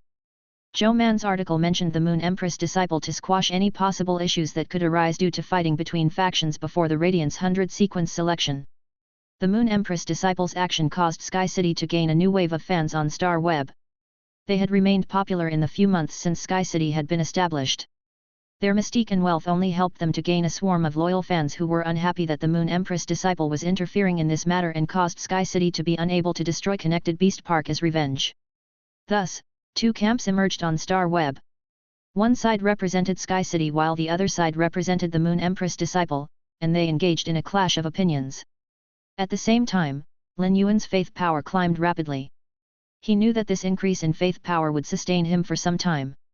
However, no event could remain popular forever, and this event was no exception. Nonetheless, Lin Yuan was not worried because Black would be stealing all the thunder at the Radiance 100 sequence selection a month later. At that time, the influx of faith power would return. After Zhou Man published the article, many Star Web reporters started to follow this event. Although many of them were secretly jealous of Zhou Man, a Star Web reporter who was supposed to have been shut down by Savage Snake Guild Club but had now gotten her hands on such juicy news, it was not prohibited for such public relations articles to be posted on Star Web. After the Star Web reporters picked up on this news, they immediately rushed in to write articles based on their own opinion. As long as they jumped on the bandwagon fast enough, they would be able to spread this trending and profitable piece of news. This matter had only been released for half a day. But before Lin Yuan could contact Connected Beast Park, Miao Zhenshan had called Lin Yuan with his teeth gnashed. Lin Yuan did not bother with courtesy during the call with Miao Zhenshan and asked for the Nirvana Phoenix flowers in Connected Beast Park's vault. Expectedly, Miao Zhenshan would not dare to say no. Lin Yuan did not say much else to Miao Zhenshan, but the latter tried to gain Lin Yuan's favor multiple times by acting submissive. Lin Yuan had decided not to destroy Connected Beast Park to gain faith power but also to try and use the relationship between Connected Beast Park and Whale Ocean Commerce to try and find the strange seed with immortal aura. Thus, he subtly mentioned the collaboration between Connected Beast Park and Whale Ocean Commerce while putting up an oppressive front. Miao Zhenshan was struggling to find something to talk to Lin Yuan about. He was afraid of saying something wrong and offending Lin Yuan. Now that Lin Yuan had expressed interest in the collaboration between Connected Beast Park and Whale Ocean Commerce, Miao Zhenshan instantly told Lin Yuan the information that Diwancheng had stressed to keep secret. Lord Lin Yuan, our collaboration with Whale Ocean Commerce hasn't started. Diwancheng said they decided to work with us in order to strengthen a seed. This seed has not been sent to us, so I'm not clear on it. Now that you've rescued Connected Beast Park, there is nothing left for Whale Ocean Commerce to worry about, and they should be sending us the seed very soon to press forward with the collaboration. A flame of fury ignited within Miao Zhenshan. He thought about how he had been rejected when he asked Whale Ocean Commerce for help. After the rejection, he had thought about ending the collaboration with Whale Ocean Commerce more than once. However, Diwancheng had threatened him, and he could not ignore Whale Ocean Commerce's wrath. To put it bluntly, Miao Zhenshan had submitted to Whale Ocean Commerce and allowed himself to be threatened into working with Whale Ocean Commerce. Thus, Miao Zhenshan felt good telling Lin Yuan about the information he had promised Whale Ocean Commerce that he would not reveal. Lin Yuan's eyes lit up when he heard what Miao Zhenshan said. Seed. Could the seed that Whale Ocean Commerce wants Connected Beast Park to nurture be the same type of seed that Redthorn has consumed? Chapter 1376, The Desperately Pining Luoye. Although Lin Yuan was not sure if Redthorn's tongue of relinquish would be able to evolve again after consuming another strange seed that had immortal aura, the last strange seed it had consumed had enabled it to evolve its bloodline to pinnacle 6 wings. Thus, it was possible that absorbing another one would enable Redthorn's bloodline to break through to 8 wings and start a new record for fairy-type feys.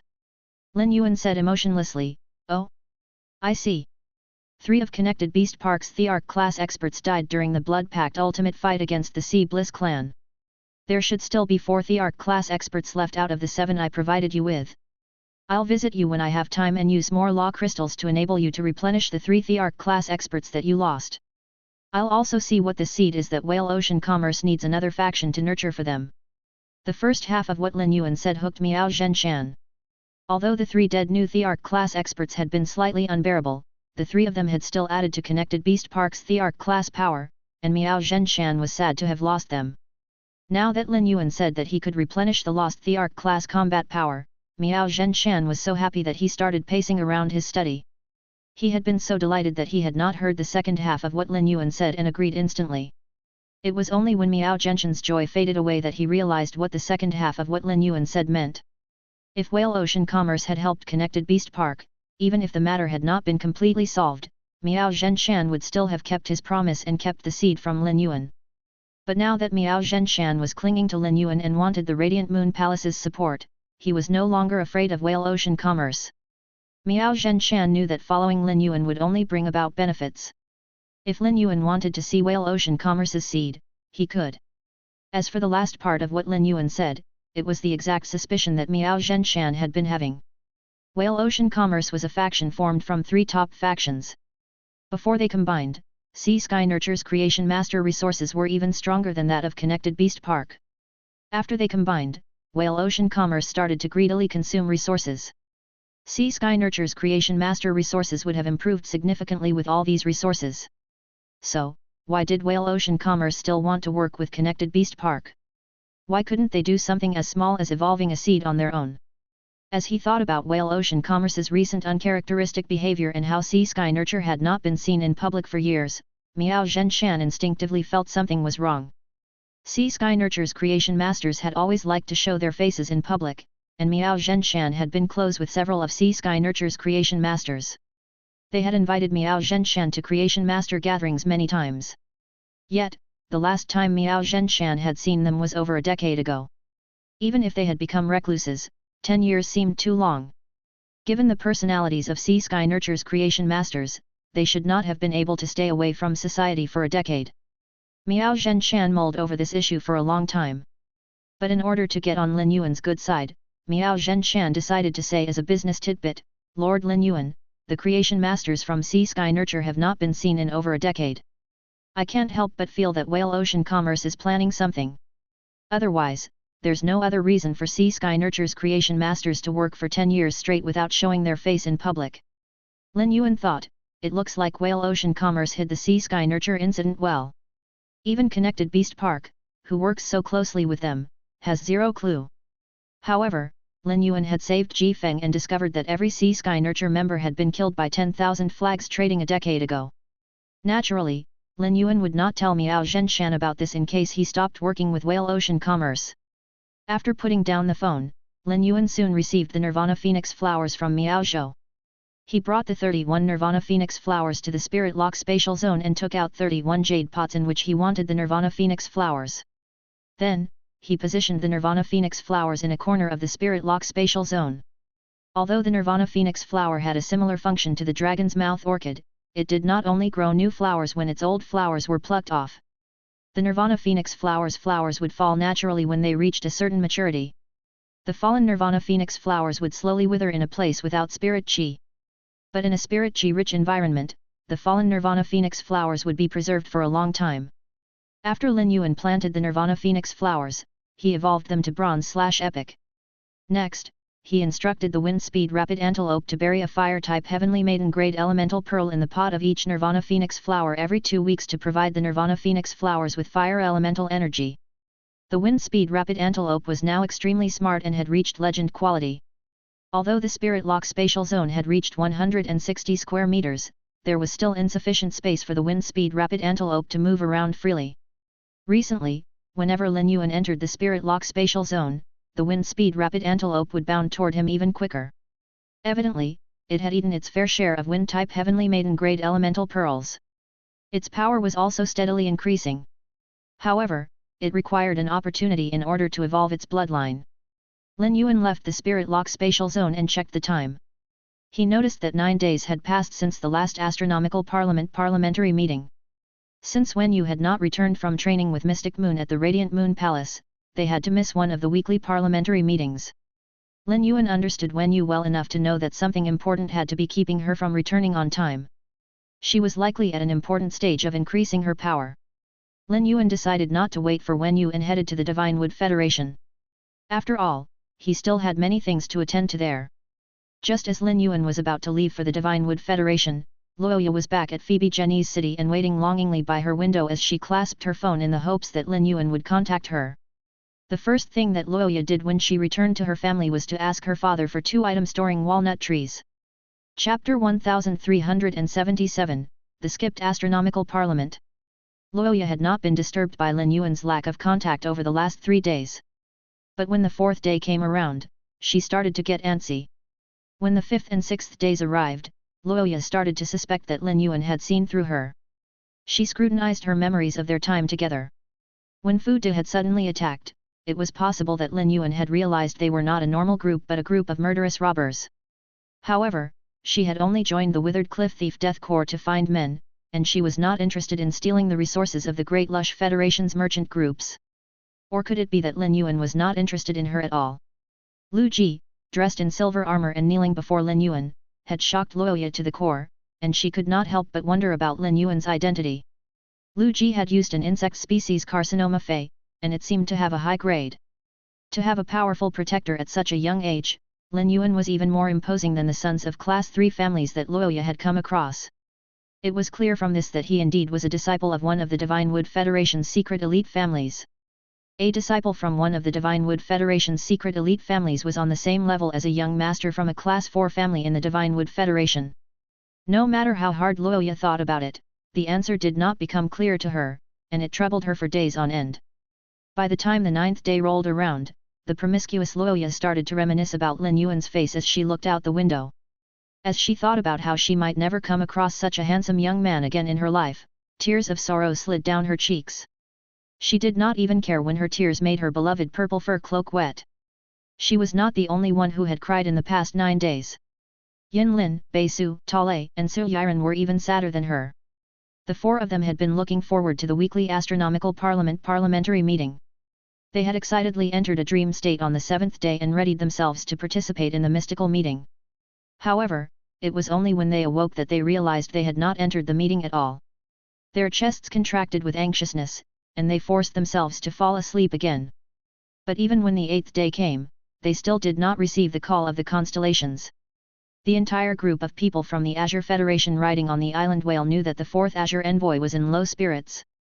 She had even turned Lan Xun away when he went to see her in her room. The 10 young men from the Azure Federation kept their heads low in case they incurred the wrath of the fourth Azure envoy. All of them knew the identity of the fourth Azure envoy. The princess of the Class 4 family Spirit White Lion had awakened both the Azure Cloud Leopard and Spirit White Lion Beast patterns. Her status was unimaginable to the 10 young men. The 12 aristocratic families controlled the Azure Federation. If they offended her, they could have their Azure 100 sequence title stripped from them. As she locked herself inside her room, she used the white cloth to cover her eyes for the first time since recovering her sight. The only way she could calm herself was to touch the special book. But even when her hands turned red and started to hurt in a way that they had not hurt in a long time, she still could not find serenity. Her attendant, Sissi, anxiously stood by her side. She could not understand what had happened to Yinlin over the last 2 days. However, she knew that there was no way to coax Yinlin out of this sudden mood change. At that moment, Yinlin realized how much she relied on that man who had stood at the center of the constellations, gave her sight, and transformed her life. Even though she had become the Azure Federation's fourth Azure envoy, only he could bring her a sense of safety and stability. But why had he broken their weekly meeting arrangement? The more Yinlin thought about it, the more panicked she became. Suddenly, she remembered the man mentioning the Listening Heron Chamber of Commerce that was in the Radiance Federation. If she could find the Listening Heron Chamber of Commerce, did that mean that she could find that man?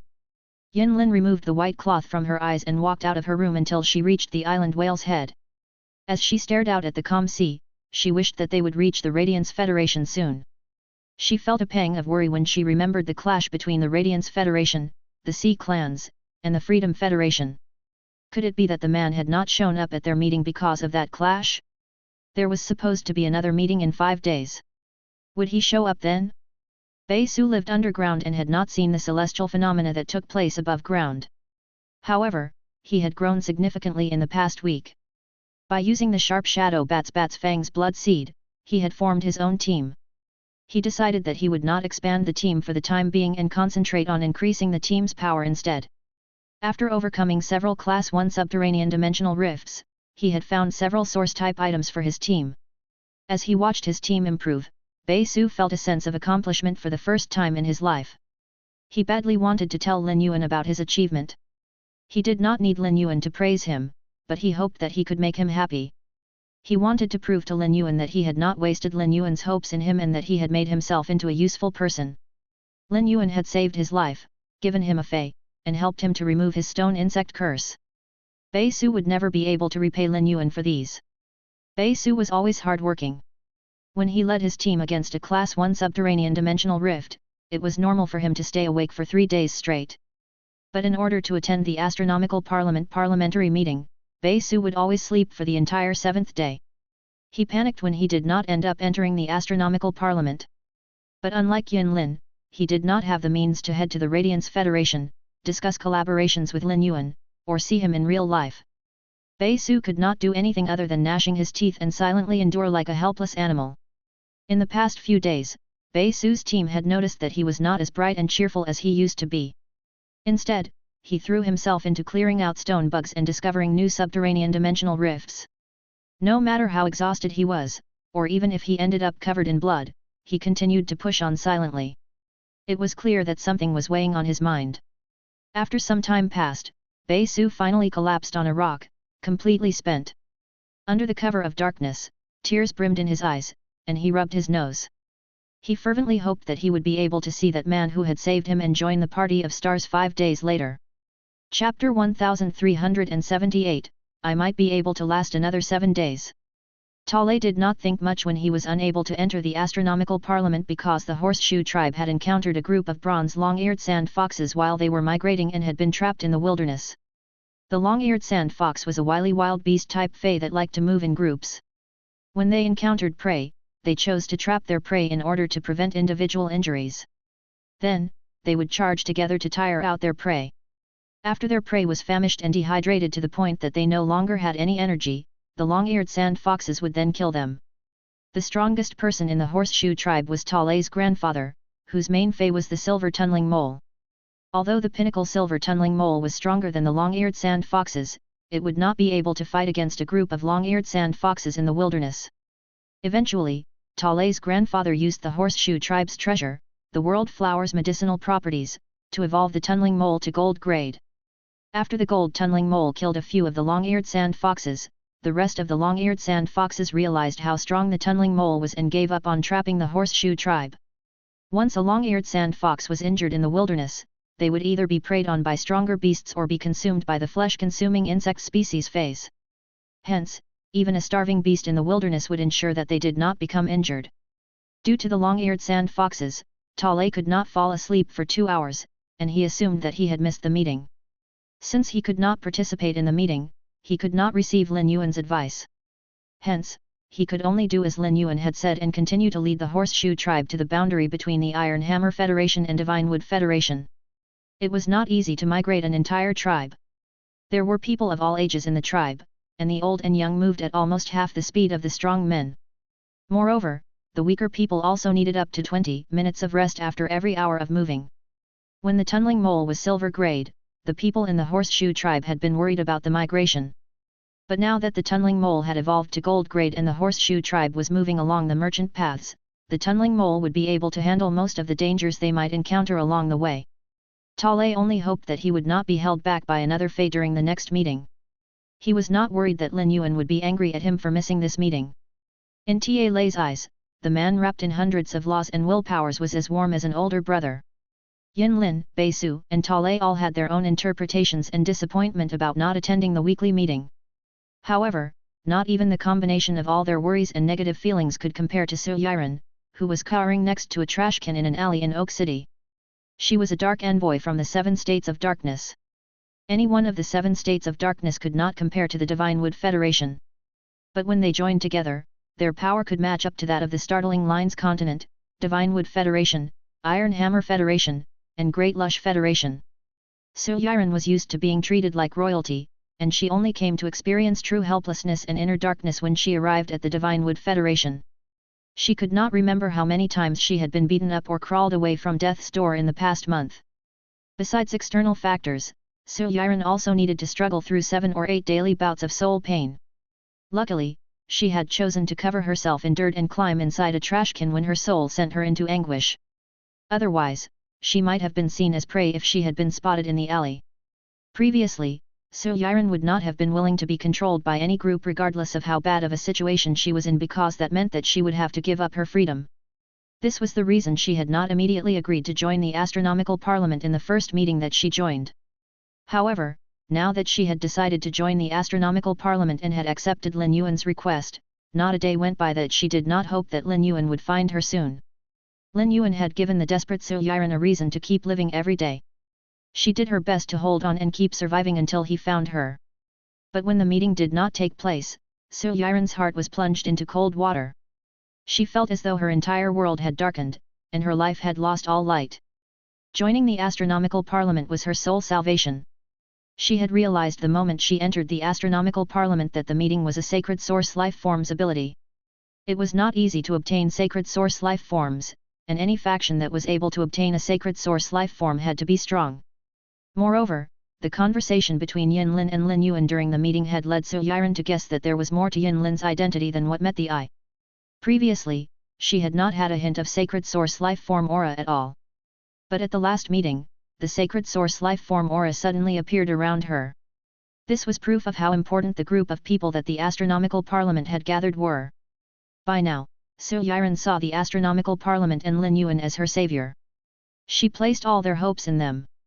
At the first moment that she realized that the meeting would not be happening, Su Yiren considered death. She lived like a refugee every day. Every time the smell of garbage wafted into her nose, she felt her pride being chipped away. However, she remembered what had Lin Yuan said, "As long as you're alive, there's hope." This sentence had pulled Su Yiren out of the darkness and given her a reason to continue pushing on. She clutched the phone she had found and mumbled to herself, "There's still hope." I might be able to last another 7 days. The last 7 days. Su Yiren's body started to tremble, and the intense pain from her soul caused her to lose consciousness. At the return from faraway mansion, the mother of Bloodbath, who was in its room dealing with its complicated emotions, immediately indicated that it wanted to go with Lin Yuan to the Divine Wood Federation to protect him. But after some consideration, Lin Yuan turned down the mother of Bloodbath. He said seriously, "Mother of Bloodbath, your family will definitely come to the Radiance Federation to find you." Chapter 1379, Run toward you without hesitation. If your parents come to the Radiance Federation to see you, but you're with me in the Divine Wood Federation, they'll be anxious. Moreover, Lu Ji will be with me, so I won't be in any danger. If I really end up in any danger, I will summon the Kill Food Sky Butterfly immediately. The mother of Bloodbath knew that Lin Yuan was saying such things for its sake, but it did not feel happy. As Lin Yuan's path protector, being unable to be by his side when he went out to train was considered a failure in its duty. Moreover, it thought about how Lin Yuan had used his sacred source life form to produce that attack to reduce its temperature. The mother of Bloodbath knew Lin Yuan was just as powerful as it was and could now protect it. This made the mother of Bloodbath feel like it was still far off from Lin Yuan, and this feeling only grew stronger. Feys always had simple feelings, and this also applied to the respect and admiration felt by this female spider. While the mother of Bloodbath was engulfed by its dejection, Lin Yuan placed his hand on its shoulder. Lin Yuan assumed that the mother of Bloodbath's unhappy expression was a result of questioning why its parents had abandoned it. He did not know how to comfort the mother of Bloodbath about this. Its emotional entanglement could only be assuaged when it met its family. Lin Yuan brushed aside the strands of hair on the mother of Bloodbath's shoulder and said, "Given your parents' power, they should arrive at the Radiance Federation this month. If you're bored waiting, why don't you hold an event and ask your friends out for a food fest?" The mother of Bloodbath's heart warmed, and it could see the genuine concern that Lin Yuan had for it in his eyes. His concern was like a light summer breeze that blew away all its problems and caused its heart to tremble. But the more its heart trembled, the more real the feeling was to the mother of Bloodbath. The mother of Bloodbath smiled. A smile spread across its usual icy cold expression, its red eyes shined, and lips curled with mesmerizing beauty. It looked like a flower that had just bloomed. "Lin Yuan, it won't be enough if you only have Lu Ji with you at the Divine Wood Federation. Ji Feng has been spending his time at the Listening Heron Chamber of Commerce because he can't show his face around here. Why don't you take him to the Divine Wood Federation? With Ji Feng there, he can help protect you against danger too. The Kill Food Sky Butterfly guards the Marsh World. It would be bad if danger befalls the Marsh World during the time you summoned the Kill Food Sky Butterfly out of the Marsh World. I will go to guard the Listening Heron Chamber of Commerce. It'll also give me a chance to form a marrow contract with the sacred source life form you gave me.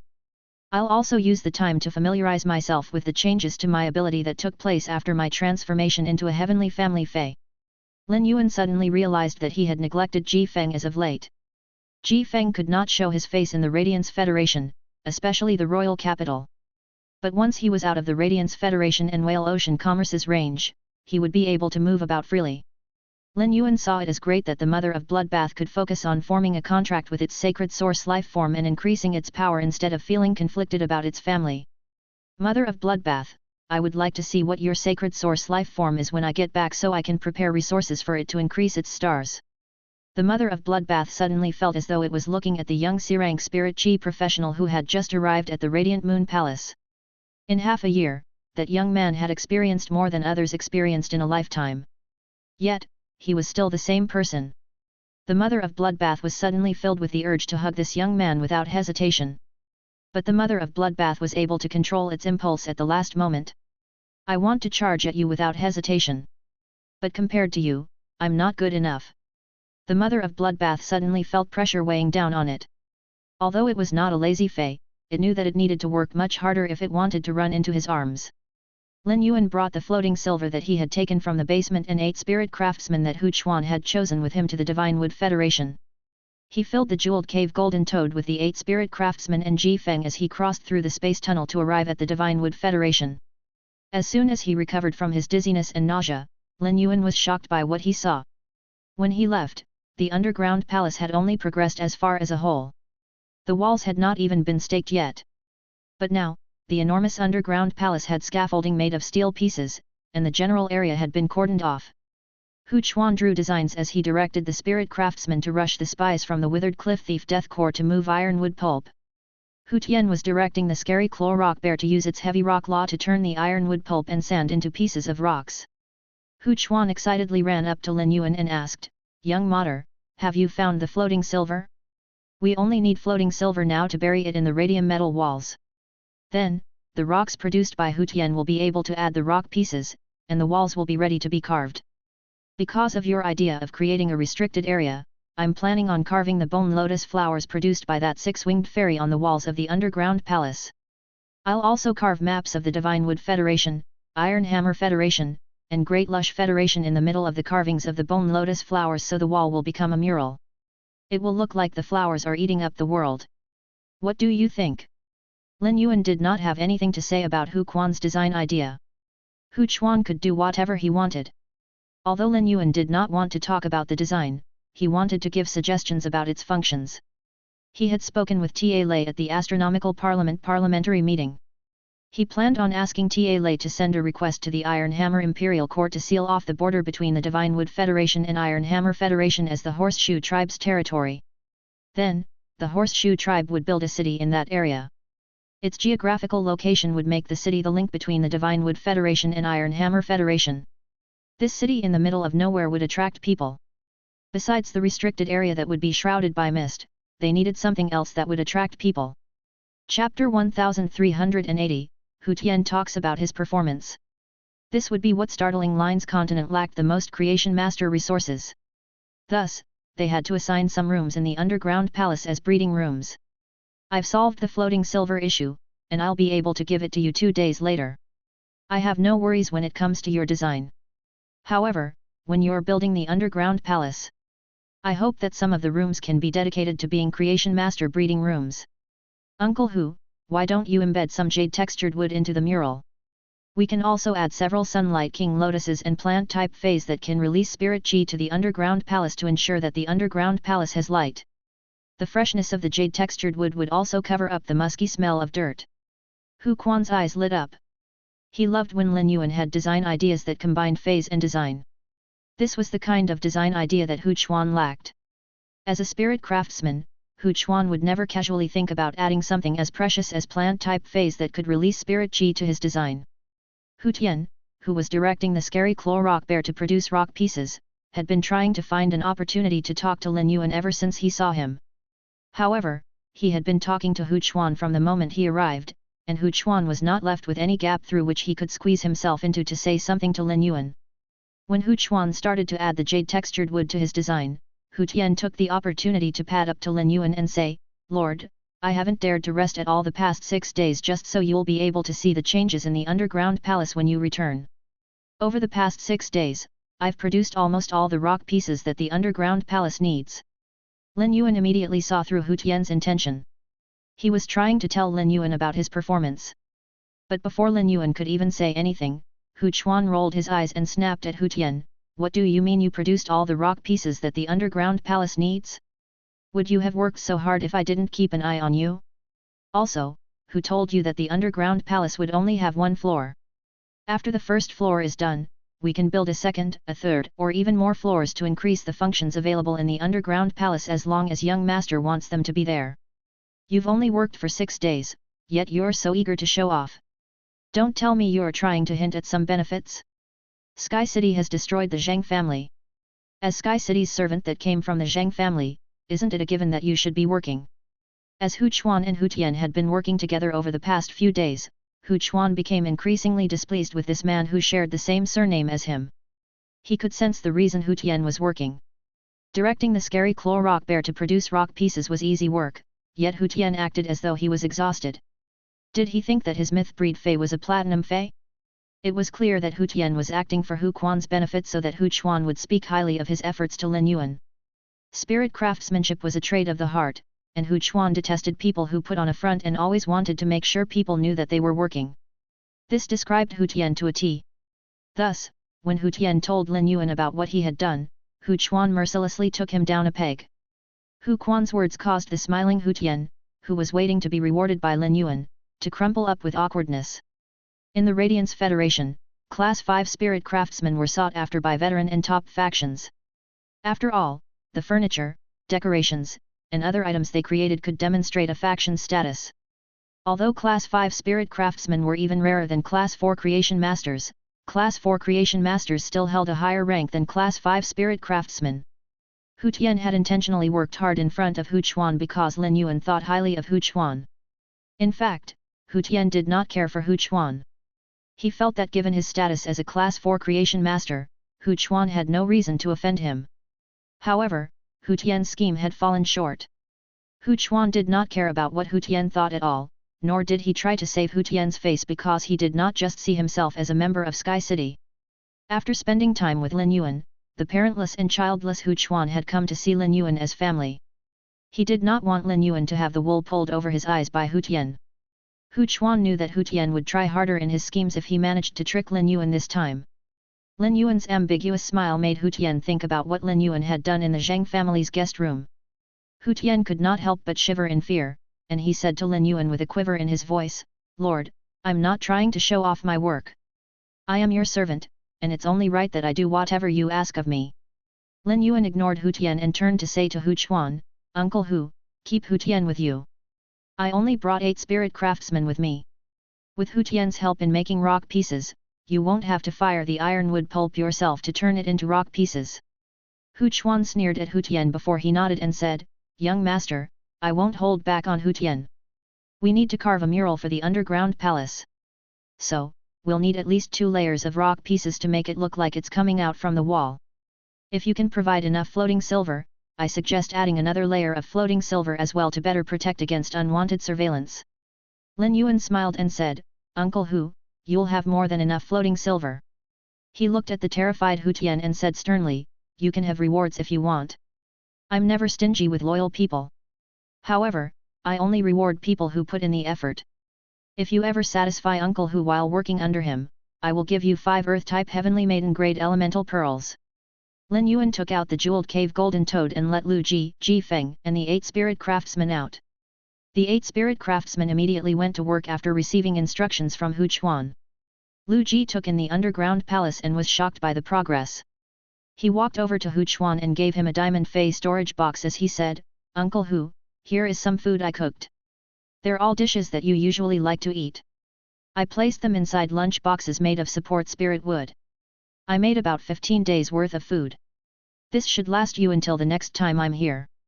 Support spirit wood was a strong wood that could preserve freshness. The spirit food pavilion used lunchboxes made of support spirit wood whenever they delivered food. The lunchboxes that Lu Ji used had been given to him by Zhong Ziyi when Zhong Ziyi came to visit. Hu Chuan received the diamond fey storage box and said with a smile, "Getting to design and build an underground palace already brings me joy. If I can eat your food on top of it, it'll only be piling on the joy." Chapter 1381, Lin Yuan, Unpredictable Fortune and Misfortune. Hu Chuan paused before saying, "Lu Ji, increasing your power is the most important thing at your age. You don't have to specially prepare food for me the next time you come. I'll be happy enough if you can grill some meat for me when you're here. Your food is so good that I can't control my appetite. If I eat too much, I'll become lethargic, and it'll affect the progress of the construction." Lu Ji shook his head and said, "Uncle Hu, it's no trouble at all. I made this food when I was cooking meals in the mansion. It doesn't take much extra time. You said that it'd pile on the happiness. More happiness is always better." Lu Ji knew that Hu Chuan was afraid of taking up Lu Ji's time. Lu Ji was not good at expressing his feelings and would not say anything to the people close to him to show that he cared. Instead, he would silently use his actions to show them. However, he had no clue that Hu Chuan already knew how thoughtful Lu Ji was. Hu Chuan hated to eat pig intestines, but he liked various types of lamb and beef. No one else in the mansion liked to eat these, so it was impossible that Lu Ji made them part of his usual menu for the mansion. Ji Feng had not seen Lin Yuan in days. When he had last been in the mansion, he had been too anxious to leave that he had not had the time to speak with Lin Yuan. A week ago, the Karma Sword Lily had predicted that the mother of Bloodbath would run into misfortune. But before Ji Feng could call Lin Yuan to tell him about this, the Karma Sword Lily had predicted that the mother of Bloodbath's misfortune would turn into fortune. The type of prediction that involved misfortune progressing into fortune was extraordinary. The misfortune had to happen for the fortune to come after. Because of this reason, Ji Feng had not told Lin Yuan about the prediction for fear that the mother of bloodbath would try to avoid the misfortune and end up missing out on the fortune. Besides the prediction about the mother of bloodbath, the Karma Sword Lily had predicted last night that something important would happen to Lin Yuan. This event was so enormous that the Karma Sword Lily was not powerful enough to tell if it was going to be misfortune or fortune. This made Ji Feng worried about Lin Yuan. But at the same time, he was afraid that if he told Lin Yuan about this unclear prediction, Lin Yuan would start to hesitate in his future actions. After mulling over this dilemma, Ji Feng decided to tell Lin Yuan about this. It would be fine if the event was going to be fortuitous. But if it was going to bring Lin Yuan misfortune, it could threaten his life. Thus, Ji Feng threw all caution to the wind. Ji Feng called Lin Yuan aside and whispered the prediction to him. Lin Yuan narrowed his eyes, but his face did not display any worry or fear. He had come a long way from that sickly boy in the Xia region. Now, he had the confidence to take on any challenge. Even if he encountered serious danger, he had no lack of people around him that he could turn to for help. The strongest helper he had was White Speak, who had returned to the marsh world to guard the territory. After the battle with Shark On, Lin Yuan confirmed that White Speak would be able to utilize power that was just below eternal power if it had Lin Yuan's help. White Speak had been able to conquer a pinnacle immortal sea emperor using its immortal body in the sea. Not even regular pinnacle immortal feys would be able to achieve this. Besides White Speak, Lin Yuan also had the extreme token the Moon Empress gave him. These were all Lin Yuan's safety nets.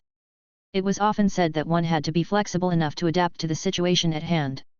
Lin Yuan was confident that he would be able to handle any challenge. Regardless of whether it was going to be fortune or misfortune, Lin Yuan would trudge steadily on. When Ji Feng saw Lin Yuan's expression, he knew that what he had told Lin Yuan had not brought any worry or hesitation to him. Now, Ji Feng could relax. At that moment, Lin Yuan prepared to walk around the exterior of the underground palace to see the progress of Silver Corona's sea of bone lotus flowers. When he walked out of the underground palace, he was immediately surprised by Silver Corona. When Lin Yuan left, the sea of bone lotus flowers had only been about the size of a football field. But now, it was at least 10 times larger. According to Lin Yuan's plan, the Sea of Flowers was supposed to reach the border of the Iron Hammer Federation. Previously, the alien insects that poured forth from the Class 1 alien insect dimensional rift opened using the Shatter Spatial Stone had been consumed almost instantly by the merciless bone lotus flowers. But now, Lin Yuan saw the Class 1 alien insect dimensional rift spit out bright green and fat alien insects. He knew that this was called the acid tapeworm. The acid tapeworm relied on the acid in its body to attack and had one of the weaker defenses amongst the Class 3 alien insects. But despite its weak defense, it was still a Class 3 alien insect. Before the acid tapeworm could struggle in the sea of bone lotus flowers, it was immediately trampled over by the bone insects. The bone insects easily broke through the acid tapeworm's skin and entered its body. The acid tapeworm cried out in pain. Acid flowed out of its body and caused the bone lotus flowers around it to rot. At that moment, a shadow of a hand holding a scythe suddenly appeared next to the acid tapeworm and sliced it up. A 1-meter-long gash was left on the acid tapeworm's back. Green acid shot out of the 1-meter-long gash. Before the acid could land on the shadow of a hand holding a scythe, the shadow melted into the white mist. The acid tapeworm's eyes looked suspicious as to the disappearance of its enemy.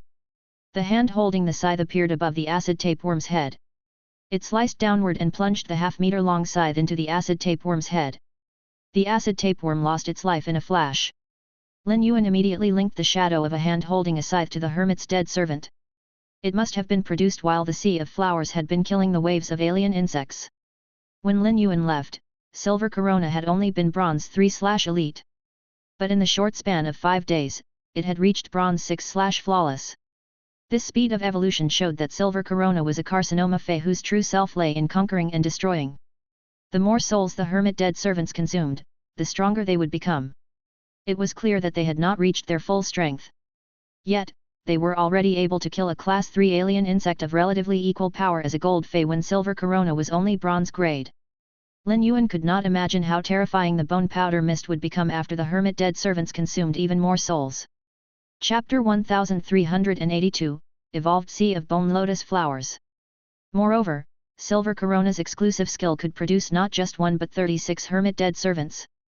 The hermit dead servants could hide in the bone powder mist and pop out at any time. It was as though they were shapeless assassins crouching in the mist. When Lin Yuan had left, the bone powder mist hanging above the sea of bone lotus flowers had not completely blocked Lin Yuan's sight. But now, there was a layer of light grey mist within the bone powder mist. This light grey mist should be a sign that another hermit dead servant was being produced. Once the 36 hermit dead servants were produced from the sea of bone lotus flowers, Silver Corona would be able to easily kill a team of 100 people without even using the bone lotus flowers. Silver Corona saw Lin Yuan walking out of the underground palace. It had ordered the hermit dead servants to kill the acid tapeworm. Silver Corona had not seen Lin Yuan in a few days and missed him terribly. Hence, it immediately showed off its growth over the past few days. At that moment, Lu Ji and Ji Feng walked out of the underground palace. When Lu Ji saw the bone lotus flowers and the Class 1 alien insect dimensional rift, he suggested, Lin Yuan, although Silver Corona's grade isn't very high, a Class 1 alien insect dimensional rift isn't a challenge for it anymore. Given the extent that the sea of flowers has spread, it should be able to handle another few Class 1 alien insect dimensional rifts. As Lin Yuan looked at Silver Corona, who had landed on his shoulder and was nuzzling his neck with its face, he stroked its silver hair and pulled Silver Corona to his palm as he asked, Silver Corona, will you be able to handle 2 of the same dimensional rifts? Silver Corona said confidently, Yuan, counting this one, you can open another 3 of the same dimensional rifts, and I'll be able to handle it.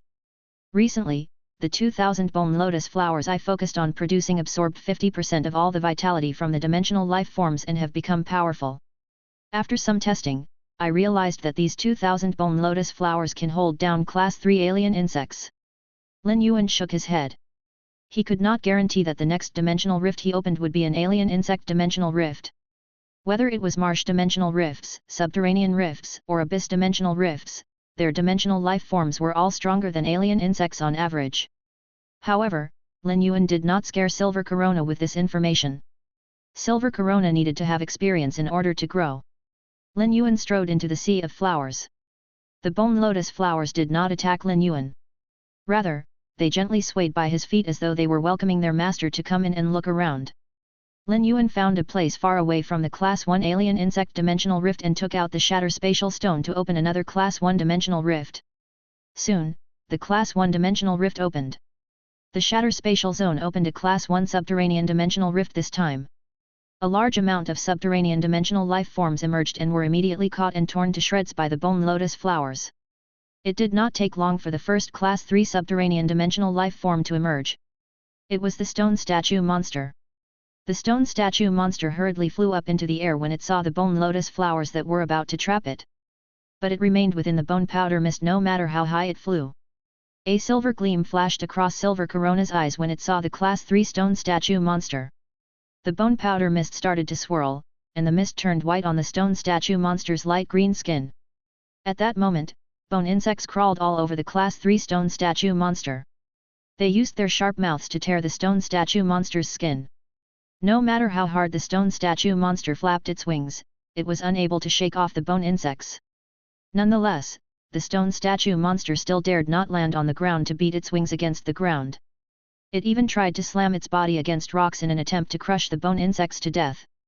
The ground was covered with bone lotus flowers. Once the stone statue monster landed on the ground, it would immediately be held down by the bone lotus flowers, and it would not be able to fly up again. Lin Yuan watched as the stone statue monster was bitten into pieces by the bone insects. All that was left was its heart, which landed among the sea of bone lotus flowers. The bone lotus flowers quickly transported the stone statue monster's heart to the area where Silver Corona stored its treasures. Since Silver Corona could even handle a dimensional life form with a good defense like the stone statue monster, Silver Corona would even be able to handle a Class 3 horn demon, which was the dimensional life form with the strongest combat power in an abyss dimensional rift. Lin Yuan decided to respect Silver Corona and opened another 2 Class 1 dimensional rifts in another 2 locations within the sea of bone lotus flowers. One of them was a Class 1 marsh dimensional rift, while the other was a Class 1 abyss dimensional rift. 4 dimensional rifts gathered in the sea of bone lotus flowers. Since Silver Corona was faced with the dimensional life forms from 4 Class 1 dimensional rifts, it did not have the energy to continue playing with Lin Yuan. Silver Corona went to the center of the sea of bone lotus flowers and tried its best to use the bone lotus flowers to attack the dimensional life forms from the 4 dimensional rifts. Every time a Class 3 dimensional life form emerged, Silver Corona would use a hermit dead servant to kill it as it was afraid that it would not be able to handle more than 1 Class 3 dimensional life form at once. Lu Ji ordered the insect queen to produce 2 diamond X flesh-mincing blade insects to protect Silver Corona. He had seen Silver Corona use the Sea of Bone Lotus flowers last time, so he was not as shocked as he had been in spite of the Bone Lotus flower's rapid development. However, this was the first time Ji Feng had come to the Divine Wood Federation with Lin Yuan, and the sight before him utterly stupefied him. As the young leader of Sea Sky Nurture, Ji Feng had his fair share of experiences.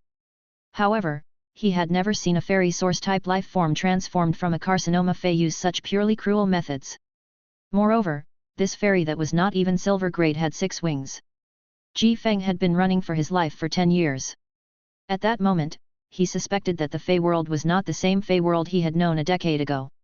Chapter 1383, Goal, Phoebe Jenny's City. Silver Corona still needed time to grow. Increasing its grade and quality as well as producing more hermit dead servants required more than 1 or 2 days. Now that Lin Yuan had seen Silver Corona, he planned on looking for the Class 4 Vein Land Imp. He wondered if Heavy Mountain had found the heart of the spirit-settling silver or vein. Lin Yuan asked Lu Ji and Ji Feng to head to the area which the web area glass spider had wrapped up. Lin Yuan looked up at the translucent web area glass spider lazily lying on the web. From this, he knew that everything had been calm and peaceful in the days that he had not been here. When he reached the area where the spirit-settling silver or mineral vein was, Lin Yuan saw Heavy Mountain in the distance. It was lazily stretched out across the entrance of the spirit-settling silver or mineral vein. It looked extremely relaxed as it sunbathed. The moment Heavy Mountain spotted Lin Yuan, it jumped up and ran up to him as it said excitedly, "Lord, my luck is great. It only took me 4 days to find the heart of the spirit-settling silver or vein. I have used my blood to activate the heart of the mineral vein, and it has turned into a vein fairy that is harvesting the spirit-settling silver Oregon." Heavy Mountain gulped down saliva, and it was clear that it badly wanted to eat the vein fairy. Heavy Mountain had reached Class 4 and could easily evolve to Class 5 if it ate the vein fairy formed from the heart of a large mineral vein. Lin Yuan nodded. Given how quickly Heavy Mountain was able to discover the heart of the mineral vein, it should be able to clear out the mineral vein soon, and he would be able to give the harvested spirit-settling silver to Gulang and Zhongzi. Lin Yuan took the small bundle of floating silver strands out of the diamond fey storage box and handed it to Heavy Mountain as he said, "Heavy Mountain, these are floating silver strands. Use metal growth and form a contract with it. Produce as much of it for me as you can." Heavy Mountain received the floating silver strands and held them to its chest as he said, "Lord, the floating silver strands are a type of gold metal spiritual ingredient. Given my current power, producing gold metal spiritual ingredients won't be difficult." Heavy Mountain promptly formed a contract with the floating silver and felt it out for some time before saying, "Lord, I will be able to produce about 2.5 kilograms of floating silver per day." Lin Yuan's face lit up with joy. The floating silver strands were very light, and 2.5 kilograms of it would be about 3 kilometers. This rate of production would be enough to satisfy Hu Quan's usage. When Heavy Mountain evolved to Class 5, it would be able to produce floating silver faster. Lin Yuan had the growing feeling that picking up Heavy Mountain was a lucky break. Lu Ji took out 2 diamond fey storage boxes and tossed one of them to Heavy Mountain. Inside of it were 20,000 platinum fey storage boxes that Heavy Mountain would be able to use to store the spirit-settling silver. He shook the other diamond fey storage box, and 30 iron cages appeared in front of him. Inside of the cages were land imps that Lu Ji had received from the job offers he put up in the Guild Alliance. Lu Ji summoned the land imps. At first, they were going to scream and cry. But when they spotted Heavy Mountain and sensed the faith power coming from it, they started looking at it with shining eyes as though they were looking at a deity. Heavy Mountain's eyes lit up before Lin Yuan could say anything, and it walked up to study the land imps to pick those it liked. Some of the land imps were in a sorry state, while others held their heads up high as they did their best to look as presentable as possible in the hopes that Heavy Mountain would pick them. Heavy Mountain picked the land imp with the longest fingers. When this land imp knelt before Heavy Mountain's totem lit up, and amber light flowed from the totem into the land imp. With this, Heavy Mountain had turned the land imp into its believer. It had to be said that Heavy Mountain had good taste. Lin Yuan used true data and learned that the land imp's natural skill was metal style. Metal style, it can change the shape of metal to its will. When communicating with the metal can be turned into the image that it has in its head. Changing the metal's volume is connected with its spiritual energy. This was an outstanding natural skill. Lin Yuan wanted Heavy Mountain to turn the land imp into a believer to create a team of land imp craftsmen. This land imp that could use metal style could not be more suitable to join this team. After Heavy Mountain accepted the land imp, it was in no rush to turn it into a favored believer. Heavy Mountain wanted to cultivate the spirit-settling silver ore. Hence, using a large amount of faith power now would drain Heavy Mountain excessively, and it would not be able to perfectly accomplish the job that Lin Yuan had given it. At that moment, Heavy Mountain turned to Lin Yuan and Lu Ji as he bowed and said, "Thank you for thinking about me and preparing a suitable believer for me." Lin Yuan casually tossed a ball of faith water to Heavy Mountain and said to Lu Ji and Ji Feng, "Let's go to Phoebe Jenny's city." Lin Yuan had come to the Divine Wood Federation with a clear goal in mind. He wanted to go to Phoebe Jenny's city to see Loya and trade for the item-storing walnut trees with her. He was going to nurture the item-storing walnut trees to gather the spatial energy within them so that he would not have to worry about obtaining spatial energy for the space tunnel anymore. Su Yiren's soul had been injured, and her sacred source life form was on the brink of death. She was living a life that was even worse than that of a regular person. If she was left out on her own, she could run into danger at any moment. Thus, Lin Yuan needed to take her to the underground palace to ensure her safety. Given that she was a dark envoy, it was needless to say that she was capable. Wen Yu needed to stay in the Radiance Federation to manage Sky City, so Lin Yuan badly needed someone skilled at management to handle the Great Lush Federation side of things. Su Yiren would be the best candidate for this. With her around, she would be able to handle the territory once Tale applied for it. Lin Yuan had spoken with Mr. Feng from the Sincere Merchant Group and found out that the Deep Freeze Chamber of Commerce supported their merchant group. Coincidentally, the Deep Freeze Chamber of Commerce had a branch in Oak City. If it was possible, he would like to meet with the Sincere Merchant Group in Oak City to see if he could help them increase their ranking within the Deep Freeze Chamber of Commerce. Once the Sincere Merchant Group's ranking was raised, they would be able to help Lin Yuan obtain resources from the Deep Freeze Chamber of Commerce. Chapter 1384, Distance between the Radiance Federation and Divine Wood Federation. Ji Feng and Lin Yuan did not find anything strange about what Lin Yuan said because they had come to the Divine Wood Federation to protect Lin Yuan. No one would recognize him in the Divine Wood Federation, so he did not need to hide his identity. Lin Yuan waved his hand and summoned Blackie, who he rarely summoned in front of other people in the Radiance Federation. Blackie happily flew a few circles in the sky before landing beside Lin Yuan and saying to him in a gentle voice, "Yuan, you became smaller again." Lin Yuan shot Blackie a look of frustration as Blackie said that he became smaller every time they met. He had already become accustomed to this. Now that the Diamond/Fantasy Blackie was already 100 meters long, its pure flood dragon species power caused the other feys in the forest to pull back their necks in fear. Who would have expected that the spirit siphon goldfish that spent all its time blowing bubbles in the pool would one day transform into the spirit tide ink flood dragon? Lu Ji and Ji Feng were familiar with Blackie, who spent all its time acting like the boss of the submerged flood dragon lake and chasing the rainbow angelfish of bliss. The three of them rode on Blackie's back and headed toward Phoebe Jenny's city. Whenever Lu Ji was with Lin Yuan, he always took up the role of a scout. The moment he sat on Blackie's back, he summoned the Insect Queen and ordered it to release the Dimensional Light Moth. The Insect Queen entered the Dimensional Light Moth's body and produced a large number of the Hurricane Owlet Moths. The Insect Queen was now skilled at adjusting its brand to absorb the genetic models of other insect species phase. This time, the 100 Hurricane Owlet Moths it produced all had large wings. These Hurricane Owlet Moths had wings twice their usual size, enabling them to fly even faster. After the Insect Queen produced the Dimensional Light Moth, Lu Ji did not immediately set it free to fly about. Instead, he took out a dark red and thin tentacle and handed it to each of the Hurricane Owlet Moths. These were the ethereal jellyfish's tentacle nodes. Lin Yuan had given the tentacle nodes to Lu Ji long ago. Lin Yuan could not spend too much time traveling when he was moving about in the Divine Wood Federation, albeit Blackie could fly swiftly. Thus, he needed to place tentacle nodes in places he would have to visit often in the future, like the Underground Palace, Phoebe Jenny's city, and Oak City. Lu Ji had used up a lot of spirit chi for the 100 Hurricane Owlet Moths that the Insect Queen produced. His face had gone slightly pale. The Hurricane Owlet Moths were the Insect Queen's platinum ability. It took 10 times more spirit chi for the Insect Queen to produce one Hurricane Owlet Moth than it did to produce one flesh-mincing blade insect. Before Lin Yuan could speak, Blackie thoughtfully used spirit injection on Lu Ji. Soon, Lu Ji recovered the spirit chi he had used up. Lin Yuan could sense through his spiritual energy link with Blackie that it was genuinely excited and happy. Blackie only moved around in the submerged flood dragon lake when it was in the mansion. No matter how beautifully the submerged flood dragon lake was set up, it still could not compare with real nature. Lin Yuan gently stroked Blackie's fur and suddenly realized that he had not used his feys in battle in a long time. In this world, being able to tame and wield feys was the foundation of everything. Lin Yuan wanted to find the feeling of being a beast tamer again in the Divine Wood Federation. By now, Lin Yuan had spotted the small town that Lu Ji had discovered. He felt it was more of a large village than a town. The Xia region was considered a small region in Redbud City.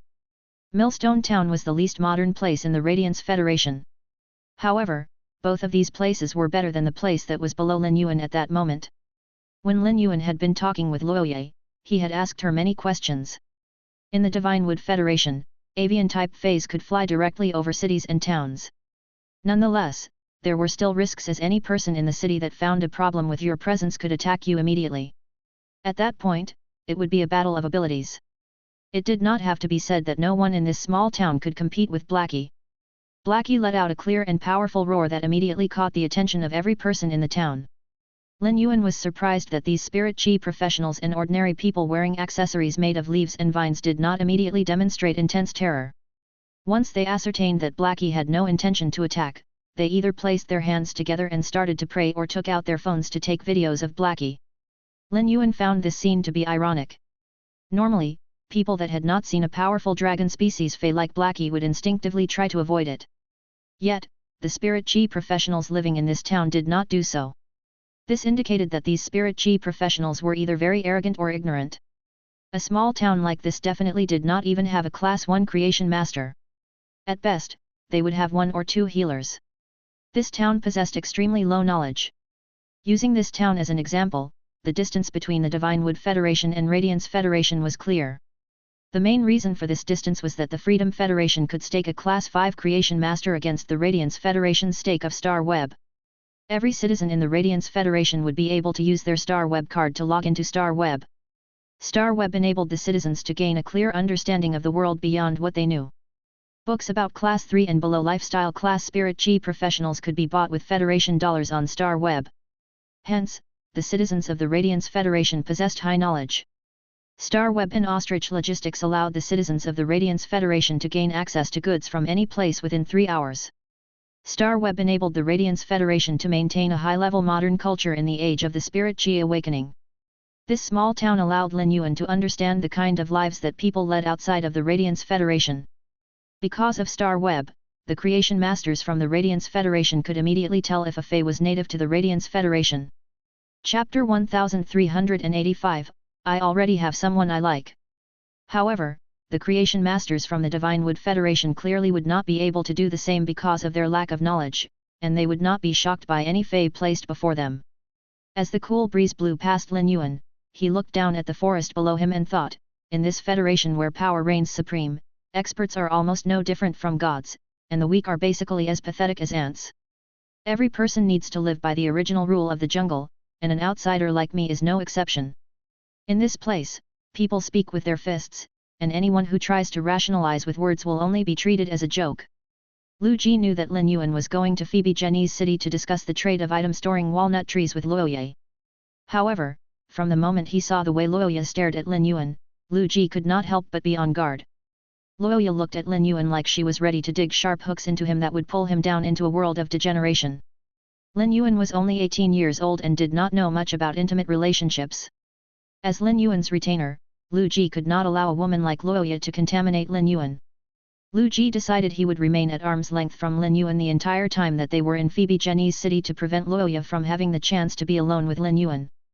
Blackie had been flying for a few hours and would reach Phoebe Jenny's city soon. Lin Yuan took out his phone and found the slip of paper that Luoye had given him with her phone number on it.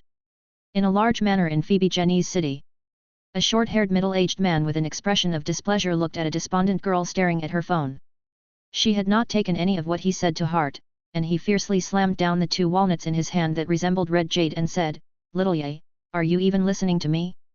The Huang family has visited multiple times. Previously, you were young and playful, so I let you do as you pleased. But now, you're at the age to talk about marriage. The Huang family is a Class 2 family just like us. Huang Yu is the son of the leader of the Huang family, Huang Zhan.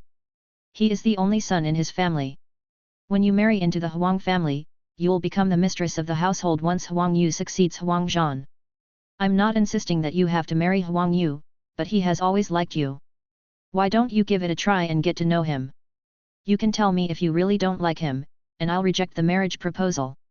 This was not the first time that Luoda was bringing up marriage with Luoye.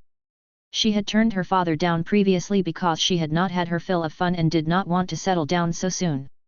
The people of the Divine Wood Federation were open-minded, and she did not think her past actions were embarrassing even if they were exposed.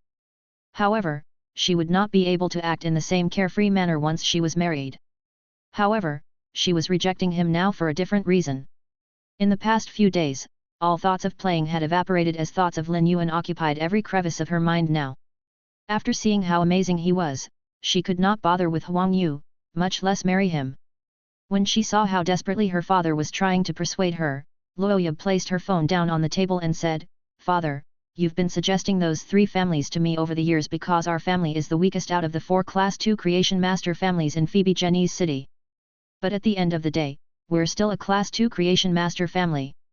How will it affect us if we don't become linked to a Class 3 family through marriage?" Luoya sighed.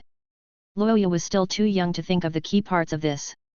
There were currently 4 Class 2 Creation Master families and 1 Class 3 Creation Master family in Phoebe Jenny's city. The Zhang family was the Class 3 Creation Master family, and they were poised to dominate all the Creation Master resources in Phoebe Jenny's city. The leader of the Zhang family had recently been promoted from a mid-level Class 3 Creation Master to a high-level Class 3 Creation Master. It was clear that the Zhang family was trying to put pressure on the 4 Class 2 Creation Master families. Amongst the Class 2 Creation Master families, the Huang family was the only one who was linked to the Zhang family by marriage. The mistress of the Zhang family was the younger sister of the head of the Huang family. If Luoya married Huang Yu, the Luo family would become linked to the Zhang family. Currently, the Luo family's strongest fey was the Platinum 3/Flawless Poison Dust Flying Moth. Meanwhile, the Zhang family head had the Platinum X/Fantasy Rotting Poison Snake Wirm. It was impossible for the Luo family to stand against the Zhang family. Luoda had always doted on Luoye. If he had any other option, he would not force her when it came to matters of the heart and cause her to sacrifice her happiness. Just as Luoda was about to try and convince Luoya again, the latter picked up her phone and said solemnly to her father, "Father, I already have someone I like." Luoda frowned. However, he did not lose his temper at Luoye. Instead, he kept a lid on his emotions and said, "Little Ye, is the person you like one of the members of the group of robbers that you invested in a few years ago?" Luoya thought about the gang of dirty and rough men from the Withered Cliff Thief Death Corps and almost choked. When Luoda saw the look of disdain on Luoya's face, he knew that the person she liked was not a member of the Withered Cliff Thief Death Corps. Then who could it be? Has she caught real feelings for one of the boys she plays around with? Luoda decided to snap some sense into Luoya so that she would start to seriously consider Huang Yu. "Little Ye, is the man you like in Phoebe Jenny's city now? If so, call him here so I can take a look at him." Luoya did not know what Luoda was planning. But when he mentioned Lin Yuan's possible location, she immediately withered on the inside. "I want to know where Lin Yuan is too." But almost 9 days have passed, and the phone just refuses to ring. Just as Luoya was swimming in the depths of despair, her phone started to ring. Her eyes instantly lit up with hope, and she excitedly checked it. When she saw that the call was coming from Lin Yuan, she anxiously grabbed the chair's armrest and carefully cleared her throat before picking up. She had wanted to wait for him to speak first as a ladylike gesture. However, she failed to control herself and babbled the moment she picked up, "Have you been busy as of late? You haven't called me once. When will you have the time to come to Phoebe Jenny's city so I can give you a tour? I have eaten at some of the restaurants in Phoebe Jenny's city ever since I was young, and they have great food." Chapter 1386, Courtyard Meeting. When Lin Yuan heard what Luoya said, he checked the time and said, "I should be arriving at Phoebe Jenny's city in an hour." Luoya excitedly jumped up from her chair and said, "Then I shall go and meet you at the entrance of Phoebe Jenny's city." At this point, she could not help but pause awkwardly. It would take at least 1.5 hours to ride the Mist Reverse Poison Moth from her house to the entrance of Phoebe Jenny's city. However, Lin Yuan was going to be arriving in an hour, and she could not make him wait at the entrance of Phoebe Jenny's city. As such, she changed what she was going to say and said instead, "How about this? I will wait for you at Phoebe Jenny's city's largest courtyard. It is the nearest place to my house. I have prepared 2 items storing walnut trees. If that's not enough, I will be able to return home to get more for you. After the call between Lin Yuan and Luoya ended, she noticed her father staring at her with a troubled expression. He was feeling extremely conflicted. Luoda had never seen Luoya so attached to a person, and he had even noticed her eyes shining when she was talking on the phone. Shining eyes could not lie. Luoya would never be willing to give Huang Yu a try when she was so hung up on this person. Currently, Luoda was in a difficult situation. Although he could secretly kill the person Luoya liked, she could link him to the assassination. Moreover, the item storing walnut tree had always been a precious resource to the Luo family, and all 12 of the item storing walnut trees they had were valuable to them. The item storing walnuts that the trees produced could always be sold for a tidy sum. Previously, when Luoya told him that she wanted the item storing walnut trees, he had been glad because he assumed she wanted to learn how to nurture high-quality item storing walnuts. But it seemed he had been wrong. She wanted the item storing walnut trees to gift them to the person she liked. It was said that daughters always had one foot out the door, and Luoda finally understood why. As he watched Luoya enthusiastically prepare to leave, he stood up and said to her grimly, "Slow down, don't be in such a rush to leave. From both an emotional and logical standpoint, I should meet with this boyfriend of yours. I will go with you to Phoebe Jenny's courtyard." When Luoya heard Luoda say that she was going to meet her boyfriend, she immediately looked dejected. Boyfriend? She was probably just a passing figure to him. He had only called when he was coincidentally in Phoebe Jenny's city on business because of their prior arrangement. However, she was not opposed to Luoda going with her to see Lin Yuan. He was so outstanding that anyone would be mesmerized when taking a look at him. Once Luoda got one look at Lin Yuan, there was no way he would force her to consider Huang Yu no matter what considerations he had in mind. Luoda wanted to go with Luoya to scare her boyfriend and let him know how unworthy he truly was. Young man, you shouldn't aim higher than your station. Becoming the son-in-law of a Class 2 creation master family isn't easy. Hence, Luoda summoned the Platinum 3/Flawless Poison Dust Flying Moth. Luoya was slightly confused as Luoda summoned the Poison Dust Flying Moth. She did not know why her father was treating this matter so seriously that he even summoned the strongest Fey in the family. Nonetheless, she was happy with what he did. If she rode the Poison Dust Flying Moth to meet Lin Yuan, at least she would appear presentable and not have to worry about embarrassing herself. Luoya happily hugged Luoda and said, "Thank you, father." Both Luoda and Luoya had different thoughts going through their heads. The seemingly kind father and filial daughter rode off toward Phoebe Jenny's courtyard together. The 2 of them were famous in Phoebe Jenny's city. Phoebe Jenny's city was not considered a large city in the Divine Wood Federation. It was just a city centered around a Class 3 creation master family. Besides the Zhang family, Luoda was the head of a Class 2 creation master family and was considered an aristocrat in Phoebe Jenny's city. Luoda and Luoya attracted looks of respect and envy from the people they flew past. At that moment, Luoya was holding onto a mirror and carefully studying the haggard face that was a result of 9 days of inconsistent rest and food. The longer she stared at herself, the more perturbed she felt. She was afraid Lin Yuan's good impression of her would be negatively affected when he saw how she looked. She ignored that her father was next to her, took her favorite rouge out of the item storing walnut, and started to apply it on her face. The rouge was made of a mixture of amber powder, crushed water-type pearls, flower sap, lotus dew, and the fur from a gold fay.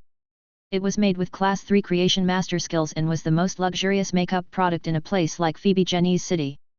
The Zhang family only auctioned off 1 bottle of such rouge per month and was fought over by all the mothers and daughters from every family in Phoebe Jenny's city. In order to obtain the rouge, Luoya had spent a large sum of great lush dollars. The thought of this hole in her pocket still made her heart ache. However, now that it was going to be put to good use by helping her look better in front of Lin Yuan, she felt that the money could not have been more well spent. Luoda looked at her daughter in shock as she applied the rouge, primed herself, and adjusted her purple fur cloak. He had always felt that he was a loving father to his only daughter. In the past years, she had spent all her time with him apart from when she was training outside of Phoebe Jenny's city. To his memory, she did not even try this hard to look good when the Zhang family came to attend a banquet held by the Luo family. A father would still have a soft spot for his daughter even if he knew that sacrifices were necessary for the family's sake. He could not help but hesitate about secretly sending people to kill the person Luoya liked. When Luoya finished applying the makeup and happily admired her pretty face in the mirror, a hoarse voice resembling a goose's squawk said from behind Luoya, Aye. Uncle Luo. Where are the two of you headed? I spotted the poison dust flying moth from far off. I had to use my spirit chi in order for my piercing needle hornet to catch up. Luoya frowned. On the other hand, Luoda's brow relaxed, and he ordered the poison dust flying moth to stop flying. Chapter 1387, The Extreme Member of the Divine Wood 100 Sequence.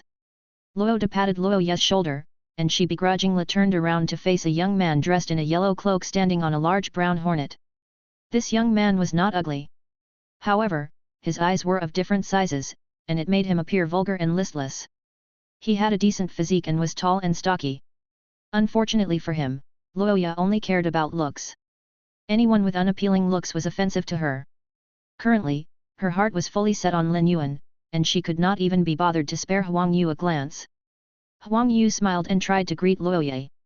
He had no clue that she was gnashing her teeth and cursing him for wasting her time when she was so anxious to get to Phoebe Jenny's courtyard. Luoda was slightly embarrassed by how Luoya blatantly ignored Huang Yu. Xiao Yu, you're becoming more powerful by the day. The piercing needle hornet has already evolved to Gold X/Flawless in the 2 months since I last saw you. While he spoke, Luoda was shocked by how quickly Huang Yu was able to increase his power. Evidently, the Huang family had invested a lot of resources into him.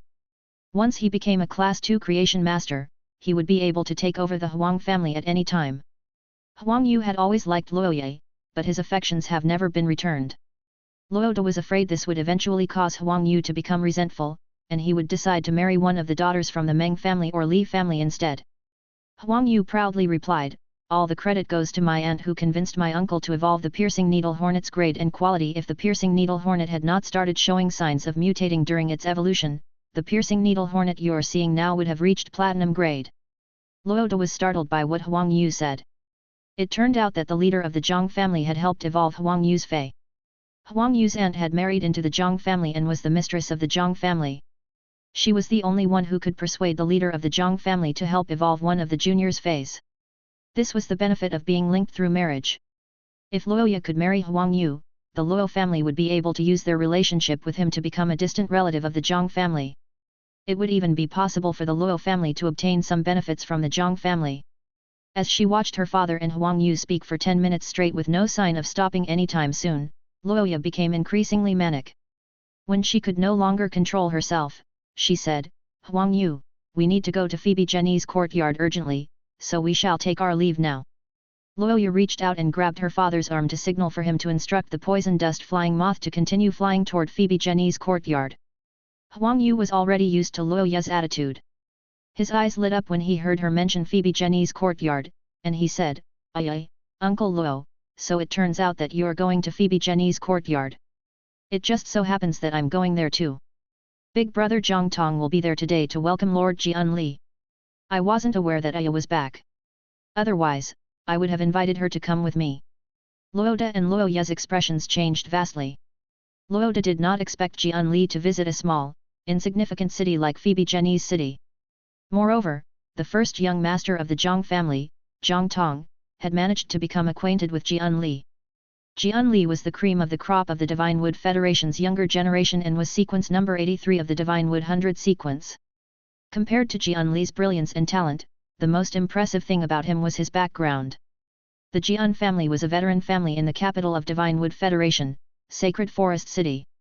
Luoda did not know if they had any Class 4 creation masters, but they had 3 Class 3 creation master families under their control. One of these Class 3 creation master families had a pinnacle Class 3 creation master. Although he was the leader of a Class 2 creation master, Luoda had not heard the news that Jian Li would be arriving at Phoebe Jenny's city. Yet, because of his relationship with the Zhang family, Huang Yu had the right to welcome Jian Li at Phoebe Jenny's courtyard. This proved that Phoebe Jenny's city's inner circle had already excluded the Luo family. At that moment, Luoda decided he would seal the marriage between Luoya and Huang Yu by hook or by crook. Meanwhile, Luoya was nervous. Just like in the Radiance Federation, the members of the Divine Wood 100 sequence were household names and superstars in the Divine Wood Federation. Every member of the Divine Wood 100 sequence was seen as a blindingly bright star that existed beyond the reach of all other spirit chi professionals in the Divine Wood Federation. Given that Huang Yu was on his way there now, it meant that Jian Li would be arriving at Phoebe Jenny's courtyard in an hour. This seemed to coincide with Lin Yuan's estimated time of arrival. Would they end up bumping into each other? Every member of the Divine Wood 100 sequence had an imperial court-appointed expert by their side. Although Jian Li was not one of the higher ranks of the Divine Wood 100 sequence, he was notorious for being tyrannical. There was no way he would allow another person riding on an avian-type fey to arrive at the same place and at the same time as he was. Did this mean that Luoya had doomed Lin Yuan? She hastily took out her phone and called Lin Yuan. Alas, he did not pick up even after the call rang for some time. The result did not change even after the multiple calls she made in succession. Luoya was so anxious that sweat started to drip down her forehead. She was certain that Lin Yuan's background was nothing to turn up one's nose at either, and he was likely from one of the Great Lush Federation's secret elite families. However, he was going to confront Jian Li on Divine Wood Federation territory, and it would be impossible for him to gain the upper hand. When Huang Yu saw Luoya making so many calls, he wanted to ask her who she was trying to get in contact with. But at the same time, he was afraid that asking would set her off and cause her to blow her top. Suddenly, Luoya's lips curled into a strange smile. It was impossible that Luoya could come up with a thought that he could not. He would like nothing more than for Luoya to be unable to contact that person she liked, so he would unsuspectingly arrive at Phoebe Jenny's courtyard at the same time as Jian Li and get himself killed. Once the person she liked was dead, Luoya would not have any more hang-ups. Luoya would then kindly coax her and use reason to get her to agree to marry Huang Yu. Huang Yu treated Luoya well, and she would become the young mistress of the Huang family once she married him. A life like that would be free of hardship. Luoya was relentlessly calling Lin Yuan. She had no idea that after their previous call, he had stored away this phone that he did not often use in a diamond fey storage box. Chapter 1388, Don't Cause Trouble. It did not take long for Huang Yu, Luoya, and Luoya to arrive at Phoebe Jenny's courtyard. When Huang Yu saw Phoebe Jenny's courtyard in the distance, he said to Luoya, "Uncle Luo, riding avian-type feys is forbidden up ahead. Why don't we stop outside the courtyard and walk in? If we continue flying, we will be attacked by my cousin's bodyguard." Luoya hurriedly stopped the poison dust flying moth and ordered it to land outside Phoebe Jenny's courtyard before returning it to his spiritual spatial zone. Huang Yu had always liked Luoya. As a result, he greatly respected Luoya. When Luoya returned the poison dust flying moth to his spiritual spatial zone, Huang Yu led Luoya and Luoya into Phoebe Jenny's courtyard. Normally, Phoebe Jenny's courtyard was the most crowded place in Phoebe Jenny's city. But now, it was surrounded by a group of armored guards with mean faces. The usual stalls and spirit chi professionals milling about were also absent. Huang Yu greeted all the guards as they all knew who he was. On account of Huang Yu, the guards did not block Luoya and Luoya and allowed Huang Yu to lead them into the courtyard. Luoya was annoyed by how the guards were acting because it was clear from their gazes they respected Huang Yu more than they respected him. After passing through the guards, Luoya saw a tall and broad-shouldered man with a light green fur cloak draped over him standing in the middle of the courtyard. This person was Zhang Tong. All the people around him were the Zhang family's trusted aides. The people from the Meng and Li families were not present, which put Luoya at ease. It seemed that the Luo family was not the only family that Phoebe Jenny's city's inner circle had excluded. Huang Yu walked up to Zhang Tong and shouted, "Big brother Zhang Tong, I thought I was early by arriving 15 minutes in advance. I can't believe you are even earlier than me." When Zhang Tong turned to Huang Yu and saw Luoya and Luoya were with him, he furrowed his brow. Phoebe Jenny's city was not large, and Zhang Tong was Huang Yu's cousin. Hence, he knew that Huang Yu had affection for Luoya. As such, Zhang Tong did not comment on it. Zhang Tong had arrived at Phoebe Jenny's courtyard early this morning to start preparations. Although the Zhang family lorded over Phoebe Jenny's city, they could not touch Phoebe Jenny's city's resources. The Zhang family needed to find another way or a source of support in order to develop themselves. This support was Jian Li, who was from the Jian family. The Zhang family was after the Jian family's resources and connections in Sacred Forest City, while the Jian family was happy to support another Class 3 Creation Master family from a small city. It was the link between Jian Li and Zhang Tong that made Jian Li willing to come all this way. Huang Yu noticed Zhang Tong's displeased expression and said, "Big brother Zhang Tong, I and Uncle Luo will follow behind me. I will instruct them not to cause trouble. I want to help Aya to experience more things too." Zhang Tong immediately realized what Huang Yu was gunning for. There were no daughters from aristocratic families in the Divine Wood Federation that did not enjoy basking in wealth and power. Huang Yu wanted to show off his connections in front of her to win her heart. Zhang Tong did not like Luoya at all. Zhang Tong had his pick of girls to become his wife in Phoebe Jenny's city. However, none of the frivolous girls managed to catch his attention. Zhang Tong had failed the Divine Wood 100 sequence selection once and wanted to find a wife from Sacred Forest City. He felt that only they were able to aid in his future endeavors. Although Zhang Tong was not interested in any girl from Phoebe Jenny's city, he had information on all of them. The information had laid out Luoya's actions over the past few days. Zhang Tong was worried that his cousin would not be able to handle Luoya's promiscuous side. But regardless, he would help his cousin. At that moment, Luoya was almost in tears over being unable to contact Lin Yuan. As she looked at Huang Yu, who was listing a long spiel of rules, she suddenly had the urge to cause a large commotion in Phoebe Jenny's courtyard to allow Lin Yuan to escape. However, she could not go through with it. The strongest fey she had was the gold mist reverse poison moth. If she dared to summon it, her father would be the first to stop her. Just as Luoya's anxiousness and panic reached a peak, an ear-piercing bird cry filled the air, and an enormous bird with a wingspan of 10 meters appeared in the sky. The giant bird's flapping wings disturbed the air currents and caused a 3-meter tornado to appear in the air above Phoebe Jenny's courtyard. The tornado caused all the guards' armor to clank together. A skinny and short young man stood atop the giant bird's back. He was dressed in a white fur cloak. The wind blew up the cloak and caused it to billow behind the young man. Such a white fur cloak almost did not appear in Phoebe Jenny's city at all. Compared to it, the light green fur cloak that Zhang Tong was wearing looked cheap. There were 2 burly men dressed in black vines behind the young man. There were dark green leaves growing out of the vines that made the vines appear as though they were alive. These men were the imperial court-appointed guards for a member of the Divine Wood 100 sequence. Jianli looked down from the bird. When he saw Zhang Tong, he ordered the gold X/Legend Dagger Wings Eagle Sparrow to land. Before the Dagger Wings Eagle Sparrow landed, the 2 guards leaped down and prepared to flank Jianli.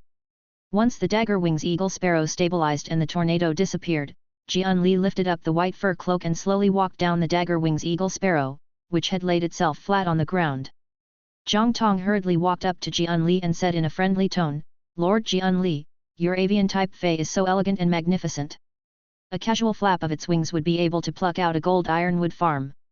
Chapter 1389, Handled Them. Jianli indifferently patted the Dagger Wings Eagle Sparrow's mouth and said, "This Dagger Wings Eagle Sparrow was just one of the avian-type feys I casually picked from those in my family's aviary. It isn't that impressive.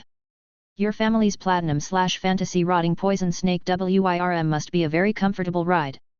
Zhang Tong's smile turned unnatural. The rotting poison snake WIRM belonged to his father and represented the Zhang family's strongest combatant. As much as the Zhang family wanted the Jian family's support, he could not allow Jianli to ride the rotting poison snake WIRM for sport, as it would cause the Zhang family to lose the might they enjoyed in Phoebe Jenny's city and become a citywide joke.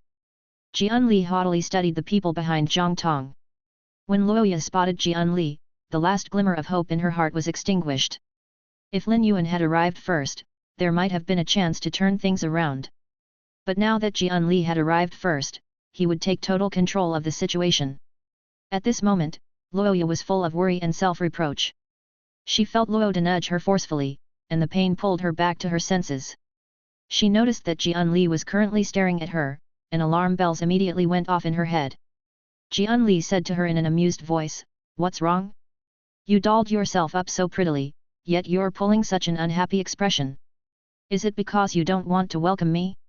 Or is it because you've heard of me but feel disappointed now that you're seeing how short I am?" Jianli's voice became gentler in the middle of his speech. However, his words caused Zhang Tong to break out in a sweat because he knew that the bane of Jianli's existence was people mocking his height. It was clear that Luoya's downhearted expression caused Jianli to misunderstand. Zhang Tong did not know if Luoya's expression was truly a result of her being disappointed by Jianli's height. However, she had committed a sin just by showing such an expression during Jianli's welcoming. All the guards around Phoebe Jenny's courtyard should have prohibited outsiders from entering. However, Huang Yu had brought the people from the Luo family with him, and they even angered Jianli.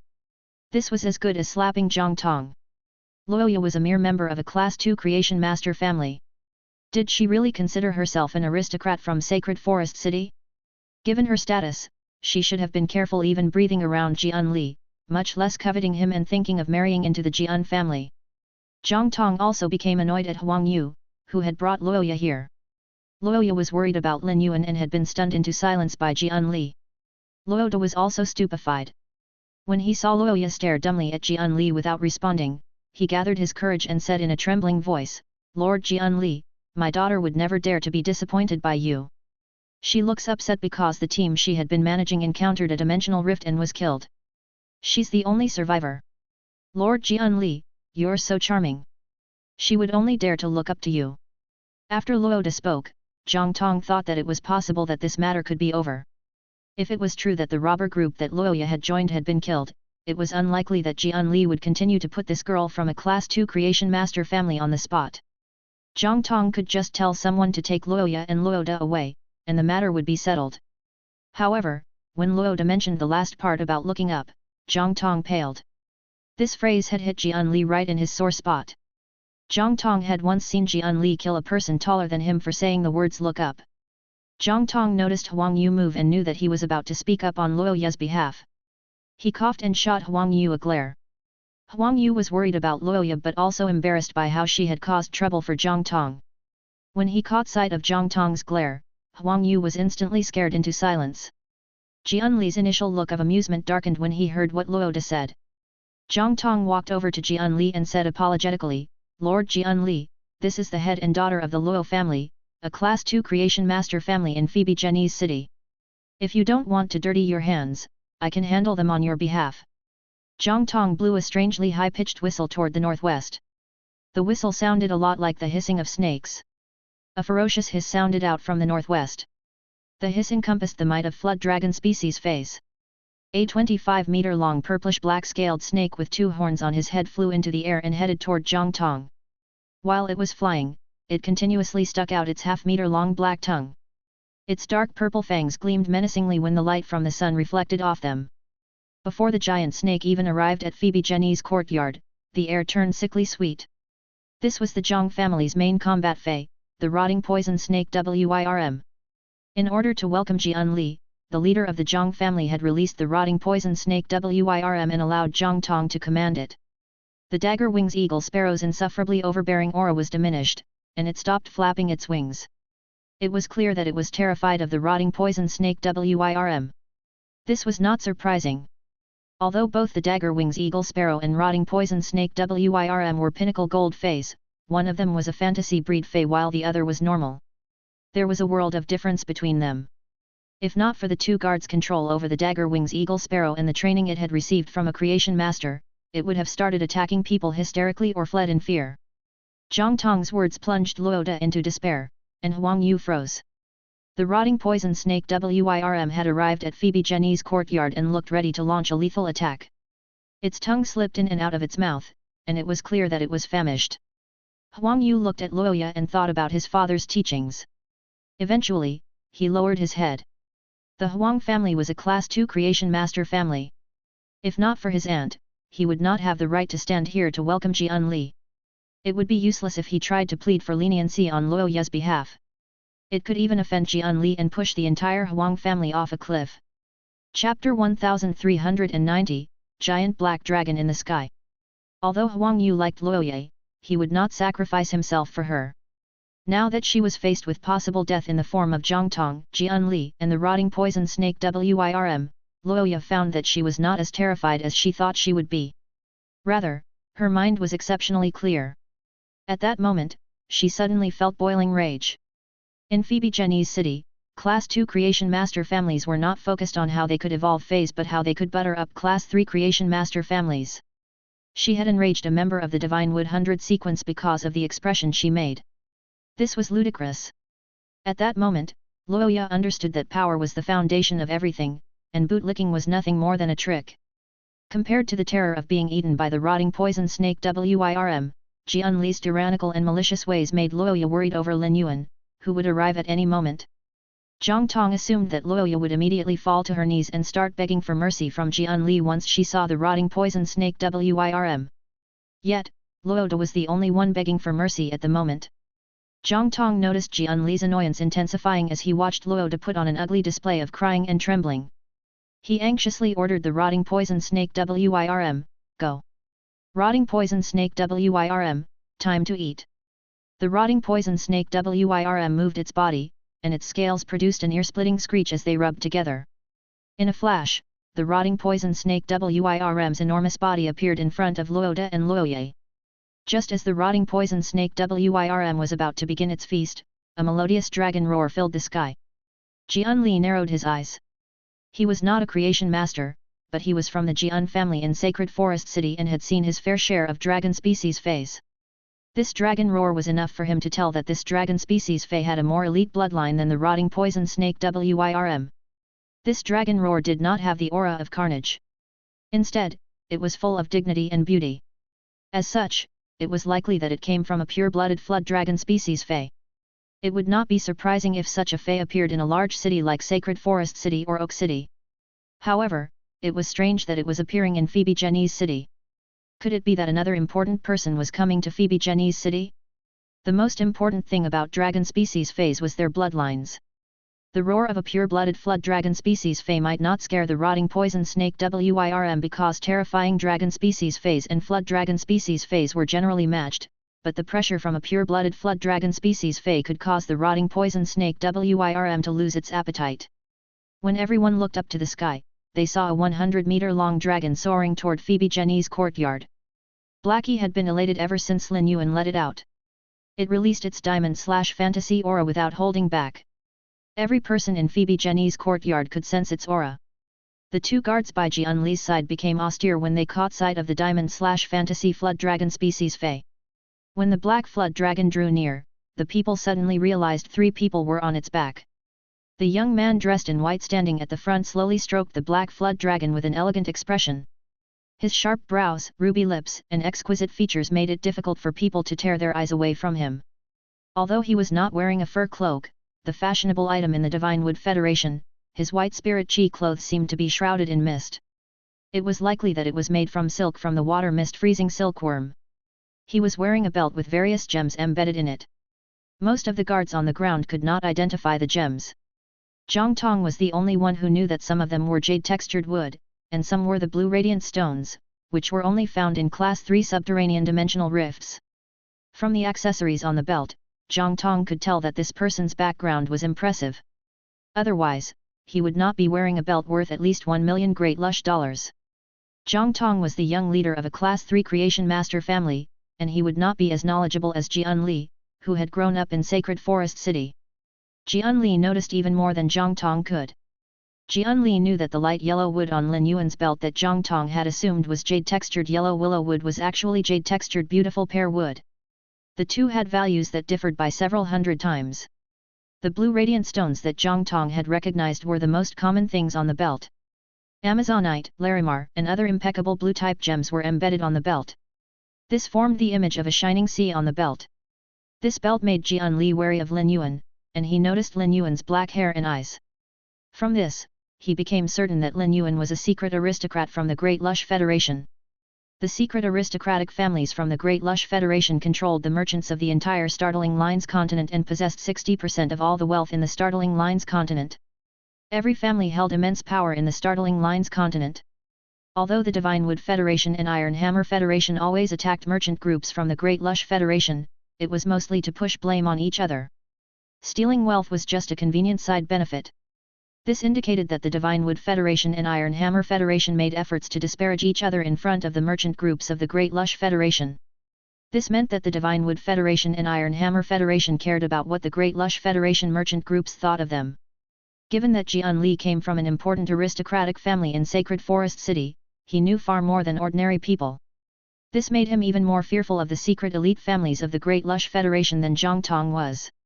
Once he verified Lin Yuan's background, he decided he would pull Lin Yuan to his side. Even if he could not reach the level of becoming Lin Yuan's friend, he would make sure that he did not make himself into an enemy. Jianli immediately spotted Lu Ji and Ji Feng behind Lin Yuan.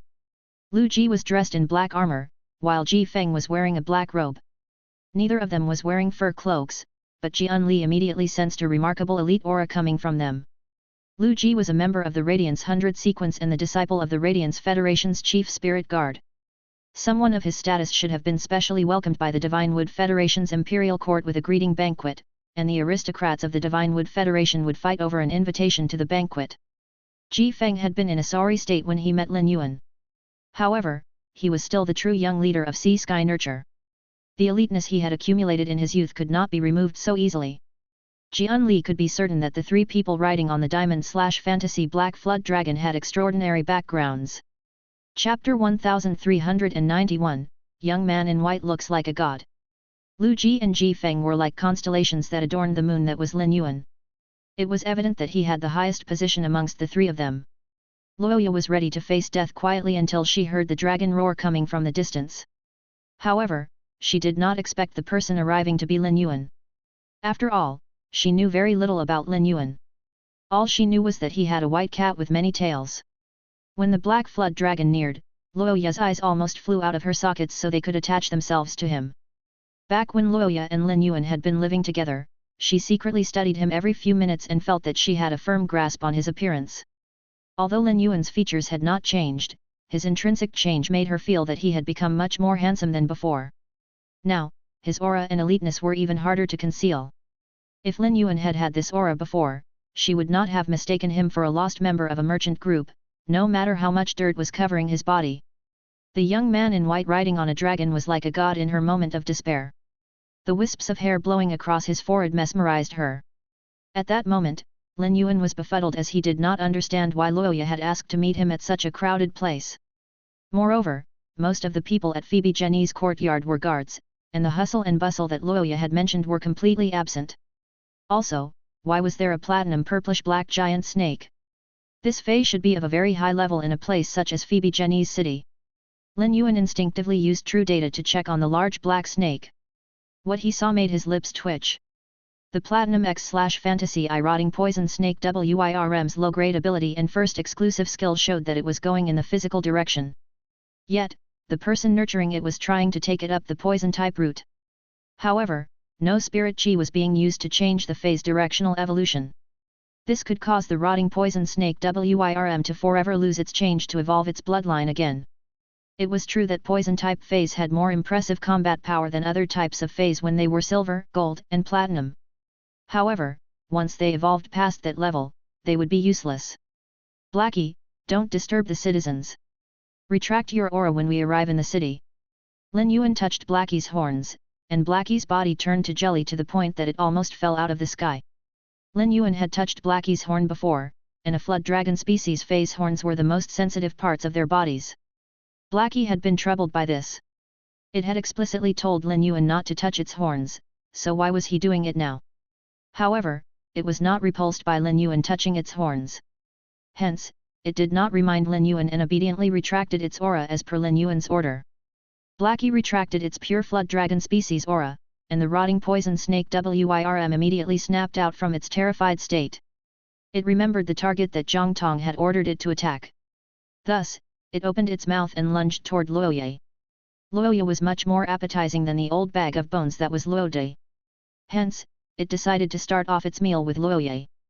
Lin Yuan frowned and ordered Blackie, use spirit essence explosion on the rotting poison snake WIRM. Blackie swayed its tail, and a black scale fell from the back of its tail. A ball of pure spirit chi rose from its body and combined with the black scale. With a swish of its tail, Blackie sent the black scale and pure spirit chi flying toward the rotting poison snake WIRM's body. When the scale and spirit chi made contact with the rotting poison snake WIRM, it exploded a large hole in its body. The rotting poison snake WIRM reared its head and let out an anguished roar. Lin Yuan nodded in satisfaction. Naturally, Blackie would be able to use its own exclusive skill. However, the spirit chi it used was not as pure as Lin Yuan's own spirit chi. Hence, Blackie's attack was much less powerful than the one Lin Yuan could produce. Although Blackie was a support-type fey, its combat ability was not weak. It might not be able to use Spirit Essence Explosion to defeat a combat-type fey of the same grade, but it was more than enough to cause serious damage to a combat-type fey of a lower grade. When the rotting poison snake WIRM was roaring in pain, Luoya took the chance to yank Luoda to the side to prevent him from becoming injured by the rotting poison snake WIRM's flailing. The Black Flood Dragon's sudden attack caused Zhang Tong's expression to shift abruptly. Even Jian Li's gaze darkened. Could the three people riding on the Black Flood Dragon be foes instead of friends? Jian Li could not remember if he had met these three people. He turned to look at Luoya and noticed that her gaze was fixed on the young man in white. Now, he realized that Luoya knew that young man. This explained why the young man had suddenly attacked the rotting poison snake Wirm. While Jianli was thinking, the two guards were afraid that the Black Flood Dragon would attack Jianli next, so they stood in front of him despite not being permitted by Jianli to do so. The two of them summoned their feys. The Divine Wood Federation had trained the guards to protect the safety of the Divine Wood 100 sequence, and all of them were top experts. In order for their main feys to have the most power possible, the Divine Wood Federation invested all their resources into the main feys of the guards. As such, every guard only had one fey. The guards summoned a large armored insect and a golden and brown monkey that was a head shorter than Jianli. The dark green armored insect was 7 meters long, 3 meters tall, and 4 meters wide. It resembled a moving tank. Its shell was like a mirror that clearly reflected its surroundings.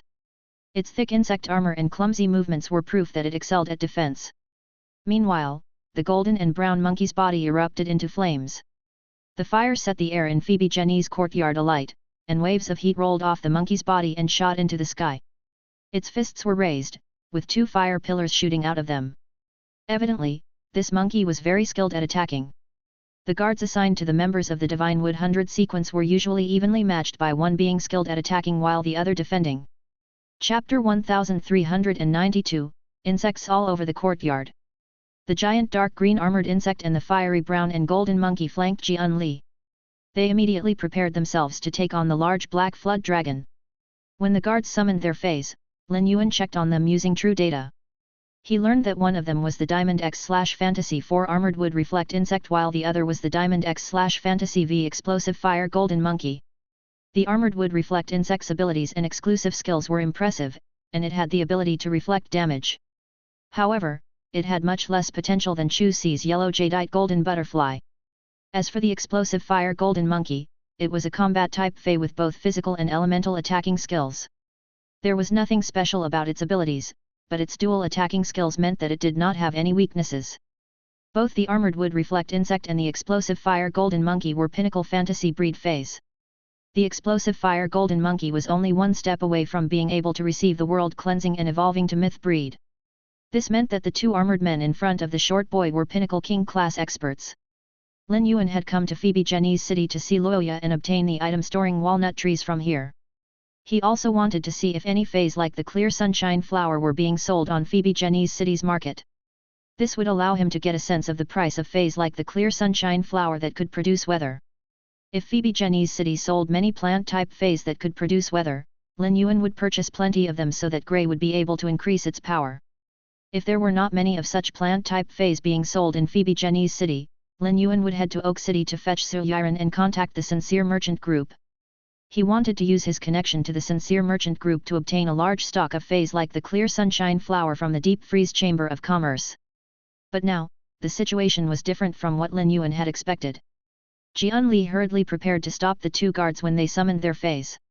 Assuming attack positions would seal the current circumstances. How was Jianli supposed to become friends with the young man riding on the Black Flood Dragon if that happened? Before Jianli could tell the 2 guards to recall their feys, Lu Ji's expression hardened. There was nothing Lu Ji hated more than someone targeting Lin Yuan. Since they were so clearly preparing to attack Lin Yuan, no one could blame Lu Ji for returning the favor. The spirit chi in Lu Ji's body that Blackie had replenished started to flow. If he used his spirit chi, he would produce an even more violent reaction than when the Insect Queen produced the Hurricane Owlet moths. Since the Insect Queen had reached Diamond X/Fantasy V, it could produce insect species phase between normal quality and Diamond X/Fantasy V quality. However, Lu Ji had always employed the strategy of using an army of insects. Thus, he rarely instructed the Insect Queen to produce Diamond X/Fantasy phase. This time, Lu Ji did not instruct the Insect Queen to produce insects that would use a large amount of energy and insect protein like the Hurricane Owlet moths, Lightning Gathering moths, or Plasma caterpillars. Instead, it produced a large number of flesh-mincing blade insects. As the Diamond X/Fantasy I flesh-mincing blade insects were produced one by the Insect Queen dimensional in the dimensional light moth's abdomen, they gathered on the ground and started crawling toward Phoebe Jenny's courtyard. The 300 flesh-mincing blade insects crawled without making any noise. Every step that they took pierced the light green stone below them and left behind a terrifying scar on the ground. The two guards would not be afraid if it were just one diamond X/fantasy I flesh-mincing blade insect. From their experience in combat, they were confident of being able to kill one diamond X/fantasy I flesh-mincing blade insect. After all, the armored wood reflect insect was Fantasy 4 and the explosive fire golden monkey was Fantasy V. But when they gathered together, it was a completely different situation. Phoebe Jenny's city had never experienced a terrifying disaster on the same scale as 300 diamond/fantasy insects. The army of flesh-mincing blade insects turned Phoebe Jenny's city into a hell. Even the experienced Jian Li could not help but suck in a sharp breath when he saw the army of diamond/fantasy insects. Once Lu Ji was done doing this, he turned to look at Lin Yuan questioningly as he waited for Lin Yuan's signal to go ahead with attacking the armored wood reflect insect and explosive fire golden monkey. Lin Yuan gently shook his head. The situation was still too unclear, and there was no need for a direct attack. A few months ago, Lin Yuan looked up to Pinnacle King class experts. But now, they posed no threat to him. It would not benefit him in any way to kill the two Pinnacle King class experts. Just as Blackie was about to land on the ground, Lin Yuan waved his hand and returned Blackie to the spiritual spatial zone. Lin Yuan, Lu Ji, and Ji Feng landed in Phoebe Jenny's courtyard in a charismatic manner. Jian Li, Zhang Tong, and the rest could not help but widen their eyes. Everyone clearly saw that the young man dressed in white had not taken out an item storing walnut when he recalled the Black Flood Dragon. This meant that the giant Black Flood Dragon was the young man's contracted fey. This was stupefying news. The young man dressed in white was so young, yet he already had a diamond/fantasy fey. Jian Li was number 83 of the Divine Wood 100 sequence, and his strongest fey was only gold X/fantasy I. He had always been proud of his power. But compared with this young man, it was clear that Jian Li fell far short. When Lin Yuan walked toward Jian Li, the latter hurriedly said to the two guards next to him, "What are the two of you doing? Why would you summon your feys when a friend arrived?" Jian Li spoke loudly enough for every person present to hear what he said. This left a bad taste in Zhang Tong's mouth. He was the one who had gone to the effort of setting up this welcoming for Jian Li. In order to pander to Jian Li, Zhang Tong had even called out the strongest fey in his family. The rotting poison snake Wyrm had been seriously injured by the person riding on the giant Black Flood Dragon and was still rolling around the ground and crying out in agony. Yet, Jian Li was smiling at the person who had attacked the rotting poison snake Wyrm and had addressed him as friend. This word was a stab in Zhang Tong's back. If that young man in white is your friend, what does that make me? Chapter 1393, Ambiguous Identity. Lin Yuan did not know who Jian Li was and ignored his greeting. Since the only person present that he knew was Luoye, he waved at her and went over to ask her how she was. When Lin Yuan waved at Luoye, she hurriedly dragged the shocked Luoda along with her as she sprinted to Lin Yuan. Previously, Luoda's face had been one of absolute terror as he assumed that he was about to be eaten by a snake because of his daughter. He did not expect the giant Black Flood Dragon that had suddenly appeared in the sky to save him and Luoye. A guess formed in Luoda's mind. Could one of the three people on the giant Black Flood Dragon's back be Luoya's boyfriend?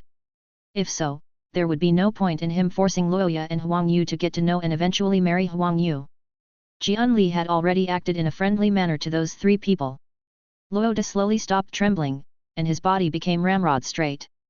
It was as though his position had been elevated to the same level as that of Zhang Tong and Jian Li. When Lin Yuan saw Luoya running toward him, he asked, "Didn't we agree to meet here? What's going on?" Luoya lowered her head in embarrassment. She turned to look in Zhang Tong and Jian Li's direction and noticed that Zhang Tong was looking at her threateningly. Her eyes flashed, and she turned to say to Lin Yuan, "I didn't know what Zhang Tong would be welcoming Lord Jian Li here when I told you to meet me here."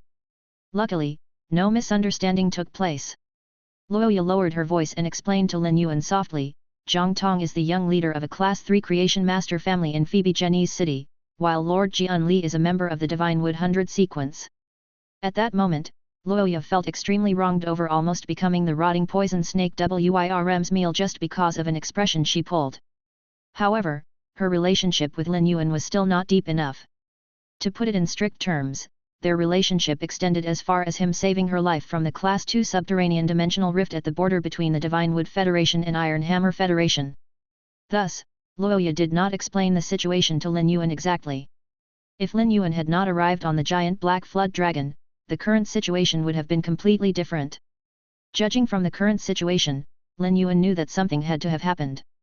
Nonetheless, he did not care. Zhang Tong was the young leader of a Class 3 Creation Master family and could act as he pleased in Phoebe Jenny's city. However, this did not matter to Lin Yuan in the slightest. If Lin Yuan wanted a Class 3 Creation Master, it would take less than 2 days for Genius to train 100 questions beast to that level. To Lin Yuan, a Class 3 Creation Master was as good as worthless.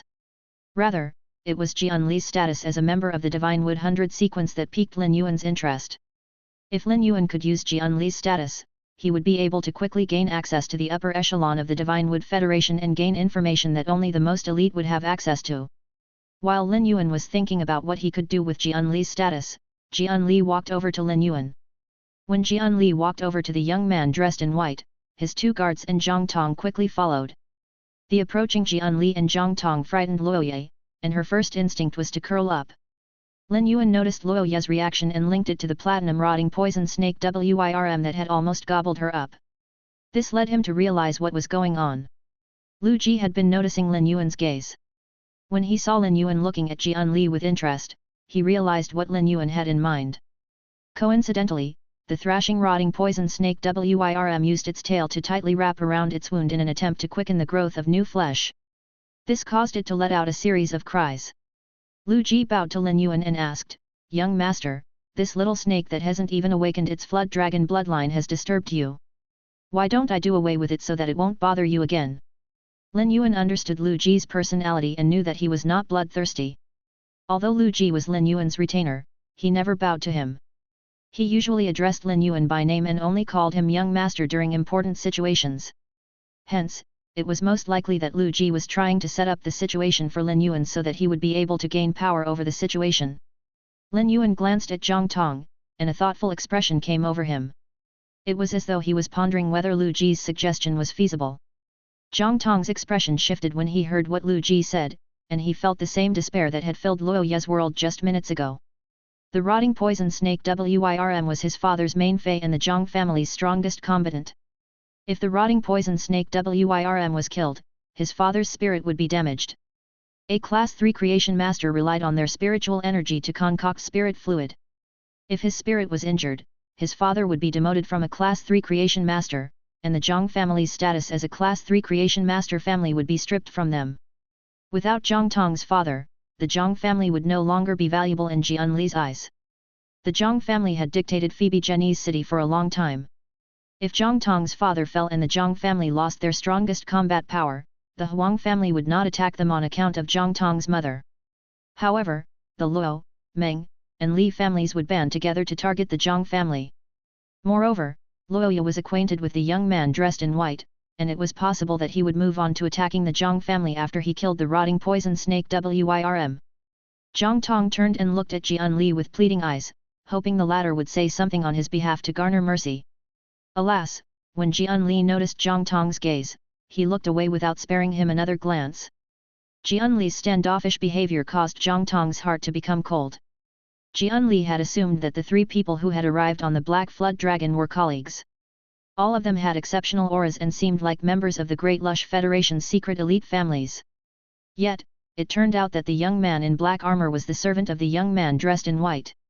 Moreover, the young man in black armor was the one who had produced the army of insects. It was astonishing that a mere servant would have the aura of a son of a secret elite family. This made it even more difficult for Jian Li to figure Lin Yuan out. He started to hesitate in his steps forward. When Zhang Tong became sure that Jian Li had no intention of helping him, he gnashed his teeth and took a few steps forward before falling to his knees and speaking to Lin Yuan. Chapter 1394, Welcome Banquet. Sir, the rotting poison snake WIRM is my father's fey. I have zero intention of offending you. Feys are meant to sustain pain, but I wonder if the rotting poison snake WIRM's cries disturb you? I will order it to leave immediately so it won't bother you any longer. When Lin Yuan saw Zhang Tong's pale and pleading expression, he could tell what kind of person Zhang Tong was. Zhang Tong had shot Jian Li several pleading looks. According to Luoye, Zhang Tong had come to welcome Jian Li. This meant that Zhang Tong and Jian Li were friends. Jian Li was a member of the Divine Wood 100 sequence and had a higher status than Zhang Tong, who came from a Class 3 Creation Master family. Yet, when Zhang Tong tried pleading with him for help, Jian Li completely brushed him aside. Jian Li sure was cruel. Just as Zhang Tong was about to become sure that Lin Yuan would disagree and the insect army was about to advance, Zhang Tong heard a clear voice say, "Since you mentioned that a fey is meant to sustain pain, there isn't a point in blaming a fey for doing what it's meant to do."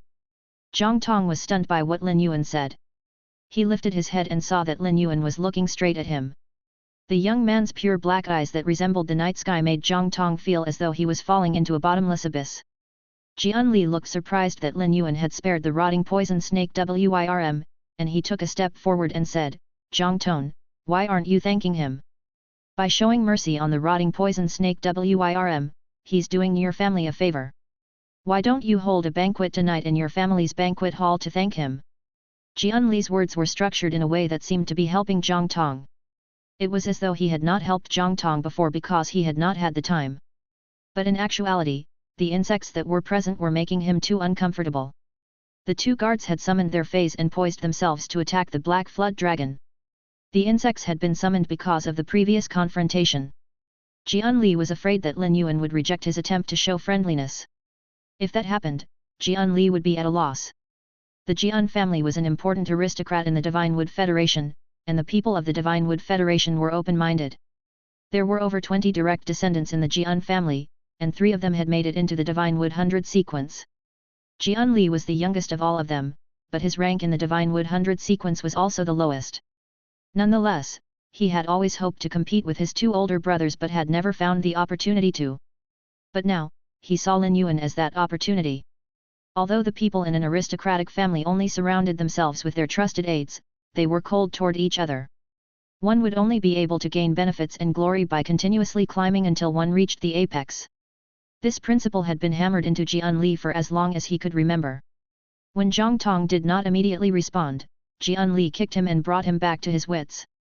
Zhang Tong hurriedly said, "In order to express my thanks, I would like to hold a banquet in my family's banquet hall tonight to welcome you to Phoebe Jenny's city. We can welcome both you and Lord Jian Li together. Do you have time to attend?" Lu Ji and Lin Yuan's actions were intended to get Zhang Tong or Jian Li to set up a suitable societal setting. Lin Yuan was new to the Divine Wood Federation, and Luoya would not be able to help him much. Hence, a banquet like this was just what he needed. "I will stay in Phoebe Jenny's city for a day and leave tomorrow. So, I will be free tonight." Zhang Tong turned to say to Luoya and Luode, "Little Ye, since you're acquainted with this young man and you know the address, you can take him there." Luoya and Luoda's breathing hitched. They never expected to be personally invited by Zhang Tong to attend such an event. This was all thanks to Lin Yuan. Moreover, Luoda could tell from the way that Zhang Tong addressed Luoya that the Zhang family now regarded the Luo family as a trusted aide. From now on, the Luo family would be able to progress rapidly, just like the Huang family was. Luoda and Luoya immediately and happily accepted Zhang Tong's invitation. Zhang Tong only rose to his feet when Luoda and Luoya led Lin Yuan, Lu Ji and Ji Feng away from Phoebe Jenny's courtyard and toward the Luo family. At the moment that Zhang Tong stood up, the way he looked at Jian Li changed. Although Zhang Tong still looked at Jian Li with the same warm gaze, they had lost all sincerity. Zhang Tong was devastated by the way Jian Li had forsaken the Zhang family without hesitation. He now knew that the support the Zhang family received from the Jian family was only due to the benefits they were eyeing to gain. When push came to shove, they would abandon the Zhang family at any moment. Since the young man dressed in white was going to attend the banquet at the Zhang family tonight, Zhang Tong hoped that he would be able to pull away from Jian Li and begin a collaboration with the young man instead. The young man in white came from the Great Lush Federation and was dressed lavishly. Thus, he had to possess many resources. As long as a large chamber of commerce set up a branch in Phoebe Jenny's city, the city's finances would skyrocket in a short span of time. However, this was only Zhang Tong's dream. Given Phoebe Jenny's city's geographical position, it was unlikely that a chamber of commerce would set up a branch in Phoebe Jenny's city. But if the Zhang family could start working for this young man, they might get to enjoy more benefits than if a chamber of commerce opened a branch in Phoebe Jenny's city. Every person present had their own motives. At first, Zhang Tong had planned on personally escorting Jian Li to the Zhang family's residence to rest. But now, he was so disappointed in Jian Li that he gave the excuse that he had to clean up the mess at Phoebe Jenny's courtyard, so the Dagger Wings Eagle Sparrow would have to take the injured rotting poison snake Wirm, Jian Li and his 2 guards to the Zhang family's residence instead. After Jian Li and the 2 guards left, Zhang Tong let out a breath of relief and looked at the ashen-faced Huang Yu. He furiously stomped up to Huang Yu and stood silently next to him. When everyone else left, Huang Yu gnashed his teeth and growled, "Cousin, is Luoya in a relationship with that person? She was calling someone the entire way here. It's possible that she was trying to call him. I'm going home now to ask my father to personally ask Uncle Luo about this. If there's nothing between Aya and that person, I want to be engaged with her this instant." Before Huang Yu could finish speaking, Zhang Tong fiercely slapped him. He had put all his strength into this slap and sent the 1.8-meter tall Huang Yu falling to the ground. Chapter 1395, Luoda's Fawning. Zhang Tong sneered at Huang Yu. Think of that young man and Luoya's status. Do you think someone like him would go for her? The aristocrats of the Great Lush Federation are always monogamous. Don't you know that? The young man will be leaving tomorrow, and there's no way he will be taking Luoya with him. Once he leaves, I won't stop you if you want to pursue Luoya. But if you're going to force her, you might cause disaster for the Huang family. Don't say I didn't warn you. You better think this through carefully. Zhang Tong noticed that Luoya had been fully fixated on the young man, but he had not done the same. If the two of them had a secret relationship, she would not have kept her mistreatment to herself. Luckily, there was nothing between the two of them. Otherwise, no one would have been able to survive the attack from the army of insects. Zhang Tong ignored the stunned Huang Yu and took a deep breath. He pulled out his phone to call his father to explain the situation before Jian Li arrived at the Zhang family's residence. He also wanted his father to come to a decision. Lin Yuan, Lu Ji and Ji Feng didn't stay with the Luo family despite having been invited by Luoda and Luoye. Instead, they rented a treehouse nearby the Luo family's residence so they could experience the Divine Wood Federation's unique architecture. Lin Yuan's rejection had disappointed Luoye. However, she had gained enough experience and knowledge to know that there was no future where she and Lin Yuan could be together. Luoya forced herself to bury this affection deep within her and decided to deepen their relationship in another way. Lin Yuan, have a rest in this treehouse before you come to my house to have a simple meal. I'll pass you the item storing walnut trees then, said Luoye. When Luoda heard that Luoya was going to give the item storing walnut trees to Lin Yuan, he slapped his leg and said, "Our family has the most item storing walnut trees out of all the 4 Class 2 families in the city. Besides the sprouts I replanted and am unsure of whether they will survive, we have a total of 26 item storing walnut trees. If they please you, I can give them all to you." Luoda knew that someone like Lin Yuan would not take the Luo family's item storing walnut trees without giving anything in return. He also saw no hope of anything happening between his daughter and Lin Yuan. However, he could use their link to become acquainted with the powerful mountain that was Lin Yuan. Lin Yuan had come to the Divine Wood Federation to obtain the item storing walnut trees so that he could travel freely between the Radiance Federation and Divine Wood Federation. If he had to use spatial crystals for his trip back to the Radiance Federation, he would run out of them. Thus, he accepted Luoya's invitation to go to the Luo family. He wanted to see if the item storing walnut trees were easy to nurture and how long it would take for them to produce one item storing walnut. After settling into the treehouse, Lin Yuan and Lu Ji headed for the Luo family. Ji Feng stayed in the treehouse and released the Karma Sword Lily and Prior Decree Sleeping Lotus. The two feys changed into human form. One of them remained in Phoebe Jenny's city to keep watch over the situation while the other headed to Oak City as a scout. Ji Feng was taking over Lu Ji's role as the scout because his feys would be able to form a complete geographical map of Phoebe Jenny's city and Oak City, and because Lin Yuan was afraid that with Su Yiren's soul injury, an accident would happen if she stayed in Oak City by herself for too long. Su Yiren was important to Lin Yuan because she would be useful to his development in the Divine Wood Federation. Her status as a Dark Envoy was also a type of resource. If Lin Yuan wanted to break into the Dark Continent, everything would run smoothly as long as Su Yiren was around. The Prior Decree Sleeping Lotus could heal soul injuries, so it was suitable for it to be the one to head to Oak City. Ever since Lin Yuan saved Ji Feng, he had been tiptoeing everywhere in the Radiance Federation. In the time that he had been in the Listening Heron Chamber of Commerce, he had not left the place for fear of being spotted by someone from 10,000 Flags Trading. This excluded the times that Lin Yuan ordered him to return to the mansion. Now that he could allow the Karma Sword Lily and Prior Decree Sleeping Lotus to move around freely, Ji Feng reclaimed a sense of freedom that he had not felt for a long time. After Lin Yuan and Lu Ji arrived at the Luo family, Luoya hurriedly went to pick fresh fruits. Meanwhile, Luoda ordered a servant to prepare a meal of the highest quality. He invited Lin Yuan to sit at the head of the table while Lu Ji was seated right next to Lin Yuan. Luo De took another seat. The way they were seated made it seem as though Lin Yuan was actually the head of the household. Luo De racked his brain to come up with a topic he could chat with Lin Yuan about. He was afraid of saying something wrong that would offend Lin Yuan and cause trouble for the Luo family. The Luo family did not have what it took to offend a person that even Zhang Tong and Jian Li were trying to butter up. Luo De was so anxious that he instinctively took 2 item-storing walnuts out of his sleeve and started to toy with them in his hand. Lin Yuan did not immediately recognize that the items in Luo De's hand were the item-storing walnuts. He had to sense the spatial energy within them and use true data before he discovered that they were silver/epic item-storing walnuts. Luo De noticed that Lin Yuan was interested in the item-storing walnuts. He smiled and plastered on a look of reluctance.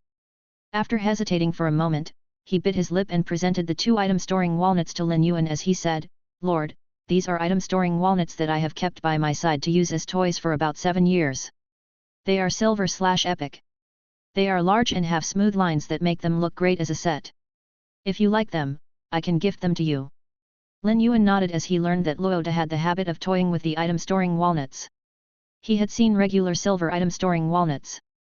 They were mud yellow in color and did not look very appealing. It was likely that the ones that Luo De kept with him resembled rubies because he had been playing with them for 7 years. In his previous life, Lin Yuan had seen many wealthy old men keep walnuts with them at all times to play with. However, he had never found anyone with such habits in the Radiance Federation. Chapter 1396, Accidentally Discovered a Way to Become Rich. From the way Luo De treated the item-storing walnuts like precious items, it was clear that they were his treasures. Lin Yuan had assumed that the item-storing walnuts were storage tools used by the Divine Wood Federation's spirit chi professionals. But now, the item-storing walnuts seemed more valuable than his initial expectation.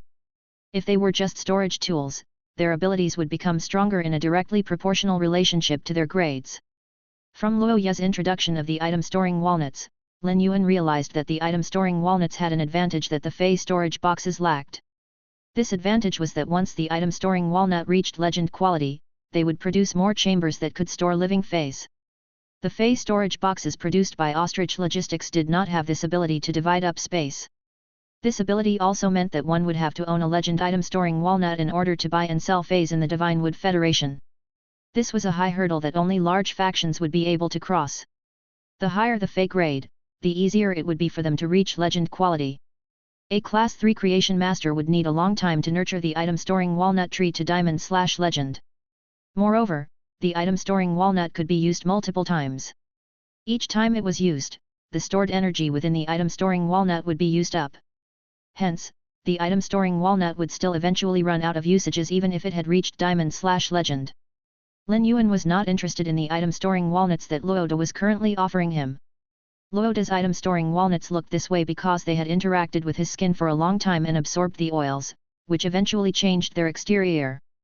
Lin Yuan did not want to touch an item that had been soaked in 7 years' worth of a middle-aged man's sweat, no matter how pleasing the item-storing walnuts appeared. A Class 2 Creation Master could not nurture the silver/epic item-storing walnut. Only low-grade Class 4 Creation Masters and above could nurture the silver/epic item-storing walnut. There were no low-grade Class 4 Creation Masters in Phoebe Jenny's city. This meant that Luo De had to have spent a large amount of money to obtain the silver/epic item-storing walnuts. As Lin Yuan thought about how people in his past life who liked walnuts acted, he could tell that the higher the grade of the item-storing walnut, the more expensive it would be. It could be that high-quality item-storing walnuts were considered luxury items in the Divine Wood Federation. With this in mind, Lin Yuan planned on asking Luo De. If he were right, it would mean that he had accidentally discovered a way to become rich. "I have treasures of my own. Since you've had these item-storing walnuts for 7 years, it shows how much they mean to you. I never take things that are important to others. I wonder how much silver/epic item-storing walnuts are worth." Luo De looked surprised. It was common practice in the Divine Wood Federation to keep the item-storing walnuts as toys. Any head or direct descendant of a family with power would keep some around for entertainment. As Luo De looked back on the cost of these silver/epic item-storing walnuts, his heart ached. He had paid almost half of the Luo family's resources to buy the item-storing walnuts from an auction. He even had to beat out the head of the Meng family for them. As a result, a grudge was formed between the Luo family and the Meng family. All their squabbles and fights over the past 7 years had been a result of these item-storing walnuts. However, these item-storing walnuts had also helped Luoda to puff up his pride at numerous gatherings. If Lin Yuan was truly from one of the Great Lush Federation's secret elite families, he had to be aware of how much the item-storing walnuts were worth. Although the item-storing walnuts were fashionable in the Divine Wood Federation, most of the creation masters who nurtured them came from the Great Lush Federation. The creation masters from the Divine Wood Federation came from different families and spent all their time and resources on increasing their own family's power.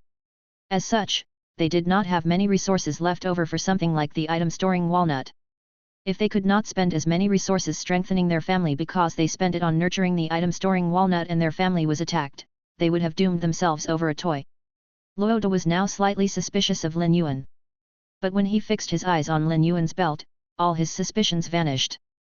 Look at this opulent belt.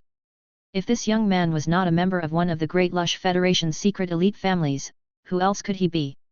Normally, low-grade item-storing walnuts can be traded for using goods. In terms of Great Lush dollars, this pair of item-storing walnuts should cost about 8 million Great Lush dollars. Lin Yuan almost choked when he heard the price. The item-storing walnut sure was expensive.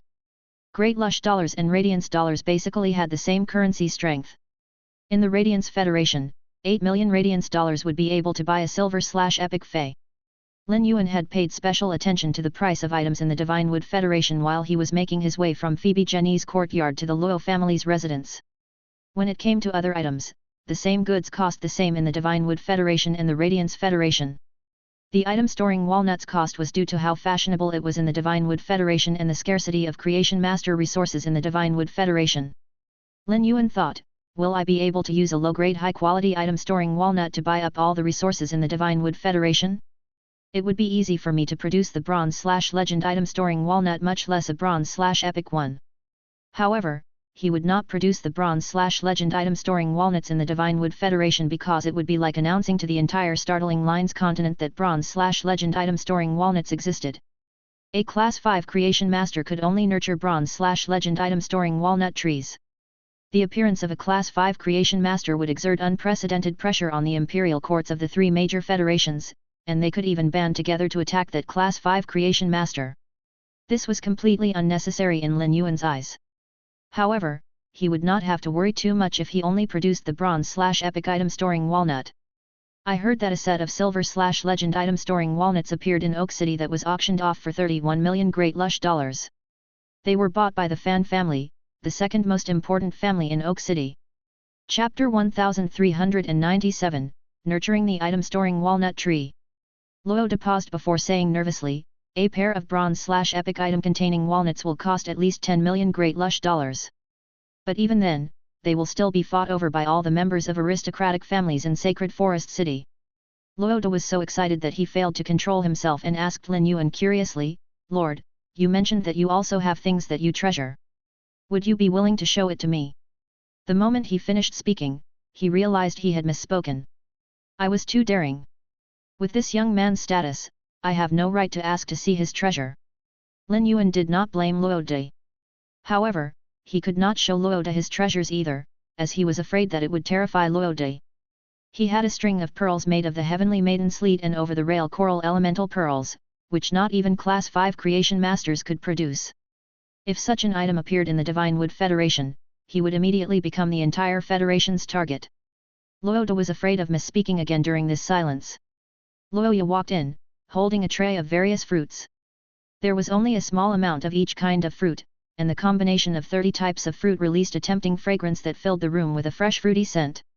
The bottom of the plate was covered in crushed ice, making the fruit appear even juicier.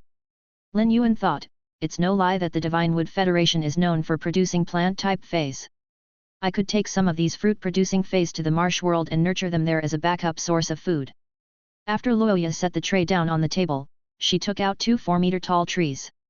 Although each tree was only 4 meters tall, their branches were almost half a meter thick each. 2 people must stretch their arms around the branches to wrap them fully. This height and thickness were not proportional and made the small trees seem slightly odd. However, Lin Yuan knew that once the trees reached a certain height, they would stop changing.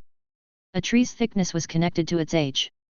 Given these 2 trees' thickness, they could be almost 300 years old. Lin Yuan accepted the 2 trees from Luoye. During the meal, Lin Yuan asked Luoye if she had a fey like the clear sunshine flower that could produce weather. He was surprised to learn that the Luo family did not have any such feys. However, he managed to learn from Luoye where he could obtain feys that could change weather. They were usually used to decorate the gardens of Class 3 Creation Master families or beautify their interior surroundings. 7 years ago, the Luo family did have several pots of the snow crystal orchid and the cloudy fog sunflower. However, they had been part of the batch of goods that Luoda had traded away for the silver/epic. Lin Yuan found out from Luoya that feys that could change weather did not come cheap. But no matter the cost, it did not matter to Lin Yuan. No matter how expensive it was, the bronze/epic item storing walnut would be able to handle it easily. Now that he knew how much the feys that could change weather cost, he did not have to ask Zhang Tong and Jian Li about it at tonight's dinner. Since the Luo family could obtain them in the past, it indicated that it was not difficult to obtain them. In a large city like Oak City, it would be easy to obtain them from the Deep Freeze Chamber of Commerce through the Sincere Merchant Group. At that time, Grey could evolve its power even without absorbing external weather phenomena. After the meal, Lin Yuan rejected Luoya and Luoda's offer for him to stay. After he agreed to go to the Zhang family's residence with them tonight, Lin Yuan and Lu Ji returned to the treehouse. Once he was back in the treehouse, Lin Yuan immediately entered the Spirit Lock spatial zone to study how he could nurture the 2 item-storing walnut trees. Since Chimey was no longer in the Radiance Federation and was out of range of Star Web, it could not live stream on Star Web. Instead, it tried its best to absorb energy from the strange flames to temper its body so that it would be able to evolve to Myth 2 and change into human form as soon as possible. Lin Yuan knew that Chimey badly wanted to hold a fan meeting. Genius and the Wind Speed Rapid Antelope were playing with a ball of mist. The Wind Speed Rapid Antelope blocked Genius from touching the ball of mist like they were playing Protect the Balloon. When Lin Yuan entered the Spirit Lock spatial zone, the ball of mist immediately charged toward him. He opened his arms wide and closed them around the ball of mist to give Grey a bear hug. Lin Yuan stroked Grey's jeweled feathers and said, "Grey, in another 2 days, you'll be able to evolve your power while remaining in the Spirit Lock spatial zone. Once you reach Diamond X/Legend and comprehend a willpower rune, you'll be able to evolve to Fantasy Breed. At that time, you'll be able to be shrouded by willpowers while you're absorbing weather from the outside world without having to be afraid of being discovered." Grey happily nuzzled into Lin Yuan's arms. Now, Genius came over to Lin Yuan. It carefully looked over the 2 item-storing walnut trees and said, "Yuan, these 2 item-storing walnut trees won't require a constant stream of pure spirit chi in order to be nurtured. If you want them to produce the item-storing walnuts quickly, you just have to use spirit fluids to nourish them continuously. As of now, the Fat Ginger and I have buried over 40 pieces of marsh soil in our territory in the marsh world. We can use that area to nurture the item-storing walnuts. The first batch of fruits will grow within a week if we use the sacrificial fire to roast the item-storing walnuts. However, it will take at least a month for them to mature." Lin Yuan's face lit up with delight. With Genius around, he would not have to use true data to check on the item-storing walnut trees. If the item-storing walnut trees could truly produce fruits within a week, they would be full of spatial energy despite being unripe. This would be enough for Lin Yuan to use them to back and forth through the space tunnel. The only caveat was that he would not be able to gain the complete item-storing walnuts. However, he did not care. One of the item-storing walnut trees would be used to produce fruit while the other would not. Lin Yuan gave the one that would not produce fruit to Genius. Chapter 1398, Lin Yuan, decked out in excess. Genius was going to take them to the marsh world to be nurtured. Lin Yuan planned on nurturing the item-storing walnut tree that could bear fruit himself and evolve it to Bronze X/Epic. When he evolved the item-storing walnut tree's quality, the quality of the fruits it produced would also be improved accordingly. This would mean that Lin Yuan would be able to receive a batch of high-quality bronze item-storing walnuts right from the start. Lin Yuan circulated his spiritual power and placed his hand on the item-storing walnut tree's thick trunk. After a few minutes, the item-storing walnut tree's quality evolved from normal to epic. These new fruits should be juicier and larger than before. Once they were ripe, they would be covered with a layer of green skin that could be peeled away to reveal the item-storing walnut's true appearance underneath. Lin Yuan did a quick calculation and found that there were exactly 60 item-storing walnuts on the item-storing walnut trees. If he was lucky, he would be able to have 30 pairs. He would not have to harvest the item-storing walnuts himself. Lin Yuan said to the Wind Speed Rapid Antelope, "Wind Speed Rapid Antelope, use an air blade to cut down the item-storing walnuts from the tree. Then, use a tornado to pick them up. The wind-speed rapid antelope immediately jumped into action. The item storing walnuts were extremely hard. Even when the item storing walnut used all its strength, it would struggle to make a dent in the item storing walnuts. But the item storing walnut's green skin was soft and would be peeled off when the wind-speed rapid antelope used a tornado on them. This would leave the item storing walnut in a clean state. Soon, the tornado peeled off the skin of all 60 of the item storing walnuts, leaving the red fruits spinning in midair. The item storing walnuts were all about the same size but had different markings on them. As such, Lin Yuan would not have to worry about matching them up. Lin Yuan's jaw almost dropped as he looked at the scarlet item storing walnuts. The bronze/epic item storing walnuts were completely different from the previous bronze item storing walnuts he had seen. If someone started to play with these item storing walnuts, it was possible that they would turn bright red with gold markings. It was no wonder that it was fashionable to keep them around in the Divine Wood Federation. Lin Yuan stored the bronze/epic item storing walnuts away before he experimented with cutting down one of the item storing walnut tree's branches and injecting a large amount of pure spirit chi into it. Within a few minutes, the broken branch regrew small branches that were covered with lush leaves. As Lin Yuan continued to evolve it, the branch turned into a normal item storing walnut tree. Finally, Lin Yuan evolved it until it reached bronze/flawless. Once the item storing walnut tree that Lin Yuan nurtured grew fully, it was also 4 meters tall. However, the branches were only as thick as Lin Yuan's wrist. From this, Lin Yuan knew that the item storing walnut trees that he used spirit chi to nurture would not be able to replace those that had been growing naturally for over 3 centuries. Spirit chi could not be a direct replacement for the effects of living out a lifespan. This was part of the beauty of life. Lin Yuan stored the bronze/flawless item storing walnut tree into a feys storage box and thought, if I want to nurture the item storing walnut trees, I'll have to ask the Luo family for one that has been growing for some time. Lin Yuan checked the time and saw that there was only half an hour left until the agreed upon time. Hence, he hastily left the spirit lock spatial zone. He saw that Lu Ji and Ji Feng had removed the clothes they were initially wearing in favor of more appropriate clothes for a lavish banquet. Since they were going to attend a banquet, it would be basic etiquette to dress grandly. This was not just a sign of respect for the event but also demonstrated one's class. During their talks with the sincere merchant group, Lin Yuan and Lu Ji had learned about the gentlemanly behaviors present in the startling Lines continent. Lu Ji was dressed in a purple robe that had a bronze pot embroidered on it. There were hundreds of patterns of insects on the bronze pot. Ji Feng was wearing a dark blue robe that had waves embroidered on it. There were flood dragons leaping through the waves. Since Lu Ji and Ji Feng had chosen dark-colored robes, Lin Yuan decided to put on the robe that Wen Yu had specially prepared according to the information she had gathered on the Divine Wood Federation's standard of beauty. This set of robes was also white. However, the edges of the seams had a circle of fur from the neck of the diamond dark-eyed scorpion tiger. The contrast between the gentle white and prominent black gave the robes an unspeakable aura of eliteness. There were also scales from the dark-eyed scorpion tiger on the white robe. At the center of the black scales were moonstones, and the entire design formed the image of a majestic white tiger. There was also a layer of thin black fur in between the moonstones that seemed to depict tiger stripes. The top half of the robe showed a roaring tiger, while the bottom half had the embroidered image of 34 types of tigers. They were embroidered with jade-textured ivory, making it difficult to make them out against the backdrop of the white robe.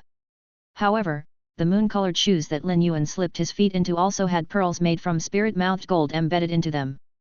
Spirit-mouthed gold was an extremely expensive metal spiritual material that could release spirit chi. The spirit chi released by the spirit-mouthed gold enabled the 34 embroidered images of tigers to shine with a jade-tinted light. Lin Yuan left the room after he was done changing to meet up with Lu Ji and Ji Feng. Lu Ji was used to seeing Lin Yuan look like the epitome of beauty. Moreover, Lin Yuan was a once-in-a-generation elite. Although he wore simple clothes normally, his aura could still carry off opulent clothes. However, Ji Feng did not interact with Lin Yuan on a regular basis and was stupefied when he saw the dressed-up Lin Yuan.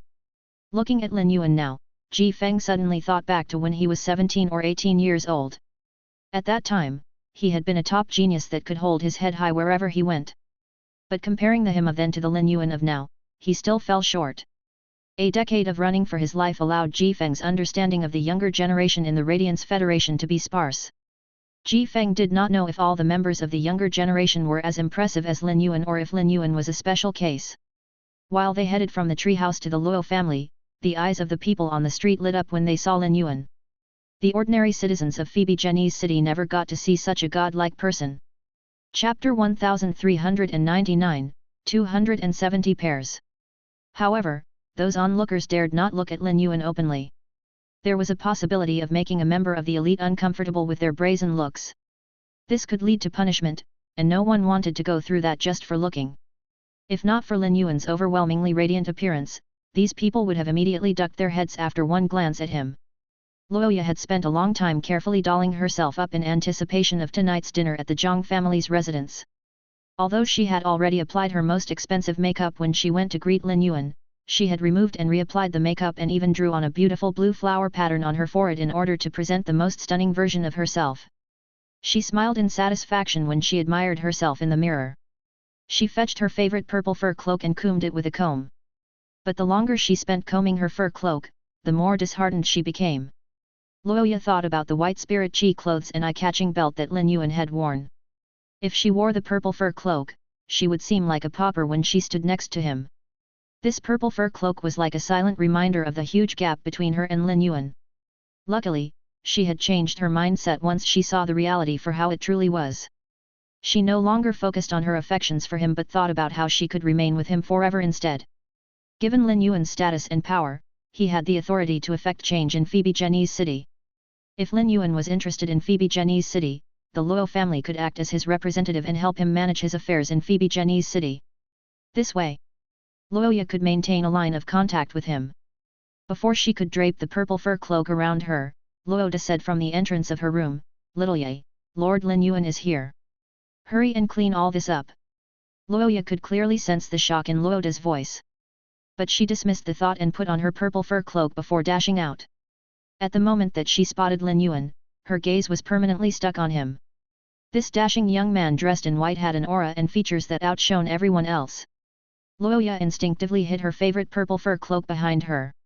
Lin Yuan noticed her reaction and shook his hand.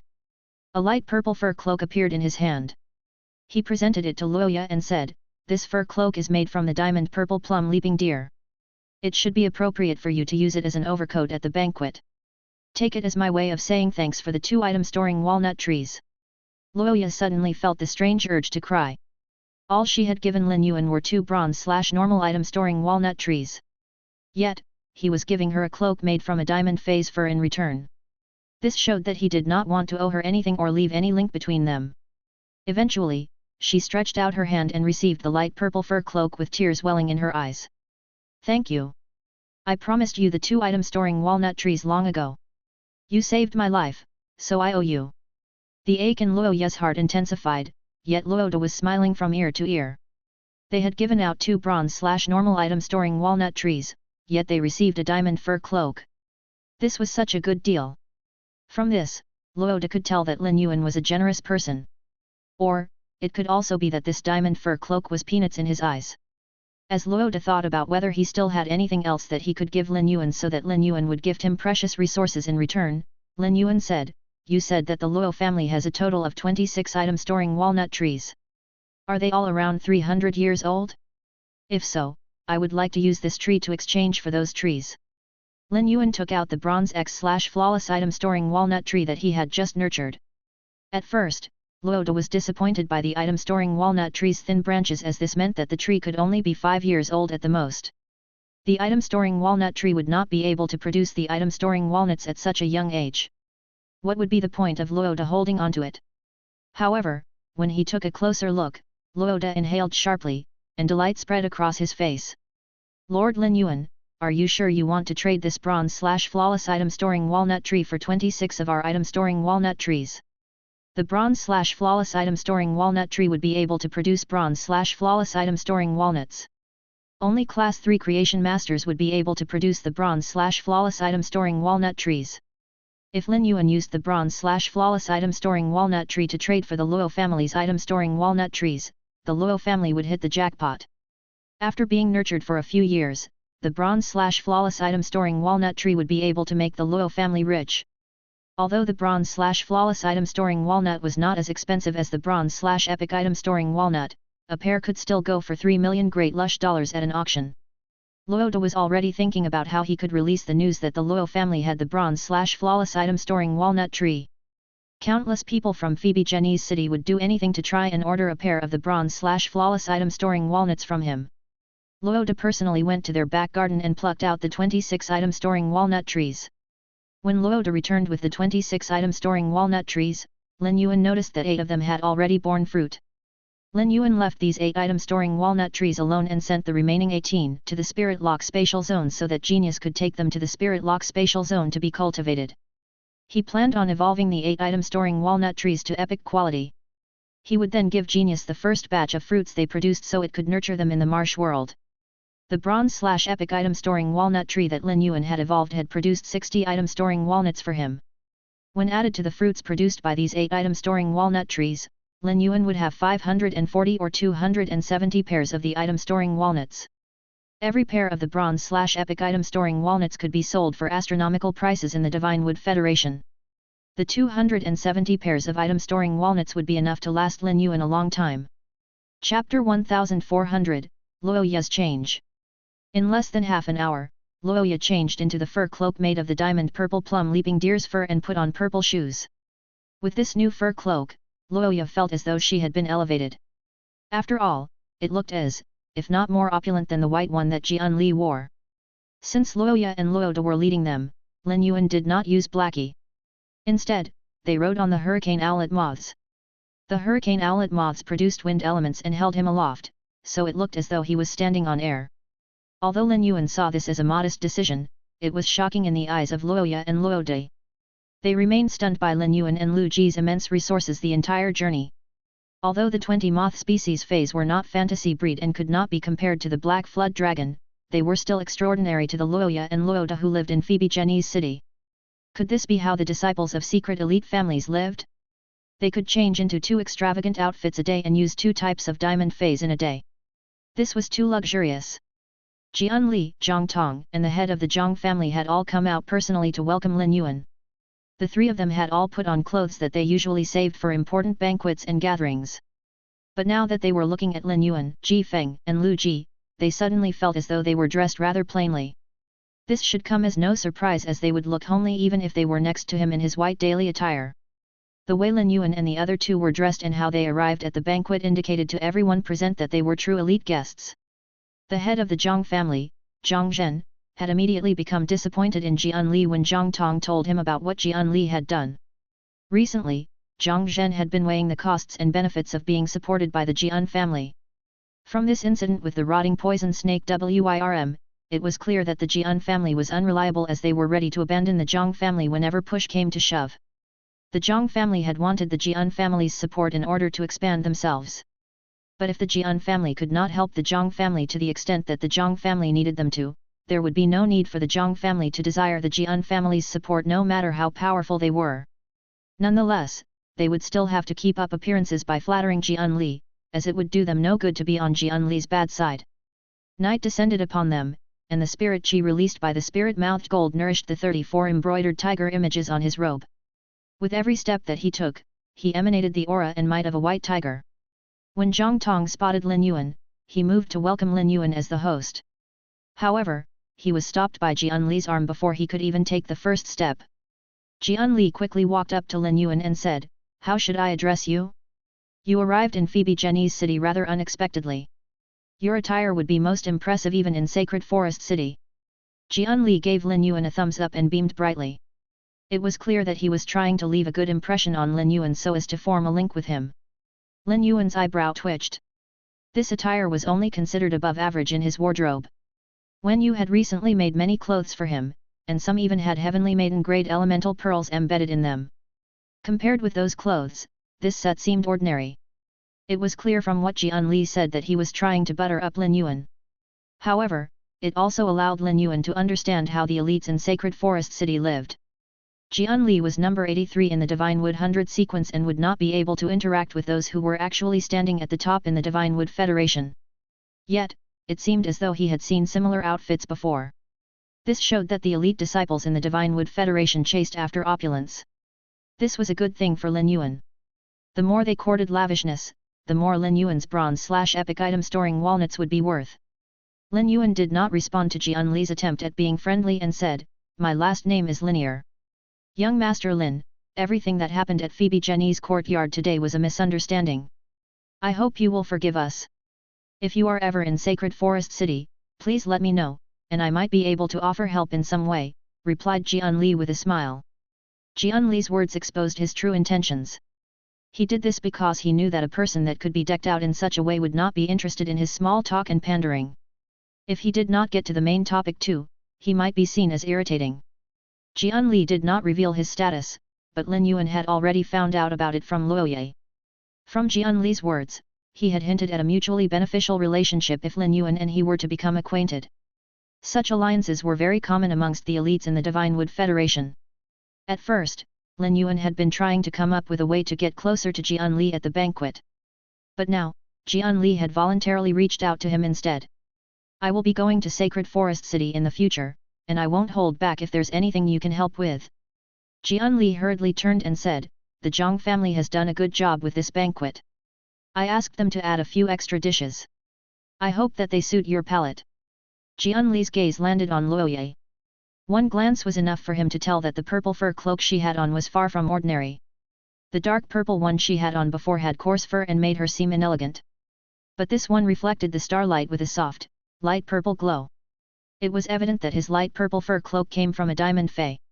However, the Luo family couldn't have obtained this on their own because it would have bankrupted them. Luoya had invited Lin Yuan to the Luo family's residence that afternoon, and now she was wearing the diamond cloak. Hence, there was no question where she had gotten it from. Jian Li silently noted the Luo family's good luck. This diamond fur cloak had to cost at least 1 million great lush dollars. Even he, the direct descendant of an important aristocratic family in Sacred Forest City, did not own a fur cloak of such high quality.